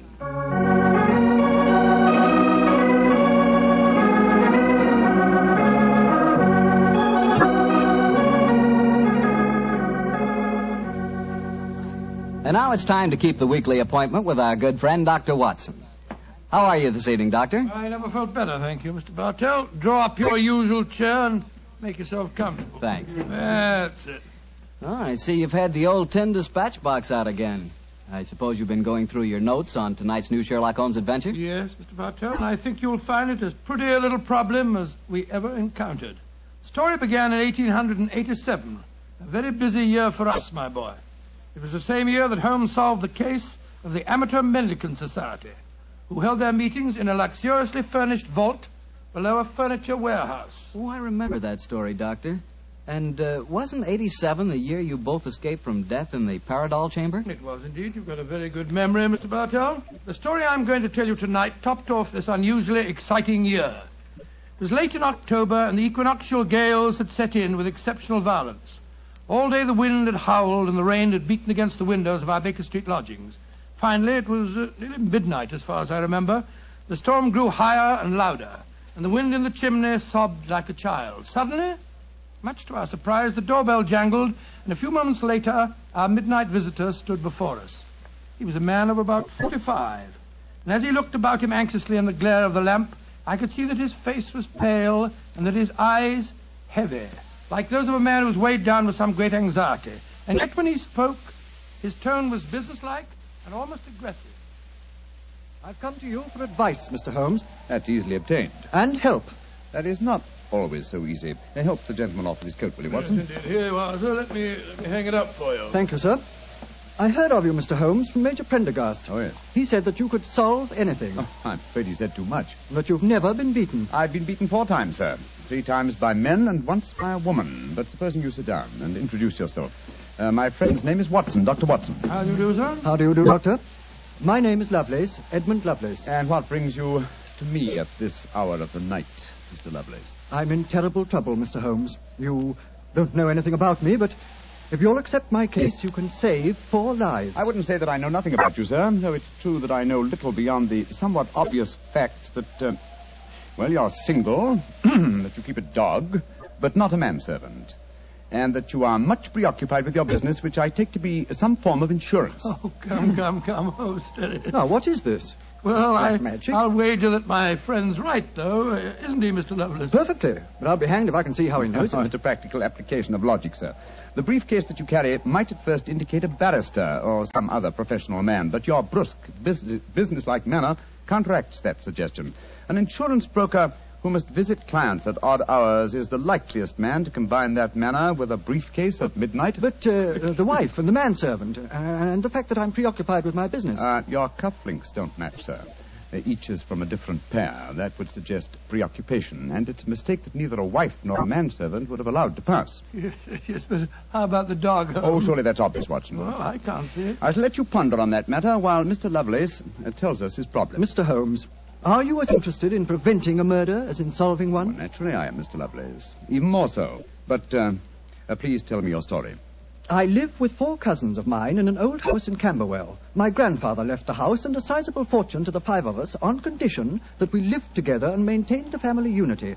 It probably won't surprise you to know that we've grown to get pretty much on each other's nerves. Well, what happens if one of you dies, Mr. Lovelace? His share is divided among the others, Doctor. Oh, yes. The wonder to me is, sir, that not that a murder may take place, but that it has not happened long ago. Who's responsible for the administration of the estate? My cousin Gerald. He's much older than the rest of us, and he's a thoroughly unpleasant, cantankerous man. Yeah. He gets an extra share in the estate as administrator, and in consequence he doesn't work. We feel, of course, that he lives off us, and we're continually quarrelling with him about it. Well, sounds like a jolly household, I must say. There's going to be trouble, Mr. Holmes, I know it. Gerald hates us, and he's jealous of our share in the estate. You spoke of preventing murder just now. Yet I can see that you've selected your cousin Gerald as the potential murderer. Am I right? Yes, you are. Mm-hmm. But don't think it's personal prejudice that makes me suspect him. I have good reason for doing so. Oh, what reason? This evening, just before dinner, I helped Gerald off with his top coat and went to hang it up for him. As I did so, I heard a strange metallic clink in one of his pockets. I slipped my hand inside it and found a hypodermic syringe and a small phial of liquid. I opened the phial and smelled it. Gentlemen, it reeked of bitter almonds. Bitter cyanide, eh? And what did you do? I thought of destroying it, but I realized that would put him on his guard, so I replaced it in his pocket. Of course, I warned the others, and we decided that I'd come to you.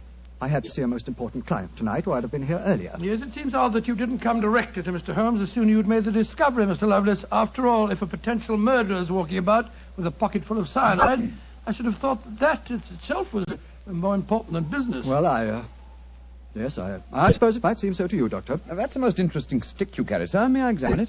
Of course. Here. Oh, thank you. Now I see how you've deduced that Mr. Lovelace had a dog, Holmes. There are the marks of the dog's teeth on the stick. Yes, my dear Watson, but these marks under scrutiny give us even more specific information. He's a large dog. You've had him for some years, Mr. Lovelace, and he's now old and feeble. Well, you're perfectly right, but I'll be hanged if I can see how you can tell that from looking at a walking stick. This stick is covered with teeth marks, therefore it has been carried many times by the dog. Now, it's a heavy stick, so only a large dog could have carried it. And the teeth marks also indicate a large jaw. The older marks are deep sunk. Look here. The fresh ones, where the wood is not yet darkened, are shallow. Yes, it's obvious that the jaws are losing their strength. That's very clever of you, Mr. Holmes, but I don't see what it has to do with the case in hand. Oh, neither do I, Holmes, I must confess. No, surely it tells us that your story, Mr. Lovelace, may bear a less terrifying implication than you think. On the other hand, its implication may be even more terrifying. Though it's late at night, I feel that any further delay in this matter would be extremely dangerous. I suggest that you get a cab and come to your house in Camberwell at once.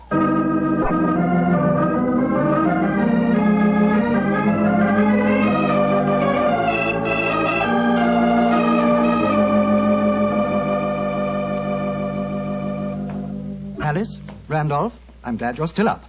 I was able to persuade Mr. Sherlock Holmes and Dr. Watson to come back with me. Gentlemen, this is my cousin, Alice Harley. How do you do? How do you do, Miss Harley? How do you do? And my cousin, Randolph Lovelace. How do you do? How do you do, sir? How do you do, Mr. Lovelace? I've told him about the whole business, Randolph, so we can all speak perfectly freely. Let's begin by sitting down, shall we?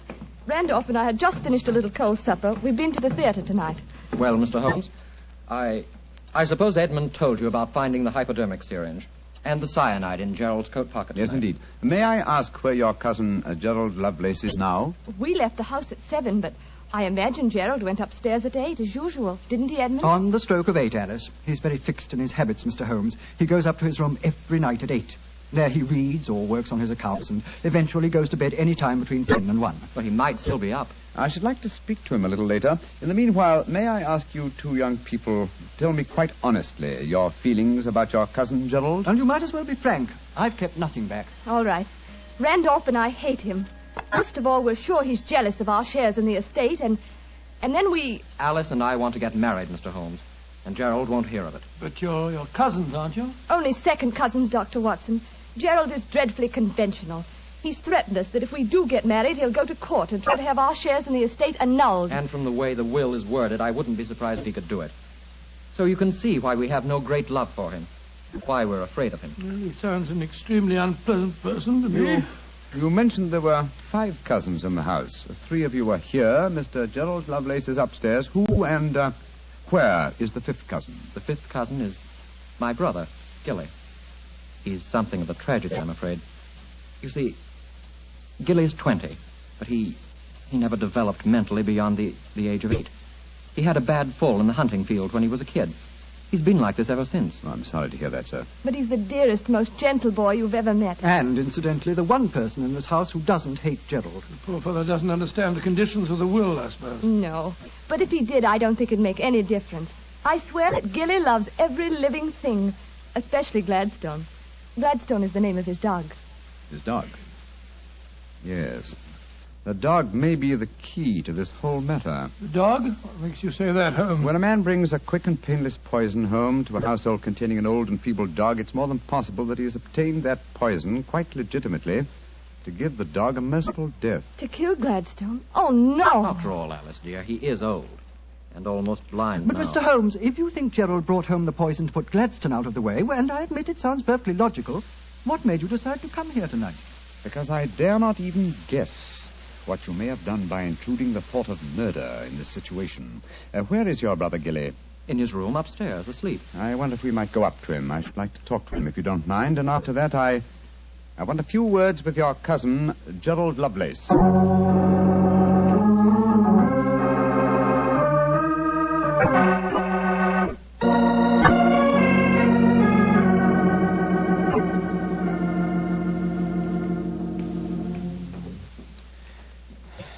He's asleep, Mr. Holmes. Yes, with a dog in his arm.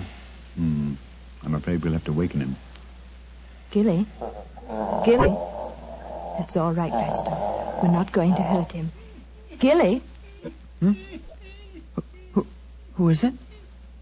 Oh, hello, Alice. Who are these men? They've come to take Gladstone away. No, Gilly, we haven't. Oh, of course not, Gilly. We've just come to admire him. Your brother's been telling us what a fine dog he is. Oh, that's different. Isn't he beautiful? I just had such a wonderful dream about him. Such a wonderful dream. What was it, Gilly? Well, he was all young again. Just a puppy. He was chasing a rabbit across a cliff top. And I was running with him. Oh, Gladstone looked so beautiful. Didn't you, old boy? Of course you did. And you know, the rabbit went down a hole, and Gladstone went down after him. And I went down after Gladstone. And we all had tea with the rabbits. Oh, it was so funny. They all had little green hats on. Hats with feathers. I wanted Gladstone to try one on, but he wouldn't. So sleepy. Come on, Gladstone. Let's go back to the tea party. Poor kid. His world may be a great deal more pleasant than ours, Watson. That's what I'd like to think, Mr. Holmes. Now I'd like to have a few words with your cousin Gerald. His room's at the end of this corridor. I'm afraid Gilly wasn't much help to you, Mr. Holmes. On the contrary, young lady, he told me exactly what I wanted to know. Here we are. This is Gerald's room. There's no light under the door. He must have gone to sleep. And I'm afraid we must waken him, too. Must be a heavy sleeper. But he isn't. He's a remarkably light one. Come on, let's go in. Strike a match, will you, old fellow? Sure. The gas mantle's at the head of his bed, Dr. Watson. Yeah. Well, he's lying on the outside of his bed. He must be... There's blood on the pillow. Great Scott, Holmes. The back of his skull smashed in. He's been murdered. Oh, no! Horrible! Yes, Watson, but not from the blows on his head. Look here on the table by his bed. A hypodermic syringe and a broken file. Yes, a broken file. Reeking of bitter almonds. Poor devil. Well, I won't pretend I liked him. But what a ghastly way to die. All they that take the sword shall perish with the sword. So the scriptures say, Mr. Lovelace. The very suspicion of the killing has brought murder to pass. Well, it's too late to prevent it. Our job now is to find the killer and see that he's brought to justice.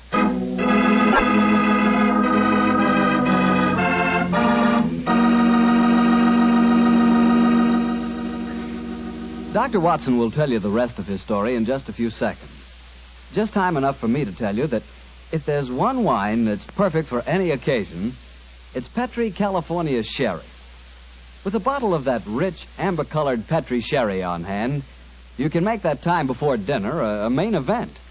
And Petri Sherry is the perfect answer to the question of what to serve when company comes. Serve Petri Sherry alone and let its full, wonderful flavor speak for itself, or serve Petri Sherry with hors d'oeuvres or party sandwiches. And remember, you can serve Petri Sherry proudly, because Petri is the proudest name in the history of American wine. Well, Dr. Watson, so you found Gerald Lovelace dead in one of the bedrooms of the house in Camberwell.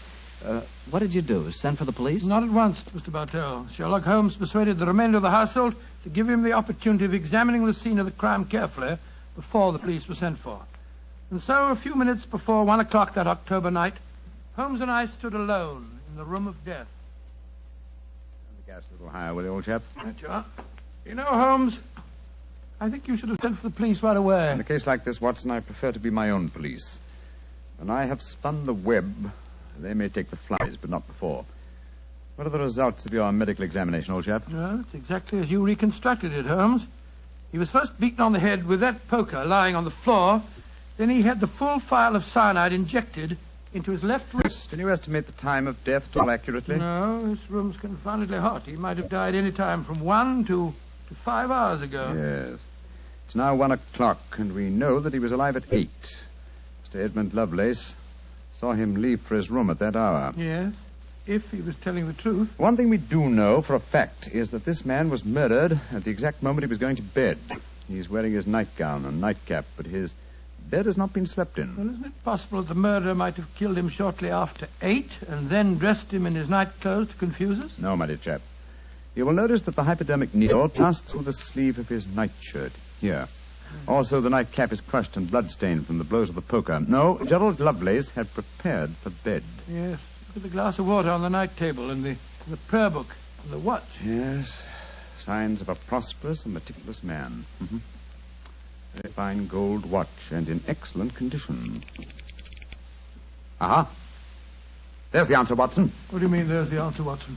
I just wound this watch 1 turn, and then it was fully wound. That provides us with a time schedule for our murder. Come on. We'll send a servant for the police, and while they're on the way, if you'll call everyone together, I should like to put a few more questions to this family.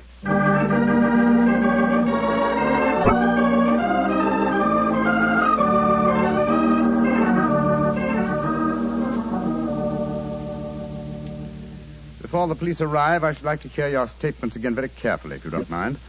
Mr. Edmund Lovelace, what were your exact movements tonight? I left here shortly before 10. From 10 o'clock until the time I came to Baker Street, I was with my client. His name and address, please. Derek Waterlow, 39 Onslow Square, South Kensington. Thank you. Make a note of these, will you, Watson? All right, you're home. You, Miss Harley, and you, Mr. Randolph Lovelace, went to the theatre together. Can any independent witness testify as to your movements? Well, yes, Mr. Holmes. We went with friends, the Grant Moresbys. They live at the Clarendon Hotel off Charing Cross. What time did you leave this house? Well, it was about 7:45, wasn't it, Alice? Yes. And after the play, we went to the Café Royal for a little refreshment with our friends and then came back here. I see. And what time did you arrive back at this house? Just a few minutes before midnight. I remember the grandfather clock in the hall striking just as we went into the drawing room. And your brother Gilly, sir. I hate to waken him again. Have you any idea of his movements tonight? Well, he never goes out after dark, Mr. Holmes. But I spoke to the cook as we came in tonight. She says that he played cards with her until just after 10 o'clock. He was fast asleep when I looked in on him shortly after midnight. Thank you. You've made a note of all these facts, Watson? Yes, Holmes, I got them all down. Good. Then let's be on our way to Baker Street. But the police, Mr. Holmes, they're on their way. I know. Please give them my regards, will you? Apologize for my informality and tell them that I shall have the answer to this matter probably in a little over 24 hours.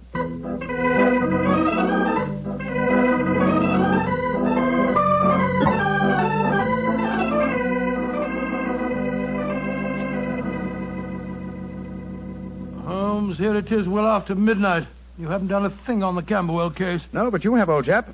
You've checked on all the time alibis and found them valid. I'm much obliged to you. Yes, Inspector Lestrade was here tonight, you know, and he made some pretty caustic remarks, I can tell you. Oh, didn't you inform him that I'll have the answer to the problem before many hours have passed? Yes, I did, but you know, Lestrade, he wanted action. He shall have it. Is the watch still running? Yes, there's another thing. What'll Lestrade say when he finds that you took the dead man's watch? I've no idea. Oh, why did you take it anyway? You sound sleepy, old chap. Yes, I am confoundedly sleepy. Well, why don't you go to bed? What are you going to do? Continue my vigil with my pipe and the watch of a dead man.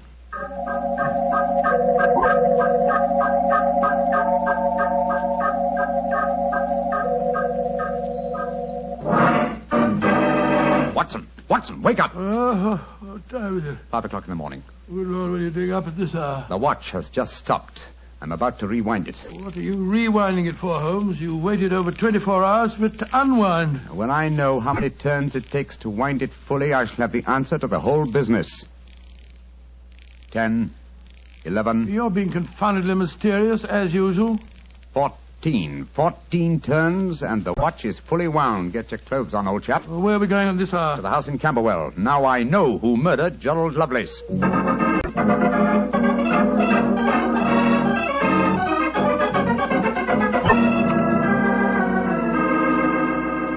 Mr. Edmund Lovelace, I'm glad you let us in.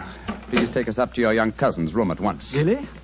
What do you want with him? I'll explain in a moment. Please take us up to him. Oh, of course, but what brings you here at this hour of the morning? Mr. Holmes knows who murdered your cousin. Well, I'm glad to hear it.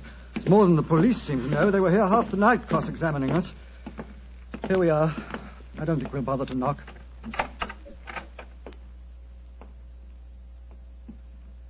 Gilly? Gilly? I'm awake. We heard you coming up the stairs, didn't we, Gladstone? It's the same men again. You're not going to take Gladstone away, are you? Please don't take him away.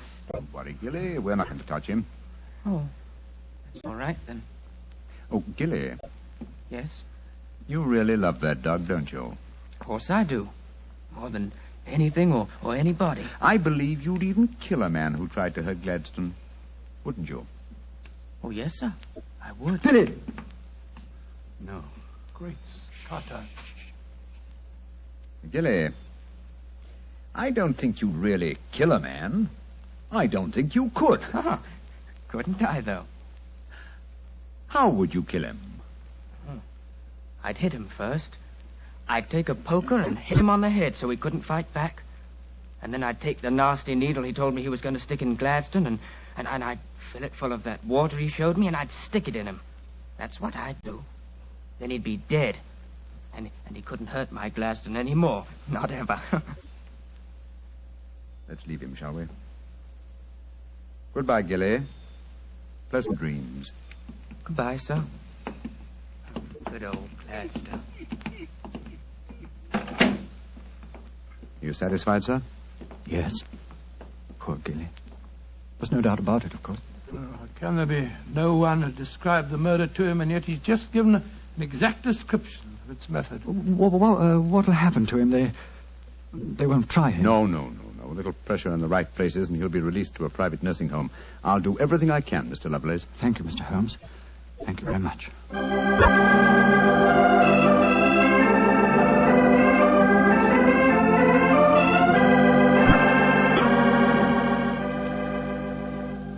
Well, Holmes, now that we're back in Baker Street and the whole depressing case is finished with, perhaps you'll tell me how you knew that Gilly had committed the murder. Well, consider the time schedules, old fellow. You checked the alibis of the other cousins and found them satisfactory. That meant that Alice Harley and Randolph Lovelace could have committed the crime only at midnight.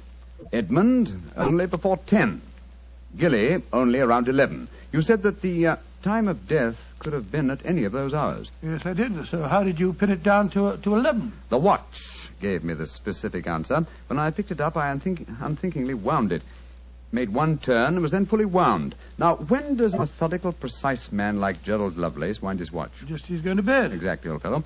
So that it was obvious that he was killed precisely one watch stem turn before I wound his watch. Now I'm beginning to see daylight, Holmes. So you let the watch run down? That's what I did. It took 28 hours, from 1 o'clock the night before last until 5 this morning. Now, how many turns did it take to rewind it? 14, wasn't it? That's right. Therefore, one turn of the watch stem equaled 2 hours, proving that Gerald Lovelace had been murdered 2 hours before 1 o'clock at 11 p.m. When Gilly was the only one who could have done it. You know, Holmes, I still find it hard to believe that boy was capable of such a ghastly crime. He seemed so gentle. Oh, he is. Except when his beloved dog's life was at stake, probably out of some mistaken notion of kindness. Gerald Lovelace warned the boy of his intentions regarding the dog. It's a sad business, Watson, a sad business. I hate to think of that boy spending the rest of his life in a mental home. I have one prayer for his future. What's that, Holmes? The dog Gladstone can't live very long. I pray that Gilly does not long outlive him.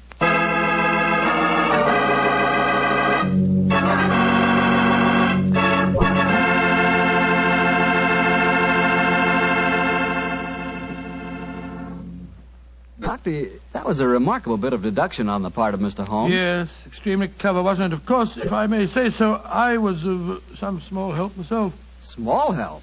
Why, Doctor, you practically solved the case by yourself. Oh, I wouldn't go as far as saying that. But, Doctor, you did check all the alibis, didn't you? Yes, I checked where each suspect was at various times. Yes, you checked time.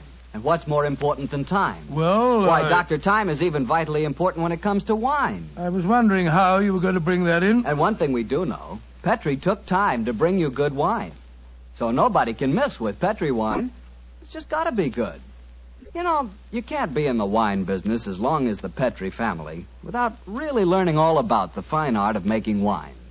And don't forget, the Petrie family has been making fine wine since way back in the 1800s. So, naturally, they've been able to hand on down, from father to son, the result of generations of experience at turning luscious, sun-ripened grapes into fragrant, delicious wine. No matter what type of wine you prefer, you'll like it more if it's a Petrie wine, because Petrie took time to bring you good wine. Well, Dr. Watson, what new Sherlock Holmes story do you plan to tell us next week? Well, now, next week, Mr. Bartell, I'm going to tell you a most unusual adventure that Holmes and I had when we were attending a performance at the Opera House in Rome. It concerns a famous singer who lost her voice, an understudy who was nearly lynched, and a murder that baffled the police. I call it The Adventure of the Terrifying Cat. Well, that's a story we've got to hear. Thank you, Mr. Bartell. And before you go, I want to talk to our friends about their war bonds. You know, during the war, the best investment we could find was a United States war bond. And for my money, they're still a great investment. They're called United States savings bonds now, and only the name is changed. Savings bonds are sold in the same denominations and give you all the same advantages. And you can buy savings bonds at the same places, at your bank or your post office or through the payroll savings plan. So invest all you can in United States savings bonds, because you cannot find a better or a safer investment.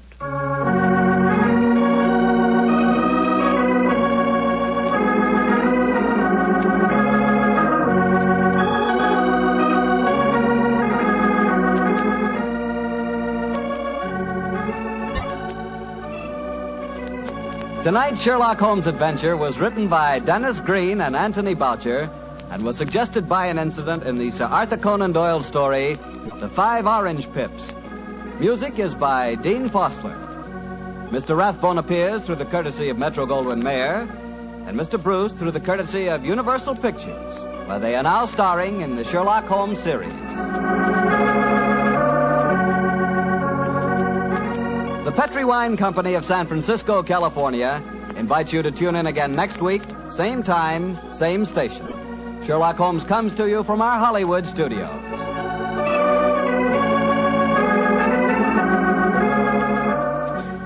This is Harry Bartell saying good night for the Petrie family. Listen every Monday on most of these same stations at 8 o'clock to Michael Shayne, followed immediately by Sherlock Holmes. This is the Mutual Broadcasting. In The Eyes of Mr. Layton, the story fairly drips with atmosphere, especially with Dr. Watson's vivid descriptions of the foul alleyways and dark and dangerous smoke-filled opium dens of Limehouse. It is some of the best of dramatic radio's way with the listener's imagination. Basil Rathbone has always been underestimated as a fine character actor. Although he was more than happy to be a leading man in films and on the stage, it is such disguised characters as those he portrays in The Eyes of Mr. Layton that gave people a chance to see his true range as an actor. It was Rathbone's intense desire to stretch his acting ability in other areas that made him decide to leave the series, much to the dismay of Nigel Bruce. Nigel Bruce was extremely easygoing and a great fun-loving prankster, quite beloved by all who knew him. He adapted easily to any role he played and especially loved the part of Dr. Watson, even though he himself knew that the good doctor was not at all like the person he portrayed in the Sherlock Holmes films or the radio series. It doesn't seem to matter, for Bruce's interpretation of Dr. Watson has been accepted and embraced by the public. It's interesting to note that Rathbone, by his very nature, was not unlike Sherlock Holmes. Rathbone's clipped tones and natural logic added to the picture of Holmes, and Bruce's casualness and his loyalty to Rathbone was much like Dr. Watson's attitude to Holmes. At the end of the 1945 radio season, Basil Rathbone was offered a very lucrative 7-year contract to continue as the great detective. He turned down the offer, and when Rathbone left the series, Bruce went on for only one more season as Dr. Watson, to a Sherlock Holmes portrayed by Tom Conway. But it wasn't the same, and Bruce graciously bowed out of the series after that. At least thanks to the discovery of these long-lost radio shows, we can once again listen to Basil Rathbone and Nigel Bruce at the top of their acting ability, portraying the world's most famous detective and his loyal companion. Now, if you will, join me as we listen to The Eyes of Mr. Layton. This episode from the life of Sherlock Holmes will be transmitted to our men and women overseas by shortwave and through the worldwide facilities of the Armed Forces Radio Service. Petri Wine brings you Basil Rathbone and Nigel Bruce in the new adventures of Sherlock Holmes.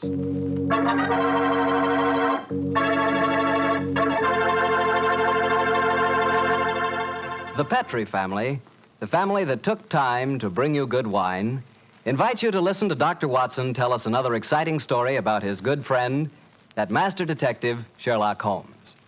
And I'd like to tell you something that maybe you already know. The fact that America's favorite wine is port wine. Did you know that? If you didn't, you'll know why port is the way out front favorite if you'll just sample some Petri California port. You just look at that Petri port and you know it's good. That wonderful, deep, rich red color. And Petri port is so clear. Just hold it to the light and you can sort of see right through the glass. But what you want to know really about a wine is how does it taste? And I'll tell you something. I've never yet been able to find the adjective that'll do Petri port justice. It's wonderful, honest. You've just got to taste it for yourself and find out for yourself. You'll love that Petri port in the evening after dinner when you're sitting around listening to the radio. And it's perfect to serve your friends when they come over. You can show them that Petri label, too. In fact, you can show it proudly, because the name Petri is the proudest name in the history of American wines.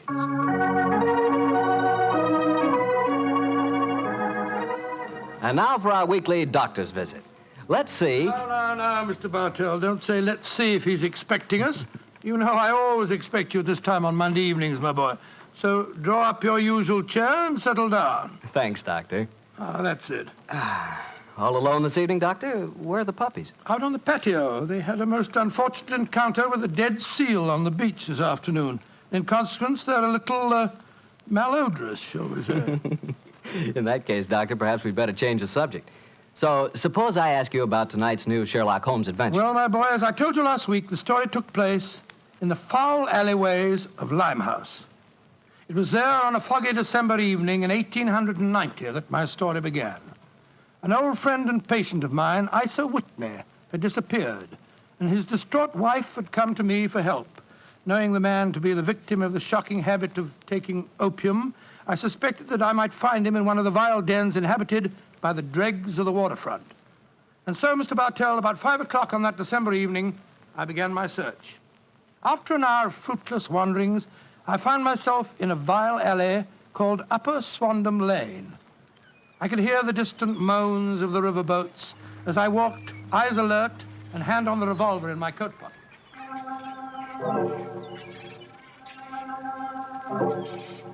Suddenly, I saw a steep flight of steps leading down to a black gap, like the mouth of a cave. I walked down them.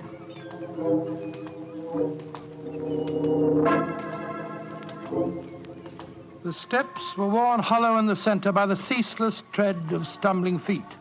I reached the bottom. A door faced me, and above it, a flickering oil lamp winked warnings at me. I found the latch and lifted it. The door squeaked open protestingly.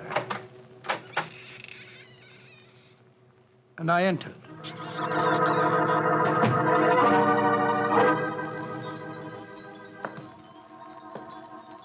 There was a tinkle of Chinese wind bells as I walked towards a long, low room. A strange sight met my eyes. Through the gloom, thick and heavy with the brown opium smoke, I saw that the room was terraced with wooden berths, like the forecastle of an emigrant ship. Out of the shadows, there glimmered little red circles of light, now bright, now faint, as a burning poison waxed or waned in the metal pipes. Bodies lay in strange, fantastic poses. Bowed shoulders, bent knees, heads thrown back. The attendant came up to me with a pipe and beckoned me to an empty berth. I haven't come here to smoke your filthy drug. I'm looking for a friend, Mr. Isa Whitney. No, Mr. Whitney here. Oh, I'm going to search the place. You must not be... Friend. As I was leaving in despair, a long shaking hand reached out and plucked at my sleeve. I turned, and there sprawled in a berth was the wreckage of a man, his gaunt face yellow and twitching, his clothes filthy and ragged, and the pupil of his eyes like pinpoints. He spoke to me in a thin, quavering voice. Reverend Saint, get me out of here. Now, look here, my man. Don't say you won't help me, Governor. Ain't you got an heart? Please help me, Governor. Take me out of here. Strike me pink, I'm going to bomb me, I tell you. Oh, what must you expect if you indulge in this filthy habit? Take me out of here, Governor. I'll go straight this time. Cross me out, I will. Oh, very well. Come along with me. I suppose it's my duty to help you. Ah, bless you, Governor. Here you are. Here, now, give me your arm. You cannot take him away. He owe me money. That's a bleeding lie. I paid him when I come in, I did. He cannot go with you, Mr. You remember what I said about my revolver, you blackguard? If I have any more trouble with you, I'll fetch the police. Come along. He owe me money. He owe me money. Infernal scoundrel, owe me money. Tell him all proper, Governor. That off you didn't.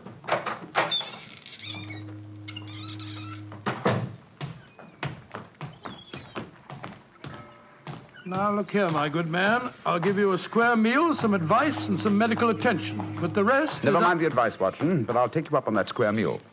Holmes. Yes, I'm very glad to see you, old fellow. What brought you to that filthy den of iniquity? Oh, gracious me, I went to find a friend. And I, an enemy. Your disguise is wonderful. It completely fooled me. But I'm afraid the proprietor was beginning to penetrate it. That's why I staged the little rescue scene. Had I been recognized, my life wouldn't have been worth an hour's purchase. Well, how long had you been there? Why were you there? Come on, Holmes. Tell me all about it. With pleasure, old chap. But first, let's find a chop house. I want that square meal you promised me.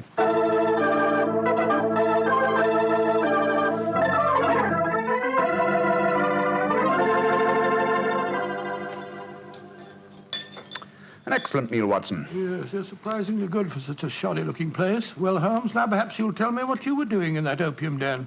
I've already told you my story. I'm shadowing a most unusual criminal. A man who haunts the opium dens. Yet I know that he himself is not an addict. Well, I don't see anything very criminal about that. He might be looking for a thrill, or perhaps he's one of those writer fellows or something. But this man pretends to be an addict. I watched him closely. He fakes his smoking, and grease paint has enabled him to simulate the characteristic pallor of a drug victim. He even affects the typical mannerism of nose scratching, but it's his eyes that give him away. The pupils are wide open, I suppose. Exactly, old fellow. Whereas, if he were really addicted to the drug, they would, as you know, be contracted. I myself always treat my eyes with a special kind of drop on the occasion when, I have to enter these dens. Why does a man haunt an opium den in order not to smoke? That, my dear Watson, is the problem that I intend to solve. Well, perhaps the fellow's a policeman or a private detective like yourself, Holmes. I've already checked on those possibilities. No, Watson, I believe there is only one answer. I believe the man is planning a murder. A murder? It's a tempting setting for a murder. Your victim is an addict, drugged and helpless. Your witnesses are in an equal state of befuddlement. The proprietor is anxious to cover up the crime because of the police. But you... Yes, Holmes. Now, the question is, who is the intended victim? That, my dear Watson, is why I've been shadowing this man. Unfortunately, he was not present in the den we just left, but I intend to continue my search. Holmes, can I help you? My wife's away, you know. You know, it's a long time since we were on a case together. I shall be delighted, my dear chap. I've missed you sadly during the past few months. And are you, Holmes? What's the next move? Back to Baker Street, old fellow. My disguise is wearing thin, and I must contrive a new one.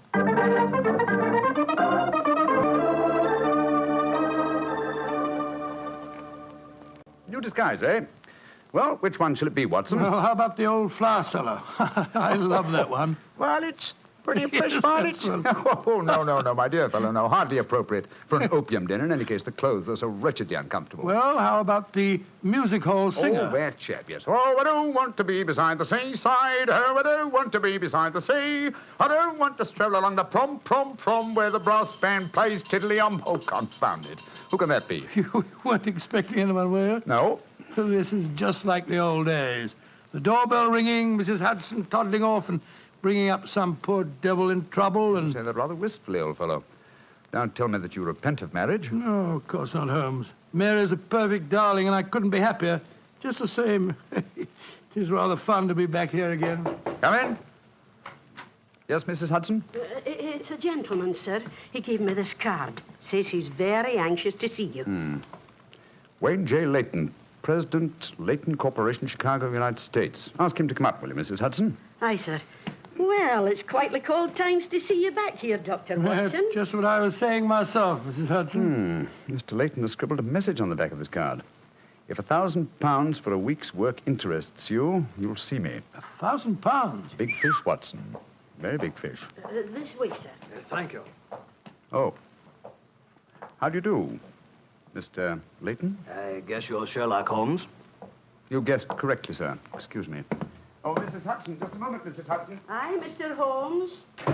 Sit down, won't you, Mr. Layton? My name's Watson, Dr. Watson. I'm Sherlock Holmes's colleague. Yes, I've heard about you, too. Like a cigar, Doctor? It's a good one. Set me back 3 shillings. Oh, 3 shillings? Oh, thank you. That's very nice. It's a good one. Oh, no, I see you introduced yourself. Splendid. And now, Mr. Layton, may I ask what brings you here? I'll talk fast and to the point. I'm a businessman. I like to do things in a business way. I have a chance to control the guano deposits of the Republic of San Pedro. Their minister will be in London tomorrow, and if it weren't for one thing, I know that I could swing the deal and get the concession. And what is that one thing, Mr. Layton? The deal is secrecy. I thought no one knew about it, but when I got here, I found out that my biggest business rival has gotten wind of what's going on. He's an Englishman. I've never met him, but he's right here in London. Now, I'm not going to tell you his name, not until you give me your word that you'll work for me. Just what you wish me to do, Mr. Layton. Get this rival of mine and keep him out of circulation for a week. I don't care how you do it, and I won't ask. In a week's time, I'll give you the other half of this £500 I brought with me. Oh, good Scott. What kind of a Watson, detective give Mr. Layton his hat and gloves. That's it. Thanks, old fellow. Goodbye, sir. What are you doing, throwing me out? I can't think where you gathered the impression that I indulged in kidnapping. Once again, goodbye, sir. And here, sir, you can take back your cigar. Well, if you don't want some easy money, I'll soon find someone else that does. This is the last you'll see of me, Mr. Holmes. Life is full of little consolations. Some people seem to think that money can... Watson, the game's afoot. Mr. Layton is the man I've been seeking. The man who pretends to be an opium smoker. Why in Basil did you let him get away? Here, I'll go after him. No. Don't worry. I've already arranged for that. Oh, how? When I left the room just now to talk to Mrs. Hudson, I was intending to tell her to summon some of my band of street urchins. You know, the Baker Street irregulars. When she informed me that half a dozen of them were in the kitchen at this very moment, partaking of one of her incomparable steak and kidney pies. The rest should be obvious. You left instructions for one of them to shadow Mr. Layton when he left her. Elementary, my dear Watson. Oh, don't tell me that Layton back again. No, I think not. I should say that at the moment he's just about to walk out of the front door. No, I think we shall have another visitor. And judging by the commotion, the incoming and the outgoing visitors know each other and are not on the best of terms. Well, it sounds to me as if they're having a fight. Here comes Mrs. Hudson to tell us about it. Come in. Oh, Mr. Holmes, you've got another visitor. So I gathered. Mrs. Hudson, you gave my instructions to one of the boys? I did that, sir. Young Wiggins was going to follow the gentleman. Mrs. Hudson, what was all that commotion about downstairs just now? Oh, it was the 2 gentlemen shouting at each other. Him that was leaving and the one that was waiting on the doorstep. And who is our new visitor, Mrs. Hudson? Here's his card, sir. Oh, thank you. Linton Chumley, 9 Belgrave Square. Well, ask him to come up, will you, Mrs. Hudson? Very well, Mr. Holmes. Oh, one thing more. Yes, sir. Please instruct another of the Baker Street irregulars to follow this Linton Chumley when he leaves here and report to me. All right, sir. You're taking no chances, Holmes, eh? You're having this fellow shadowed, too.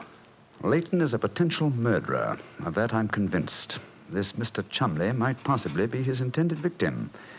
While we're talking to him, Watson, old fellow, I want you to be sure to look at the condition of his eyes. Yes, I certainly will. Come in. Oh, good evening, Mr. Chumley. Are you Mr. Sherlock Holmes? I am. This is my colleague, Dr. Watson. How do you do, sir? That was Wayne Layton that was just left here, wasn't it? Won't you sit down, sir? Thank you. I don't want to sit down. All right, you needn't answer my question, but I know it was Layton. I've never met him, but I've seen his picture in the newspapers. Oh, very well then, sir.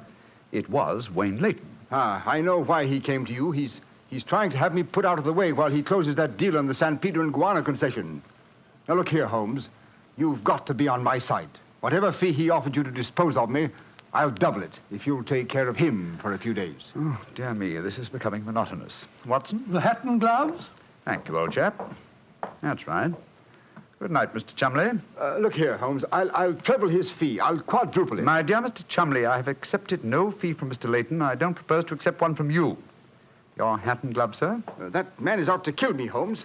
Well, if you won't help me, I'll go to the police. That's an excellent idea, Mr. Chumley. Again, good night. Did you notice his eyes, Watson? Yes, the pupils were contracted. He's obviously an opium addict. And also a potential corpse. What do we do now? Wait for the irregulars to report? No, you'll return home for your medical bag. I have a feeling that you'll need it before the night is out. Then come back here. If I've gone before you return, I'll send one of the irregulars to bring you to wherever I may be. Wait until you receive a message from me. On your way, old chap. There's work ahead of us.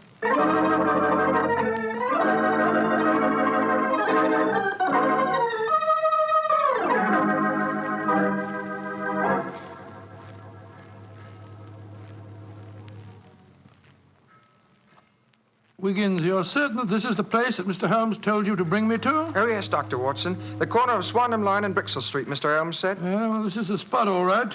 I don't see any sign of him. Hello? This old woman coming towards us. So that's the disguise he chose. Oh, spare me a few coppers, will you, mister? My feet hurt something awful, and I ain't had a bite of food all day. No, you don't, Holmes. You can't fool me this time. As a matter of fact, your makeup isn't very convincing. You hardly look like a woman, and nobody's nose could be quite as red as that. Don't look like a woman, don't I? My nose is too red, is it? I'll take that. No, steady, look here. Making fun of a poor old woman who's exploiting me. I'm sorry, madam. I didn't mean to insult you. Well, matey, she gave you a bit of what for, all right, didn't she? Boxed your ears. No mistake about it. You mind your own business. And anyhow, why aren't you aboard your ship at this time of night? Because I'm not a sailor, Watson. It's Mr. Holmes. Great heavens, Holmes. I wish you wouldn't confuse me like this. I'd never recognized you. My dear Watson, when you're able to recognize me, it will indeed be the beginning of the end. When your eagle eye penetrates my disguise, I shall realize that my retirement is imminent. But enough of this. See that house opposite? You mean the ramshackle place with the broken tiled roof? Yes, I gave the irregulars instructions to let me know at once if our two quarries ever enter the same house at the one time. They're inside there now, and I'm going in after them. Be careful, Holmes. I better come along with you. Can't I come too, Mr. Holmes? No, certainly not. Both keep watch outside. If I need any help, I'll smash one of the windows, and then you can come in after me. Wait here for me. I don't expect I'll be very long. I'll be here, Holmes. Don't worry about me. Just take good care of yourself.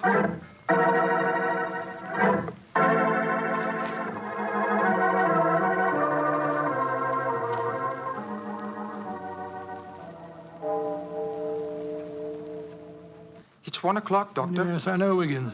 He's been in there half an hour. I'm beginning to get worried. Start going after him, sir. No, Wiggins. You know Mr. Holmes. When he gives orders, he likes them. There's a signal for help. Keep watching the house, Wiggins. I'll be out in 5 minutes. Go for the police. Right you are, sir. All right, Holmes, all right. I'm coming.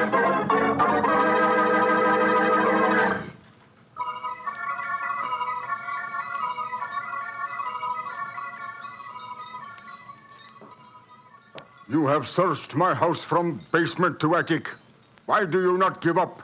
I tell you again, there has been no one here tonight. But my friend came in here half an hour ago. I saw him, and before that, 2 other men are known to have come in here. If that is so, then where are they? 3 men cannot vanish. That's just the point, you scoundrel. Out of the way. I'm going to search this hovel again. I'm not leaving here until I find Mr. Sherlock Holmes.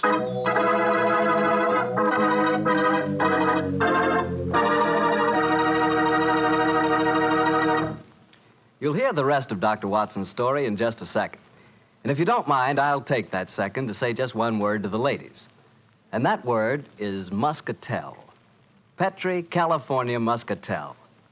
I want you women to know about it because Petri muscatel is one wine that practically every woman likes. Maybe because it's such a beautiful color, like pale gold.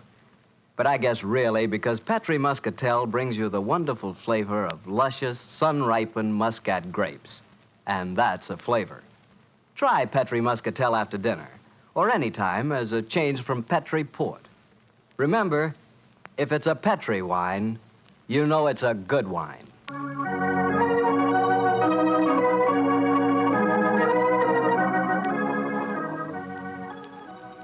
And now back to Dr. Watson and tonight's story, The Eyes of Mr. Layton. Well, what happened next, Doctor? When you searched the house for the second time, did you find any trace of Sherlock Holmes or the two rival businessmen? No, Mr. Bartell, I'm afraid I didn't. What did you do? I told Wiggins to report the matter to the nearest police station and then rattle back to Baker Street in a hansom cab as fast as I could. When I arrived at the old familiar doorstep, I wrenched at the bell in a frenzy of anxiety. Finally, the door opened, and there stood Mrs. Hudson. Dr. Watson, what is it, sir? Why, you're as white as a ghost. Mr. Holmes, is he here? Aye, sir, came in half an hour ago. He was dressed as a sailor and was half carrying some drunken friend of his. Oh, thank heavens he's safe. I'll go up. All right, sir.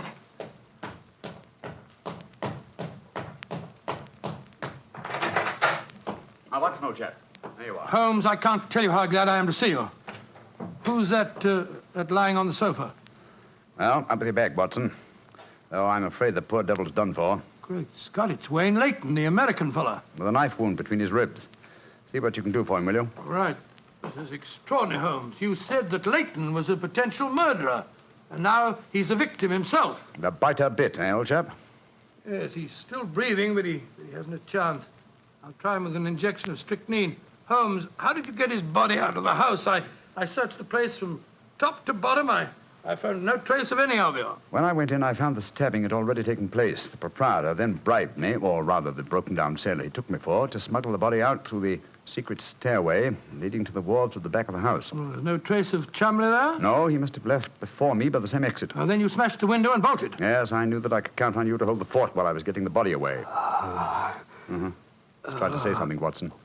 Yes, the injection's beginning to take effect. Yes, Mr. Layton? What are you trying to say? Tell us, who stabbed you, sir? Shh. Lips are moving.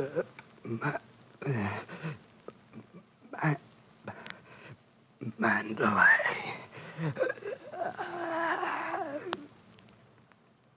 He's dead, Holmes. Yes, but he gave us the clue to the murderer's identity. How? The word he mumbled just before he died. Sounded to me as if he said Mandalay. Precisely, old fellow. Never did a corpse give us a clearer instruction as to our next and final move. And that is? Back to Limehouse, Watson. Back to Limehouse.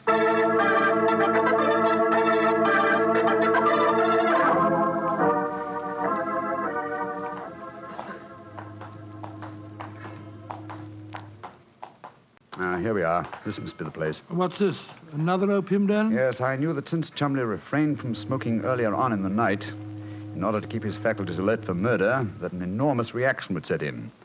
He'd have to find a den at once, and beyond question a different one from that in which the murder was committed. But how do you know that he's inside here? Well, just before you returned to Baker Street tonight, I had a message from one of my irregulars. He tracked him here after he escaped from the scene of the stabbing. That was a couple of hours ago. He might have slipped away again. No, Watson, tonight he came to drown his senses with a wretched drug. He'll be here. Come on.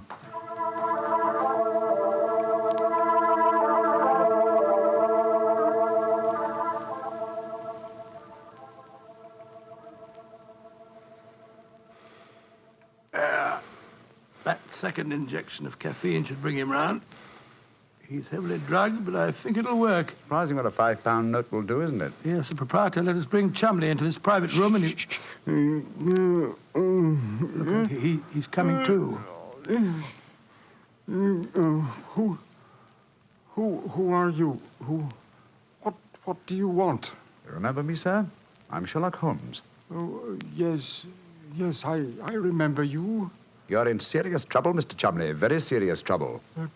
Trouble? What trouble? Wayne Layton didn't die. Oh. He's badly wounded, but he's going to live. He's at Baker Street now. He wants to go to the police and give evidence. You've got to get me out of this, Holmes. I'll pay you anything. 10,000, 20,000. Why did you stab Layton? He was in my way. I wanted the San Pedro concession. I meant to kill him, but we can fix it up now, can't we, Holmes? We can fix it up now. Yes, we can fix it beautifully, sir. As neat a murder confession as ever I listened to, Holmes. Exactly. Come along, Mr. Chumley. I think some night air will be good for you. We'll take you for a nice drive to Scotland Yard.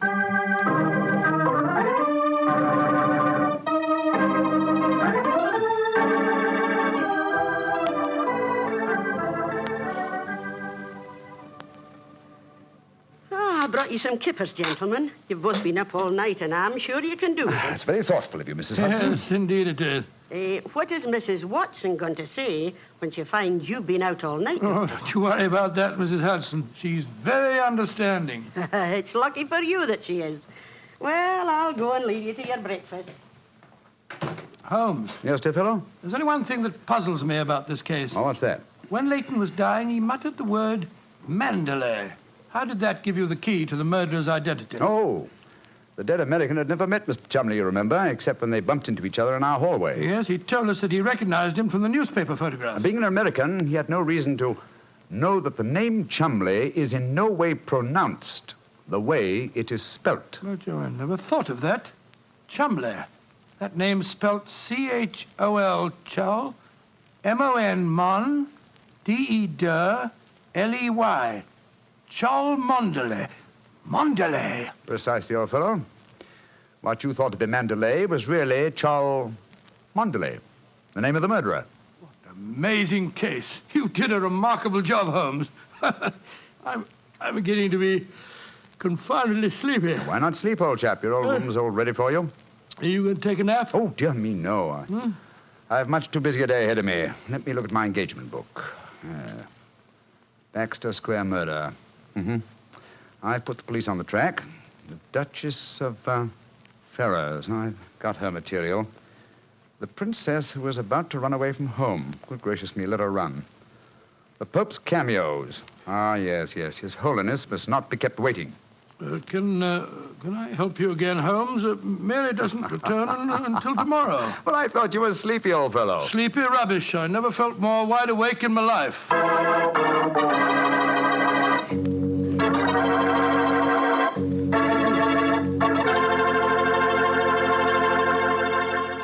That was a swell story, Doctor. I'm glad you enjoyed it. And it was really funny when you mistook that old lady for Holmes and she slapped your face. It wasn't very funny at all. Sure it was. Come on, admit it, Doctor. Well, she did look like Holmes in disguise, you know, and you would have made the same mistake that I did. Okay. Her nose was ridiculously red, and she did look like a man. Look, Doctor, forget I ever said anything. I won't say another word. I'll keep my mouth closed forever. Oh, come on, I wouldn't do that. Mr. Bartell? Mr. Bartell? Won't you even open your mouth to finish your wine? Your Petri wine? Okay, you win. You know I'll open my mouth for Petri wine anytime. That Petri wine is always good wine. And for good reason, too. The Petri family has always owned and operated the Petri business. They've been making fine wines for 3 generations, since way back in the 1800s. That adds up to a lot of experience. Experience handed on down from father to son, from father to son.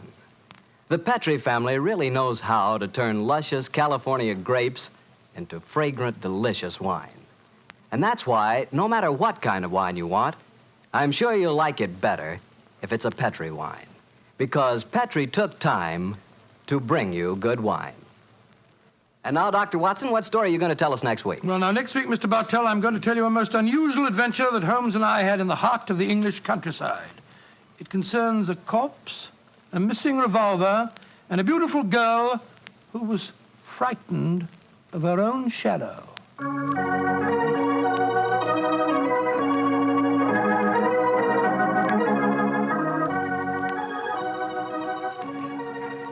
Tonight's Sherlock Holmes adventure is written by Dennis Green and Anthony Boucher and is based on an incident in the Sir Arthur Conan Doyle story, The Man with the Twisted Lip. Mr. Rathbone appears through the courtesy of Metro-Goldwyn-Mayer, and Mr. Bruce through the courtesy of Universal Pictures, where they are now starring in the Sherlock Holmes series. The Petri Wine Company of San Francisco, California, invites you to tune in again next week, same time, same station. Oh, the Petri family took the time to bring you such good wine. So when you eat and when you cook, remember Petri wine. To make good food taste better, remember... Petri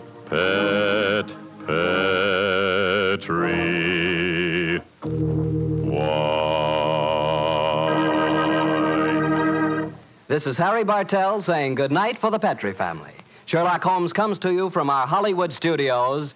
This is the Mutual Broadcasting System.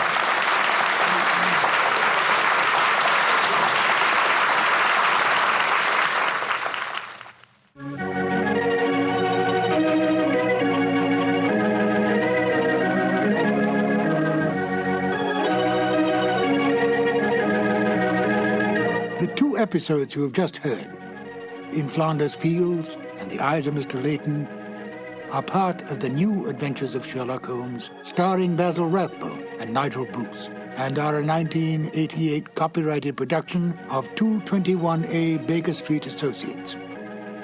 The Sherlock Holmes stories and the characters of Sherlock Holmes and Dr. John H. Watson were created by Sir Arthur Conan Doyle and are used with the kind permission of Dame Jean Conan Doyle. I'm Ben Wright. I hope you will join me again for more New Adventures of Sherlock Holmes. Thank you for listening.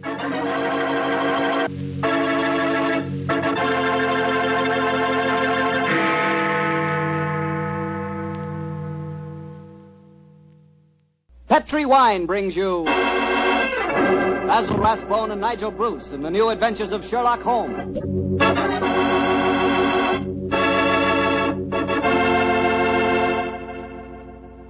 The Petri family, the family that took time to bring you good wine, invites you to listen to Dr. Watson tell us another exciting adventure he shared with his old friend, that master detective, Sherlock Holmes. And as for me, well, I'd like to tell you the easiest way I know to get the reputation of being the perfect host. Next time friends come over for dinner, before you sit down to the table, serve glasses of Petri California sherry. Petri sherry is the best beginning a good meal ever had.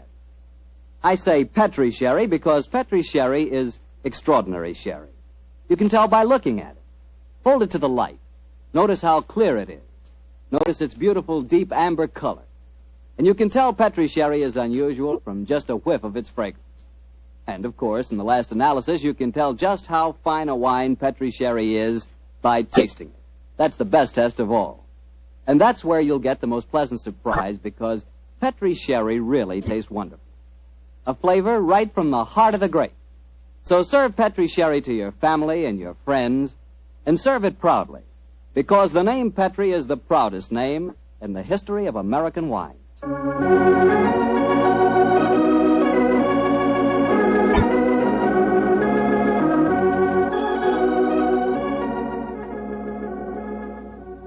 now I'm sure our good friend Dr. Watson's expecting us. Let's not keep him waiting. Come in. Good evening, Doctor. Good evening, Mr. Bartell. You'll forgive me if I don't get up, won't you, my boy? Of course, Doctor. What's the matter, a touch of rheumatism? No, I played 18 holes of golf today. I hope that when I'm your age, Doctor, I can be half as sprightly. Oh, it's very nice of you, but if you don't mind, we won't discuss the question of my age. So drop your chair, make yourself comfortable. I'll get on with tonight's new Sherlock Holmes adventure. Well, from the hint you gave us last week, it sounded like quite a spooky story. It was, Mr. Bartell. It certainly was. Towards the end of November in the year 1895, a dense yellow fog had settled down over London. For 4 or 5 days, it was impossible from our rooms in Baker Street to see the outline of houses opposite. A real London pea souper, huh, Doctor? Yes, my boy, and it became most depressing. The first day, Holmes had spent in cross-indexing his huge book of criminal references. The second and third had been patiently occupied with a subject which he had recently made his hobby, the music of the Middle Ages. But when on the fourth day, after pushing back our chairs after breakfast, we saw the greasy, heavy brown swirl still drifting past us and condensing in oily drops upon the window panes, Sherlock Holmes' impatient and active nature could endure this drab existence no longer. He paced restlessly about our sitting room, chafing against the inaction. After several minutes of these perambulations, he turned to me and spoke. Anything of interest in the paper, Watson? There's news of a revolution, a possible war, and of an impending change in the government. Nothing to interest you, though. No crimes of any importance. The London criminal is certainly a dull and unenterprising fellow these days. Look out of the window, Watson. See how the figures loom up, are dimly seen and then blend once more into the foggy depths. What a day for a thief or a murderer. He could roam London as the tiger does the jungle, unseen until he pounces, and then evident only to his victim. That's a cheerful thought, I must say. Hello. I wonder who that is. Probably a visitor for Mrs. Hudson, or perhaps the local plumber has finally condescended to pay some attention to the faulty gas jet in our hallway. I don't think you're right on either count. I can hear Mrs. Hudson's footsteps on the stairs. Come in. Come in. Yes, Mrs. Hudson, what is it? Oh, excuse me, Mr. Holmes, but there's a gentleman to see you. Says it's most important, and he asked me to give you this card. Oh, thank you. Oh, Mortimer Harley, eh? Show him up, please, Mrs. Hudson. Very good. Mortimer Harley, and who's he? I've not had the pleasure of meeting him personally, but I'm quite familiar with his scientific reputation. Scientific? In what does he specialize? Oh, I suppose one might refer to him as one of the greatest authorities on all matters connected with the occult. You mean the fellow dabbles in supernatural stuff and all that sort of thing? I mean, my dear Watson, that Mortimer Harley is an extremely intelligent man with a thoroughly comprehensive and scholarly knowledge of his field and an intense belief in the existence of the supernatural force. Now, here he is to speak for himself. Oh, come in, Harley. Thank you, Mrs. Hudson. You're Mr. Sherlock Holmes? Yes, sir. This is my colleague, Dr. Watson. How do you do, Mr. Harley? How do you do, Doctor? Won't you sit down, sir? Thank you. Well, you fellas are probably wondering who I am and what's brought me here. Well, we're not wondering who you are, Mr. Harley. My friend Holmes was just telling me of your scientific eminence. I'm flattered that you know of me, Holmes. Just the same, you're wondering why I'm here. Naturally, sir. Well, since you know I'm a student of the occult, I'll get right down to my problem. Mr. Holmes, have you ever heard of the headless monk of Trevennis Chapel? Oh, yes, indeed, Mr. Harley. An apparition to be counted among our more intangible national treasures, I should say. I'm sorry to appear stupid, but I have never heard of the headless monk of whatever it is, Chapel. Well, then, let me tell you about it, Doctor. Yes, I wish you would. Trevennis Manor in Cornwall was once an abbey. It was expropriated during the reign of Henry VIII, and several of the monks were killed in some of the minor difficulties attendant on such an act. But one of the murdered monks, a certain Brother Hugh, the chapel organist, was persistent. He still haunts the chapel today. He still plays the organ, and since he was beheaded, he always appears headless. Charming little legend, Mr. Harley, but you don't expect us to believe it's anything but a legend, surely. Skeptic, eh? How about you, Mr. Holmes? I'm extremely curious to know why you come to see me, Mr. Harley. I'll tell you why. I have a rare opportunity to investigate the phenomena. You see, the son of an old friend of mine, a young fellow by the name of Leonard Miles, is secretary to the owner of Trevennis Manor. He asked me to stay there, and I find the invitation irresistible, particularly since the phenomena have curiously increased of late, Mr. Holmes, almost as though some more mortal agency were motivating them. Oh. Now I see why you've come to me, Mr. Harley. I knew you would, Holmes. You see, I'm like my good friend and fellow investigator, Carnacki. I believe in being prepared to meet phenomena on either the natural or the supernatural plane. If the phenomena are real, then they fall legitimately in my field. Whereas if, as I'm sure you suspect, they are being contrived by human forces, then you think that's more in my department, eh, Harley? Exactly. Well, what do you say, Holmes? A little trip to Cornwall would be a nice few days. We'd probably escape the fog down there. Oh, the place is with the weather, Watson. What? I'm much more concerned with the fog that surrounds the appearances of the headless monk of Trevennis Chapel. And Mr. Harley, I accept your invitation with pleasure. There's still time to catch the Cornish Express. We can be at Trevennis Manor before the moon's up.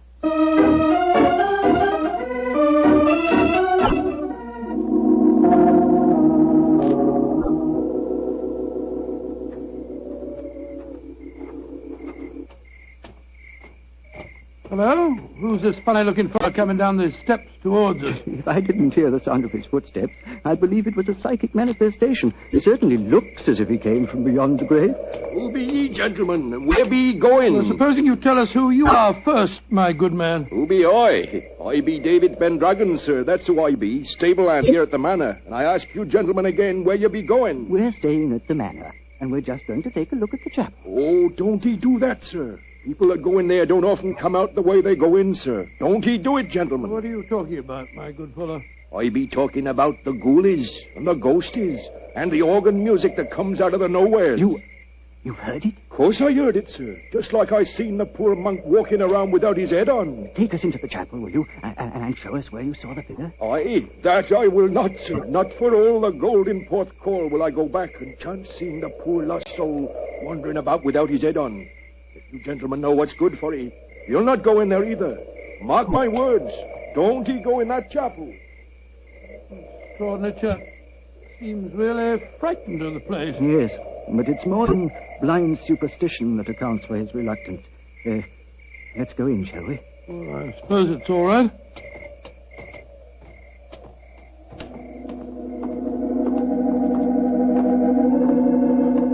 Great Scott! Listen to that. The organ. The ghost's playing it. We're extremely fortunate. A psychic manifestation as soon as we enter. Remarkable. Psychic manifestation. Rubbish. Look who's sitting at the keyboard. It's Holmes. Holmes? What's the matter, Watson? What's the matter? You frightened us to death, didn't he, Holly? Well, speaking for myself, Doctor, it disappointed me. I thought it was a genuine phenomenon. What do you think you're doing, Holmes? I thought you were still behind us. I'm sorry if I frightened you, Watson.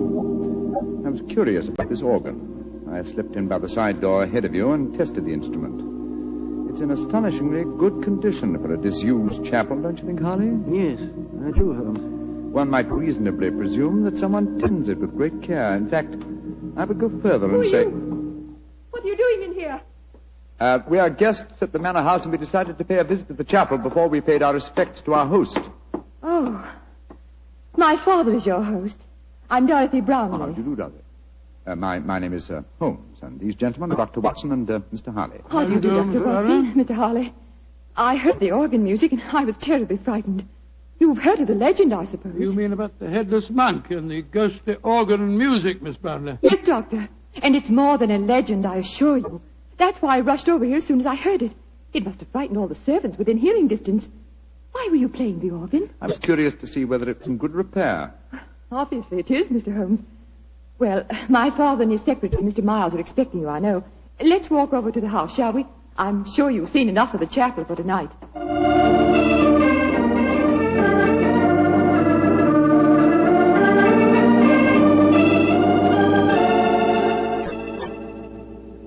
Father, this is Mr. Sherlock Holmes and Dr. Watson. How do you do? How do you do, sir? How do you do? This is my secretary, Leonard Miles. How do you do, Mr. How Miles? do you, Mr. Holmes? Dr. Watson?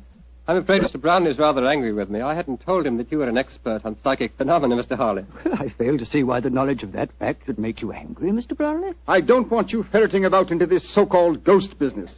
There's been enough trouble in the neighborhood already. It's almost impossible to keep servants, and these Cornish people are incredibly superstitious. You haven't seen the ghost yourself, Mr. Brownlee? Oh, of course not. There isn't any ghost, I tell you. You heard the mysterious organ playing? No, I haven't. And I don't want to talk about it anymore. Yes, what is it? David Pendragon's at the door. He's very anxious to see you, sir. Pendragon? Oh, very well. Tell him to come in. Yes.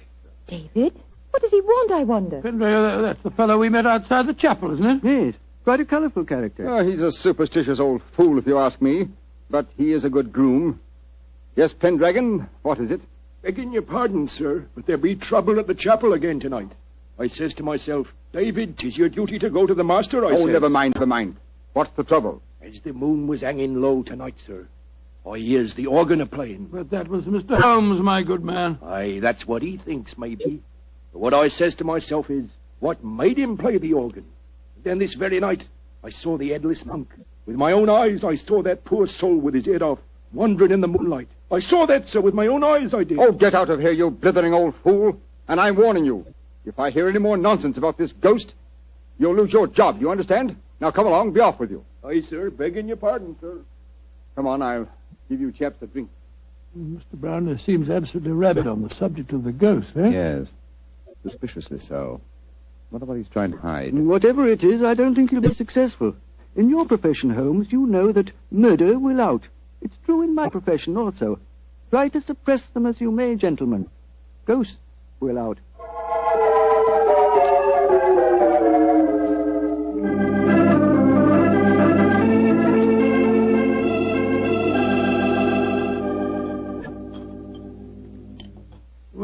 Holmes, this place may be haunted, but I swear that I never spent a better night anywhere. Good morning, Mr. Holly. Good morning. Good morning, sir. Good morning. I'm glad to see I'm not the only late riser. Oh, were you up late too, sir? Yes, I was, Doctor. I decided to ignore the veiled threats of Mr. Brownlee, and so I did a little investigating in the chapel. Do you mind passing the teapot? And what were the results of your investigations, Mr. Holly? Well, there was no psychic manifestation, you understand, but I'm sure of one thing. That chapel is evil. Evil to the hearts of its stones. And I'll swear that evil does not stem from the hapless monk who was murdered there. You confirm certain suspicions aroused by my own investigations last night. There is evil here, Mr. Holly, and I think I know its nature. Unless I mistake every sign and reaction, someone has been initiating the local peasantry into the evils of the Black Mass. Black Mass? Good Lord, what a shocking thought. My own sensations last night confirm your theory, Holmes. There is a coven here, I swear it, hiding its own obscene practices under cover of the haunting. Well, that sounds quite feasible. After all, the people are so superstitious that they'd keep as far away as possible from the chapel when they heard the organ playing. This problem falls into both our fields, Holly. The practice of black magic is a criminal offense. Perhaps it's just as well the old laws against witchcraft are still in force. I imagine, Mr. Harley, that you have your own methods of combating such forces as we're up against. Oh, yes, Holmes. Though mine are not connected with the legal aspect of the case. May I ask what you plan to do, sir? Well, I have several rather elaborate preparations to make, Doctor. It'll take me most of the day, I'm afraid. However, I shall explain them to you all after dinner tonight.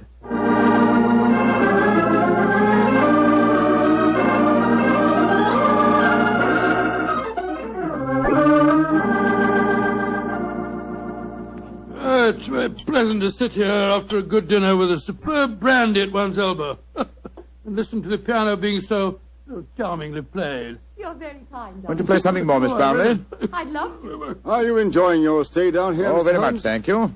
Both Mr. Holly and I have found the local folklore extremely interesting. I say, you fellows haven't been investigating the haunted chapel business again, have you? Now, look here. If you have, I shall be very angry. It's abusing my hospitality. I told you distinctly I didn't want any more talk of ghosts. We are not talking of ghosts, my dear Mr. Brownlee. I have something even more important that I must fight now. It's possibly a little hard to imagine me as a crusader. Me, the stooped little man, beside the four of you, as toweringly tall a quartet of men as I have ever faced. And yet, I am your St. George. What on earth are you talking about, sir? I'll tell you in secrecy. This mustn't reach the ears of the peasantry. I refer to myself as St. George because I go to wipe out an evil that lives in your midst. A living, modern dragon. Oh, please, Mr. Holly.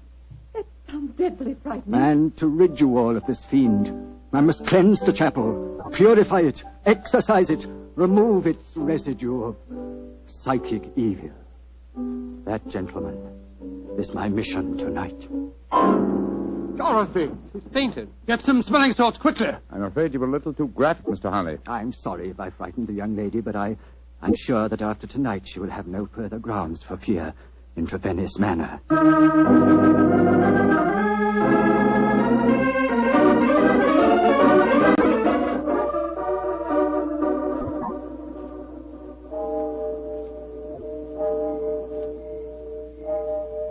Holmes. Yes, old chap? Did you hear anything? Nothing but the owls and the clock striking midnight. I'm getting off the jumper. What do you suppose Harley's up to? I can imagine his procedure. Midnight, the crucial hour, I suppose, in his endeavors. I wish him luck. My own plans are not nearly as clear, unfortunately. I sense a guiding force here, but I lack the clues. There is something, Holmes.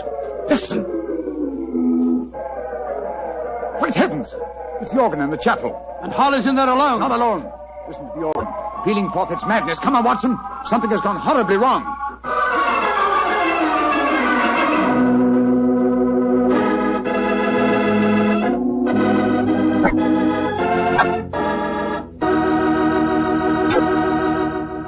You'll hear the rest of Dr. Watson's story in just a second. You know, a moment ago I told you how much I thought you'd like Petri California Sherry, but I didn't tell you that Petri Sherry is the all-round, all-American wine. You can not only serve Petri Sherry before dinner, it's good after dinner, too. And, of course, later in the evening when you're listening to the radio with some friends, a glass of Petri Sherry is just the thing. And say, Petri makes two kinds of sherry, the regular and Petri Pale Dry. To make sure you get the one that you like best, do what I do. Don't buy one, buy two. But remember, always buy Petri. Dr. Watson, that was a heck of a place to break off your story. Then let us continue it as speedily as possible, my boy. As soon as we heard that devilish organ music, Holmes and I rushed out of the house and raced in the moonlight down the path leading to the ruined chapel. By the time we reached the entrance, the organ music had ceased, and the tall, gangling figure of David Pendragon was standing in our path. You gentlemen be wanting at this time of night. What are you doing here? I be here because the gentleman gave me 5 shillings to stand outside here and see that no one disturbed him. That's why I be here. And nobody did come or go. He still be there, he be. But when you heard that organ music, why the devil didn't you go in? Organ music? I heard no organ music, come on, sir. Watson.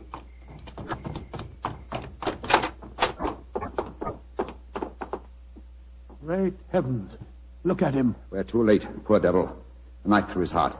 It's obvious who did it. That fellow Pendragon. I'll go and grab him before he gets away. Watson, he's not our man. This murder was planned with devilish cunning. The curious thing, there's no sign of a struggle at all. Looks he just stood here and allowed himself to be stabbed. Are these chalk marks with which the body is surrounded? It is known as a pentagram, I believe. He thought it would protect him completely from the supernatural forces. Poor chap. For once his researches went too far. Yes, because they touched not on the supernatural, but upon natural evil. And remember, Watson, that only 3 people besides ourselves and David Pendragon knew of this vigil. Yes, Brownlee, his daughter, and young Miles, the secretary. Exactly. Go back to the house, will you? And bring them here. Perhaps we can lay a ghost by trapping a murderer.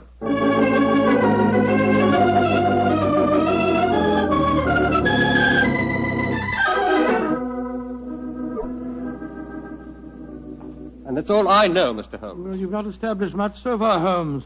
The 3 of them all swear they were asleep and that they didn't hear the organ. Yes, then you can't prove otherwise, I think I Holmes. can prove that one of you was not only awake, but also murdered Mortimer Harley. But why should any of us want the poor man dead, In Mr. your Holmes? case, young lady, I confess that I find it hard to conceive a motive. Implying that Mr. Brownlee and I might have one. Well, Mr. Miles, you must admit that you're responsible for Mr. Harley coming here. And you, Mr. Brownlee, must admit that you did everything in your power to prevent the dead man from carrying out his investigations. Why? What were you trying to hide? Nothing. It's just that I wanted to sell the manor house. All this talk about ghosts was giving the place a bad name. And if it had gone on, I'd never have disposed of the property. Well, speculation can get us nowhere. Let's get down to facts.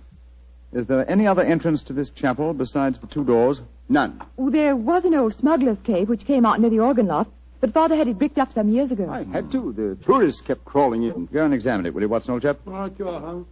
If you don't mind my saying so, Mr. Holmes, it seems obvious who did this murder. You told us David Pendragon admitted that no one went in or out as he stood guard.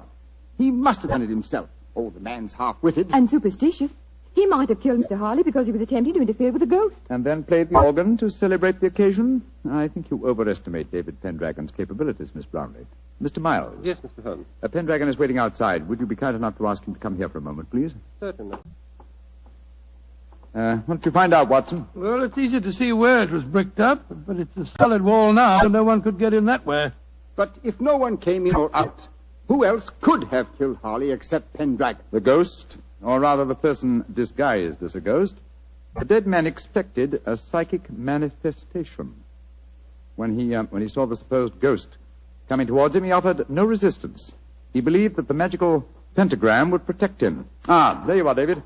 Aye, here I be, sir. But I don't know nothing more than what I told thee. No, don't be frightened, Pendragon. All we want is the truth. That's what I told thee, sir. And tell us a little more, will you? When you said no one had entered the chapel tonight, you meant that no mortal man had entered, didn't you? That I did, sir. But how could I say I'd seen the ghost when Mr. Brownlee here had told me I'd lose my job if I spoke of the ghost again? Oh, now we're getting somewhere. So you did see the ghost? That I did, sir. The poor soul walking through the moonlight with no head on his body. You saw it quite clearly? Just as clearly as I sees you now, sir. How tall was he? He was... Would you mind standing against the wall, sir? Yes, of course. He was as tall as... Well, his shoulders come to just where your shoulders come now, sir. You're a tall man, then, so we narrow it down to either you, Mr. Brownlee, or you, Mr. Miles. This is utterly ridiculous. Of course it is. On the contrary, gentlemen, the case is solved. Which one of them was it, Holmes? Neither. Remember that the ghost is headless. That means that the impostor must have built up fake shoulders covering the head. On either of these men, it would have brought their shoulders to the level of my head. Great Scott, it was... Bravo, Mr. Holmes. I didn't think you'd catch me. Dorothy! No, I don't believe Miss Brownlee, I must warn you that... Get back! Don't any of you come near me. As you see, I have a revolver. Dorothy, for heaven's sake! Don't speak to me of heaven! You thought I was a sweet little girl, didn't you, Father? You didn't know your dear, demure daughter could murder a man, did you? Why did you kill Mortimer Harley? Because he was a meddler. For months I've been practicing black magic here. For months I've been building up the legend of the headless monk and the organ music. It made me so wonderfully alone. So gloriously free to practice the right. And then he came here. I let him live that first night because I thought he was a fool. But on the second, when he said he was going to exorcise this chap, to purify it, as he said, he signed his death warrant. If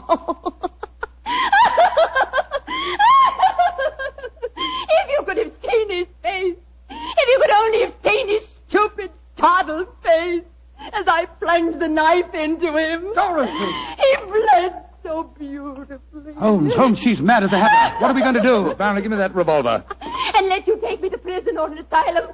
No, you'll never catch me. She's backing up the stairs leading to the organ loft. Dorothy, come back! Don't try and follow me. Look out! The railing's behind you. And turn my head. Oh, no, Mr. Holmes,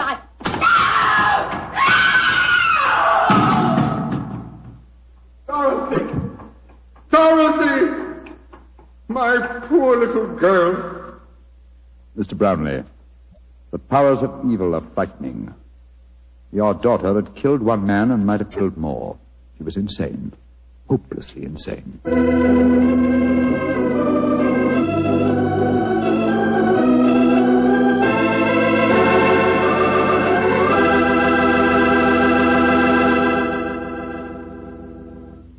Well, Doctor, that was quite an exciting story. You know, I wish I could play the organ and write music for it. There's nothing like music to really express a thought. Yes, I can just imagine the kind of music that you'd write. Probably a catchy little ditty such as, "Petri family took the time to bring you such good wine. So when you eat and when you drink, remember Petri wine." Oh, no, Doctor. Is that the way I affect you?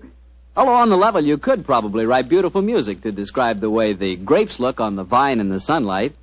But what music could tell you about the Petri family and how long they've been making fine wine? You know, the Petri family has been making wine for generations, handing on down from father to son, the knowledge necessary to transform luscious, sun-ripened California grapes into delicious, fragrant wine. And when you see that name Petri on a bottle of wine, remember, you're not looking at a mere trademark. That name Petri is the personal assurance of the Petri family that every drop of wine in that bottle meets their unusually high standards. Petri wine is always good wine. It's got to be, because Petri took time to bring you good wine. Well, Dr. Watson, what new Sherlock Holmes adventure do you have lined up for us next week? Well, now let me think. Next week, Mr. Bartell, I'm going to tell you a story that started quietly enough as Holmes and I sat at a London dinner party, and yet, before the evening was over, we found ourselves involved in one of the most shocking scandals that ever rocked London society.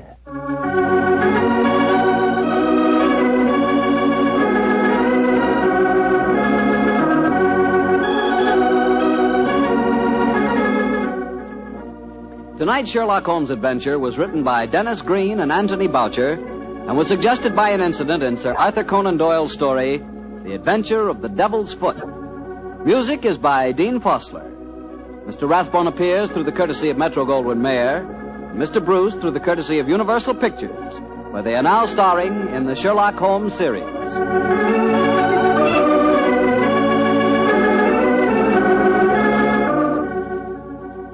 The Petri Wine Company of San Francisco, California, invites you to tune in again next week, same time, same station. Sherlock Holmes comes to you from our Hollywood studios.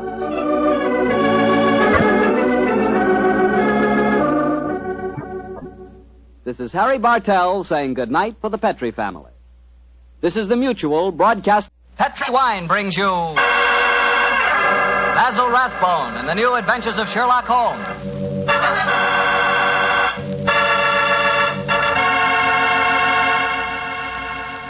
The Petri family, the family that took time to bring you good wine, invites you to listen to Dr. Watson tell us another exciting adventure he shared with his good friend, that master detective, Sherlock Holmes. And as for me, well, I'd like to ask you if you know that one of the favorite wines of American women is Petri California Muscatel. In fact, the whole family likes Petri Muscatel. And you'll certainly know why if you'll just pour yourself a glass. Why, that Petri Muscatel is wonderful just to look at. It's the color of sheer gold. And raise that glass of Petri Muscatel to your lips. Oh, boy, what a wine. Look, did you ever walk through a vineyard early in the morning? You know, when the dew is still clinging to the grapes? And did you taste one of those luscious, plump muscat grapes? Then you'll know what to expect the first time you taste Petri Muscatel. Petri Muscatel brings you that same wonderful muscat flavor, right from the heart of the grape. Try serving Petri Muscatel after dinner by itself or with fruit or nuts. It's the perfect after-dinner wine.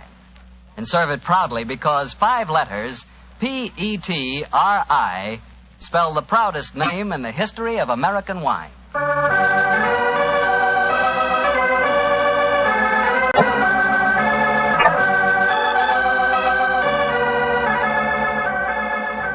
And now I'm sure our good friend Dr. Watson is ready for us. Let's go in and join him. Come in. Oh, there you are, Mr. Bartell. Good evening, Doctor. Are you all ready with tonight's new Sherlock Holmes adventure? I'm ready if you are, my boy. How would you like to hear a story that took place in Italy?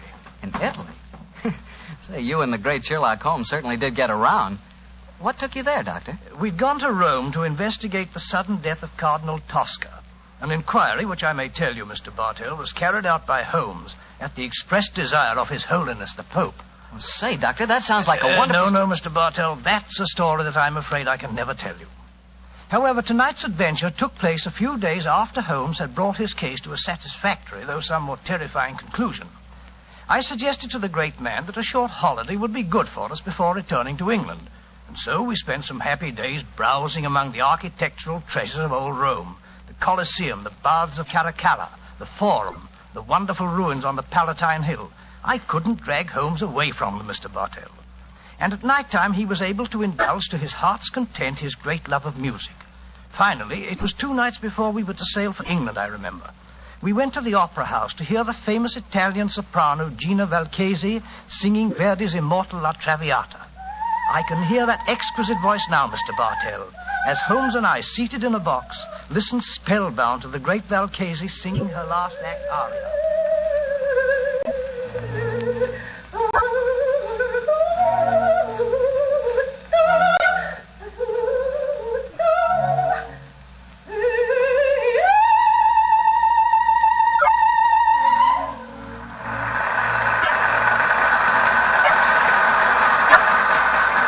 Watson. What a magnificent voice. Yes, it is, Holmes. A pity, though, that most opera stars who sing like nightingales seem to have the figures of unusually well-fed pouter pigeons. Poor woman, she must weigh at least 20 stone. Nevertheless, you mustn't refer to her as poor, my dear chap. Despite her somewhat unfortunate proportions, Signora Gilda Valchesi remains one of the greatest and wealthiest of contemporary sopranos. Listen to the applause. Yes, undoubtedly she'll sing an encore. We might as well go back to her dressing room now. The opera's almost over. Why are we going back to her dressing room? Because during the last intermission, I received a note from her requesting my attendance. Oh, what did the note say? Well, it seems that the lady is not too popular with certain members of the opera company. Well, I've no wish to become entangled in any opera clash of temperaments. I confess I find myself not a little interested in meeting the lady. Shh. She's going to sing an encore.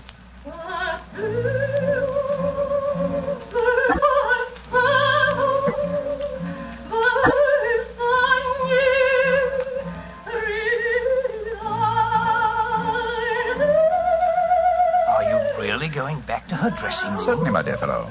A summons from Gina Valchesi is no more to be disobeyed than a royal command.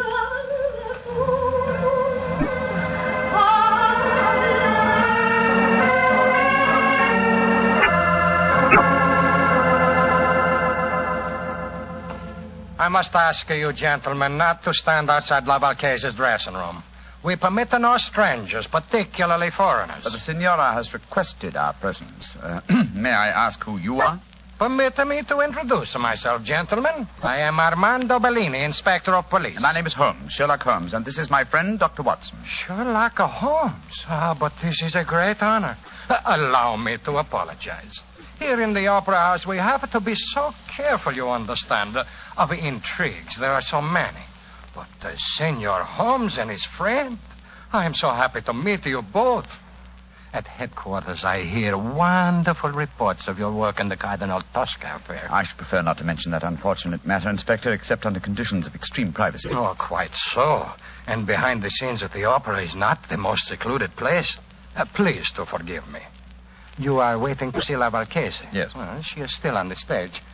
She has requested your presence, you say, Senor Holmes? Yes, I trust the meeting is to be a social and not a professional one. We're sailing for England in a couple of days. And you came to hear the great Valchese sing before you left. Most understandable. A magnificent voice, Inspector. Yes, Doctor. And still, well, I am a devout opera lover myself. Yet I cannot help but feel its future lies with those who can add youth and beauty to a great voice. That's true. True, Signor. But where can you find such a combination? I have found it. Here in the opera, there is a girl. She is my protege. Someday, I hope she will be my wife. At the moment, she is only understudying La Valchese. If she should ever get the opportunity of singing in her place, then a new star will be born. Oh, really? What's her name? Lisa Bordoni. She has but recently come to Rome from Milano, where she was studied with the great Alfieri. Confidentially, I think that La Valchese is so jealous of her that... here is Lisa now. And that is her brother with her. Lisa, cara mia, please to join us. By George, what a beautiful girl. What is it, Armando? Permit me to present the famous English detective, Senor Sherlock Holmes, and his friend, Dr. Watson. How do you do? How do you do, young lady? Glad to meet you both. This is my brother, Wally. How do you do, sir? I certainly feel that I know a lot about you two gentlemen. No, I can't tell you how many times I've read your stories, Dr. Watson. Indeed, sir. I'm very flattered. Lisa, cara mia, we were just saying that in youth and beauty, combined with the voice, lies our future hope in the opera. Your day will come, Lisa mia. Your day will come soon. I hope you're right, Armando. But as long as I understudy Gina Valchese, I don't see when I'll get my chance. She's disgustingly healthy. If you'll pardon my saying so, young lady, though your name is Bordoni, you and your brother don't sound in the least Italian. Well, we're not, Mr. Holmes. We're American. But to succeed in Italian opera, my sister has found that an Italian name is essential. So the Borden family became the Bordonis. In any case, my real name is Lizzie Borden. Oh, really? I'm sure you, Mr. Holmes, as a famous detective, will see that I had to change my name. Yes, I can well understand. Who was Lizzie Borden? Well, my dear fellow, one of the greatest and most successful of murderesses, who wielded an axe with incredible dexterity. I've often regretted that I was in Tibet instead of America at the time of that particular case. Senor Holmes, I do not understand you Anglo-Saxons. To me, a murderess is a murderess. Now, when you speak of a greatness in women, I feel... but here comes Gina Valchese now. I will introduce you. How many times must I tell you allow no one to stand outside my dressing room? Send them away. La Valchese is tired. But you wish to see Senor Sherlock Holmes, the famous detective. He has come here in answer to your request. Please, permit me to present him, and also his friend, Dr. Watson. How do you do, Senor? I'm greatly honored to meet you, Senora Valchese. And now, perhaps, if we may come into your dressing room and confer privately. Perdio. What would La Valchese have to say to a detective? A minion of the police, as Vero. Go away, all of you. Well, what do you think of that? She slammed the door in my face.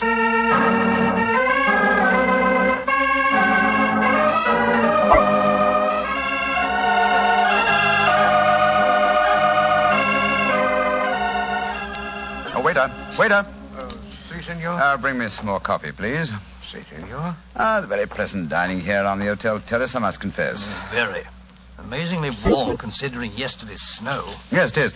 Later, I suggest we pay another visit to the opera and hear La Valchese sing Gilda and Rigoletto. Upon my soul, Holmes, it seems to me that you're astonishingly casual after the way that woman insulted you last night, slamming the door in your face as if you were a tradesman. Shocking. What would you have me do, my dear chap? Force my way into a room, demand an apology? or have my friend challenge her to a duel in order to avenge my honor? Oh, don't try to be funny, Holmes. You know perfectly well what I mean. The lady asks you to come and see her, and when you do, she pretends she's never heard of you. And here it is nearly 24 hours later, and you've done absolutely nothing about it. Oh, dear old Watson. You're really quite upset over the affair, aren't you? Well, if it'll make you any happier, let me tell you, I have done something about it. I'm delighted to hear it. What? This morning I was able to obtain a specimen of La Valchese's handwriting from an autographed picture in the possession of Inspector Bellini. I compared the writing with that on the note that I received in the box last night. It was the same, proving that the message I received was authentic. Oh, in that case, why did she snub you like that? Well, something must have frightened her, I suppose. Something or someone who was standing at the dressing room door with us. Well, who was there? Inspector Bellini, Lisa Bordoni, and her brother. Precisely, my dear fellow. Therefore, we may assume that La Valchese had no wish to recognize me in their presence. But if you think that, Holmes, why haven't you been in touch with her today? She may be in some dreadful danger. Oh, if she is, she can find me easily enough. Meanwhile, I'm perfectly happy to be left alone. The last few weeks have been sufficiently strenuous without becoming involved in some fresh case. On my soul, Holmes, you must be tired. I've never known you to be so indifferent to a case. Great Scott. What is it, Watson? Look, walking towards us. It's Signora Valchese herself. Oh, and judging from the lady's expression, she seems to be in some distress. Good evening, Signora. Signor Holmes, I must speak Please to sit you. down, won't you? This is my colleague, Dr. Watson. How do you do? First, I must apologize for my behavior last night. It would have been dangerous if La Valchese had acknowledged that she had to communicate with you. That's just what my friend assumed, madam. Please speak quite freely now, Signora. No one can overhear us. Signor Holmes, I am being persecuted. My life is in danger. You must save me. You've been threatened. Si, Signor. And now today, tragedy has struck. My sister, my beloved Bella, lies near death from a murderous attack. An attack that was meant for me. Good Lord, what happened, madam? If you will please to keep quiet, and let La Valchese speak, will I learn what happened. Oh, I'm so sorry, madam. This morning, I always myself take my dog for a walk. But this morning, I feel the trace of a cold. I ask my sister to take the dog for a walk. Please do understand that my sister is very much like me in appearance. Yes, I understand, Signora. Please continue. She walk alone in the park. From nowhere, a horseman come gallop and ride her down. This much I learned from the traces in the snow when I hurry and go to find her. Was she able to tell you who the horseman was? No, she cannot speak, Signor. They say at the hospital that her skull is fractured, that she may not live. Signor Holmes, that attack, it was meant for me. You must protect me. Signora, I shall do everything in my power to... No! What's wrong, madam? Somewhere there is a cat. I know it. Make it go away. I cannot stand cats. They drive me mad. No! Oh, make it go away, please. I cannot sense them without even seeing them. Shoot, run away, shoot. No. I can't see please, one. It must be your imagination. Signora, I am sorry to make such a scene, but I cannot bear to be near a cat. I cannot tell you what it do to me. It may sound foolish weakness. No, not at all, Signora. Such a condition is quite common. In fact, I believe medical science has given it a name. It's known as ailurophobia. Oh, whatever it is called. It make me ill. I must go to my room. I cannot stand much more. My poor sister. I imagine with your sister at death's door, Signora, you will not sing tonight. Signor Holmes, I love her very much. But even a sister is only a sister. My art is my life. In an hour, Signor, I sing Gilda in a Rigoletto. You will attend the performance. And afterward, you will tell La Valchese how she may trap this devil who seek to destroy her.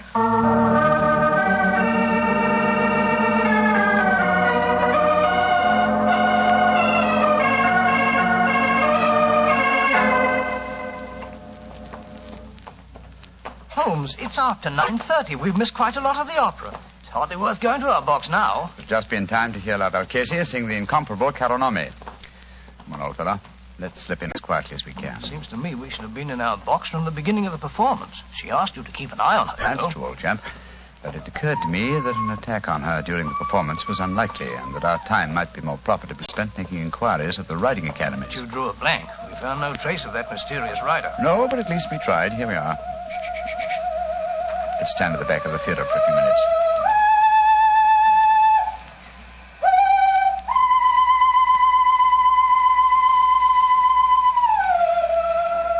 Great Scott! That isn't Valchese singing. It's the understudy, Bellini's protege, the American girl, Lisa Bordoni. What a beautiful voice. Like one, but with a beautiful, wonderful range. Look here, we've no time to listen to her now. We must go to the Valchese's dressing room at once. We know she left for the theater tonight with the intention of singing. I'm very much afraid there's devil's work afoot, Watson.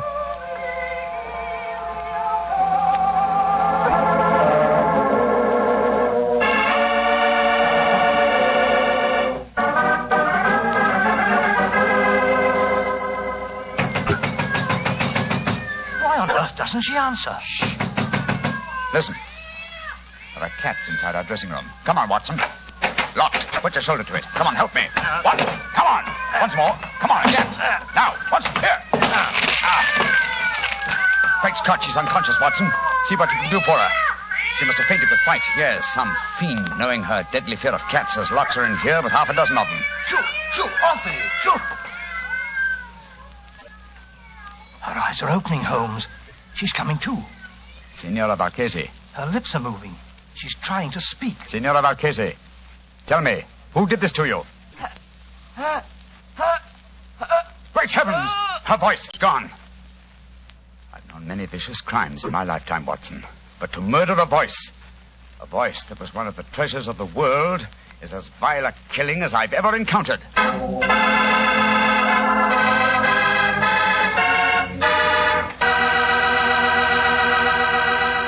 Dr. Watson will tell you the rest of his story in just a few seconds. And right now would be a wonderful time to try a glass of Petri California port. In the evening after dinner, well, any time you're taking things easy, is the perfect time for Petri port. Petri port is a rich red wine, the kind of wine you like to sip slowly, so you won't miss a drop of its truly fine flavor. I'm not kidding when I say you owe it to yourself and your family to try Petri port. In fact, you should try Petri port and Petri muscatel. So don't buy one, buy two. Buy both port and muscatel. Just be sure you get Petri, because Petri wine is always good wine. Well, Dr. Watson, so the great opera singer lost her voice when someone locked her in a room full of cats, huh? What did you and Sherlock Holmes do? We took Signor Valchese back to her hotel at once and saw that she was properly taken care of. How did the understudy, Lisa Bordoni, make out, Doctor? Well, the tragedy that overtook Valchese gave her great chance. She received a tremendous ovation at the close of the performance, and it seemed certain that another star had been born. But let me tell you the story just as it happened, Mr. Bartell. A little later that night, Holmes and I were once again standing on the balcony of our hotel, watching a crowd of people that had assembled in the courtyard. You see that crowd, Watson? Yes, I suppose they've come here to acclaim the new star. No, my dear fellow. That crowd isn't planning a celebration. Look at them and listen to their angry murmuring. We're afraid there's going to be trouble. I don't like the look of it. Hello. Here comes Lisa Bordoni's brother, Wally. What's wrong, sir? Mr. Holmes. Mr. Holmes, you've got to do something. What's happened? Well, somehow the story about the cats in La Valchese's dressing room has spread. The crowd outside are saying that my sister, Lisa, planned the whole thing so that she could sing Valchese's part in the opera tonight. Where's your sister now? In a room at the hotel here. I managed to get her away from the crowd, and I locked her in. But that mob, I'm frightened for her. Here comes the official representative of law and order, Inspector Bellini. Wally, where is Lisa? I was just telling Mr. Holmes that I'd locked her in a room. Well, that crowd's in a dangerous mood, Bellini. What precautions are you taking? I have thrown a cordon of police around the hotel. The mob is getting out of our hand, and Lisa must be protected. As a matter of fact, the situation is even worse than the crowd knows. I have just been told that La Valchese's twin sister Bella died in the hospital tonight. That adds a murder charge. If the crowd knew about that, I tremble to think what might happen. Did you say that La Valchese's sister was a twin, Inspector? Si, Senor Holmes. She was her exact double in everything but voice. Indeed, how very illuminating. If you don't mind, I should like to have a few words in private with my friend, Dr. Watson. Excuse us for a moment, please. What do you make of it, Holmes? What do you, old chap? Well, the American girl seemed very charming and all that, but she might have done it. It had to be either her brother, or the inspector himself. They all had a motive for wanting La Valchese to lose her voice. But I must say I can't understand the motive behind the murder of her twin sister. I think I can give you the answer to that question in a very few minutes. But meanwhile, the mob gets uglier and uglier. The only way to avert violence, Watson, is to give them quick proof and a certainty of conviction. I must go back to Bellini and the young American. I want to keep an eye on them. Meanwhile, I want you to slip out and Get me a cat. Cat? What on earth for? You'll find out soon enough. But Holmes, what kind of a cat? Oh, any kind, but hurry.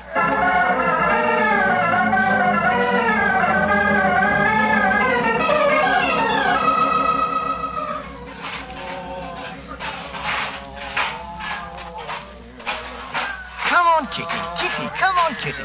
There's a good kitty. Here. What you do in the hotel kitchen, senor? Oh, you want to play with my cat? Oh, is he your cat? Charming little fellow. I'd like to borrow him for a little while. Why you want to borrow my cat? Oh, I thought I'd take him up to my hotel room and have a little game with him. I've got some old socks he can play with. Deal. The English, they are a crazy race. My cat does not like to play with the old socks. Look here. Here's 50 lira for you. Wait. Oh, no. I tell you, my cat does not like to play with old socks. My cat will stay here, and you can keep your money. I'll give you 100 lira. So that you may stuff my cat full of old socks? No. Give me back my cat. Oh, the blazes with you. You'll get it back later. Stop him. The crazy Englishman, he's stealing my cat.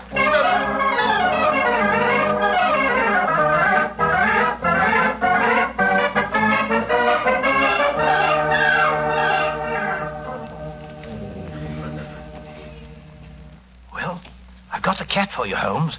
But I wish you'd tell me what we're doing outside Valcase's door with it. I'm going to try an experiment. We open her bedroom door softly. So. Slip the cat in. So. And close the door.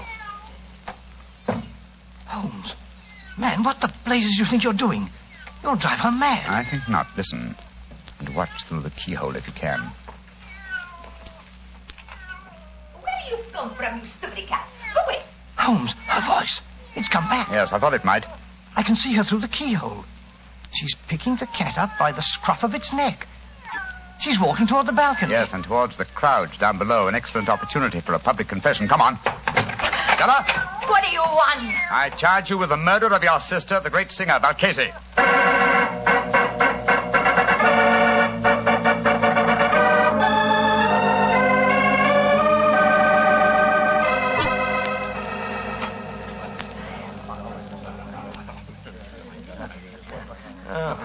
It was a magnificent, Senor Holmes. Magnificent. The way you forced her to confess on the balcony in a full sight of the mob. And so you saved Lisa.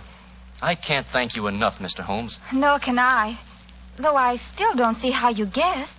She looked so much like her sister that she fooled even me, her understudy. Yes, it was an extremely cunning plot, Miss Bordone. The real Valcase sent me that note last night. When I met her at the dressing room door, she denied having sent for me because the three of you were there. I suppose she suspected one of us. Oh, yes, obviously. And later, no doubt, she told her twin sister Bella about having sent me the message and also announced her intention of coming to see me. Bella saw her opportunity, murdered La Valcase, assumed her identity, and to give added realism to her role, followed through with her sister's plan by coming to see me today. But I still don't understand this business, Mr. Holmes. Why did the twin sister lock herself in her dressing room and fill it with cats? What did it accomplish? It gave me the chance to sing. Yes, that's true. Which is why Watson felt certain the criminal must be you, your brother, or Signor Bellini. But you see, the episode with the cats accomplished one other thing.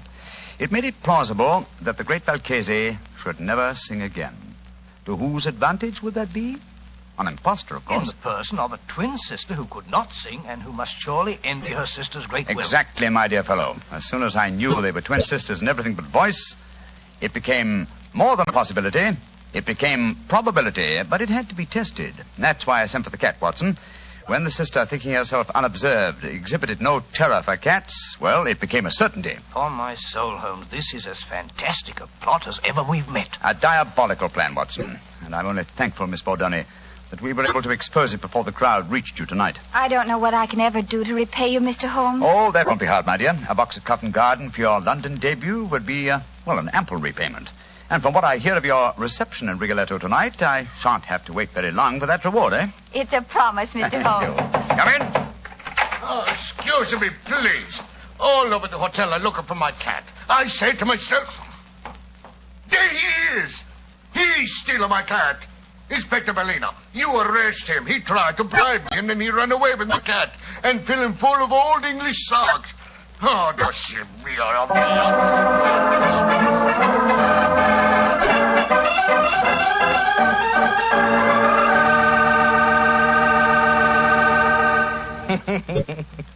Doctor, I'd sure like to have a picture of you running away with that fellow's cat under your arm. You, a cat stealer. It's not a bit funny, Mr. Bartell. Believe me, it was most embarrassing. I know. But it was all for a good cause, and I think you were splendid about the whole thing. Incidentally, how'd you happen to look for a cat in the hotel kitchen? Oh, there's usually one round the back door of the kitchen. Haven't you ever wandered, backstage in a hotel? Fascinating. Oh, of course I have, but I've never been in a hotel kitchen. Then where were you? In the wine cellar. I should have known. Yes, Doctor, I like to look at bottles of Petri wine because when I see a Petri wine, I know I'm looking at a good wine. And Petri wine is good because of the Petri family. The Petri family first started making fine wine before the beginning of this century, generations ago. Since then, winemaking has been their heritage, handed on down from father to son. So you can take it for granted that the Petri family really knows how to turn luscious, sun-ripened grapes into clear, fragrant, delicious wine. And you can take it for granted, too, that the name Petri on a bottle of wine is more than a trademark. It's the personal assurance of the Petri family that every drop of wine in that bottle is good wine. You just can't go wrong with Petri wine because Petri took time to bring you good wine. Well, Dr. Watson, what story are you planning to tell us next week? Next week, Mr. Bartell, I'm going to tell you a strange adventure that Holmes and I had many, many years ago. It concerns a young girl, the mutilation of her doll, and the tragedy that overtook a certain wise woman from the mountains.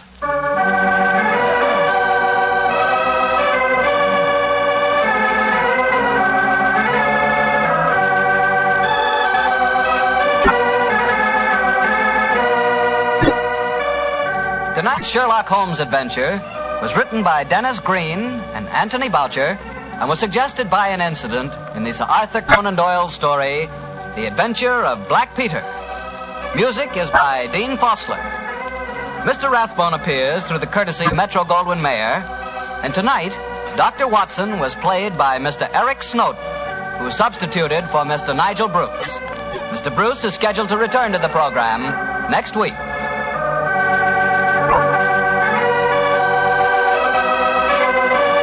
Petri Wine Company of San Francisco, California, invites you to tune in again next week, same time, same station. Sherlock Holmes comes to you from our Hollywood studios.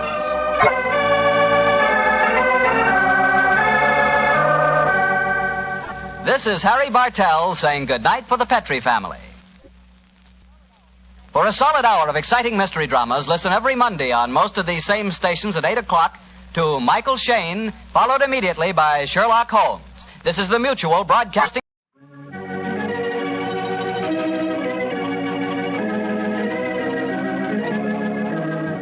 In 1945, I considered myself a very lucky Sherlock Holmes. My name is Harry Bartell. Won't you join me now as I reminisce about those wonderful days of dramatic radio?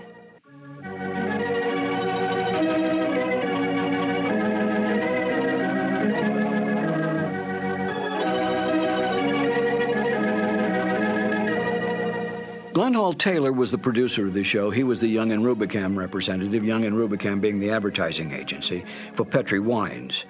And Edna Best, in the season that I was on the show as the announcer, was the director.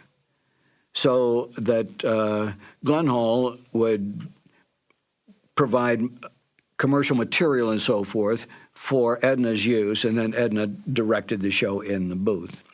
She was the one who made all the line changes, all the timing changes, all the cuts, and so forth. I know that Glenn Hall, I think, directed it 1 year. I got the Sherlock Holmes show by accident. I came over to CBS Studios on Sunset Boulevard one day to rehearse for another show, and the lobby was loaded with announcers. Practically every announcer in Hollywood was there. I couldn't figure out what was going on, and as the secretary came out with her list and said, George or Sam or whoever, I said, what's going on here? And she said, they're auditioning for a new show. And I said, who's holding the audition? They said, Edna Best. Edna Best was a lovely, lovely lady. I had worked with her on other shows. And I said, if she has a moment, let me sneak into the studio, if you don't mind, just to say hello, and I'll come right back out. She said, I'll ask. So she came out a little later and said, you can go in for just a second. I went in, stepped in front of the microphone, which was set up in the studio, and said, Edna, I came in to say hello. Hello, bye-bye. And I started to leave. And she said, aren't you going to read? And I said, well, no, I hadn't planned to read. She said, well, as long as you're here, read anyway. So she gave me the copy that they were auditioning. And I said, thank you very much. It's been a pleasure to see you again. And I left, never dreaming that I would ever get it. Because there were big name announcers, the Ken Carpenters, the Ken Niles, the Wendell Niles, a whole bunch of them. And sure enough, I got a call, and that's how I wound up on the show, because I happened to be in CBS at that time. Petri Wine brings you Basil Rathbone and Nigel Bruce in the new Adventures of Sherlock Holmes.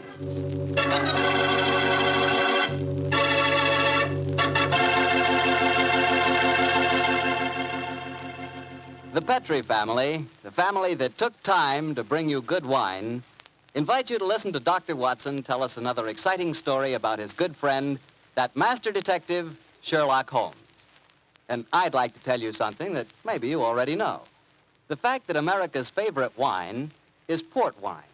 Did you know that? Well, if you didn't, you'll know why port is the way out front favorite if you'll just sample some Petri California port. You just look at that Petri port and you know it's good. That wonderful deep, rich red color. And Petri port is so clear. Well, just hold it to the light and you can sort of see right through the glass. But what you really want to know about a wine is how does it taste? And I'll tell you something, I've never yet been able to find the adjective that'll do Petri port justice. It's wonderful, honest. You just got to taste it for yourself and find out for yourself. You love that Petri port in the evening after dinner when you're sitting around listening to the radio. And it's perfect to serve your friends when they come over. Oh, and you can show that Petri label, too. In fact, you can show it proudly, because the name Petri is the proudest name in the history of American wines.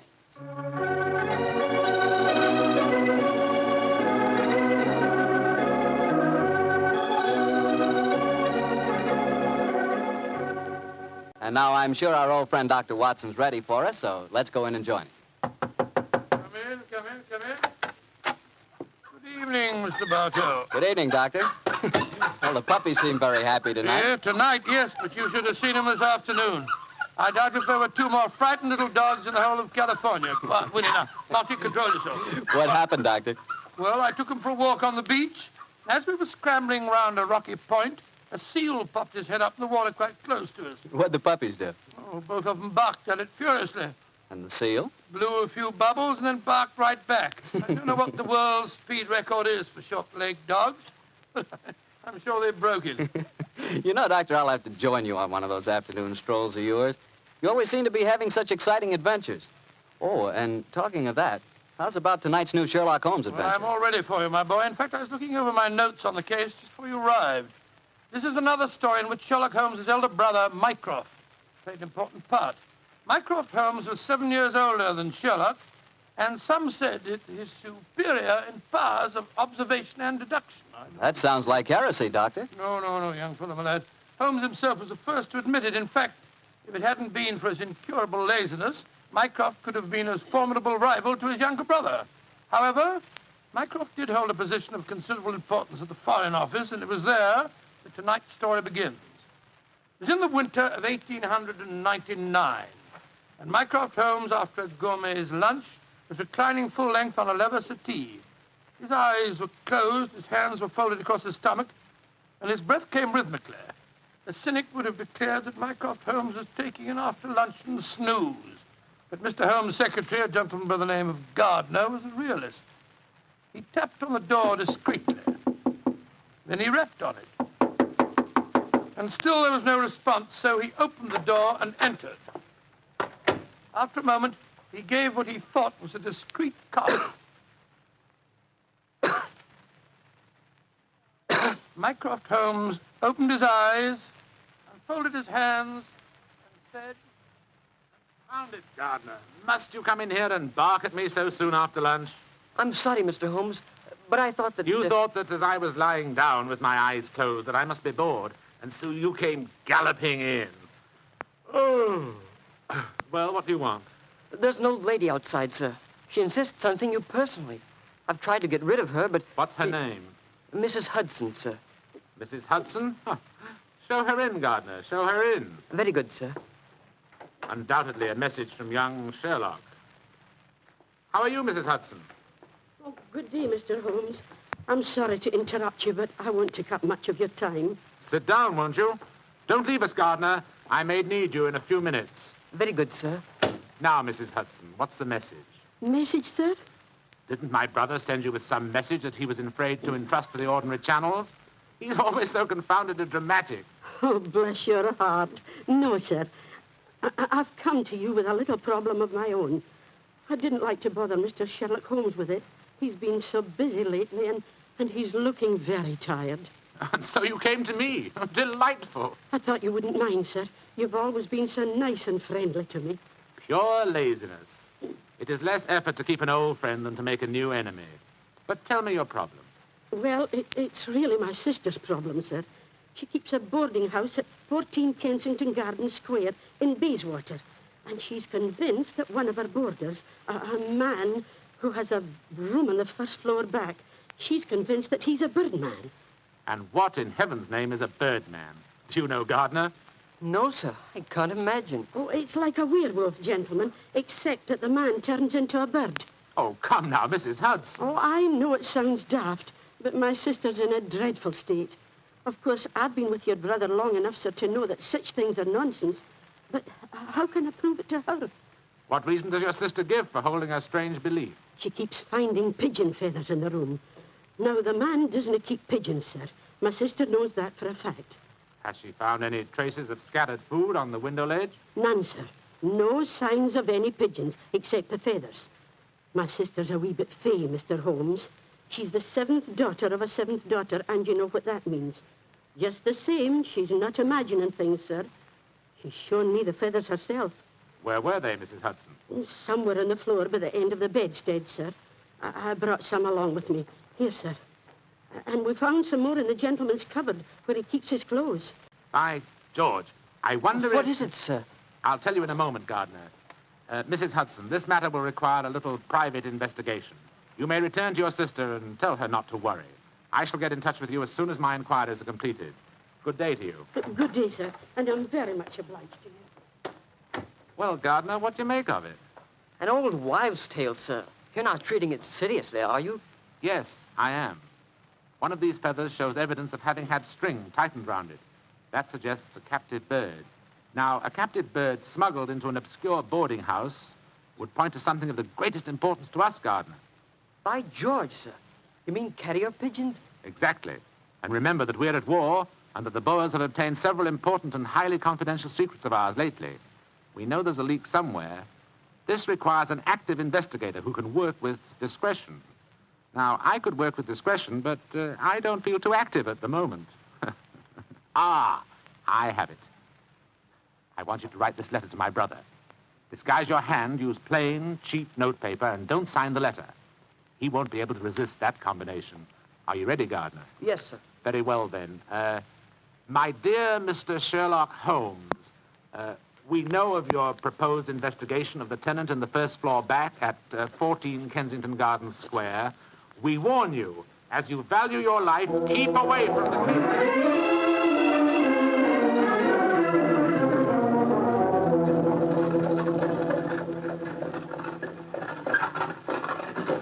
We warn you, as you value your life, to keep away from the case. And that, my dear Watson, is why we are driving towards 14 Kensington Gardens Square, disguised as building inspectors of the London County Council. Well, I must say it's a very challenging letter, Holmes. Unsigned, Yes. I notice. Written on cheap notepaper and in a disguised hand. No clue there, I'm afraid. Well, we're entering the square, Holmes. Let's stop the cab here. You can drop us here, cabby. Right you are, Governor. It would seem a little incongruous in these costumes for us to arrive in a cab. Yes, I suppose so. Here you are, cabby. Oh, thank you, Governor. Supposing this mysterious tenant of the first floor back should be in his room when we get there. Then we must hope that our disguises are convincing and keep our wits about us. Now, this may be a trap. Yes, just what I was going to say. After all, you've never heard of 14 Kensington Gardens Square until you received an unsigned letter 2 hours ago warning you to keep away from it. I don't like the look of it. There we are, number 14.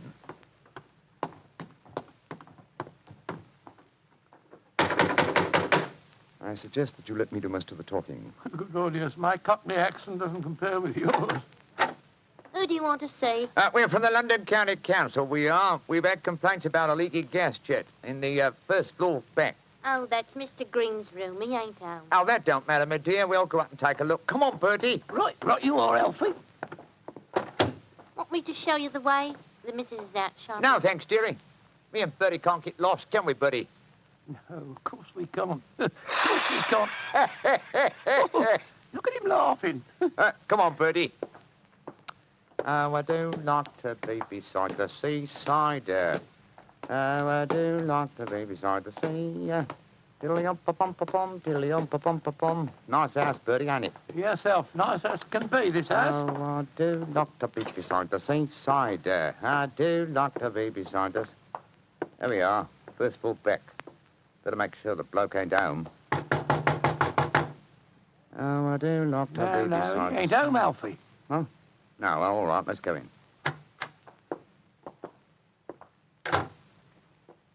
Oh, so this is the mysterious room, eh? Well, it looks perfectly ordinary, doesn't it? Yes, a depressing example of the squalor of boarding house life. Hello. What's this on the bedspread? Feathers. Must have come out of the pillow. No. These are pigeon's feathers, old chap. And look here, Watson.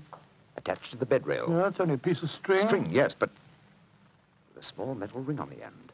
A ring such as is used to place around a homing pigeon's leg. But why should someone keep carrier pigeons in an obscure boarding house like this? Why indeed, why indeed? The answer could be that the tenant of this room is engaged in some sinister activity that requires the use of carrier pigeons in sending messages. Yes, there's no evidence of the birds being kept here. That's true, old fellow, that's true. Possibly the owner of this room is given a pigeon by one of his superiors, brings it here, affixes his message, and releases the bird. But why couldn't he just take the message to where they keep the birds? Well, in that way, he would run the risk of being picked up with dangerous and incriminating messages on him. What kind of skullduggery involves the use of carrier pigeons, you suppose? We're at war with the Boers in South Africa, Watson. What could be more logical than that a spy in their pay should be using this method to smuggle important information out of the country? By Jove, yes, Holmes, I wouldn't mind betting that... Shh! Somebody coming. Look out. Who are you? What the devil do you think you're doing in my room? Well, my name's Bertram, and I come here to look at your gas pipes. No, don't lie to me. Who are you? It's like I say, Governor, my name's Bertram, and I come from the London County Council. Very well, then. If you won't tell me the truth, perhaps this revolver will make you change your Look mind. here, Governor, look here, Governor. Grab his revolver, Watson. Yes, right. Holmes, where were you? I slipped behind the doors. This gentleman opened it. Yeah, me, sir. Your overcoat seems extraordinarily well filled with chest, doesn't it? Why not slip it off? Yeah. It's a bit warm in here. Let me alone. Joe, you were right, Holmes. He had a pigeon under his coat. Yes, see if you can catch the bird, will you, old chap? All right, here. Come on, Pidgey. Pidgey, come on, little fella. Come along, Pidgey. There he comes. That's it. Look at the little fella. Snuggled up on my arm. Friendly little fellow, isn't he? Yes, Look out, Watson. The gentleman's revolver. He's going after and when I get it, I'll... A beautiful uppercut, Holmes. I'm afraid he'll be unable to talk to us for some time. How fortunate he told us where the message was hidden before we indulged in this little set, What do you mean? He didn't say anything about a message? No, not verbally, but I was watching his reflection in the mirror as he entered the room. His eyes first glanced at this top drawer on the dresser here to see if we touched it. It was obviously the most important spot in the room. Let's see. Aha! Here we are. A message already rolled up and in its container. Oh? What does it say, Holmes? It's in code, which is not surprising, but I don't think it'll be very difficult to decipher. Yes, and when you've done that? Then, my dear fellow, I shall compose a code message of my own and persuade this pigeon to lead us to its master.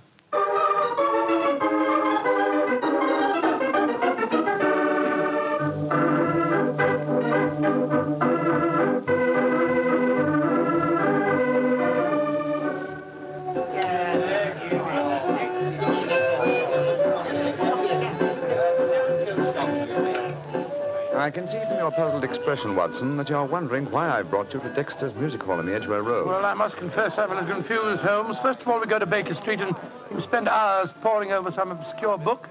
Then you write out a message, attach it to a pigeon and let it loose. Now you bring me here. I hate to question you when you're working, but I should be glad if you'd give me some idea of what's going on. Of course, old chap. At times I must seem confoundedly mysterious, I'm sure. Here's the situation. The obscure book I was studying was a table of ciphers. I was trying to decode the message we found in the room on the first floor Well, back. obviously you succeeded, or we wouldn't be here. Yes, the key word was Louis Botha, the name of the Boer leader. The message was a report on the number of troops now in training at Aldershot. Then you were right. We're mixed up with a ring of enemy agents. Obviously, old chap. So I kept the original message and composed another using the same code and dispatched it by carrier pigeon. Well, what did you say in your message? Meet me tonight, 8 o'clock, table number 3 at Dexter's Music Hall. What made you choose this place as a rendezvous? Well, I happen to know that it's a common meeting place for underworld characters.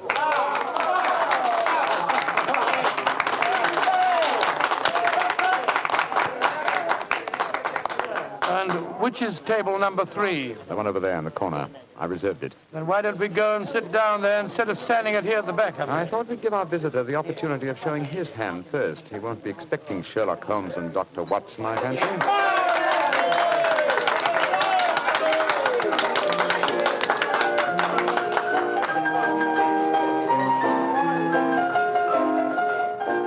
Good Lord, look at this woman coming on to sing.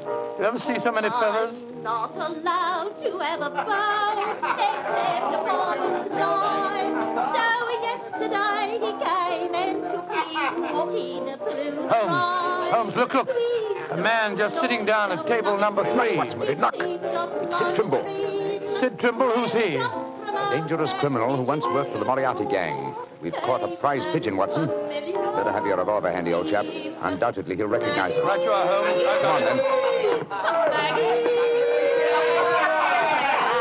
In the clover, they've trampled it since morning. Go and drive them, Maggie, to the old. I'm so glad you're able to keep your appointment, sir. Sherlock Holmes. This is a trap. Now, don't try any tricks. I've got a revolver here, Sid. How'd you like this table in your face? Watson, you didn't shoot him, did you? No, no, he knocked my hand. The revolver went off. The shot went wild. I swear it did. Yes, of course. Look at the wound. There are no powder burns. The shot was fired from some distance. Holmes. Holmes, he's dead. Out of the way! Out of the way, please. Now then, what's going on here? Constable, this man has been killed. Yes, and it's easy to see who did it. Well, I didn't do it, Constable, if that's what you're thinking. No? Then why are you standing here with a smoking revolver in your hand? Come on, you're under arrest. But you can't arrest me. I'm Dr. Watson, and this is Mr. Sherlock Holmes. I don't care if you're the King of Siam and the Bishop of London himself. You're under arrest, and I'm taking you both to Scotland Yard.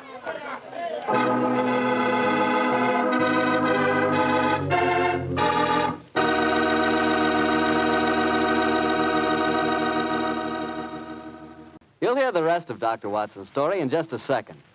And if you don't mind, I'll take that second to say just one word to the ladies. And that word is muscatel. Petri California Muscatel. I want you women to know about it because Petri Muscatel is one wine that practically every woman likes. Maybe because it's such a beautiful color, like pale gold. But I guess really because Petri Muscatel brings you the wonderful flavor of luscious, sun-ripened muscat grapes. And that's a flavor. Try Petri Muscatel after dinner or any time as a change from Petri port. Have a bottle of each on hand. When you buy Petri wine, don't buy one, buy two. Remember, if it's a Petri wine, you know it's a good wine. Dr. Watson, that was really one for the books. So you got yourself arrested on a murder charge. Yes, Mr. Bartell. It's a very humiliating experience. I was taken off to Scotland Yard in the Black Marat. Just like any common criminal. The wretched constable wouldn't listen to a word that I'd got to say. Well, Sherlock Holmes went with you, of course. Naturally, but as we arrived at Scotland Yard, my mortification was complete, and I found that I was led into the presence of our old friend, Inspector Lestrade. Holmes spoke to him at some length, but I could see from Lestrade's expression that my position was a very serious one. Now can see what it is, Mr. Holmes. You see, I know you both. But I must say there are lots of them here at the yard as don't like what they call your high-handed methods. But, Lestrade, personal likes or dislikes have nothing to do with this. No, of course they haven't. This is purely a matter of evidence. Well, I know that, Dr. Watson. And the constable's evidence was as clear as the nose on your face. The dead man was shot through the head, and you were standing in front of the body with a drawn revolver in your hand. My dear Lestrade, there were no powder burns on the wound. Yeah, that's what you tells me, Mr. Holmes. But I'll have to wait for the official report on that. The police surgeon's examining the body now. You understand, gentlemen, I'm not saying I'm sorry that Sid Trimble's dead. He's been a thorn in our side for a good many years. In fact, here's the police surgeon now. Dr. Hendricks, this is Mr. Sherlock Holmes and Dr. Watson. How do you do? How do you do, gentlemen? I'm a great admirer of you both, and I'm sorry to see you in such a very unfortunate plight. Thank you, Doctor. Thank you. What were your findings, Dr. Hendricks? Well, I just extracted the bullet, Lestrade, and I'm very much afraid it's the same make and caliber as the one missing from Dr. Watson's revolver. Yes, but that doesn't prove that I fired the fatal shot. A 45 Colt's a very common weapon, Doctor. It proves nothing. Dr. Hendricks, as I was just saying to Inspector Lestrade before you came in, the only fact that would show my friend guilty would be powder burns on the wound, thereby proving that the bullet had been fired from close range. I entirely agree with you, Mr. Holmes. Then, as there were no powder burns on the... but there are powder burns, Mr. Holmes. What? Very distinct ones, too. Lord, I don't understand. I'm sorry, gentlemen, to be the bearer of bad tidings, but I have my duties to perform. Yes, and I'm sorry, too, Dr. Watson. I'm afraid I'm not going to be able to let you leave here. You must consider yourself under arrest.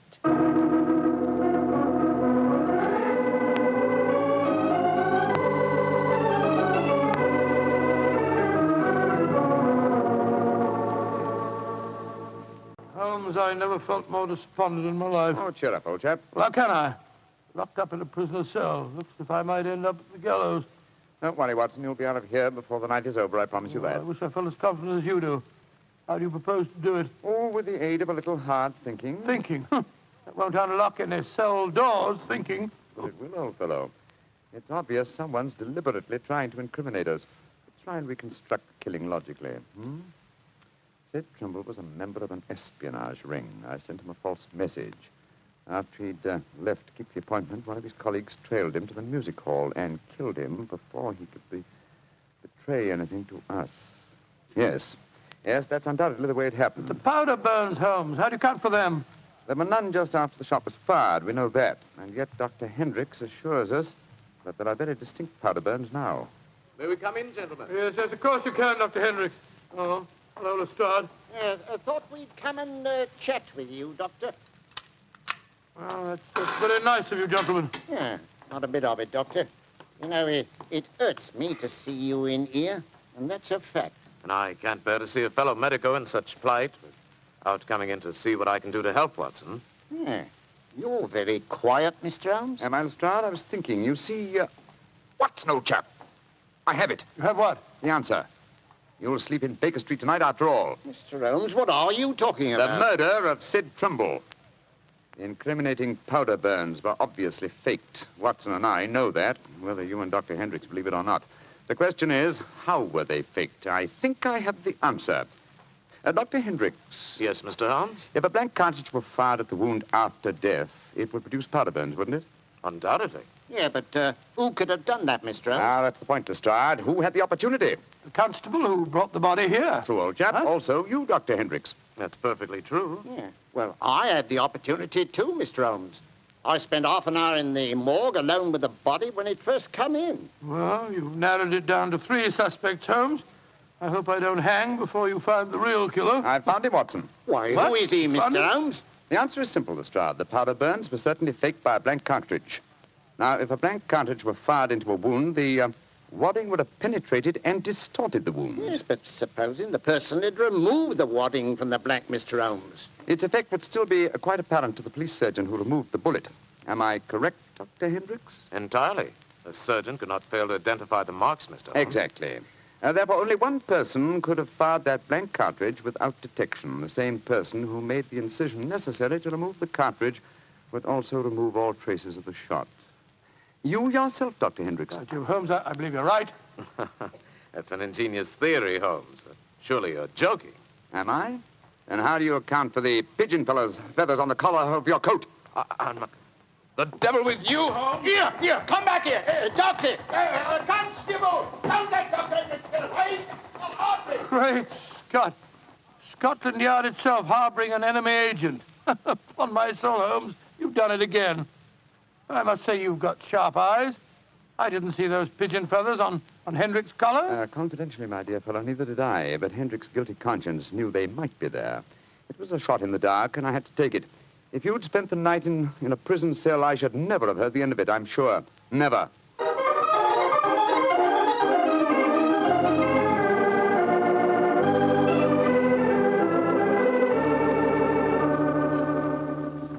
I want to see Mr. Mycroft Holmes, please.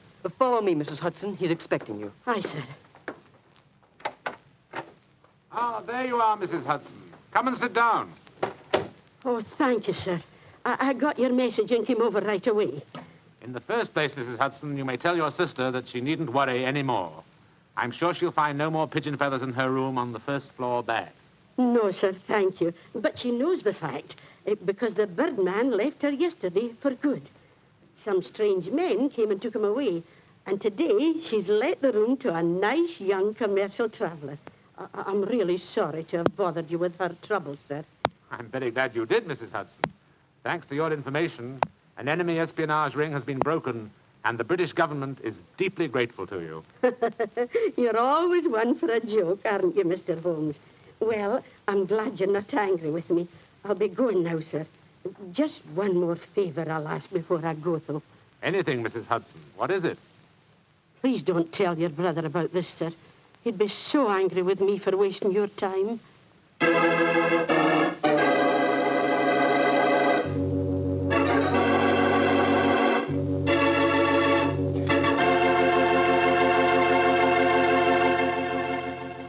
Well, Doctor, that was really a swell story tonight. Although it was a bit unexpected for you to have been arrested. Yes, indeed. Mr. Bartell, when you're a detective like Holmes or a doctor like myself, well, you've got to be prepared to meet the unexpected every once in a while. I suppose so. Of course, you wouldn't know about things like that, being a wine expert yourself. Oh, now, wait a minute, Doctor.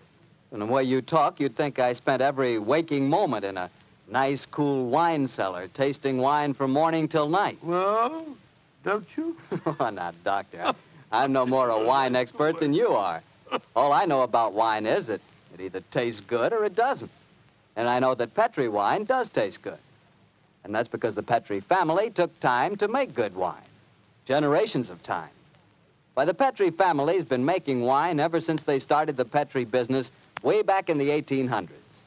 And since the business has always been family-owned and operated, they've been able to hand on down from father to son, all they've ever learned about the fine art of turning luscious, sun-ripened grapes into fragrant, delicious wine. And they've learned plenty. So no matter what type wine you want, for any occasion, you can't go wrong with a Petri wine because Petri took time to bring you good wine. Well, Dr. Watson, what story do you have lined up for us next week? Well, now, next week, Mr. Bartell, I'm going to tell you a weird adventure that Sherlock Holmes and I had in the East End of London. It concerns a most unusual stage play, a badly frightened actor, and a blood-stained razor. I call it The Strange Case of the Demon Barber.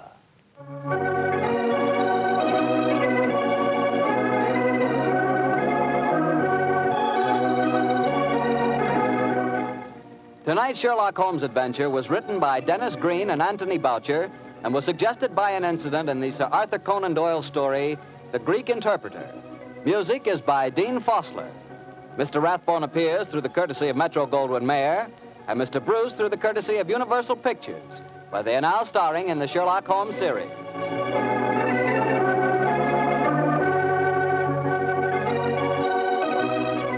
The Petri Wine Company of San Francisco, California, invites you to tune in again next week, same time, same station. Sherlock Holmes comes to you from our Hollywood studios. This is Harry Bartell saying goodnight for the Petrie family. For a solid hour of exciting mystery dramas, listen every Monday on most of these same stations at 8 o'clock to Michael Shayne, followed immediately by Sherlock Holmes. This is the Mutual Broadcasting System. This is Harry Bartell. I'll be right back with another new adventure of Sherlock Holmes.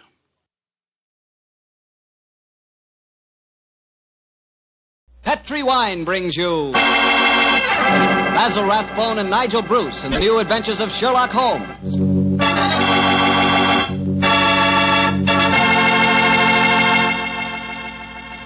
The Petrie family, the family that took time to bring you good wine, invites you to listen to Dr. Watson tell us another exciting adventure he shared with his old friend, that master detective, Sherlock Holmes. And I'd like to ask you a short, simple question. Have you ever tried a glass of sherry before dinner? If you haven't, you'll never know what you're missing till you do.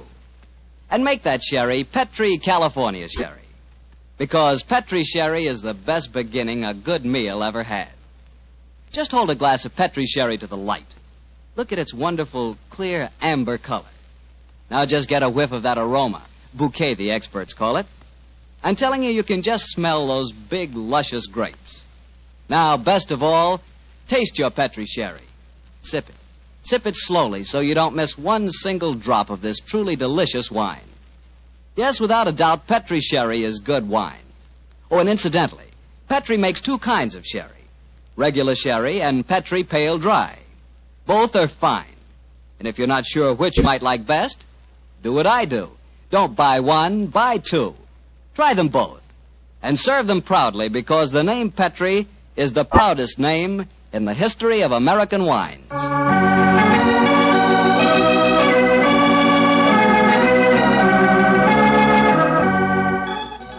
And now I'm sure our good friend and host, Dr. Watson, is waiting, so let's go in and join him. Good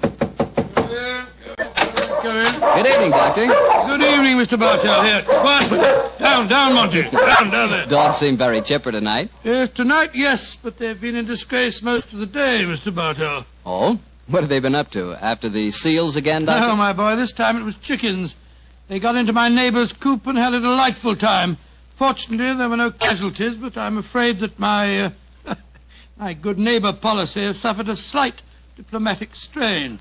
But you come here to listen to Sherlock Holmes' adventures, not those of my dog, so draw up your usual chair and make yourself comfortable, and I'll get on with tonight's story. Last week, Doctor, you told us it was a case in which Sherlock Holmes found the solution without ever meeting any of the suspects. That's quite correct, Mr. Bartell. As remarkable an exhibition of long-distance detection as I ever recall. But judge the story for yourself, my boy. It was in the autumn of 1903, and Sherlock Holmes was about to retire to his bee farm on the Sussex Downs. I must confess, Mr. Bartell, that my heart was heavy during those last few weeks we spent at Baker Street. I thought of the countless adventures that we'd shared together. I remembered those many evenings of quiet comradeship and companionship. A fire blazing away in the hearth as Holmes lay back in the shadows playing his beloved violin. And then, Mr. Bartell, as so often happened, there'd be a violent jangle on our doorbell, and some wretched soul in misery would be standing before us and pouring out his troubles. Suddenly the violin would be discarded, and Holmes the dreamer would become Holmes the man of action. Come, Watson, the game's afoot, he'd say.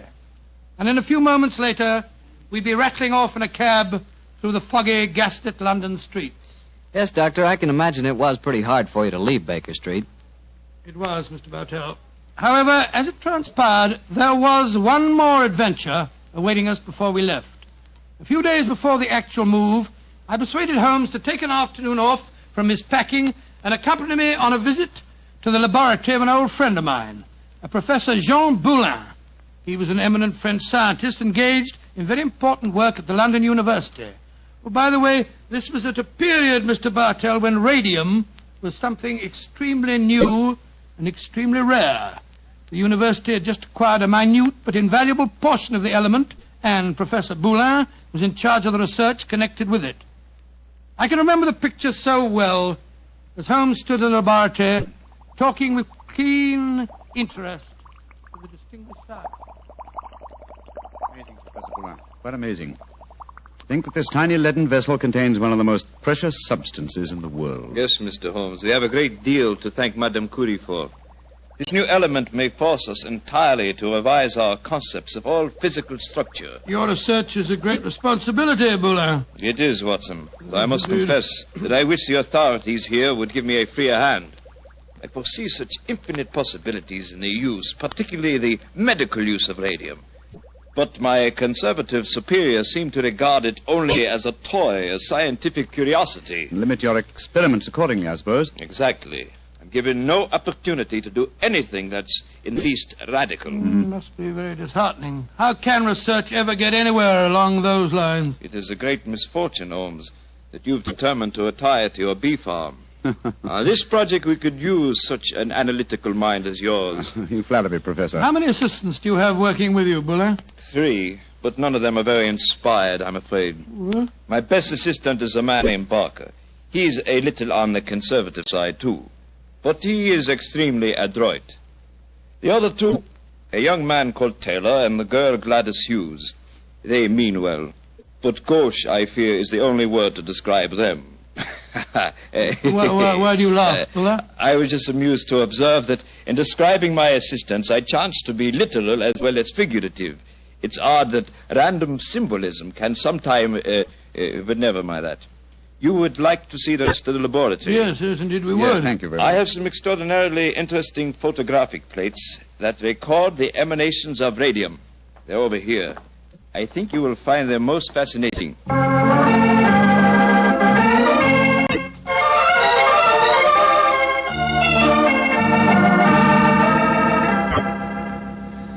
Baker Street, particularly when our rooms are full of packing cases, seems rather drab after the scientific stimulations of Professor Boulin's laboratory, doesn't it, old chap? Yes, it seemed drab even if we hadn't been to see him. I feel frightfully depressed, Holmes. I just don't know what I'm going to do without you. Oh, you're still a young man, Watson, and a susceptible one. You'll marry again. No, I won't. You will, old chap.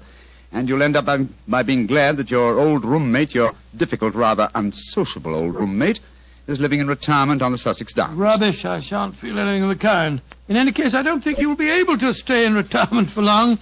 Your mind is much too alert to be satisfied by being a sort of midwife to a bunch of beastly bees. Oh, dear Watson. I feel that you'll never eat honey again. Yes, you can laugh, Holmes, but I could see how excited you were when Buller suggested that you might help him with his radium experiment. Flattering suggestion, I must admit, my dear fellow. Just the same, Oh, now, who the devil's that? From the urgency of the tug on the bell pull, I'd say that it was a client. And go and head him off, will you, old chap? Yes, I'll do my best. Oh, Watson, explain that I'm no longer in practice. Too late, Holmes. He's brushed past Mrs. Hudson. Here he comes rushing up the stairs. Oh, confound it. I beg your pardon, sir, You but... Mr. Sherlock Holmes? No, I am not Sherlock. Then you must be Mr. Holmes. That is my name, sir. But may I ask what accounts for your rather whirlwind entrance? My housekeeper, Mrs. Hudson... I haven't any time to consider etiquette. My sister Gladys Hughes has vanished. Vanished into thin air. You've got to find her for me, Mr. Holmes. I'll pay you any fee you name, but you've got to find her. Mr. Hughes, I'm extremely sorry that your sister has vanished, but I'm afraid that I can do nothing to help you. I'm retiring. I'm giving up my practice. If you won't help me, I'll go to someone who will. That's exactly what I mean, sir. I suggest that you go to the police, or if you insist on a private investigator, I can strongly recommend Mr. Martin Hewitt. Yes. His address is 39 Pont Street, Knightsbridge. Good day to you.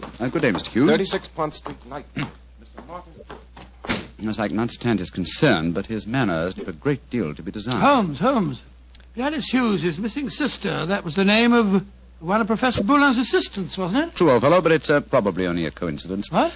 Both Christian and surnames are extremely common ones. Well, I have a feeling that it may not be a coincidence. Oh, come now, my dear fellow. Don't you try and embroil me in a fresh adventure. I've retired and I'm leaving for Sussex in a few days. And if any more clients come wrenching at my doorbell, I shall ignore them.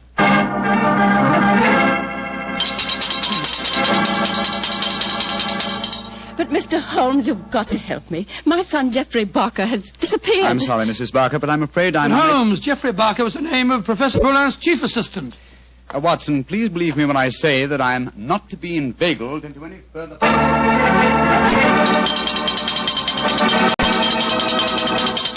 Mrs. Taylor, I'm sorry, but I can't help you. Oh, but Mr. Holmes, it's my husband. He's disappeared. We've only been married 3 months, and now... Oh, it's terrible. I've been so worried ever since he started to work on that strange new radium with Professor Jean Ballon. Holmes, you can't pretend it's coincidence any longer. Gladys Hughes, Geoffrey Barker, and now Taylor. The 3 assistants of Professor Boulin. I know it, Watson. Mrs. Taylor, the moving van will be here tomorrow to take my things to Sussex. I shall follow them immediately. I have retired, madam. Do you understand that? Retired.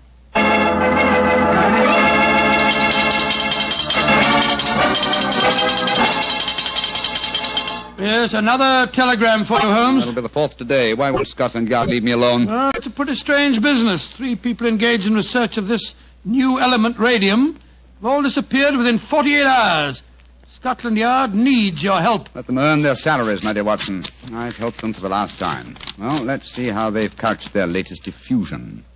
Oh, this isn't from Scotland Yard. It's from my brother, Mycroft. Mycroft? What's he going to say?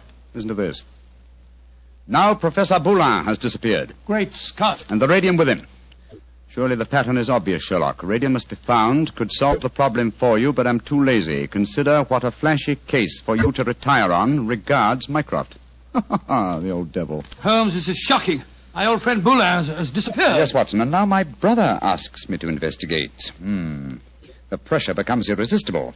Very well, I bow to fate and postpone my retirement for a few hours. Good man, Holmes. You know you'll never really retire. Let me see. As Mycroft says, there's an obvious pattern in this case. Our first step, of course, will be to interview all the doctors who treat patients without charge. Why? Well, surely that's obvious. Well, it isn't at all obvious to me. I don't know why you always leave me in the dark. Well, what makes you laugh? Being left in the dark. It's just like the old times, isn't it, Holmes? Come on, old fellow, let's go. The game's afoot.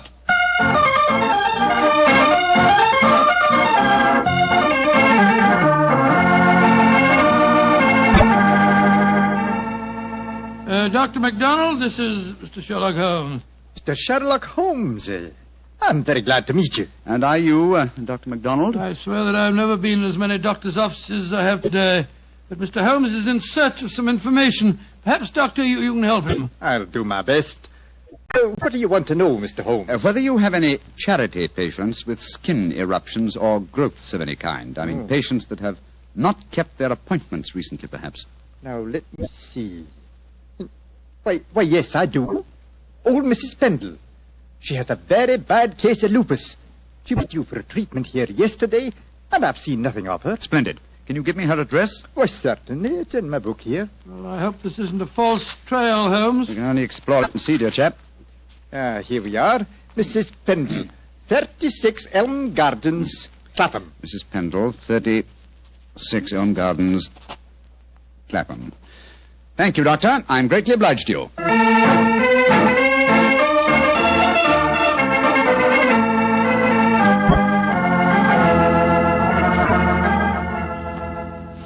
Getting restless, Watson? Yes, I am a little. We've been waiting outside Mrs. Pendle's house for over an hour. Why don't we knock on the door and see if she's at home? Oh, no, my dear chap. We mustn't frighten her. I hope that she's going to lead us to our quarry. You see... Shh. Front door's opening. A woman's coming out. Yes, it's Mrs. Pendle, beyond doubt. Look at that bandage around the upper part of her face. Yeah, hello, she's turning down the street. We're going to follow her, I suppose. Naturally, but let's give her a start, shall we? We don't want her to spot us. Well, while we're waiting, perhaps you'll clear up 1 or 2 points for me. I'm still very much in the dark. With pleasure, old chap. What puzzles you? Well, one of the things that Come on. What? We've given her enough of a start. Let's follow her. Oh, very well. But look here, you asked me what I didn't understand. 2 things puzzle me. What did Mycroft mean by the pattern of the case? Why are we following a poor sick old lady through the London streets? I'll answer the first question, and I think the answer to the second will be self-apparent. The pattern of the case is clear.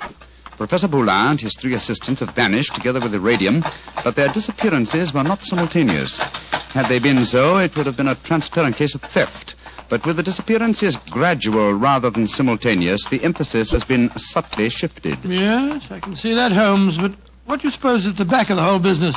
Can't be a simple case of theft. Radium is enormously valuable, but it'd be hard stuff to sell again. Not to an unscrupulous criminal with a knowledge of medicine, Watson. My own theory, and I admit at the moment that it's purely a theory, is that Professor Boulin was worried because he was so hampered in his research. You'll remember that he stressed his great faith in the medical values of the new element, radium. Yes, he did. It's more than possible that he places the rights of science above the rights of property, that he's determined that he and his group will carry on their invaluable research unhampered by the conservative restraints of the university. I see what you mean, Holmes, but how does Mrs. Pendle, the poor woman that we're following, enter the picture? Because one of the chief lines of radium research on the continent so far has been with her sort of trouble. Professor Boulin's obvious move, if my theory is correct, would be to contact poverty-stricken patients, promise them relief, induce them to abandon their regular treatments, and submit to him. By Jove, yes, Holmes, that seems perfectly logical, and yet I can't believe that Boulin would Mrs. Pendleton has reached her destination. She's turned down a driveway. Yes, she's walking up to what looks like a deserted warehouse. Hurry, old chap. Don't let her out of our sight. She's opened the door without knocking. She's gone in. We'll wait here for a moment or two, then we'll follow her. I have a feeling that your old friend, Professor Boulin, is not far away, Watson. Yes, you're probably right. But I hope we can do something to protect him from the consequences of what he's done. It might easily mean the finish of a brilliant career. I'll do everything in my power, but you know as well as I do... Shh, look. Mrs. Pendle's coming out again. Yes, and she's in trouble. Come on. Mrs. Pendle, what's wrong? I don't know how you know my name or who you be, but you ask me what's wrong. They tell me to come here to this address, and I find a doctor who'd help my face. I comes here, and what do I find? What did you find, madam? A corpse, sir. That's what I find. A dead man lying there in a great pool of his own blood.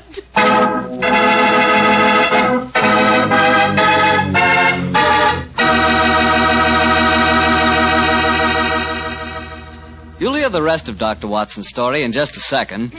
So I'm just going to remind you that there's one wine which everyone likes and which is good on any occasion.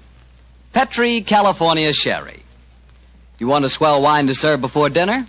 The perfect answer is Petri Sherry. If you want a wine that's delicious after dinner, or later in the evening when you're just talking things over with your friends, again you want Petri Sherry. And if you want a wonderful wine to serve at cocktail time, naturally you want Petri Sherry. Sherry is a wine that's good at any time. And Petri, well, Petri is the wine that's good all the time.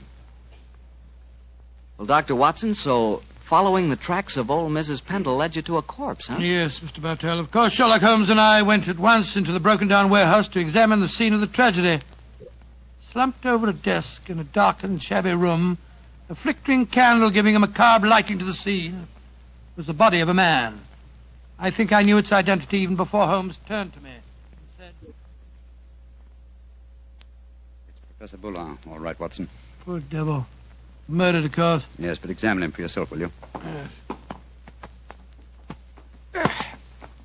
Yes, there's no doubt about it. This wound couldn't have been self-inflicted.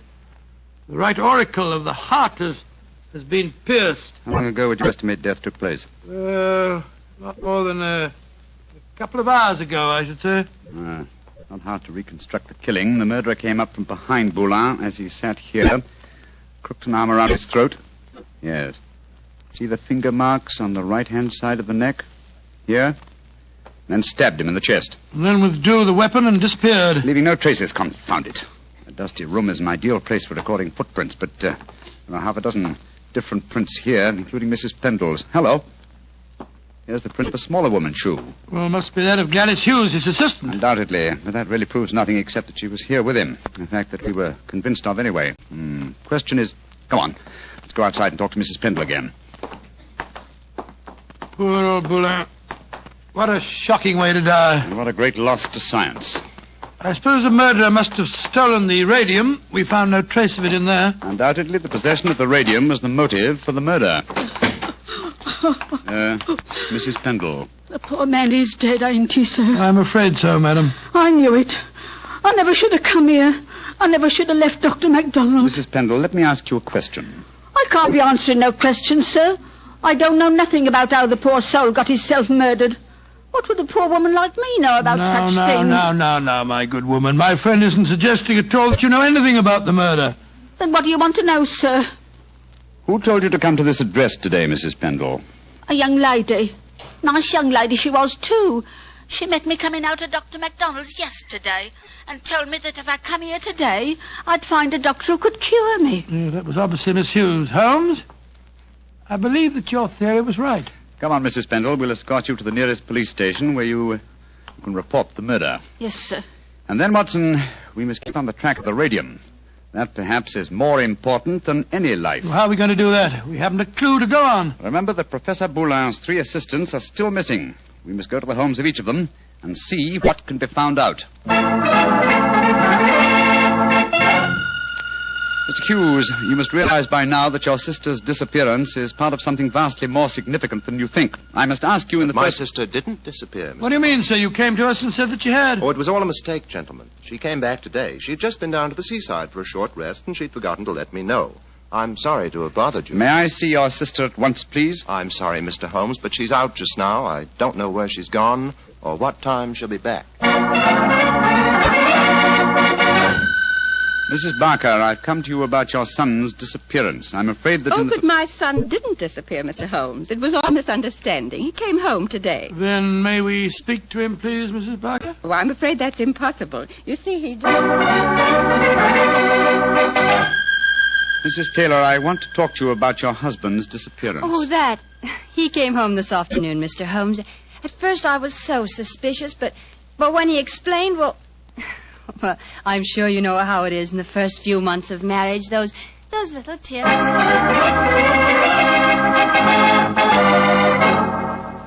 Confound it, Watson. We are no nearer the solution. And meanwhile, here we are back in Baker Street to find that the moving van has taken all your things off to Sussex. Perhaps you should give up the case, Holmes, and follow them. Close my career on a note of failure? No, my dear fellow. I shall not leave London until this problem is solved. Oh, in that case, I'll sit down. Looks to me as if it may prove a lengthy wait. I've rarely felt more frustrated, Watson. All 3 vanished technicians home safely with plausible stories, or at least plausible alibis. And poor Boulin murdered, the radium stolen. Well, I must say it makes no sense to me. But it must make sense. The pattern was well enough to find in the beginning. It's just a question of finding the right key. In a way, it's clear enough what's happened. One of the 3 assistants, placing the financial value of radium above its value to science, murdered Boulin to obtain the prize. The other 2, fearing that their complicity in the original plot would involve them as accomplices in murder, ran home and established an alibi. And the murderer did the same thing, for it's obvious one of the 3 must be the killer and the thief. Yes, the question is, which one of the 3 is the culprit? If only poor Boulin were alive, he could help us. My dear chap, if Boulin were alive, there would be no murderer. Well, of course it wouldn't. Now, let's see. Boulin gave us a few bare facts about his 3 assistants. I wonder... But, of course, Watson! I have the answer. The case is solved. What do you mean, Holmes? How can it be solved? You haven't done enough investigation. If it comes to that, you haven't even seen any of your 3 suspects. That isn't necessary. Oh, you know who did it? Yes, Watson, and so should you. But we know nothing to set them apart from each other, except that one of them's a girl. We know more than that, my dear fellow. Think hard. Well, Boulin told us that Geoffrey Barker was an excellent technician, while the other 2 were somewhat clumsy. We know even more than that. Well, I'm just if I know what, Holmes. I shan't even need to stay in London and follow the case through to its logical conclusion. A telegraph to Mycroft and another to Scotland Yard to take care of it, yes. And I can be in Sussex before the moving van, after all. You mean you're going now, before the case is solved? But it is solved, my dear fellow. All that remains to be done is some purely routine work. What's the time? Look, it's just 3 o'clock. Splendid. If we hurry, we can catch the 3:45 express from Waterloo. We? Yes, I was counting on you spending a few days down there with me, old chap. I hope you can spare the time. I should hate to make so drastic a change without my good old friend Watson at my side. Oh, of course. I'm delighted, but... But what, my dear boy? The case of the disappearing scientists. Wait until we get to Sussex, shall we? As soon as I get an answer to my telegrams, I'll explain the whole thing to you. And now let's hurry, shall we? Our train leaves in 40 minutes.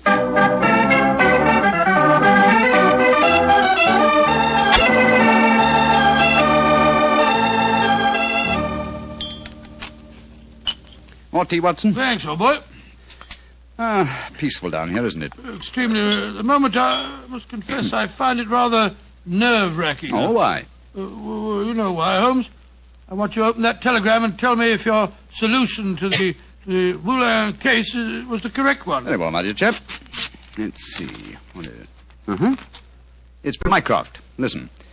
Murderer arrested and radium recovered. Well done, Sherlock, though you took longer than I expected. Regards, Mycroft. Congratulations, Holmes. And now perhaps you'll condescend to tell me how you solved it. Don't be angry with me, old chap. I only wanted to make sure that my solution was correct. You remember the nature of the fatal wound on Boulin's body? Of course. He'd been stabbed through the right auricle of the heart. From behind, proving that the murderer was clearly right-handed. Oh, what does that signify? Almost everybody's right-handed. Oh, no, not in this case.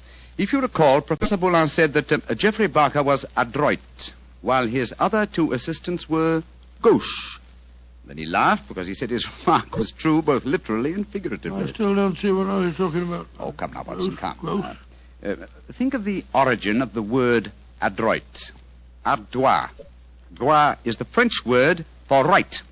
And gauche is the word for left. Meaning the two gauche assistants were left-handed, and therefore only the adroit, the right-handed Barker, could have inflicted the fatal wound. I see it now, Holmes.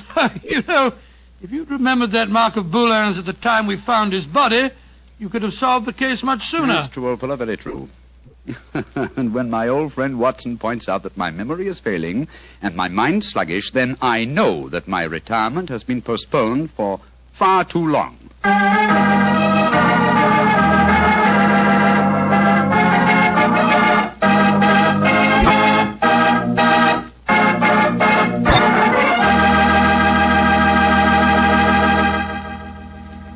Well, so Holmes really went through with his idea of becoming a bee farmer. Yes, of course. It became one of his favorite hobbies. Do you know anything about the raising of bees? Oh, nothing at all. The only connection I've ever had with bees was very remote. Once I had the hives. Once you had the... Oh, no, Mr. Barker. Oh, yes, Dr. Watson. But seriously, I do know one thing about bees. Even when you know all about them, you're apt to get stung. That's true enough. So I'll make my hobby Petri wine. You know, you can't miss when you buy Petri wine, because Petri wine is always good wine. The Petri family has been making fine wine for generations. In fact, they started way back in the 1800s.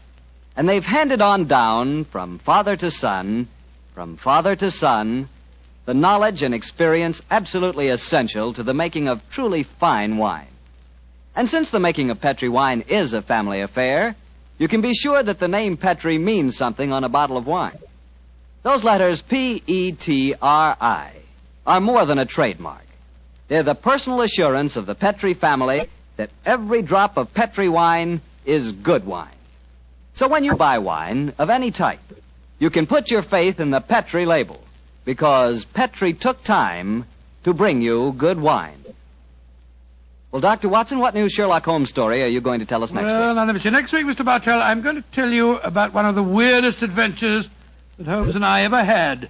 It concerns a haunted chapel in the wilds of Cornwall, strange organ music that played at midnight, and the headless ghost of a murdered monk.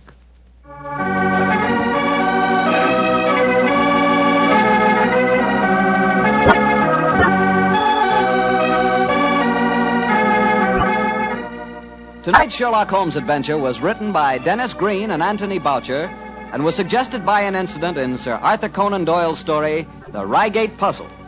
Music is by Dean Fossler. Mr. Rathbone appears through the courtesy of Metro-Goldwyn-Mayer, and Mr. Bruce through the courtesy of Universal Pictures, where they are now starring in the Sherlock Holmes series. The Petri Wine Company of San Francisco, California, invites you to tune in again next week, same time, same station. Sherlock Holmes comes to you from our Hollywood studios.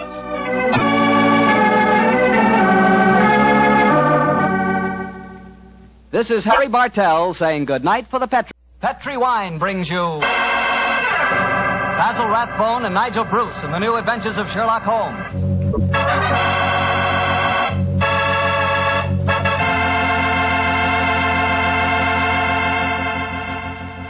The Petri family, the family that took time to bring you good wine, invite you to spend the next half hour listening to Dr. Watson tell us another exciting adventure he shared with his old friend, that master detective, Sherlock Holmes. And I'd like to tell you about something you ought to share with your family before dinner. And that's Petri California Sherry. Because Petri Sherry can make that time before dinner a high spot in your day. That Petri sherry is a truly fine wine. Its color is a deep amber, rich and inviting. And the wine is wonderfully smooth and full-bodied. Flavor, just swell. Honestly, I mean it when I say the best beginning a good meal ever had is a glass of Petri sherry. Oh, and look, if some of your family like their sherry dry, you know, not sweet, they'll really like Petri pale dry sherry. So to be sure you please everyone, don't buy one, buy two. Buy the regular Petri sherry and Petri pale dry sherry. And be sure you look for those letters P-E-T-R-I, because they spell the proudest name in the history of American wines, Petri.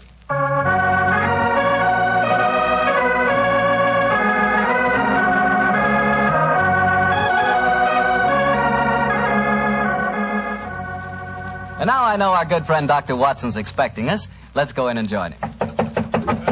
Come in. Good evening, Doctor. Good evening, Mr. Bartell. Say, how are you feeling, Doctor? All over that attack of flu you had? I'm feeling very much better, thank you, my boy. I'm still a little weak. We old fossils take much longer to get over that sort of thing than you young fellows. Well, you take good care of yourself, Doctor. You've got a lot of friends, you know. Oh, I'm very glad to hear that. Thank you, Mr. Bartell. And now settle yourself down, and I'll get on with tonight's new Sherlock Holmes adventure. Where did it take place? You may not be familiar with the names of Jersey, Guernsey, Alderney, and Sark, but those are the four principal islands that make up the group known as the Channel Islands. Oh, yes, Doctor, I have heard of them. Somewhere in the English Channel, aren't they? Between the southern coast of England and the northern coast of France? That's quite right, my boy, though I very much doubt if you ever heard of the tiny island on which this story happened. It was the island of Garth, a minute but self-contained spot with a population of just under 1,000 inhabitants, subsisting, and from what I saw of the island in those days, subsisting very well on its dairy products. Was it under the rule of the British government, Doctor? No, Mr. Bartell, not exactly. You see, the island belonged to a family by the name of Horn. The head of the family, who was known as the Seigneur of Garth, was an independent ruler owing nominal allegiance to the King of England. That allegiance was expressed by one of those traditional ceremonies in which the Seigneur annually presented 1 pound of freshly churned butter to a representative of the British Crown. Times haven't changed much, have they, Doctor? Pound of butter is still worth a king's ransom. But tell me, what were you and the great Sherlock Holmes doing on the island of Garth? Well, I just coming to that, my boy, if you'll give me a minute. It was in the summer of 1896 when, to my utter amazement, Holmes informed me that we were going to the island of Garth as the official representatives of the British Crown to accept the annual presentation of butter. At the time, I must confess, I couldn't see why Holmes wanted to accept such a ridiculous mission. It was only as we approached the island in a small fishing boat that he told me a great deal more was at stake than a pound of butter. Unfortunately, Mr. Bartell, I'm not much of a sailor, and as the wind was blowing hard and the sea racing, I'm afraid I wasn't a very intelligent companion.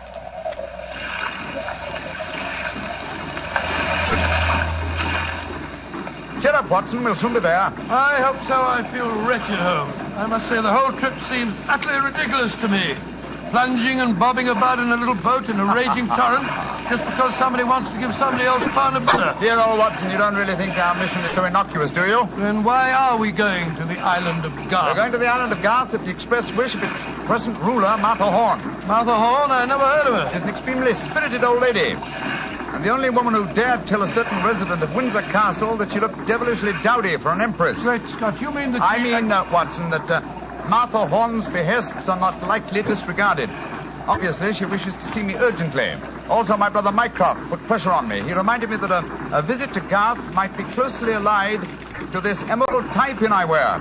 Of course, you recall the origin of this pin. Well, naturally. That lady at Windsor Castle gave it to you after our little trouble last year over those stolen plans for the Bruce Partington submarine. Exactly, my dear fellow. But remember that the spy Oberstein had put those plans up for auction in all the naval centers of Europe. Some hint of their nature must have leaked out. It's even possible that other powers may be able by now to duplicate the pride of our submarine fleet. And whoever controls the channel, Watson, controls England. Well, they're dropping anchor, and yet we're still a quarter of a mile out from the island. Why do you think they're doing that? Here comes the skipper. He'll tell us. Here is as close to the island as we may approach, monsieur. We have already sent signals. A smaller boat is putting out for you. It will be here in a little while. Thank you. A smaller boat? Good Lord. Holmes, you were hinting at the naval significance of the island of Garth. Yes, old chap, I was. Well, what good would it be as a port if even a small boat like this can only come within half a mile of it? For a surface vessel, no. But we were speaking of submarines. Garth, I learned from the encyclopedia, boasts a magnificent interior cavern accessible only through underwater channels. Great Scott, an ideal natural harbour and dry dock for a submarine fleet. Precisely. And on the control of the island of Garth, Watson, may well rest the fate of the British Isles. Now, old chap, perhaps you see why Mycroft was so anxious for us to collect a pound of butter.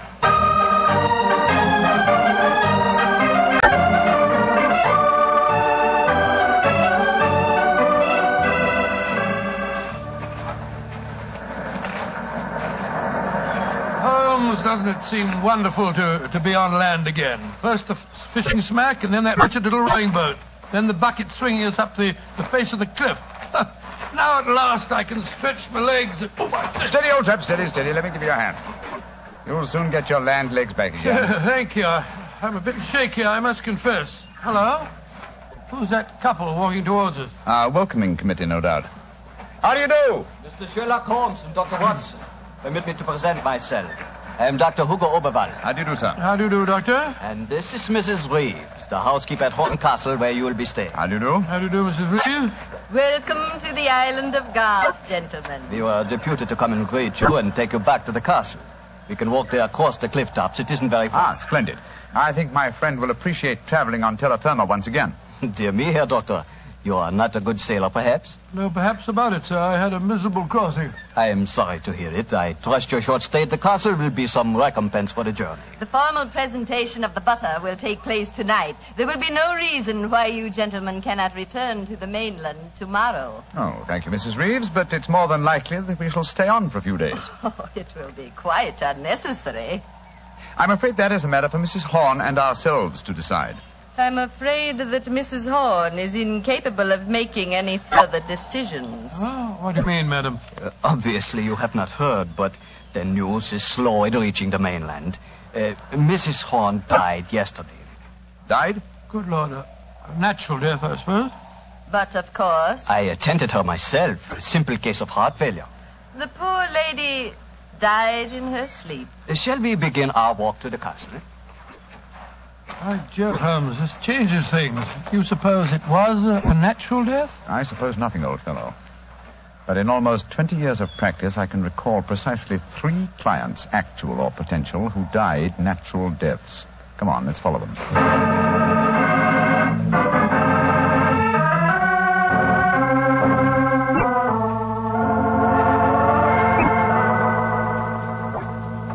Mr. Sherlock Holmes, Dr. Watson, this is Mr. Christopher Horn, grandson of Mrs. Horn and the new ruler of Garth. How do you do? Hello. How do you do, sir? Very nice of you fellows to come over here. Too bad you had to arrive just as the poor old gal kicked the bucket, though.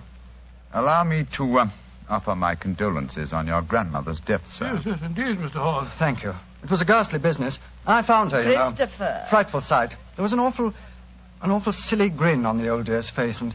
Don't you think it would be more to the point if you were to explain the ceremony in connection with tonight's presentation? You're right, Reevie. Reevie's a terrible tyrant, but she is efficient. Don't know what I'd do without her. Always ran everything for poor old Granny. Why, when the old girl was ill, she... Christopher, I gave you a schedule of the ceremonies this morning. What did you do with it? Dash it, Reevie, I don't know. Must have lost it. And I have my own copy in the study. I swear I don't know what I'd do without you. Excuse us a moment, gentlemen. I'll be back in a jiffy. Holmes, what in thunder's going on here? That boy's completely under the thumb of Mrs. Reeves. He was trying to tell us something, but that frightful woman kept changing the subject. He spoke of an awful, silly grin on the dead woman's face. Didn't that suggest something to you? By Jove, that's one of the characteristic symptoms of strychnine poisoning. Exactly, old fellow. And perhaps he was going on to mention the equally characteristic arching of the body. We've got to get Mr. Horn to ourselves for a little while, and you've got to examine the body of the dead woman. And it's going to be difficult. Is that a balcony outside the window? Yes, it is. Come along. Let's see what it leads to.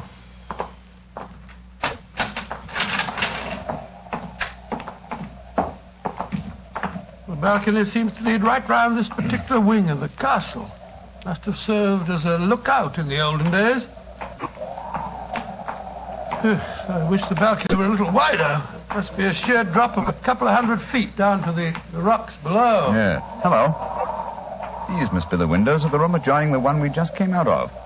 Let's go a little closer, shall we? We may be able to find out something. Can you see anything? Yes. They're in there. Mrs. Reeves and the boy. She's leaving the room. Now's our opportunity. I'll tap on the window. He's seen us. He's coming to open it. What are you two doing out there? Admiring the view? Yes, my boy. It's quite beautiful. Mr. Horn. Yes, Mr. Holmes. I was a great admirer of your grandmother. I was interested in what you were telling me of her death. She had a grin on her face, you said. Yes, it was awful. Her body was all hunched up like a croquet hoop. Really? Of course, Dr. Oberwald said it was perfectly all right, but I must say it seemed dashed odd to me. Yes, it was far from all right, I assure you. And you started to say something else. What was it? Let me see. You said, when she was ill... Oh, yes, that was a silly business. When she was ill, she thought she was in danger from poisoning, so she made Mrs. Reeves taste all her food and drink.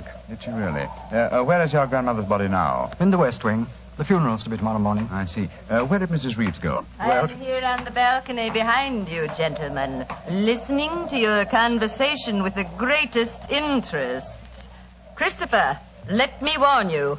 These men are the emissaries of the British government. They would stop at nothing to take the island over.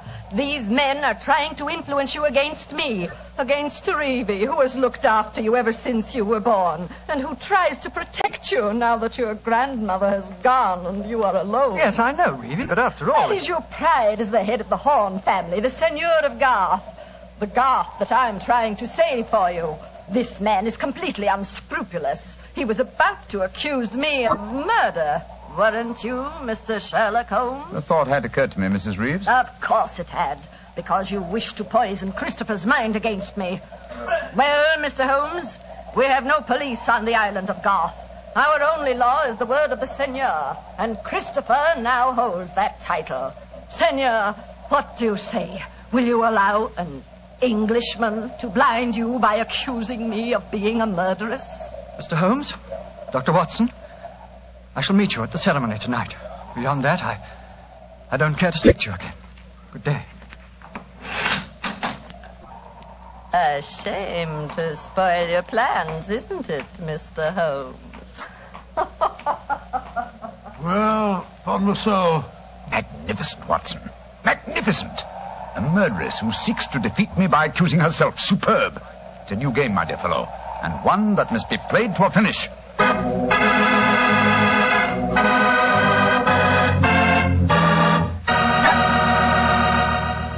We'll hear the rest of Dr. Watson's story in just a second, so I'm just going to remind you that right now is one time you'd really enjoy a glass of Petri California Port. You couldn't ask for a more delicious wine.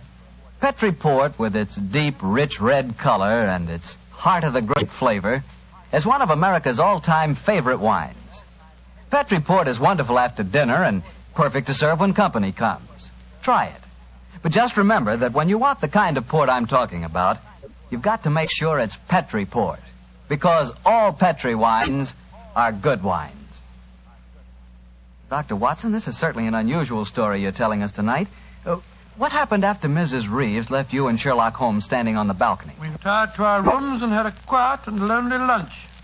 Though the great man said little, I could see that he was deeply excited and that his keen brain was evolving some plan that would enable us to solve the mystery of Mrs. Horn's death.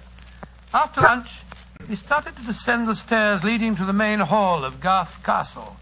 As we did so, Holmes said... Watson, we're in no danger ourselves. Mrs. Reeves knows that we're here as emissaries of the British government. Yes, and if we didn't return with the butter within a few days, there'd be a British dreadnought here looking for us. However, I am in danger of one of my worst defeats. My professional pride is piqued. If only I could... Watson. Yes, Holmes? If at any time today I slip you a note, don't read it at once, but... Shh. Here comes Mrs. Reeves. Precisely, Watson. I entirely agree.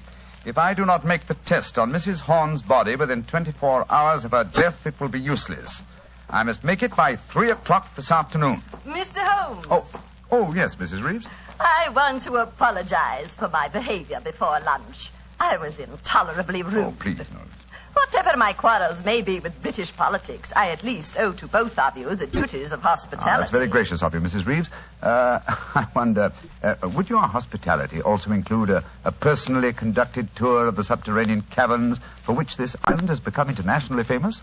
Would they really interest you? Well, I'm afraid that my friend and I won't have the time. Oh, yes, not at all, Watson, not at all. We have plenty of time, as long as we're back here by 3 o'clock. I'm sure Dr. Oberwald would be delighted to join us. He has made quite a study of the unique rock formation. Oh, that's splendid. It should prove a most interesting excursion. But, Holmes, why do we want to go stomping around a lot of damp and smelly caves? Well, the exercise will do us good, old fellow. Will you lead the way, Mrs. Reeves? And please remember that it's most important that I return here... I remember, Mr. Holmes. You must be back here by 3 o'clock.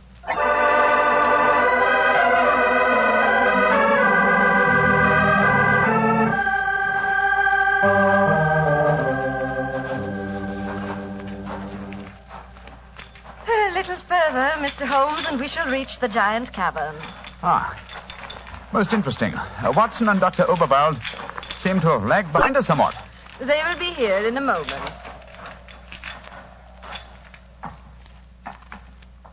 There. This is the giant cavern. Ah, magnificent.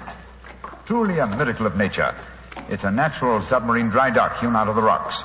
Yes, Mr. Holmes. And in the olden days, only the smugglers who inhabited this island knew the entrance that leads to this cave. The first seigneur of Garth found a cache of untold wealth hidden here. Really? Silks, jewels.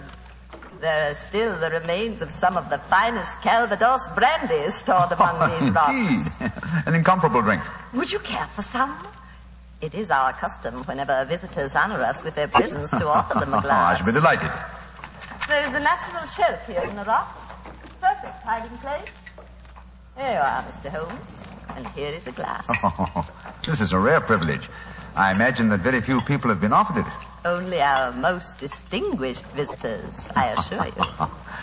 This cavern is completely inaccessible from the outer sea, I presume. Completely. Unless, of course, ships could swim under the sea. Which, as you know as well as I, they can, Mrs. Reeves. Even outside the imaginings of Jules Verne. Indeed. Would you care to explore a little deeper? The others will be with us soon.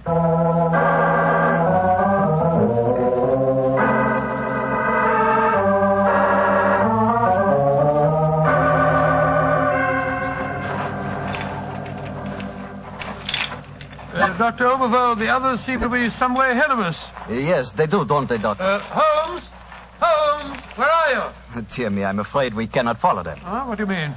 The next cavern is already cut off by the rising tide. Great Scott, you mean that they're cut off? I am afraid so. But do not worry here, Doctor. In a few hours, the tide will recede. They are in no danger. Just, shall I say, temporarily marooned.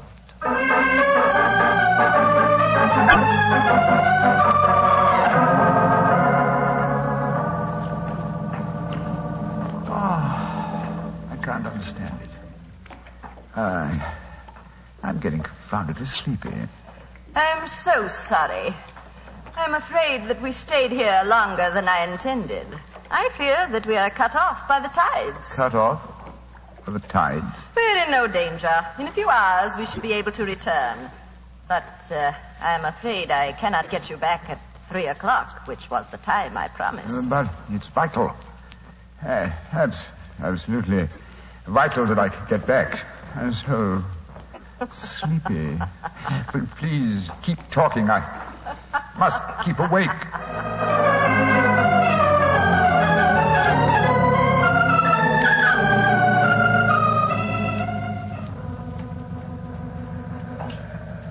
Dr. Oberwald, I must get to Sherlock Holmes at once. I am sorry, Herr Doctor, but we are not able to control the forces of nature.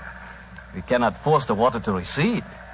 Your friend is in no danger. No, but he's got a most important test that he must make by 3 o'clock. I am afraid that will be impossible. I've got to do something. I should have come to these blasted caves in the first place. I don't know what on earth I ought to do. By Jove, that note that Holmes gave me, he told me to open it if... where did I put it? Ah, here it is. A note from Mr. Sherlock Holmes, eh? Vital that you make medical test. Great Scott, Dr. Overall, it's absolutely necessary for me to return to the castle at once. Indeed. A note for Mr. Sherlock Holmes, and now it is most important that you return to the castle. No, my fine English friend. I am afraid I cannot allow you to. Oh, I don't know how you propose to stop me, sir. You see this revolver? And do you see this stick? I warn you, Herr Doctor. Oh, no, you don't. I'm sorry you can't hear me, Dr. Overville, but when Sherlock Holmes gives me orders, I carry them out.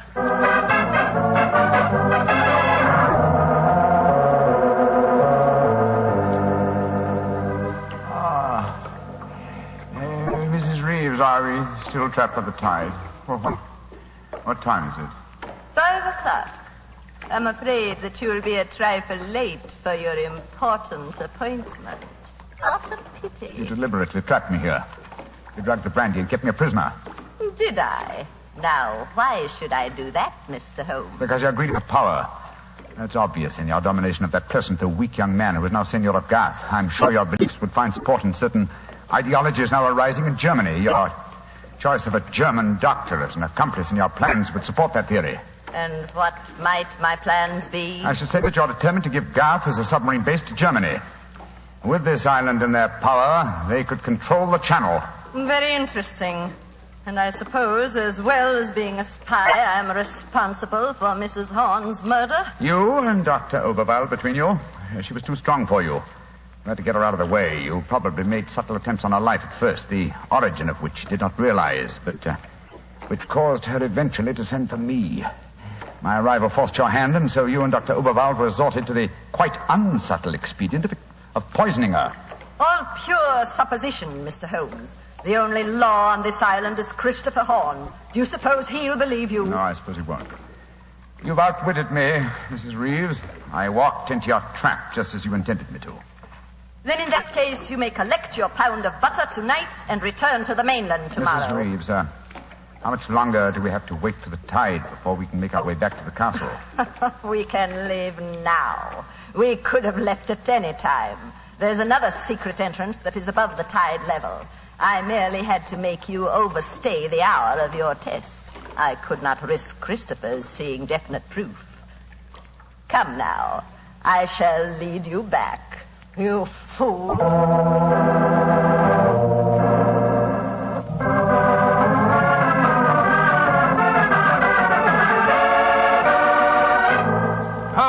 Holmes, where have you been all this time? Mind that, Watson. Did you open the note? Yes. Followed my instructions? Yes, it was, as you suspected. Thank heaven, old chap. Then now we can hoist her with our own petard. Here she comes. I'm glad to see, gentlemen, that you have assembled here in the Seigneur's room. The ceremony of presenting the butter traditionally takes place here. As soon as Christopher arrives, we will explain our customs in this matter. Dr. Watson, I trust that Herr Oberwald proved an interesting companion on your excursion this afternoon. Yes, indeed, most interesting. We had a discussion of the relative merits of the walking stick versus the revolver. I think I was able to make my argument fairly convincing. Where is Dr. Oberwald now? I imagine he's lying down. He had all the symptoms of impending headache when I saw him last. Why are you smiling, Mr. Holmes? What's been going on? I'm afraid, Mrs. Reeves, that your plans have misfired rather badly. As soon as Mr. Horn arrives, I expect you will be under arrest for murder and high treason. Christopher would never believe you. Wouldn't I? Mrs. Reeves, you poisoned my grandmother. Christopher, what lies have these men been telling you? You're the one that's been telling me lies. I believed you when you said you'd been tasting the old lady's food. But when Dr. Watson showed me the results of his test this afternoon, it was as clear as daylight. But the tests could prove nothing after 24 hours had passed. You said so yourself, Mr. Holmes. A deliberate lie, Mrs. Reeves. I'm afraid that I invented that mythical 24-hour test. I knew that as soon as I mentioned it, you would attempt to prevent my carrying it out. So I was delighted when you fell into my trap. You thought that you were shanghaiing me, whereas in reality I was shanghaiing you. My job is to prove your guilt to the Seigneur. With your dominant presence away from the household, it was easy for Dr. Watson to make his test. You devil. You knew all the time. Oh, of course I did. But I had to deceive you. I'm glad my performance was sufficiently convincing. By the way, Mrs. Reeves, the drugged brandy was dreadfully clumsy. You didn't drink it home? Well, of course I didn't. But it was very unflattering to me that Mrs. Reeves thought I might. Mrs. Reeves, you realize what this means, don't you? I'm going to ask these gentlemen to take you and Dr. Oberwald back to the mainland with them tomorrow. And stand trial in a British court? Never. I was born on the island of Garth. I have lived here all my life, and I shall die here. What are you up to? Stop her! She's going out on the balcony. One day, Garth will belong to Germany. One day, the whole world will belong to Germany. Goodbye, you meddling fool. Goodbye. Great Scott, she's gone. It must be a couple of 100 feet to the rocks below. What a dreadful thing. I still can't believe she was a murderess and a traitor. Now, it's shocking. A shabby finish to a shabby business. Mr. Horn, I suggest that we make sure Dr. Oberwald does not escape justice, and that we then perform the ritual presentation of the butter. Yes, Mr. Holmes. The island of Garth will still pay tribute to England, and I think it always will.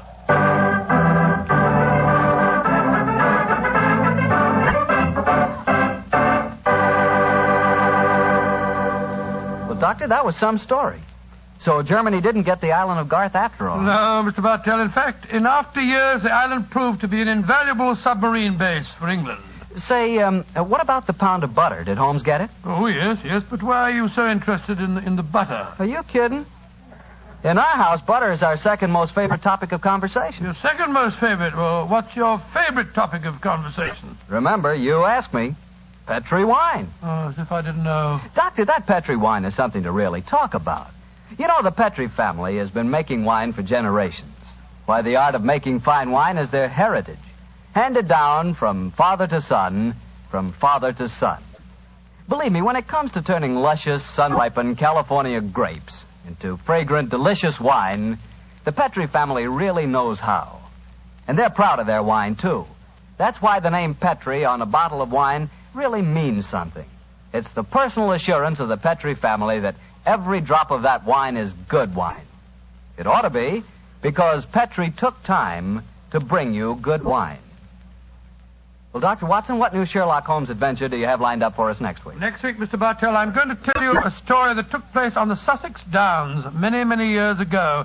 It concerns a young girl, a painter in watercolors, and a very wise old lady. I call it The Adventure of the Living Doll.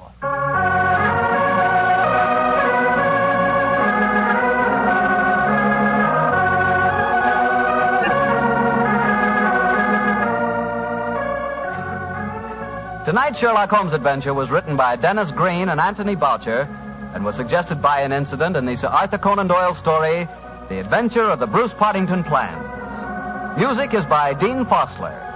Mr. Rathbone appears through the courtesy of Metro-Goldwyn-Mayer, and Mr. Bruce through the courtesy of Universal Pictures, where they are now starring in the Sherlock Holmes series.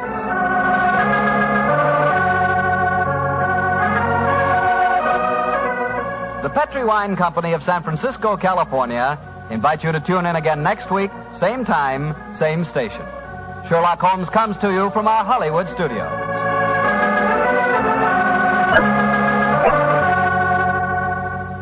This is Harry Bartell saying goodnight for the Petri family. For a solid hour of exciting mystery dramas, listen every Monday on most of these same stations at 8 o'clock to Michael Shayne, followed immediately by Sherlock Holmes. This is the Mutual Broadcasting. Petri Wine brings you Basil Rathbone and Nigel Bruce in the new Adventures of Sherlock Holmes.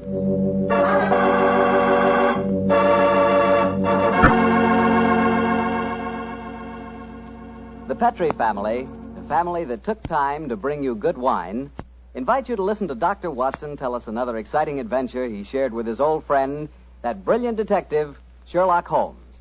And say, while you lend an ear to the good doctor, you'll get a lot of pleasure out of a glass of rich, ruby-red Petri California port. Just sit back and sip that Petri port leisurely.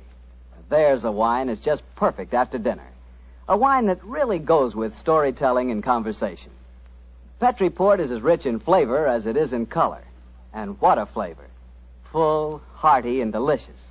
Well, I can't think of a better way to express your hospitality than to offer your friends a glass of good Petri port. Serve that Petri port alone, or serve it with fruit or nuts, or with cake or sandwiches. No matter how you serve it, you can serve that Petri port proudly, because the name Petri is the proudest name in the history of American wine.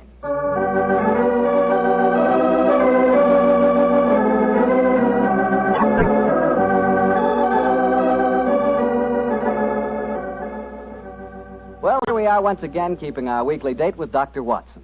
Good evening, Doctor. Good evening, Mr. Bartell. Come in and join me. As you see, the puppies have been keeping your chair warm for you. Here, shove them off. No, Doctor, I don't want to disturb them. They look much too comfortable. I'll sit over here, thanks. There's tobacco in the jar beside you, cigarettes in the box, and some excellent port on the sideboard, so make yourself at home. Thanks, Doctor.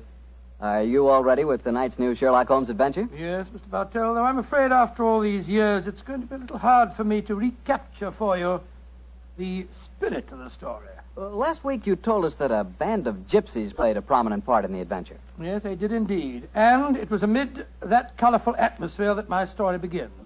It was in the autumn of 1890. My old friend Sherlock Holmes had persuaded me to leave the comforts of my domestic fireside for a few days and to accompany him to the tiny village of Bragston-on-the-Marsh, in the heart of the Norfolk Fen district. What took Sherlock Holmes up there, Doctor? I'm afraid that at the time we left London, Mr. Bartell, he concealed his true purpose from me, saying only that he wanted friendly companionship and a strong right arm. Not until later did I learn that he was then on the track of one of the last clues that led to the confining of the Moriarty gang. But to get on with my story. We arrived at Bragston-on-the-Marsh and settled ourselves in the village inn. And after an early dinner, we strolled across the fields to the gypsy fair that was encamped nearby. It was a colourful sight, Mr. Bartell. Naphtha flares lighted a group of tents and caravans dotted round the edge of the marsh. And as gold-earring gypsy girls told fortunes and danced, swarthy gypsy men played on their violins the haunting melodies of their ancestors. We watched the side shows for a few moments and then strolled towards the centre of the gypsy encampment. It seems only like yesterday, Mr. Bartell, as Holmes turned to me and said... Far cry from Baker Street, isn't it, Watson? Yes, indeed. Just the same, Holmes, I'm convinced that you're not here purely for a holiday. You're on the trail of some criminal. No, old chap, I'm on the trail of a clue. A clue, if I find it, may lead to the confounding of the Moriarty gang. Holmes, can't you be a little more explicit? After all, I left my wife and my practice without asking any questions. Surely now we're up here, you can let me know what's afoot. Very well, old fellow. I'm searching for a young gypsy by the name of Pyramus Hearn. He disappeared recently from London, and it's vital that I find him. I know that he can give me some essential information on our old enemy, Professor Moriarty. And you're expecting to find the gypsy here? I hope to get news of him, at least. His father, Jasper Hearn, is head of this particular encampment. Well, why don't you ask if you can see him? Just what I'm about to do, my dear fellow. Well, here comes the gypsy. Now, I'll ask him. All right. Oh, excuse me. You speak to me, Gorgio? Can you tell me where I may find Mr. Jasper Hearn? What you want with Jasper Hearn? I have a message for his son, Pyramus. That is different. Jasper Hearn stands in the booth yonder. He is the Timberlandro. Timberlandro? Yes, sir. He's the gentleman engaged in an interesting exhibition of skill involving 3 thimbles and a pea. What our American cousins refer to, I understand, as the old shell game. Let's stroll over there, shall we, old fellow? If you would wish to talk to Jasper, it would be better to wait until he is finished. A Timberlandro needs all his wits about him. By Joe, look at that stunning girl in the tent over there. Who's she? Her that is penning the rice tuckering. That is Lydia. Lydia Pentalangro. Excuse me, I shall tell Jasper to expect you later. I can't understand a word they say, Holmes. Penning the what? At last, my dear fellow, you can appreciate how I have felt at times. But at least their words are clear, even if the sense is not, to someone who is unfamiliar with the Romany language. I don't know why you keep hinting that I'm hard to understand. No one else ever complains of it. In any case, what does penning the thingamabob mean? Well, if I remember rightly, penning duckerin is telling fortunes. And from the sound of things, Lydia Pentalangro is not greatly pleased with the duckerin she pens. No more. Lydia can tell no more fortune. Come on, Watson. Let's see what the trouble is. What do you mean? You must finish it. But Olive, my dear, if the young lady doesn't want to tell my fortune... Rubbish. You crossed her palm with silver. She's taking money under false pretenses. Here, I give you your silver back. Lydia has never taken money under false pretenses, nor has she told the future when she does not wish to. Goodbye to you. The insolence of these gypsies is intolerable. If I had my way, they'd be run out of the county. Now, my dear, don't get so excited. The poor girl's probably... Good evening. Major Treadgold, isn't it? Huh? I don't think I have the pleasure of your... Oh, dear me. It's Mr. Sherlock Holmes. Yes, sir. Well, bless my soul. Haven't seen you since that last meeting of the Geographical Society. Oh, I'd like you to meet my wife. How do you do, Mrs. Treadgold? How do you do? This is my friend, Dr. Watson. How do you do? And what brings you up to this part of England, Holmes? Are you hot on the trail of some desperate criminal? Dear me, no.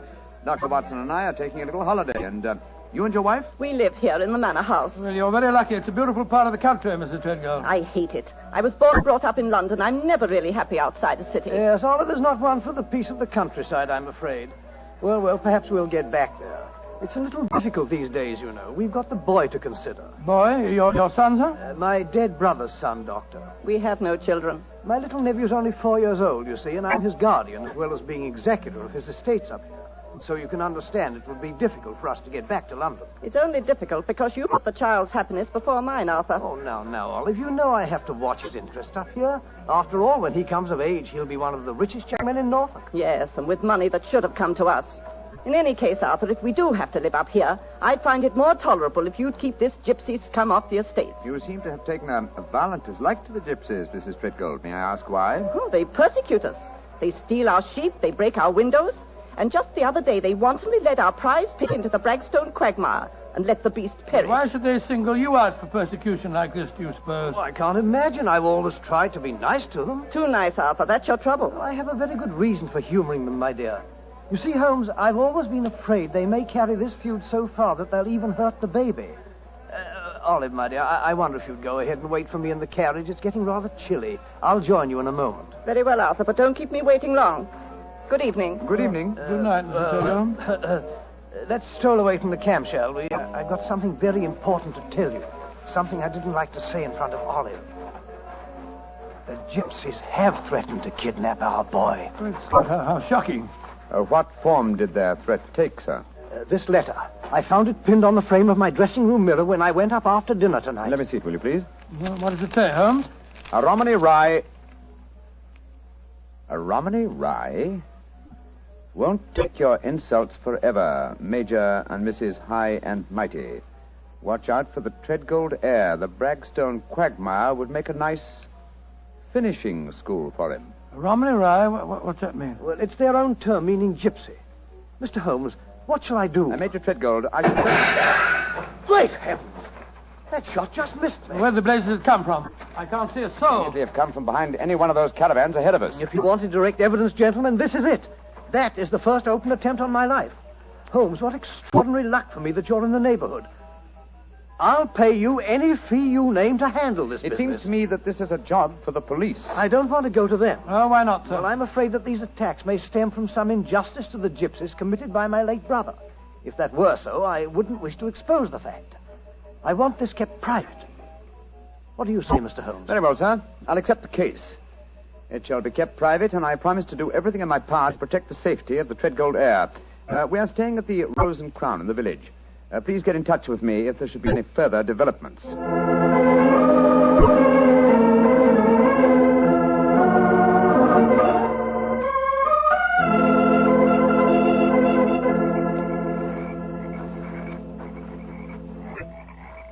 affair seems to be closed down for the night now, Holmes. They're turning out the naphtha flares. Yes, let's stroll over to Jasper Hearn's caravan, shall we? He should be free now. Well, if he's head of this tribe, he ought to be able to tell you something about this Treadgold business. Yes. Though I shall first ask him about his son, Pyramus, the man I'm looking for. I think the fact that I know his son will inspire confidence. Here we are. This is the caravan. That girl, Lydia Petrulengo, sitting outside, the one that was telling fortunes. Yes. Good evening. Who are you? And what do you want? I wish to speak to Jasper Hearn. He is not here. He's gone to the marshes. When will he be back? I do not know. You bring trouble to Jasper? No, my dear. This is a personal visit. We're not after him for being a thimble engro. Or for penning duckerin. Oh, for a Gorgio, you speak a Romany well, brother. Oh, you are a true Lavengro, master of words. Where did you learn it? From Jasper's son, Pyramus. Ah, you know Pyramus then. A fine boy. Oh, sit down on the grass, my friend. You may wait here for Jasper. He will be back soon. Thank you. Is that your violin lying on the steps, young lady? No, that is Jasper's bosham. Oh, Jasper's bosham? What on earth's that? That is the Romany word for violin. You play, sir? No, but my friend does. So? Oh, then take it, brother. The stars are bright. The night is warm. Music will be sweet. To a Romany chai, I'm afraid my violin playing will sound rather poor stuff.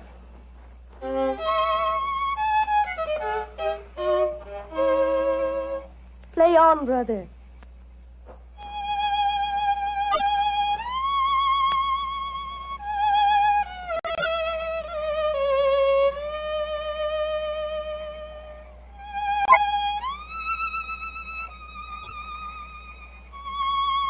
Stop, brother.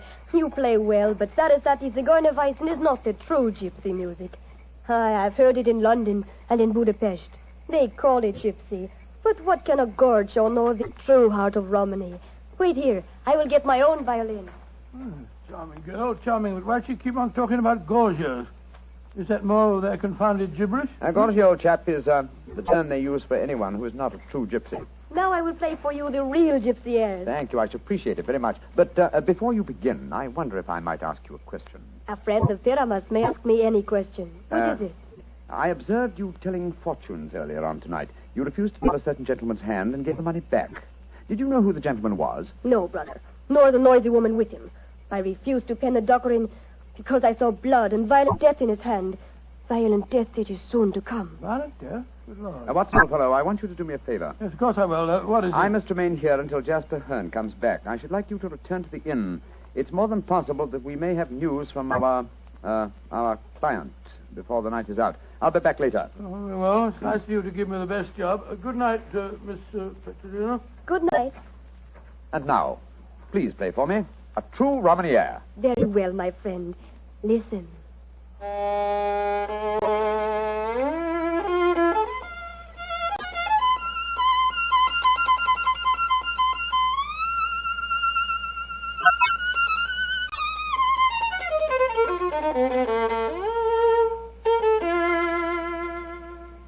Now you must play, brother.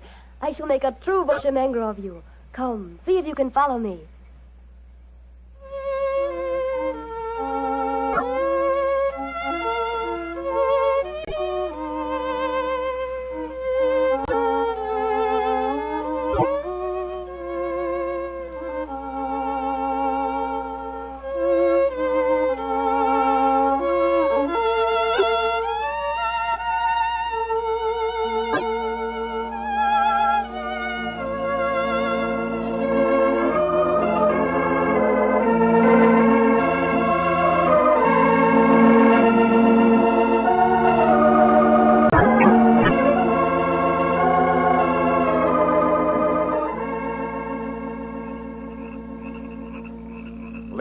You have taught him well. You have made a true bushmanger of him. He is an apt pupil, Jasper. Well, with such a teacher, it's hard to be otherwise, Mr. Hearn. That is, if one has a spark of music in one's soul. Call me Jasper, brother. You have spoken well of my son. You have talked wisely to me of things that I have not understood. Come, we shall drink wine together underneath the stars. I shall get glasses and a flagon. Jasper has taken a great fancy to you, brother. And I to him. He's a fine man. Sherlock Holmes. Yes, Lydia? May I read your hand, brother? Why, yes, of course. A strange hand, and a beautiful one. A long lifeline, and yet I see sudden death and violence surrounding you. Now, at this moment. And in the future, I see a journey for you, across the seas, within a year. Beware of water that runs in the mountains. Near death will befall you there. More travels, more dangers. Oh, you must be careful, brother. Oh. What is it? Our paths are destined to cross but once. We shall not meet after this night. That makes me sad. Oh, but we shall meet again. I shall be here for some days yet. No, it says in your hand that we shall not meet again. And a hand cannot lie. Who is this that comes toward us through the moonlight? It's my friend, Dr. Watson, I think. Yes. Hello, Watson. What's wrong? Wrong. Everything's wrong. Mrs. Treadgold's waiting in the carriage. She wants you to come at once. Indeed? Why? The child has been kidnapped. Major Treadgold has gone for the police, and Mrs. Treadgold is threatening to rouse the local inhabitants and come out here and burn this camp to the ground if you don't find the You child. can tell Mrs. Treadgold to return home. She can do no good here. But Holmes... Tell her, old chap, that I have the case well in hand. But how can you have? You've been out here all the time, playing your violin. Have faith in me, please, old fellow, will you? And deliver the message. Then come back here and join me, and I'll explain everything to you. Very well. I suppose you know what you're up to. Violence and trouble, brother. It is all there in your hand. Well, what must be shall be, and I wouldn't have it otherwise. But for the moment, the sky is starlit, the air is still, and the melody you played haunts me. Let's play it together again, shall we? I should like that. I should like that very much.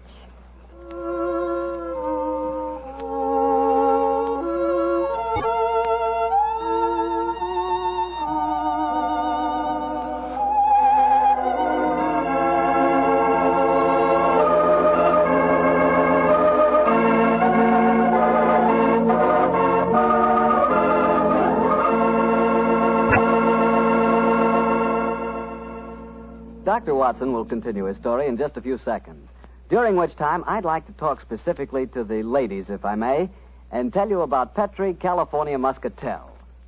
Just as Petri California Port has long been known as the wine of gentlemen, Petri Muscatel has been known as the favorite of the ladies. That's because Petri Muscatel is a golden-colored wine that looks like captured sunshine and tastes as... Well, did you ever taste big, plump muscat grapes picked when they're still misty and dew-covered? If you have, you know what to expect when you taste Petri Muscatel. The flavor of Petri Muscatel comes right from the very heart of luscious, hand-picked muscat grapes. You couldn't ask for a more delicious wine than Muscatel. Petri Muscatel. Well, Dr. Watson, I must say this is a strange story you're telling us. You mean to say that the heir to the Treadgold estates had been kidnapped, and yet Sherlock Holmes paid no attention? Yes, that's what it seemed like, Mr. Bartell. I couldn't understand him. I've never known him to be so indifferent to a case. There he sat until the early hours of the morning as he and that girl scraped away at their violins and never said a word about the kidnapped baby. Finally, as we walked home across the fields a few hours before dawn, his mind seemed to return to the matter at hand. He spoke quietly, and yet there was a note of suppressed excitement in his voice. What's the matter, fellow? You're angry with me, aren't you? No, Holmes, I must say, but I'm a little confused. That girl seems to have bewitched you. Have you forgotten that you accepted the job of guarding the Treadgold heir, and that the child was kidnapped tonight? No, I'm fully aware of the fact. Holmes, for heaven's sake, stop being so infernally matter-of-fact. What's come over you? Oh, possibly it's the mood of this mild autumn night. It is indeed a St. Martin's summer. So much so that I've left my coat and deerstalker cap behind me at the encampment. Let's go back, shall we? And incidentally, when we get there, I can set your mind at rest by showing you the kidnapped child. You mean you know where it is? Certainly. It's, in the camp. Then the gypsies did steal it. No, my dear fellow. I did. What? This is one of those occasions when you absolutely infuriate me, Holmes. If you must keep me up half the night while you have a fitting conflict with a gypsy girl, least of all you can do is tell me what's going on. You say you stole the child yourself. In heaven's name, why? Because the threatening note to Major Treadgold was so obviously a fraud. Oh, why do you say that? You will remember that the letter began, "A Romany Rye will not take your insults forever." Now, a Romany Rye, despite what Major Treadgold said, does not mean a gypsy, but a man who knows about gypsy law. It is a term no true gypsy would apply to himself. He would use the expression Romany child. So it was obvious from the beginning that no gypsy threatened the child. Now, who else had a motive for harming it? Well, Major Treadgold, because he stood to inherit the estate. Yes, or his wife. It's quite obvious. She has no liking for our present life, and the child is an obstacle to a new one. With the child kidnapped and later made away with, obviously they both stood to gain a great many of the things they wanted. Yes, by Joe, you're right. And whoever the culprit is took the precaution of pinning the blame in advance on the unfortunate gypsies by writing the false kidnapping note. Wait a minute, but how about the shot that was fired at us tonight as we walked with Major Treadgold? Probably fired by an accomplice to the plot, in order to give authenticity to the supposed danger. And the child is now in the gypsy encampment. Yes, I promised that I would protect the Treadgold heir, and so I arranged with Jasper Hearn to have the boy kidnapped for his own safety. But if anyone should find the child, they'll say the gypsies deliberately stole him. Oh, I'm quite certain that before that occasion arises, old chap, the criminal will have shown his or her hand. Come on, old fella. Put your best foot forward. It's a long way back to the camp yet, and it's nearly dawn.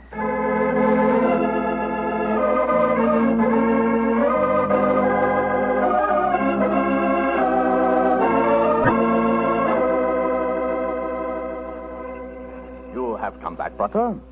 You wish to spend the remainder of the night in the encampment? No, thank you, Jasper. I just came back for my cap and coat. It was so warm tonight, and I forgot about them, and I started to walk home without them. I will find them for you. Oh, we found this message for you soon after you had left. It was pinned to the door of the caravan. I do not know how it got there. I will search for your coat and cap. Another message? What does it say, Holmes? Never trust a Romany Rye. Uh-huh. The same mistake again, Watson. Your plans have been betrayed. For proof, meet me at the Bragstone quagmire at dawn. It's a trap, Holmes. Obviously. We must spring it with caution. I cannot find your coat or your cap, Butter. It has vanished. Vanished? May I speak to Lydia? That is a strange thing, too. Lydia has gone also. She's gone. Tell me, Jasper, did she read this note? Yes, she did. She could not help reading it. Then she, too, realized it was a trap. She went out in my coat and deerstalking hat, to keep the appointment for me. Holmes, we must go after her. Jasper, call out the Romany Childs. There's a devil waiting to be caught in the Bragstone quagmire.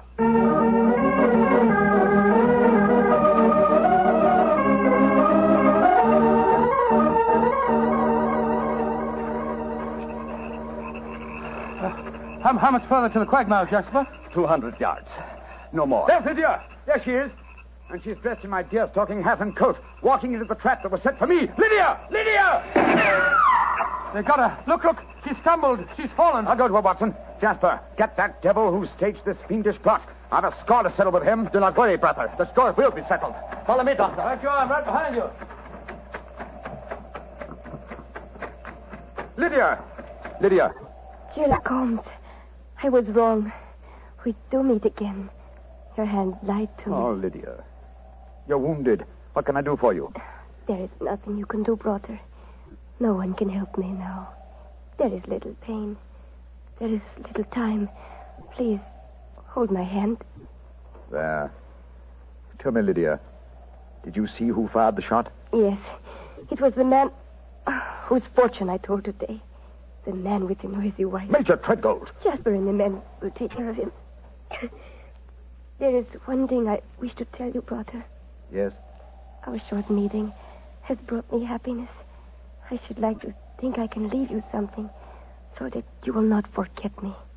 I shall always remember you, Lydia. Always. You gave your life for mine. There is one thing of mine that I wish you to have. It will remind you of me. What is it? My violin. It brought us together. I should like you to have it, brother. Lydia. Do not be sad. It is good. My life for yours. You will give help to many people. It is in your hand. Goodbye. Oshimengro.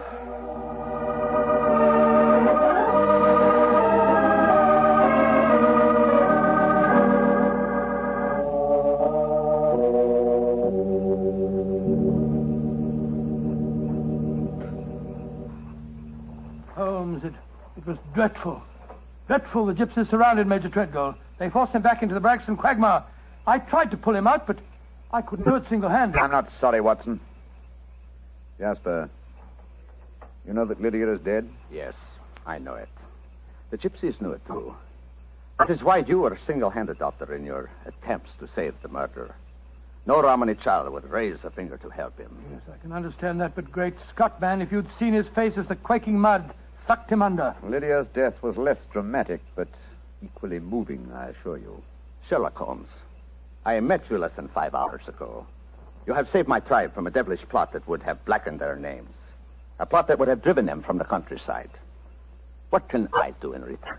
2 things. First, tell me where I may reach your son, Pyramus. His address is in this sealed envelope, Doctor. Thank you. What else may I do for you? As Lydia died, she willed me one gift for remembrance. And what was that gift, Doctor? A violin. Of course. Here. Here it is. Huh. She told me I might become a true Boshemengro. Let's see if I can recapture the melody once more.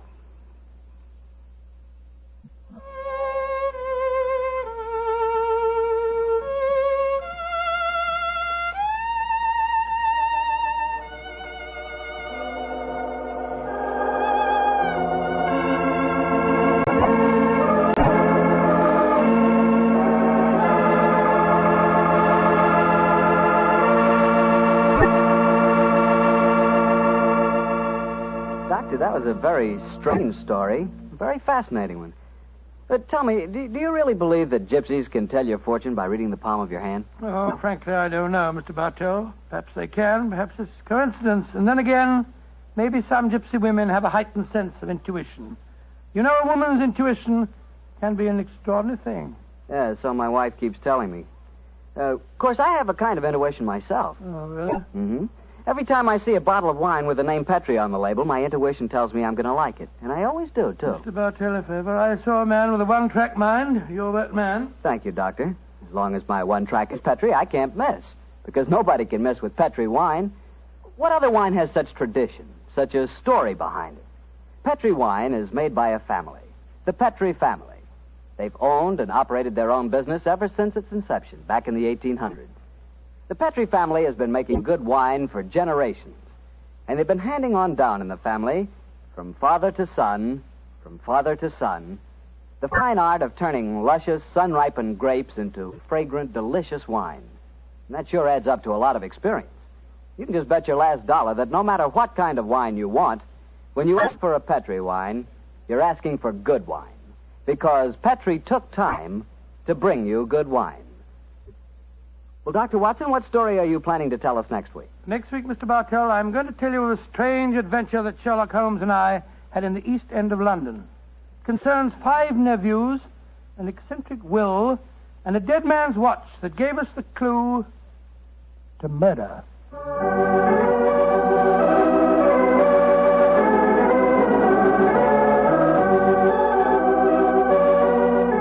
Tonight's Sherlock Holmes adventure was written by Dennis Green and Anthony Boucher and was suggested by an incident in the Sir Arthur Conan Doyle story, The Adventure of the Red Circle.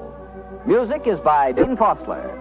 Mr. Rathbone appears through the courtesy of Metro-Goldwyn-Mayer, and Mr. Bruce through the courtesy of Universal Pictures. They are now starring in the Sherlock Holmes series.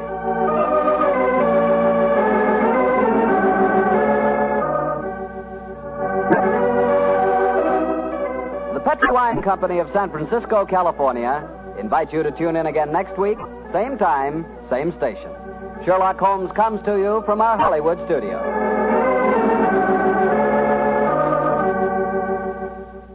This is Harry Bartell saying goodnight for the Petri family. For a solid hour of exciting mystery dramas, listen every Monday on most of these same stations at 8 o'clock to Michael Shayne, followed immediately by Sherlock Holmes. This is the Mutual broadcast. Petri Wine brings you Basil Rathbone and Nigel Bruce in the new Adventures of Sherlock Holmes.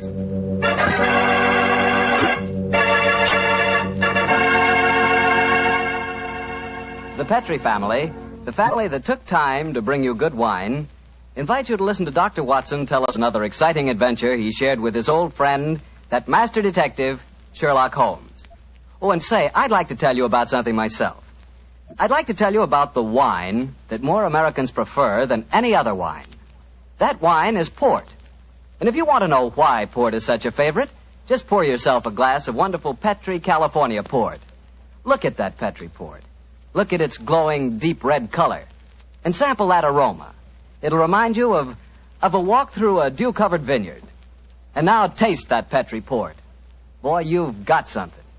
Petri port is one of the most delicious wines ever poured from a bottle. Right then and there, Petri port will become your favorite wine. I'm confident of that. And I'm sure you'll want to serve Petri port to your friends, too. After dinner or any time they drop in for a visit. And remember, you can serve Petri port proudly. Because those letters, P-E-T-R-I, spell the proudest name in the history of American wines. Petri. Petri wine.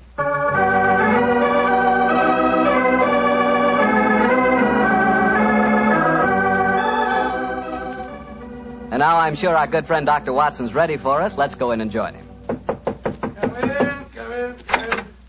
Ah, there you are, Mr. Bartell. Good evening.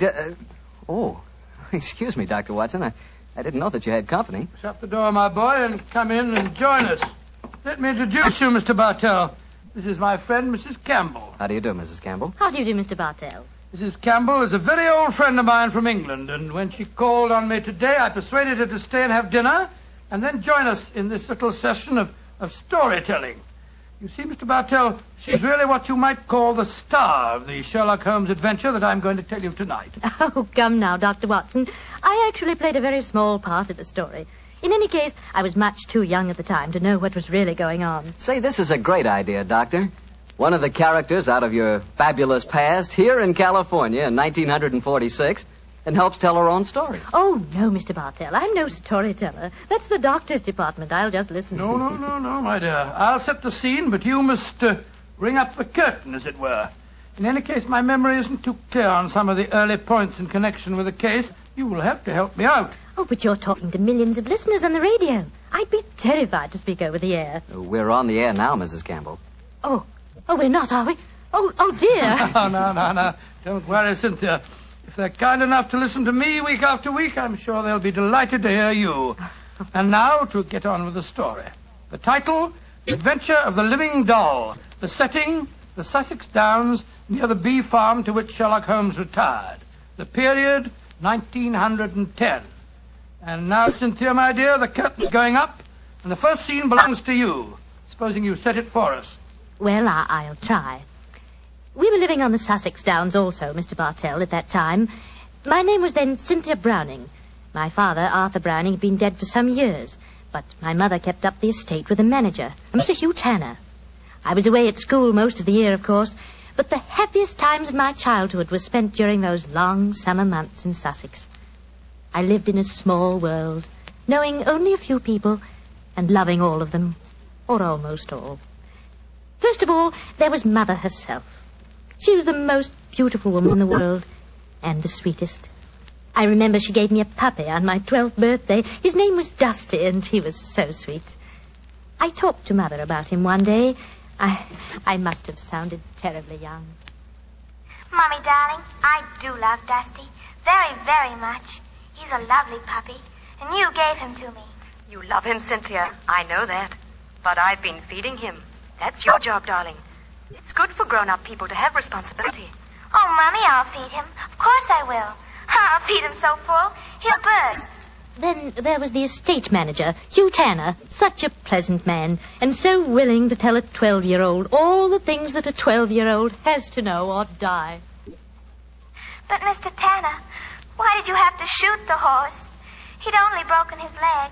Cynthia, horses aren't like human beings. Their legs won't mend. Now think of a horse that couldn't brisk and run and gallop across the downs. We're actually being kind to him. Honest we are, Cynthia. And then there was Frank King, the painter who lived on the downs. He taught me to open my eyes and really see things. No, Cynthia. That sunset isn't red. It's gold and rust. And the water, child, look at it. It's almost rose in this light. Rose flecked with cobwebs of eggshell blue. Cynthia, darling, a sunset's never just one color. Do try and remember that, won't you? And then there was Mr. Pound from the city. I gathered that he was terribly rich, and he wanted to marry Mother. But he certainly didn't understand little girls. Cynthia, I'm going to give you £0.50 for being a very good little girl. Now, tell me, what will you do with it? I'll buy something for Mommy. Oh, no, my dear. This is your own money. You put it in the savings account at the post office, and it'll make more money for you. Always remember, my dear, take care of the pennies, and the pounds will take care of themselves. Then there was the wonderful wise woman who knew all the things that aren't in books. Always remember, my bunny, that it's good luck to touch the hump of a hunchback. But the curse of Beelzebub himself will be upon ye if ye look at a sliver of silver moon through the glass. And then the strangest and most wonderful of them all was the lean, middle-aged man with a sharp face and the bee-net whom I met one day on the downs. Good afternoon, young lady. Good afternoon. I'm Cynthia Browning. My name is Holmes. Sherlock Holmes. Why are you carrying that net? You looking for butterflies? Oh, no, Cynthia. I'm a bee farmer. Bee farmer? Oh, that sounds funny. How do you farm bees? Well, come over to my place one day and I'll show you.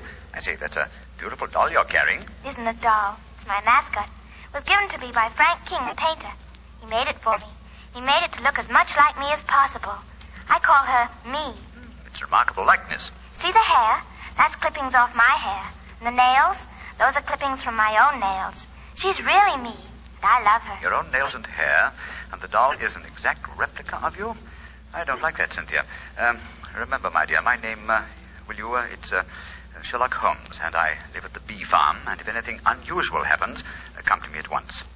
Of course, Dr. Watson, I'll confess that first meeting with Sherlock Holmes rather frightened me. You didn't understand why he was so worried about the doll, eh? No, but I remembered what he said about coming to him if anything unusual happened. And I'm sure that unusual something did happen. Yes, Mr. Bartell, and within a very few days. But at this point, I think Dr. Watson should take over the story.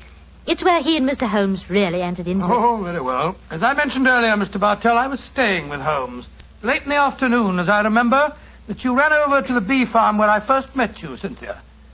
A few moments before you arrived, Holmes and I, each of us with a cup of tea in our hands, were seated on the veranda, gazing out across the downs and discussing the mutability of human affairs. It's strange, Watson, that after a lifetime devoted to the more flamboyant aspects of everyday life, that now, in what is the fast approaching twilight of my days, I find such peace and companionship in the exact and predictable behavior of bees. I wonder what Moriarty would have thought. Oh, you talking as if you're an old dodder of 90. You say what you like, but I don't think that you'll ever really be happy in retirement. You miss the danger, the excitement of the case, the public acclaim. What are you talking about? My work was never for the public. And what did the public, the great unobservant public, who could hardly tell a weaver by his tooth or a typesetter by his left thumb, care about the finer shades of analysis or deduction? In any case, Watson, I chose a happy time to sink into oblivion. In comparatively recent years, the criminal seems to have lost all his originality and enterprise. My own little practice, when I gave it up, seemed to be in danger of developing into an agency for recovering lost lead pencils or giving advice to young ladies from boarding schools. Oh, talking of young ladies, who's this little girl running up your driveway? Oh, great Scott, it's little Cynthia Browning. Oh, and who's she? Oh, a charming young neighbor of mine. Hello, Cynthia. Hello, Mr. Holmes. You've come to see how I farm bees, haven't you? No, Mr. Holmes. You told me to come to you. Something unusual happened. It has. Something that's frightened me. Well, now, sit down, my dear. This is my old friend, Dr. Watson. Oh, how do you do, Cynthia? How do you do? Now, Cynthia, dear, what has frightened you? It's my mascot. My me. Look, somebody stabbed her through the heart. Great Scott, a doll that's an exact replica of her, with a penknife thrust into it. Good gracious me. When did you find your mascot like this? Just after tea. Mommy had some gentlemen calling on her. And afterwards I went up to my room and found poor me on the bed. I remembered what you told me about anything unusual. And so I came over here as fast as I could. Yes, I'm glad that you did, Cynthia. But did you tell your mother where you'd gone with her? No, I didn't. She was still talking to the gentleman. Well, she'll worry about you when she discovers your disappearance. No, don't worry, Watson. I shall go over and talk to her at once. Cynthia, my dear. Yes, Mr. Holmes? Who were the gentlemen calling on your mother? Well, there was Mr. Tanner. Yes. He's the man who looks after the estate for Mummy. Mm-hmm. Mr. King, the painter. Mr. King is the man who made this doll, eh? Now, who else was there? Mr. Pound. He's a businessman from London that's staying with Mummy. And they were all present in your house when you found the mascot lying on the bed. Yes, Mr. Holmes. What's no, chap? Yes, sir? I'm going over to see Cynthia's mother at once. I want Cynthia to stay here with you. Guard her, old chap, as you would your life.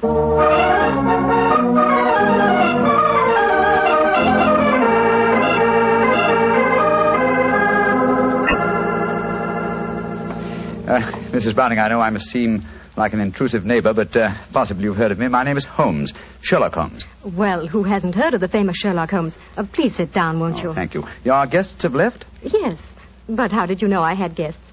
I know you're a great detective, but... Your charming little daughter, Cynthia, came over to see me half an hour ago. She told me. So that's where she went.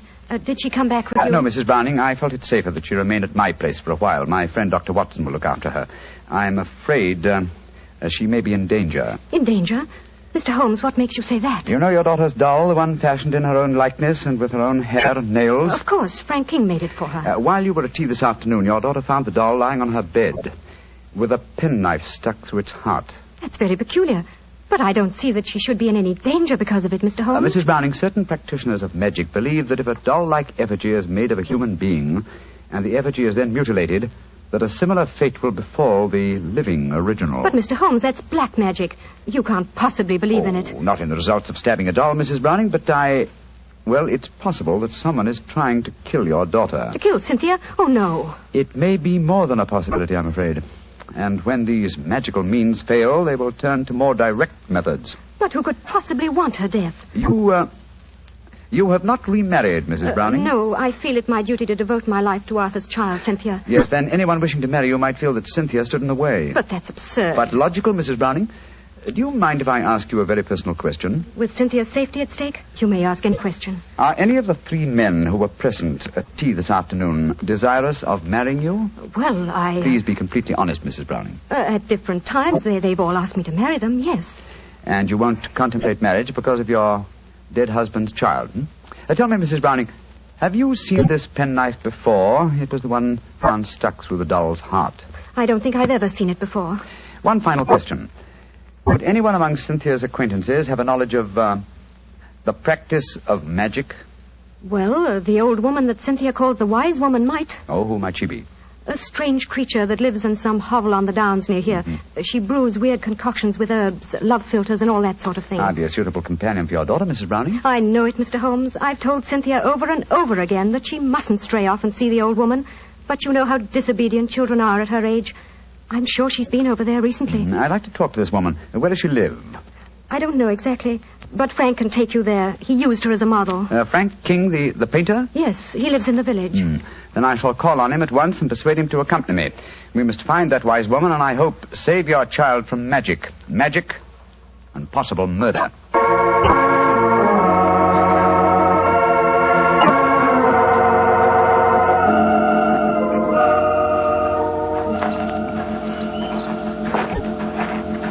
Much further, Mr. King? Only a few more yards, Mr. Holmes. A little cottage is just behind the trees there. It's a pretty broken-down place. Poor old girl has only a few pennies to her name, I imagine. Mrs. Browning was telling me that you used this old woman as a model. Yes, she was a fascinating subject. I painted her. She was mixing up some devil's concoction of herbs and spices. I had her standing over a smoking cauldron with the firelight playing on her. It was quite effective. Yes, it must have been. The subject of witchcraft appeals to you, Mr. King? Well, I don't know anything about it. It was just that she was such a wonderful subject for a painter. Here we are. I'll knock on the door.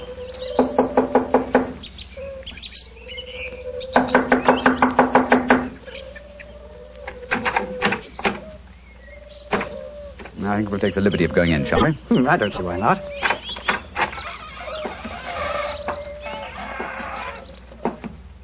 Shh. What is it? Listen. It came from that room. Someone is here. Come on. Look at her. Look at her head. Poor devil. Yes, she's still alive. She isn't long for this world. Can you hear me? Here, let me lift you up a little. Can you understand what I'm saying? Tell me, who was it that did this to you? She's too far gone to speak. Got a piece of paper and a pencil? Yes. Wait a minute. Here you are. Thanks. Now, can you write the name of the man who did this to you? She's pushing the pencil away. I don't suppose she knows how to write. She's trying to show you something, Mr. Holmes. She's trying to crawl over to the wall. Yes. Here, let me help you. This will be a hiding place of some kind. Look. She's taking a brick out of the wall. What is it? Great Scott! Money. A veritable jackdaw's nest of pennies. And small silver. And at least a dozen golden sovereigns. That must be the money. Look! She's picking out one of the silver coins. She's trying to give it to you. A sixpence, but what? Oh, poor woman, she's dead. Just as she was trying to tell me something. I can't understand it. Golden sovereigns in this hovel, and she was showing you a silver sixpence as she died. Mr. Holmes, what are you going to do? First, check on the young girl's safety. Meanwhile, I should like you to go back to my mother's. Assemble the other two men who were present at tea time this afternoon and keep them there until I arrive. I shan't be long. But the police... I shall summon them, Mr. King, when I have the murderer to offer them. And I'm convinced that will be before the sun sets tonight.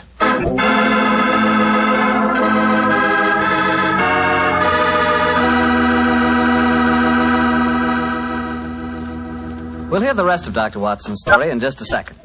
Time enough for me to mention another wonderful Petri wine. Petri California Muscatel.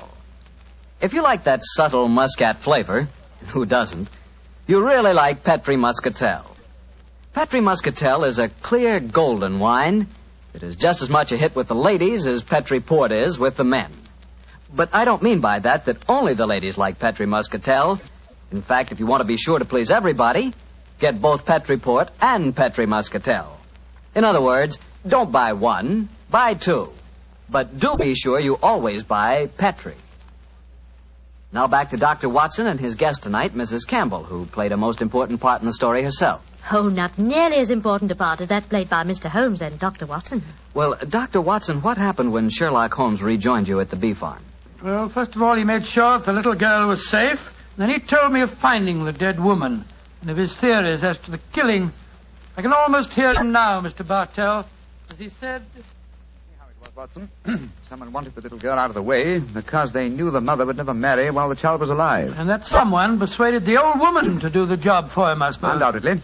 And she, believing in the powers of black magic, mutilated the doll, firmly convinced that in so doing she was destroying the young girl it was fashioned after. And then, I suppose, when the potential murderer discovered the woman was merely indulging in stupid folklore, he killed her, realizing she was only a hindrance to him, and with her knowledge of the plan, a dangerous hindrance. Exactly, my dear fellow. But how do you suppose we account for the hoard of money?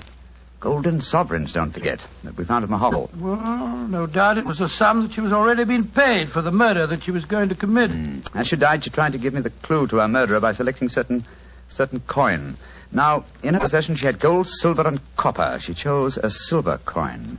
And yet I can't see its significance, I must confess. Well, at the moment, possibly not. And yet, before the evening's over, I bet you that... What did you say, Watson? I said before the evening's over, I bet you... Thank you, old fellow. That's the clue.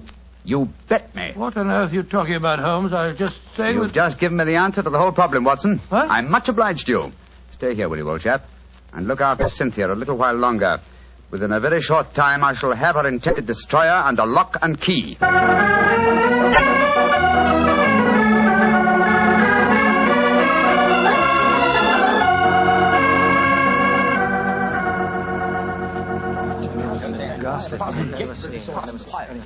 Mr. Holmes, I'm glad you've come. I've had the greatest difficulty in persuading these three gentlemen that their presence was necessary. Within a few minutes, Mrs. Browning, two of them will be entirely free to leave if they want to. Mr. Holmes, I think it'd be a good idea to tell everyone what happened. Yes, Mr. Mr. Pound, Holmes, I don't think think it'd be a good idea to tell everyone what happened. Yes, how do you do, Mr. Pound? How do you do, Mr. Holmes? Look here. If there's some scandal down here... there is, Mr. Pound. Then I want my name kept out of it. You hear? I have a seat on the London Stock Exchange. Oh, very comfortable for you. Yes. And the other gentleman, by the process of elimination, must be Mr. Hugh Tanner, the manager of your estate, Mrs. Browning. Yes, I'm Hugh Tanner. And now, Mr. Holmes, supposing you tell us what this is all about. I'm a straightforward man, and all this mystery is rather aggravating. Something has happened. Something that concerns us all. What is it? Murder. Murder? Murder? Good Lord, who's been murdered? An old woman who lived in the village. Your daughter, Mrs. Browning, referred to her as the wise woman. Mr. King and I found her tonight in her cottage on the Downs, beaten to death. Murdered. Well, that's shocking, but what's it got to do with us? I'll explain, Mr. Pound. Each one of you, I believe, would like to marry Mrs. Browning. Her daughter, Cynthia, is an obstacle to such a marriage. One of you decided to remove that obstacle and engaged the wise woman to carry out the plan. Finding the woman clumsy and ineffective, you decided that she was a dangerous witness, and so you murdered her.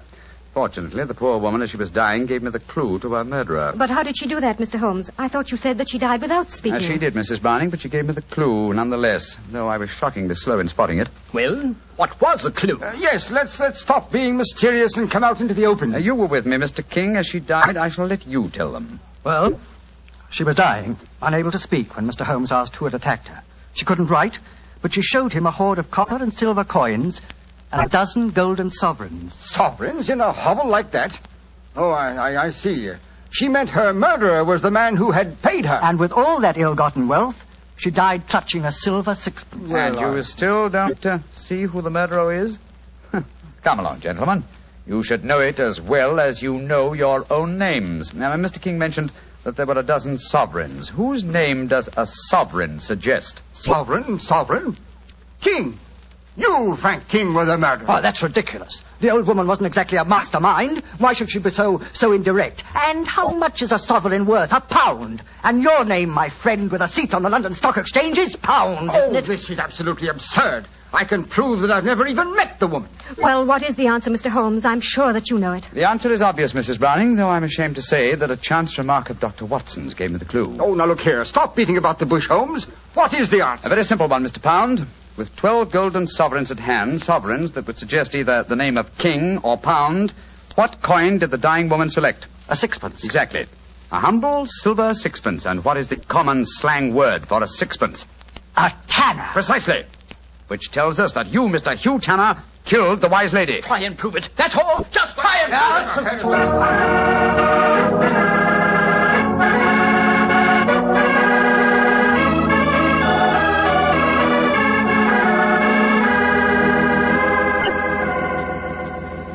Holmes, what happened? I found the murderer, old chap, thanks to you. What do you mean, thanks to me? Well, I was thinking of a sixpence, the coin the dead woman clutched in her hand, as a sixpence.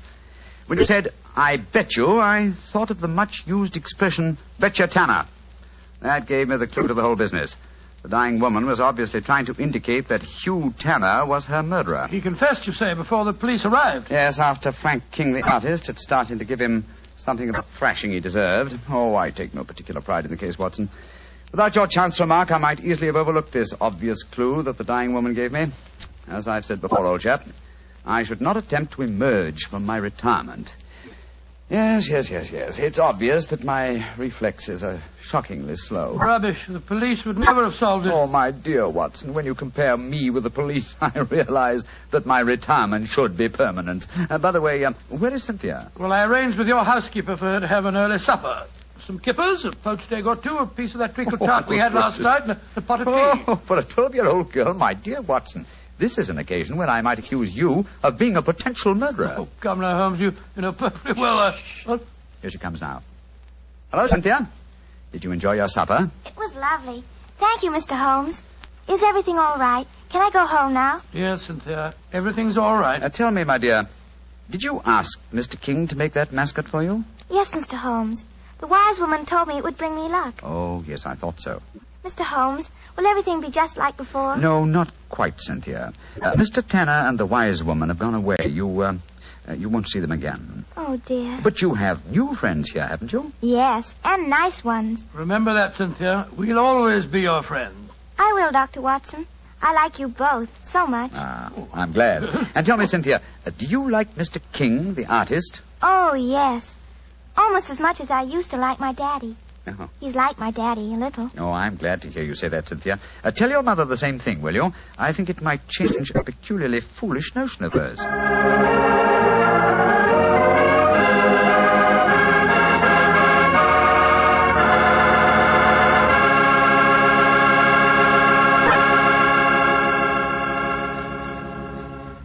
Well, Dr. Watson and Mrs. Campbell, that was a really different kind of story. I'm sure glad you were here tonight, Mrs. Campbell. Tell me, has Dr. Watson changed much since you last saw him? Well, yes. I think he's grown handsomer. No. And what about Mrs. Campbell, Doctor? Has she changed? Well, she is more grown up than the last time I saw her, but she hasn't changed much in one respect. What's that, Doctor? Your appetite, my dear. Oh. I remember how Holmes was amazed at the amount you ate when you were a child. But you certainly had just as hearty a dinner this evening. Well, that was your fault, Doctor. Your dinner was too good. Oh, Cynthia, don't talk about the wine. Well, why shouldn't I talk about the wine? It was wonderful. Sure it was. It was Petri wine, that's why. You see? Now you got him started. And Mrs. Campbell, Petri wine is always good wine. That's because the Petri family has been making wine for generations. Ever since long ago when they started the Petri business, winemaking has been an art with the Petri family. It's a tradition. A heritage that they've handed on down from father to son, from father to son. Believe me, when it comes to turning luscious, sun-ripened California grapes into fragrant, delicious wine, well, you can bet your last dollar that the Petri family really knows how. No matter what type wine you prefer, for any occasion, you just can't miss with a Petri wine, because Petri took time to bring you good wine. Well, Dr. Watson, what new Sherlock Holmes adventure are you planning to tell us next week? Well, as next week, as St. Patrick's Day is only about 6 days away, Mr. Bartell, I thought next week that I'd tell you a rather unusual story that took place in Ireland at the turn of the century. It concerns the famous ceremony of kissing of Blarney Stone, St. Patrick's Night Revel, and an old Irish ballad that led directly to one of the most devilish murders that Sherlock Holmes and I ever encountered.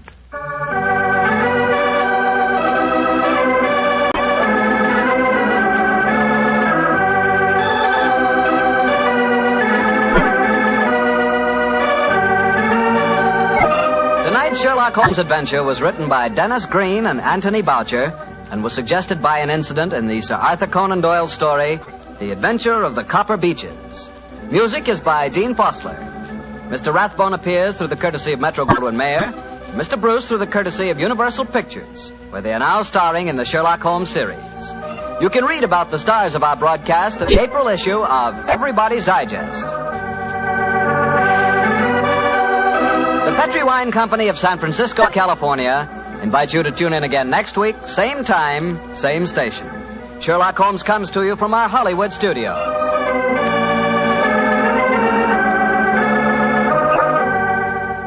This is Harry Bartell saying goodnight for the Petrie family.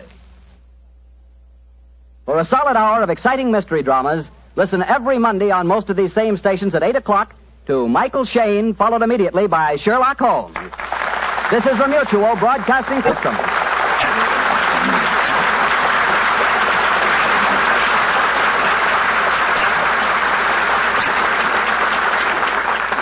Petrie Wine brings you Basil Rathbone and Nigel Bruce in the new Adventures of Sherlock Holmes.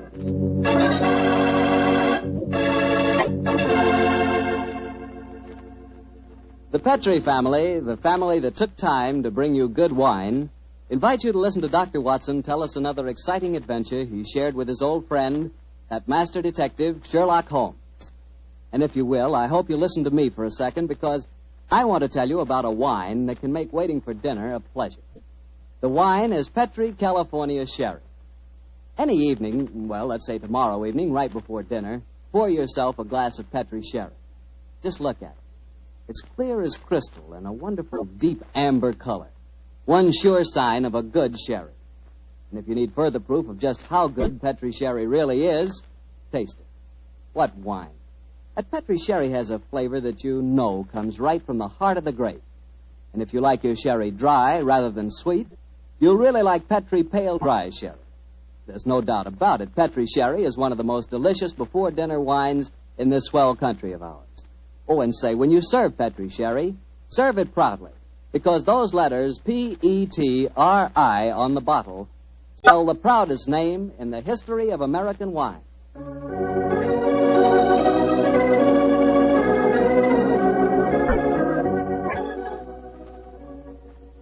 And now I'm sure our good friend Dr. Watson's waiting for us. Let's go and join him. There you are, Mr. Bartell. Good evening, Doctor. All alone tonight, huh? Yes, my boy, if you can call a man alone when he's got his pipe, his books, and a glass of good port at his elbow. Take your coat off for full enjoyment. Thanks, Doctor. Help yourself to the port. There's some rather special tobacco in the jar over there. Fine. And now, Doctor, are you ready to tell us tonight's new Sherlock Holmes adventure? I am, Mr. Bartell, and I think you'll find it a most unusual story. It began on a winter's night in 1896. Holmes and I had gone to a theatre in the East End of London to see a performance of a famous old English melodrama called Sweeney Todd, the Demon Barber of Fleet Street. That's a good bloodthirsty title, Doctor. The Demon Barber. He sounds as though he specialized in close shaves. Good gracious me, Mr. Bartell, that's almost unforgivable. He was a murderer of voracious appetite who placed his victims in a specially constructed barber's chair, cut their throats, and then pressed the lever that would swing the chair over and decamp the unfortunate victim into a horrible cellar beneath his shop. Glad this is only a stage play you're talking about, Doctor. As my story begins, we were seated in a private box watching one of the closing scenes. Holmes was leaning forward in his chair, following the action on the stage with an obvious delight, while I sat beside him equally engrossed.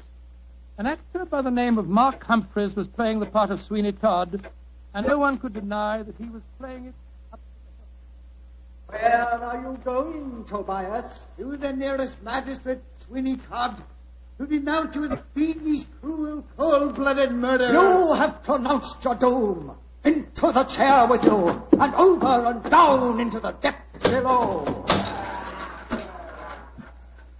Ha, ha, ha, there. Tell, whence comes this apparition? 'Tis the ghost of another customer of mine.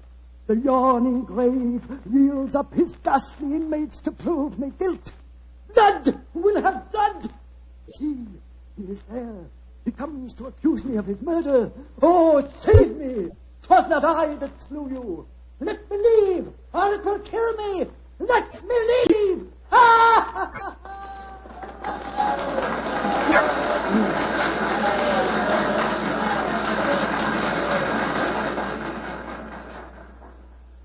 Oh, upon my soul, Holmes, that fellow Mark Humphreys is the most florid actor that I've ever seen on a stage. I find him enchanting, Watson. It seems to me he's really caught the flavor of this murderous monster piece. After all, a restrained performance of the barber Sweeney Todd would be unthinkable. Yes, I suppose it would. But I must say his makeup seems rather overdone. No barber would wear such an enormous beard. It'd be most impractical. Probably get in the customers' faces. By the way, I noticed from the program that Mark Humphreys, as well as being the principal actor, is also the owner of the company. Yes, the current trend towards the actor-manager is a very healthy sign, I think. Come in. Excuse me, but is one of you gentlemen Mr. Sherlock Holmes? Yes, I am. Oh, I was asked to give you this note. Thank you. Now, who on earth knows that you're at the theatre, Holmes? We'll soon find out. This note is from Mark Humphreys, our actor-manager. What's it say? Dear Mr. Holmes, I recognize you in your box. Please come to my dressing room after the performance. My sanity, and even the safety of London, perhaps, depends on your compliance. Oh, my sanity and the safety of London. I wonder what on earth he means. That, my dear fellow, we can only discover by going backstage to meet him. As it is, the curtain's going up in the last scene I see. For a little longer, we must possess our souls in patience.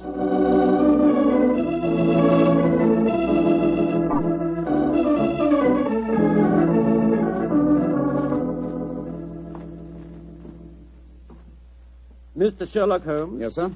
Oh, my name is Lindsay. Derek Lindsay. I'm the business manager. Mr. Humphreys asked me to meet you at the stage door and take you to his dressing room. Thank you very much. This is my colleague, Dr. Watson. How do you do? Oh, how are you, Doctor? Will you follow me, please? Excuse me asking, Mr. Lindsay, but surely you must be related to that distinguished actor of some years back, Lytton Lindsay. He was my father, Mr. Holmes. Indeed. The resemblance is extraordinary. With such a heritage, Mr. Lindsay, you must love the theatre. It'll probably sound like heresy, but I hate it. However, it's the only thing I was trained for, and there's good money to be made in it, sometimes. And money's the thing I both like and want. Oh, Mr. Holmes, I do hope you'll be able to help Mark Humphreys. He certainly needs it. Oh, really? What seems to be his trouble? Oh, he'll have to tell you that for himself. But his wife and I think... There's Mrs. Humphreys now. Maria!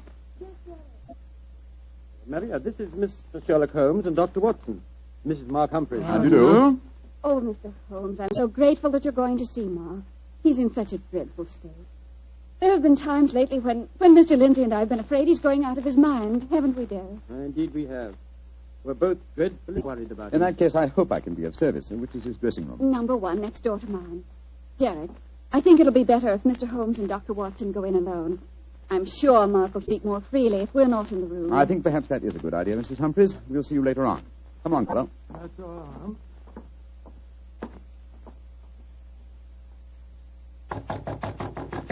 Come in, come in.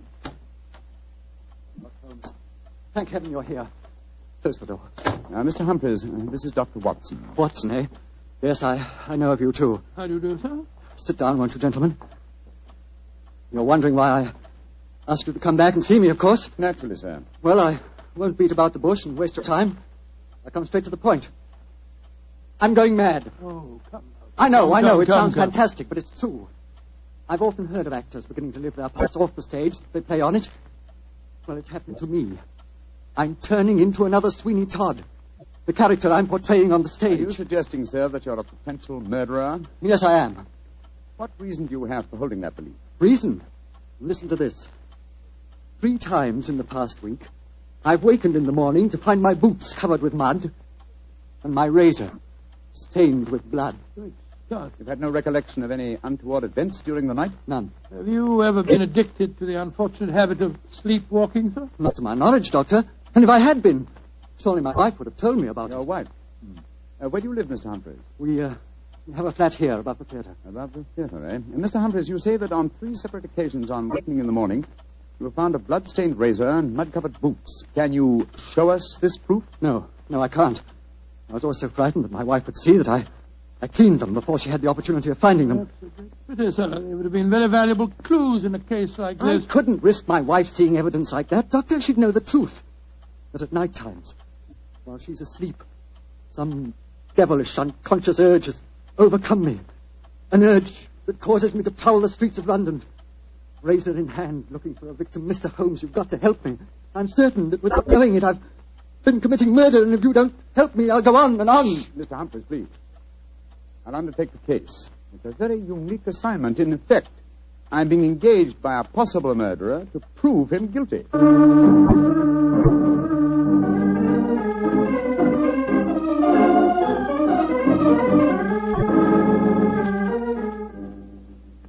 Well, Mr. Holmes, I've been through all the records we have here at Scotland Yard. What have you found, Inspector Gregson? In the last 2 months, we haven't had one case of an unsolved killing with a razor. Any mysterious disappearances, Inspector? Bless your heart, Doctor. There's never a day that passes without one or two of them. Here's a list of them, Mr. Holmes, if it's any use to you. Thanks. Come on, Watson. In the morning, we can go back to the theatre and set our friend's mind at rest. I'm much obliged to you, Gregson. Glad to be of service, Mr. Holmes.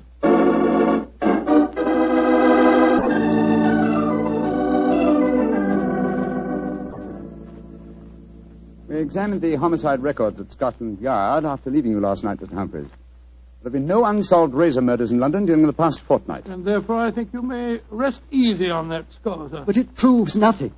Remember that in the play, Sweeney Todd's victims are never found either. Yes, thanks to his singularly horrible ingenuity in disposing of them. But this is real life, Mr. Humphreys. Then how do you account for the bloodied razors and the muddied boots? Well, now, are you sure that they aren't just in your imagination, sir? You admit that your wife's never seen them? The whole thing could be, or shall we say, an overdose of Sweeney Todd? Well, I admit that I'm suffering from a surfeit of that. And why not drop the play from your repertoire? Our manager, Derek Lindsay, won't let me. It's our best moneymaker. He's always got a keen eye to business. Mr. Holmes, I can see that you still don't believe my story. So I've saved some evidence for you, evidence that I found this morning. Look at these. Now what do you say? You still think it's my imagination? Cutter, blood-stained razor, and boots covered with mud. Splendid. At last, some real clues to work on. How can you be so calm, Holmes? It happened again last night. Do you realize that I'm a murderer? I'm a menace to society? For heaven's sake, lock me up before I do some more damage. No, sir. Don't get so excited. Mr. Humphreys, I should like to take these objects back to Baker Street where I can perform some chemical tests. You have no objections, I hope? Objections? Good heavens, no. Excellent. You've told no one of this fresh discovery of yours? No one. Not even Derek Lindsay. Derek Lindsay, that's your manager, isn't it? Yes. The best friend I ever had. Except for his father before him. It was Derek who helped me back on my feet 2 years ago, when I put on that disastrous production of Macbeth. And where I'd be today if it went for him. You lost a great deal of money on that production, sir. Nearly every penny I had. Indeed. By the way, where is your wife, Mr. Humphreys? She's in her dressing room next door. We have a matinee today, you know. I'd like a word with her. Watson, old chap. Wait here for me, will you? I won't be a moment. Right, you are, Holmes.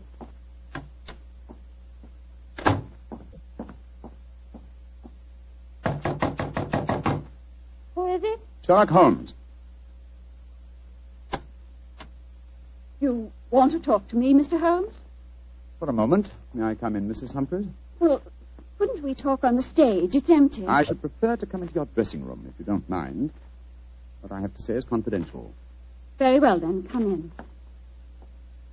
Mr. Holmes, may I introduce Signor Vanelli, our musical director? How do you do, sir? It is a great honor to meet the so great Signor Holmes. I have so admired you. Oh, often I have envied you. Many times I say to myself, Snipsy... Signor Vanelli, if you don't mind, I wish to speak to Mrs. Humphreys alone. Oh, I quite understand. Excuse me, Signor. Adios, Cara Maria. Mr. Holmes, I'm really awfully glad of this opportunity to talk to you. Tell me truthfully, please, what's your opinion of my husband? I haven't formed a definite opinion yet. Except that it's possible that he's the victim of a fraud. I just wanted to ask you a couple of questions, if you don't mind. Of course not, Mr. Holmes. Has your husband ever shown evidence of being a sleepwalker? A sleepwalker? Oh, no, never. I see. Are you a light sleeper? Yes, I am. Exceptionally so. Why? Oh, I'm just curious. You're being very mysterious, Mr. Holmes. Can't you tell even me what's going on? I promised your husband the answer to that question before tonight's performance. I'm afraid I can't tell you any more until then. Oh. And now may I ask a question? Oh, certainly. No, I won't promise to answer it. You said just now that my husband might be the victim of a fraud. What did you mean? Again, I'm afraid that you must wait for the specific answer to that question. However, there's another fraud being practiced on him that I can speak of now. What fraud? The fraud that you are indulging in, Mrs. Humphreys. What do you mean? Of course, this particular fraud is none of my business, but when I almost force my way into your dressing room and find your musical director, a quantity of rice powder on one shoulder and suggestions of rouge on his cheek, it doesn't take a great deal of intelligence to deduce that your husband is being deceived. Get out of here at once. That's exactly what I propose doing. Good day to you, madam. No doubt I shall see you later on.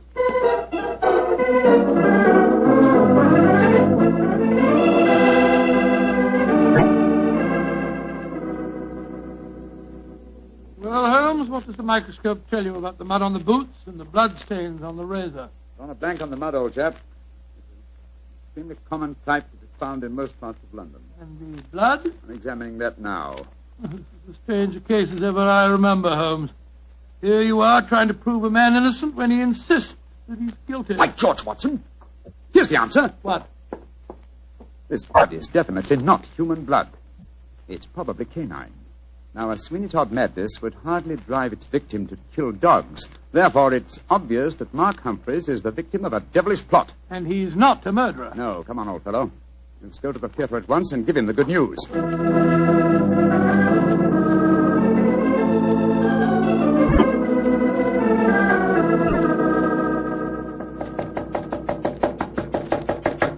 doesn't he answer? 3/4 of an hour before the curtain time. Oh, he must be in his dressing room. I'll knock again. Come on, Watson, let's go in. Holmes, look. Look, he's slumped over his dressing table. I hope we're not too late. Here, give me a hand with him. We are too late. His throat's been cut. Poor devil. I promised him a solution to his troubles before the night was over. Little did I think that the solution would be death.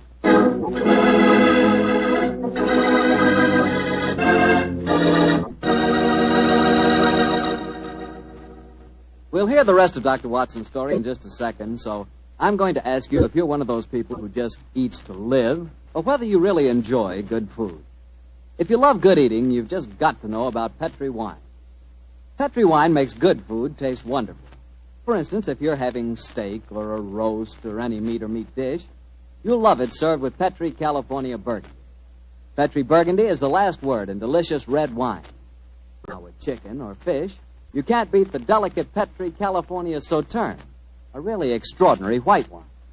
Just to make sure you don't miss either Petri wine, don't buy one, buy two.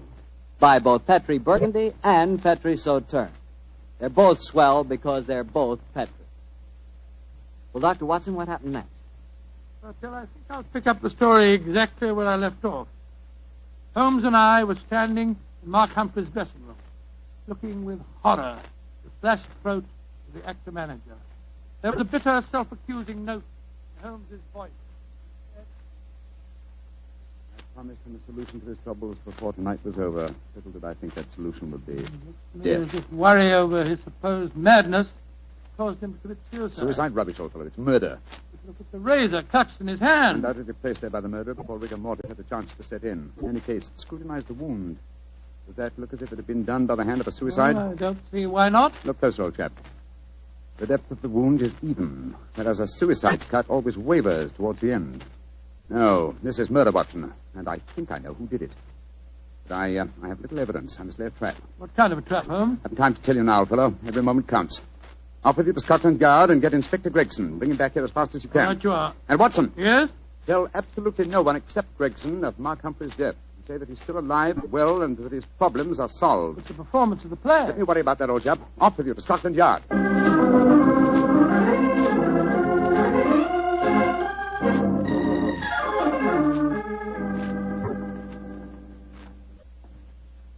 I'm sorry it took so long to find me, Dr. Watson. I was out on another case, you see. No, that's all right, Inspector. The performance, if there is one, must be nearly over by now. Here's the stage door, sir. Yes, here we are.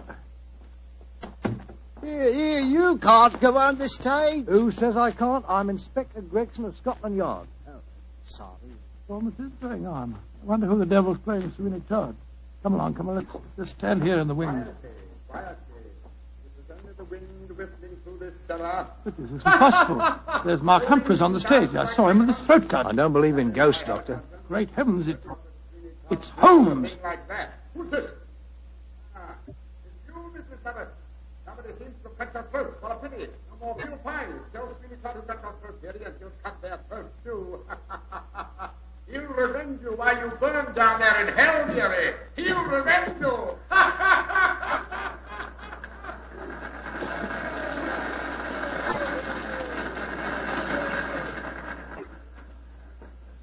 Here he comes now, Gregson. Amazing disguise. I'd never have recognized him. You're both here. Holmes, and what are you up to? Surely that's apparent. I disguised myself as the dead man, hoping to force the murderer's hand. You're running a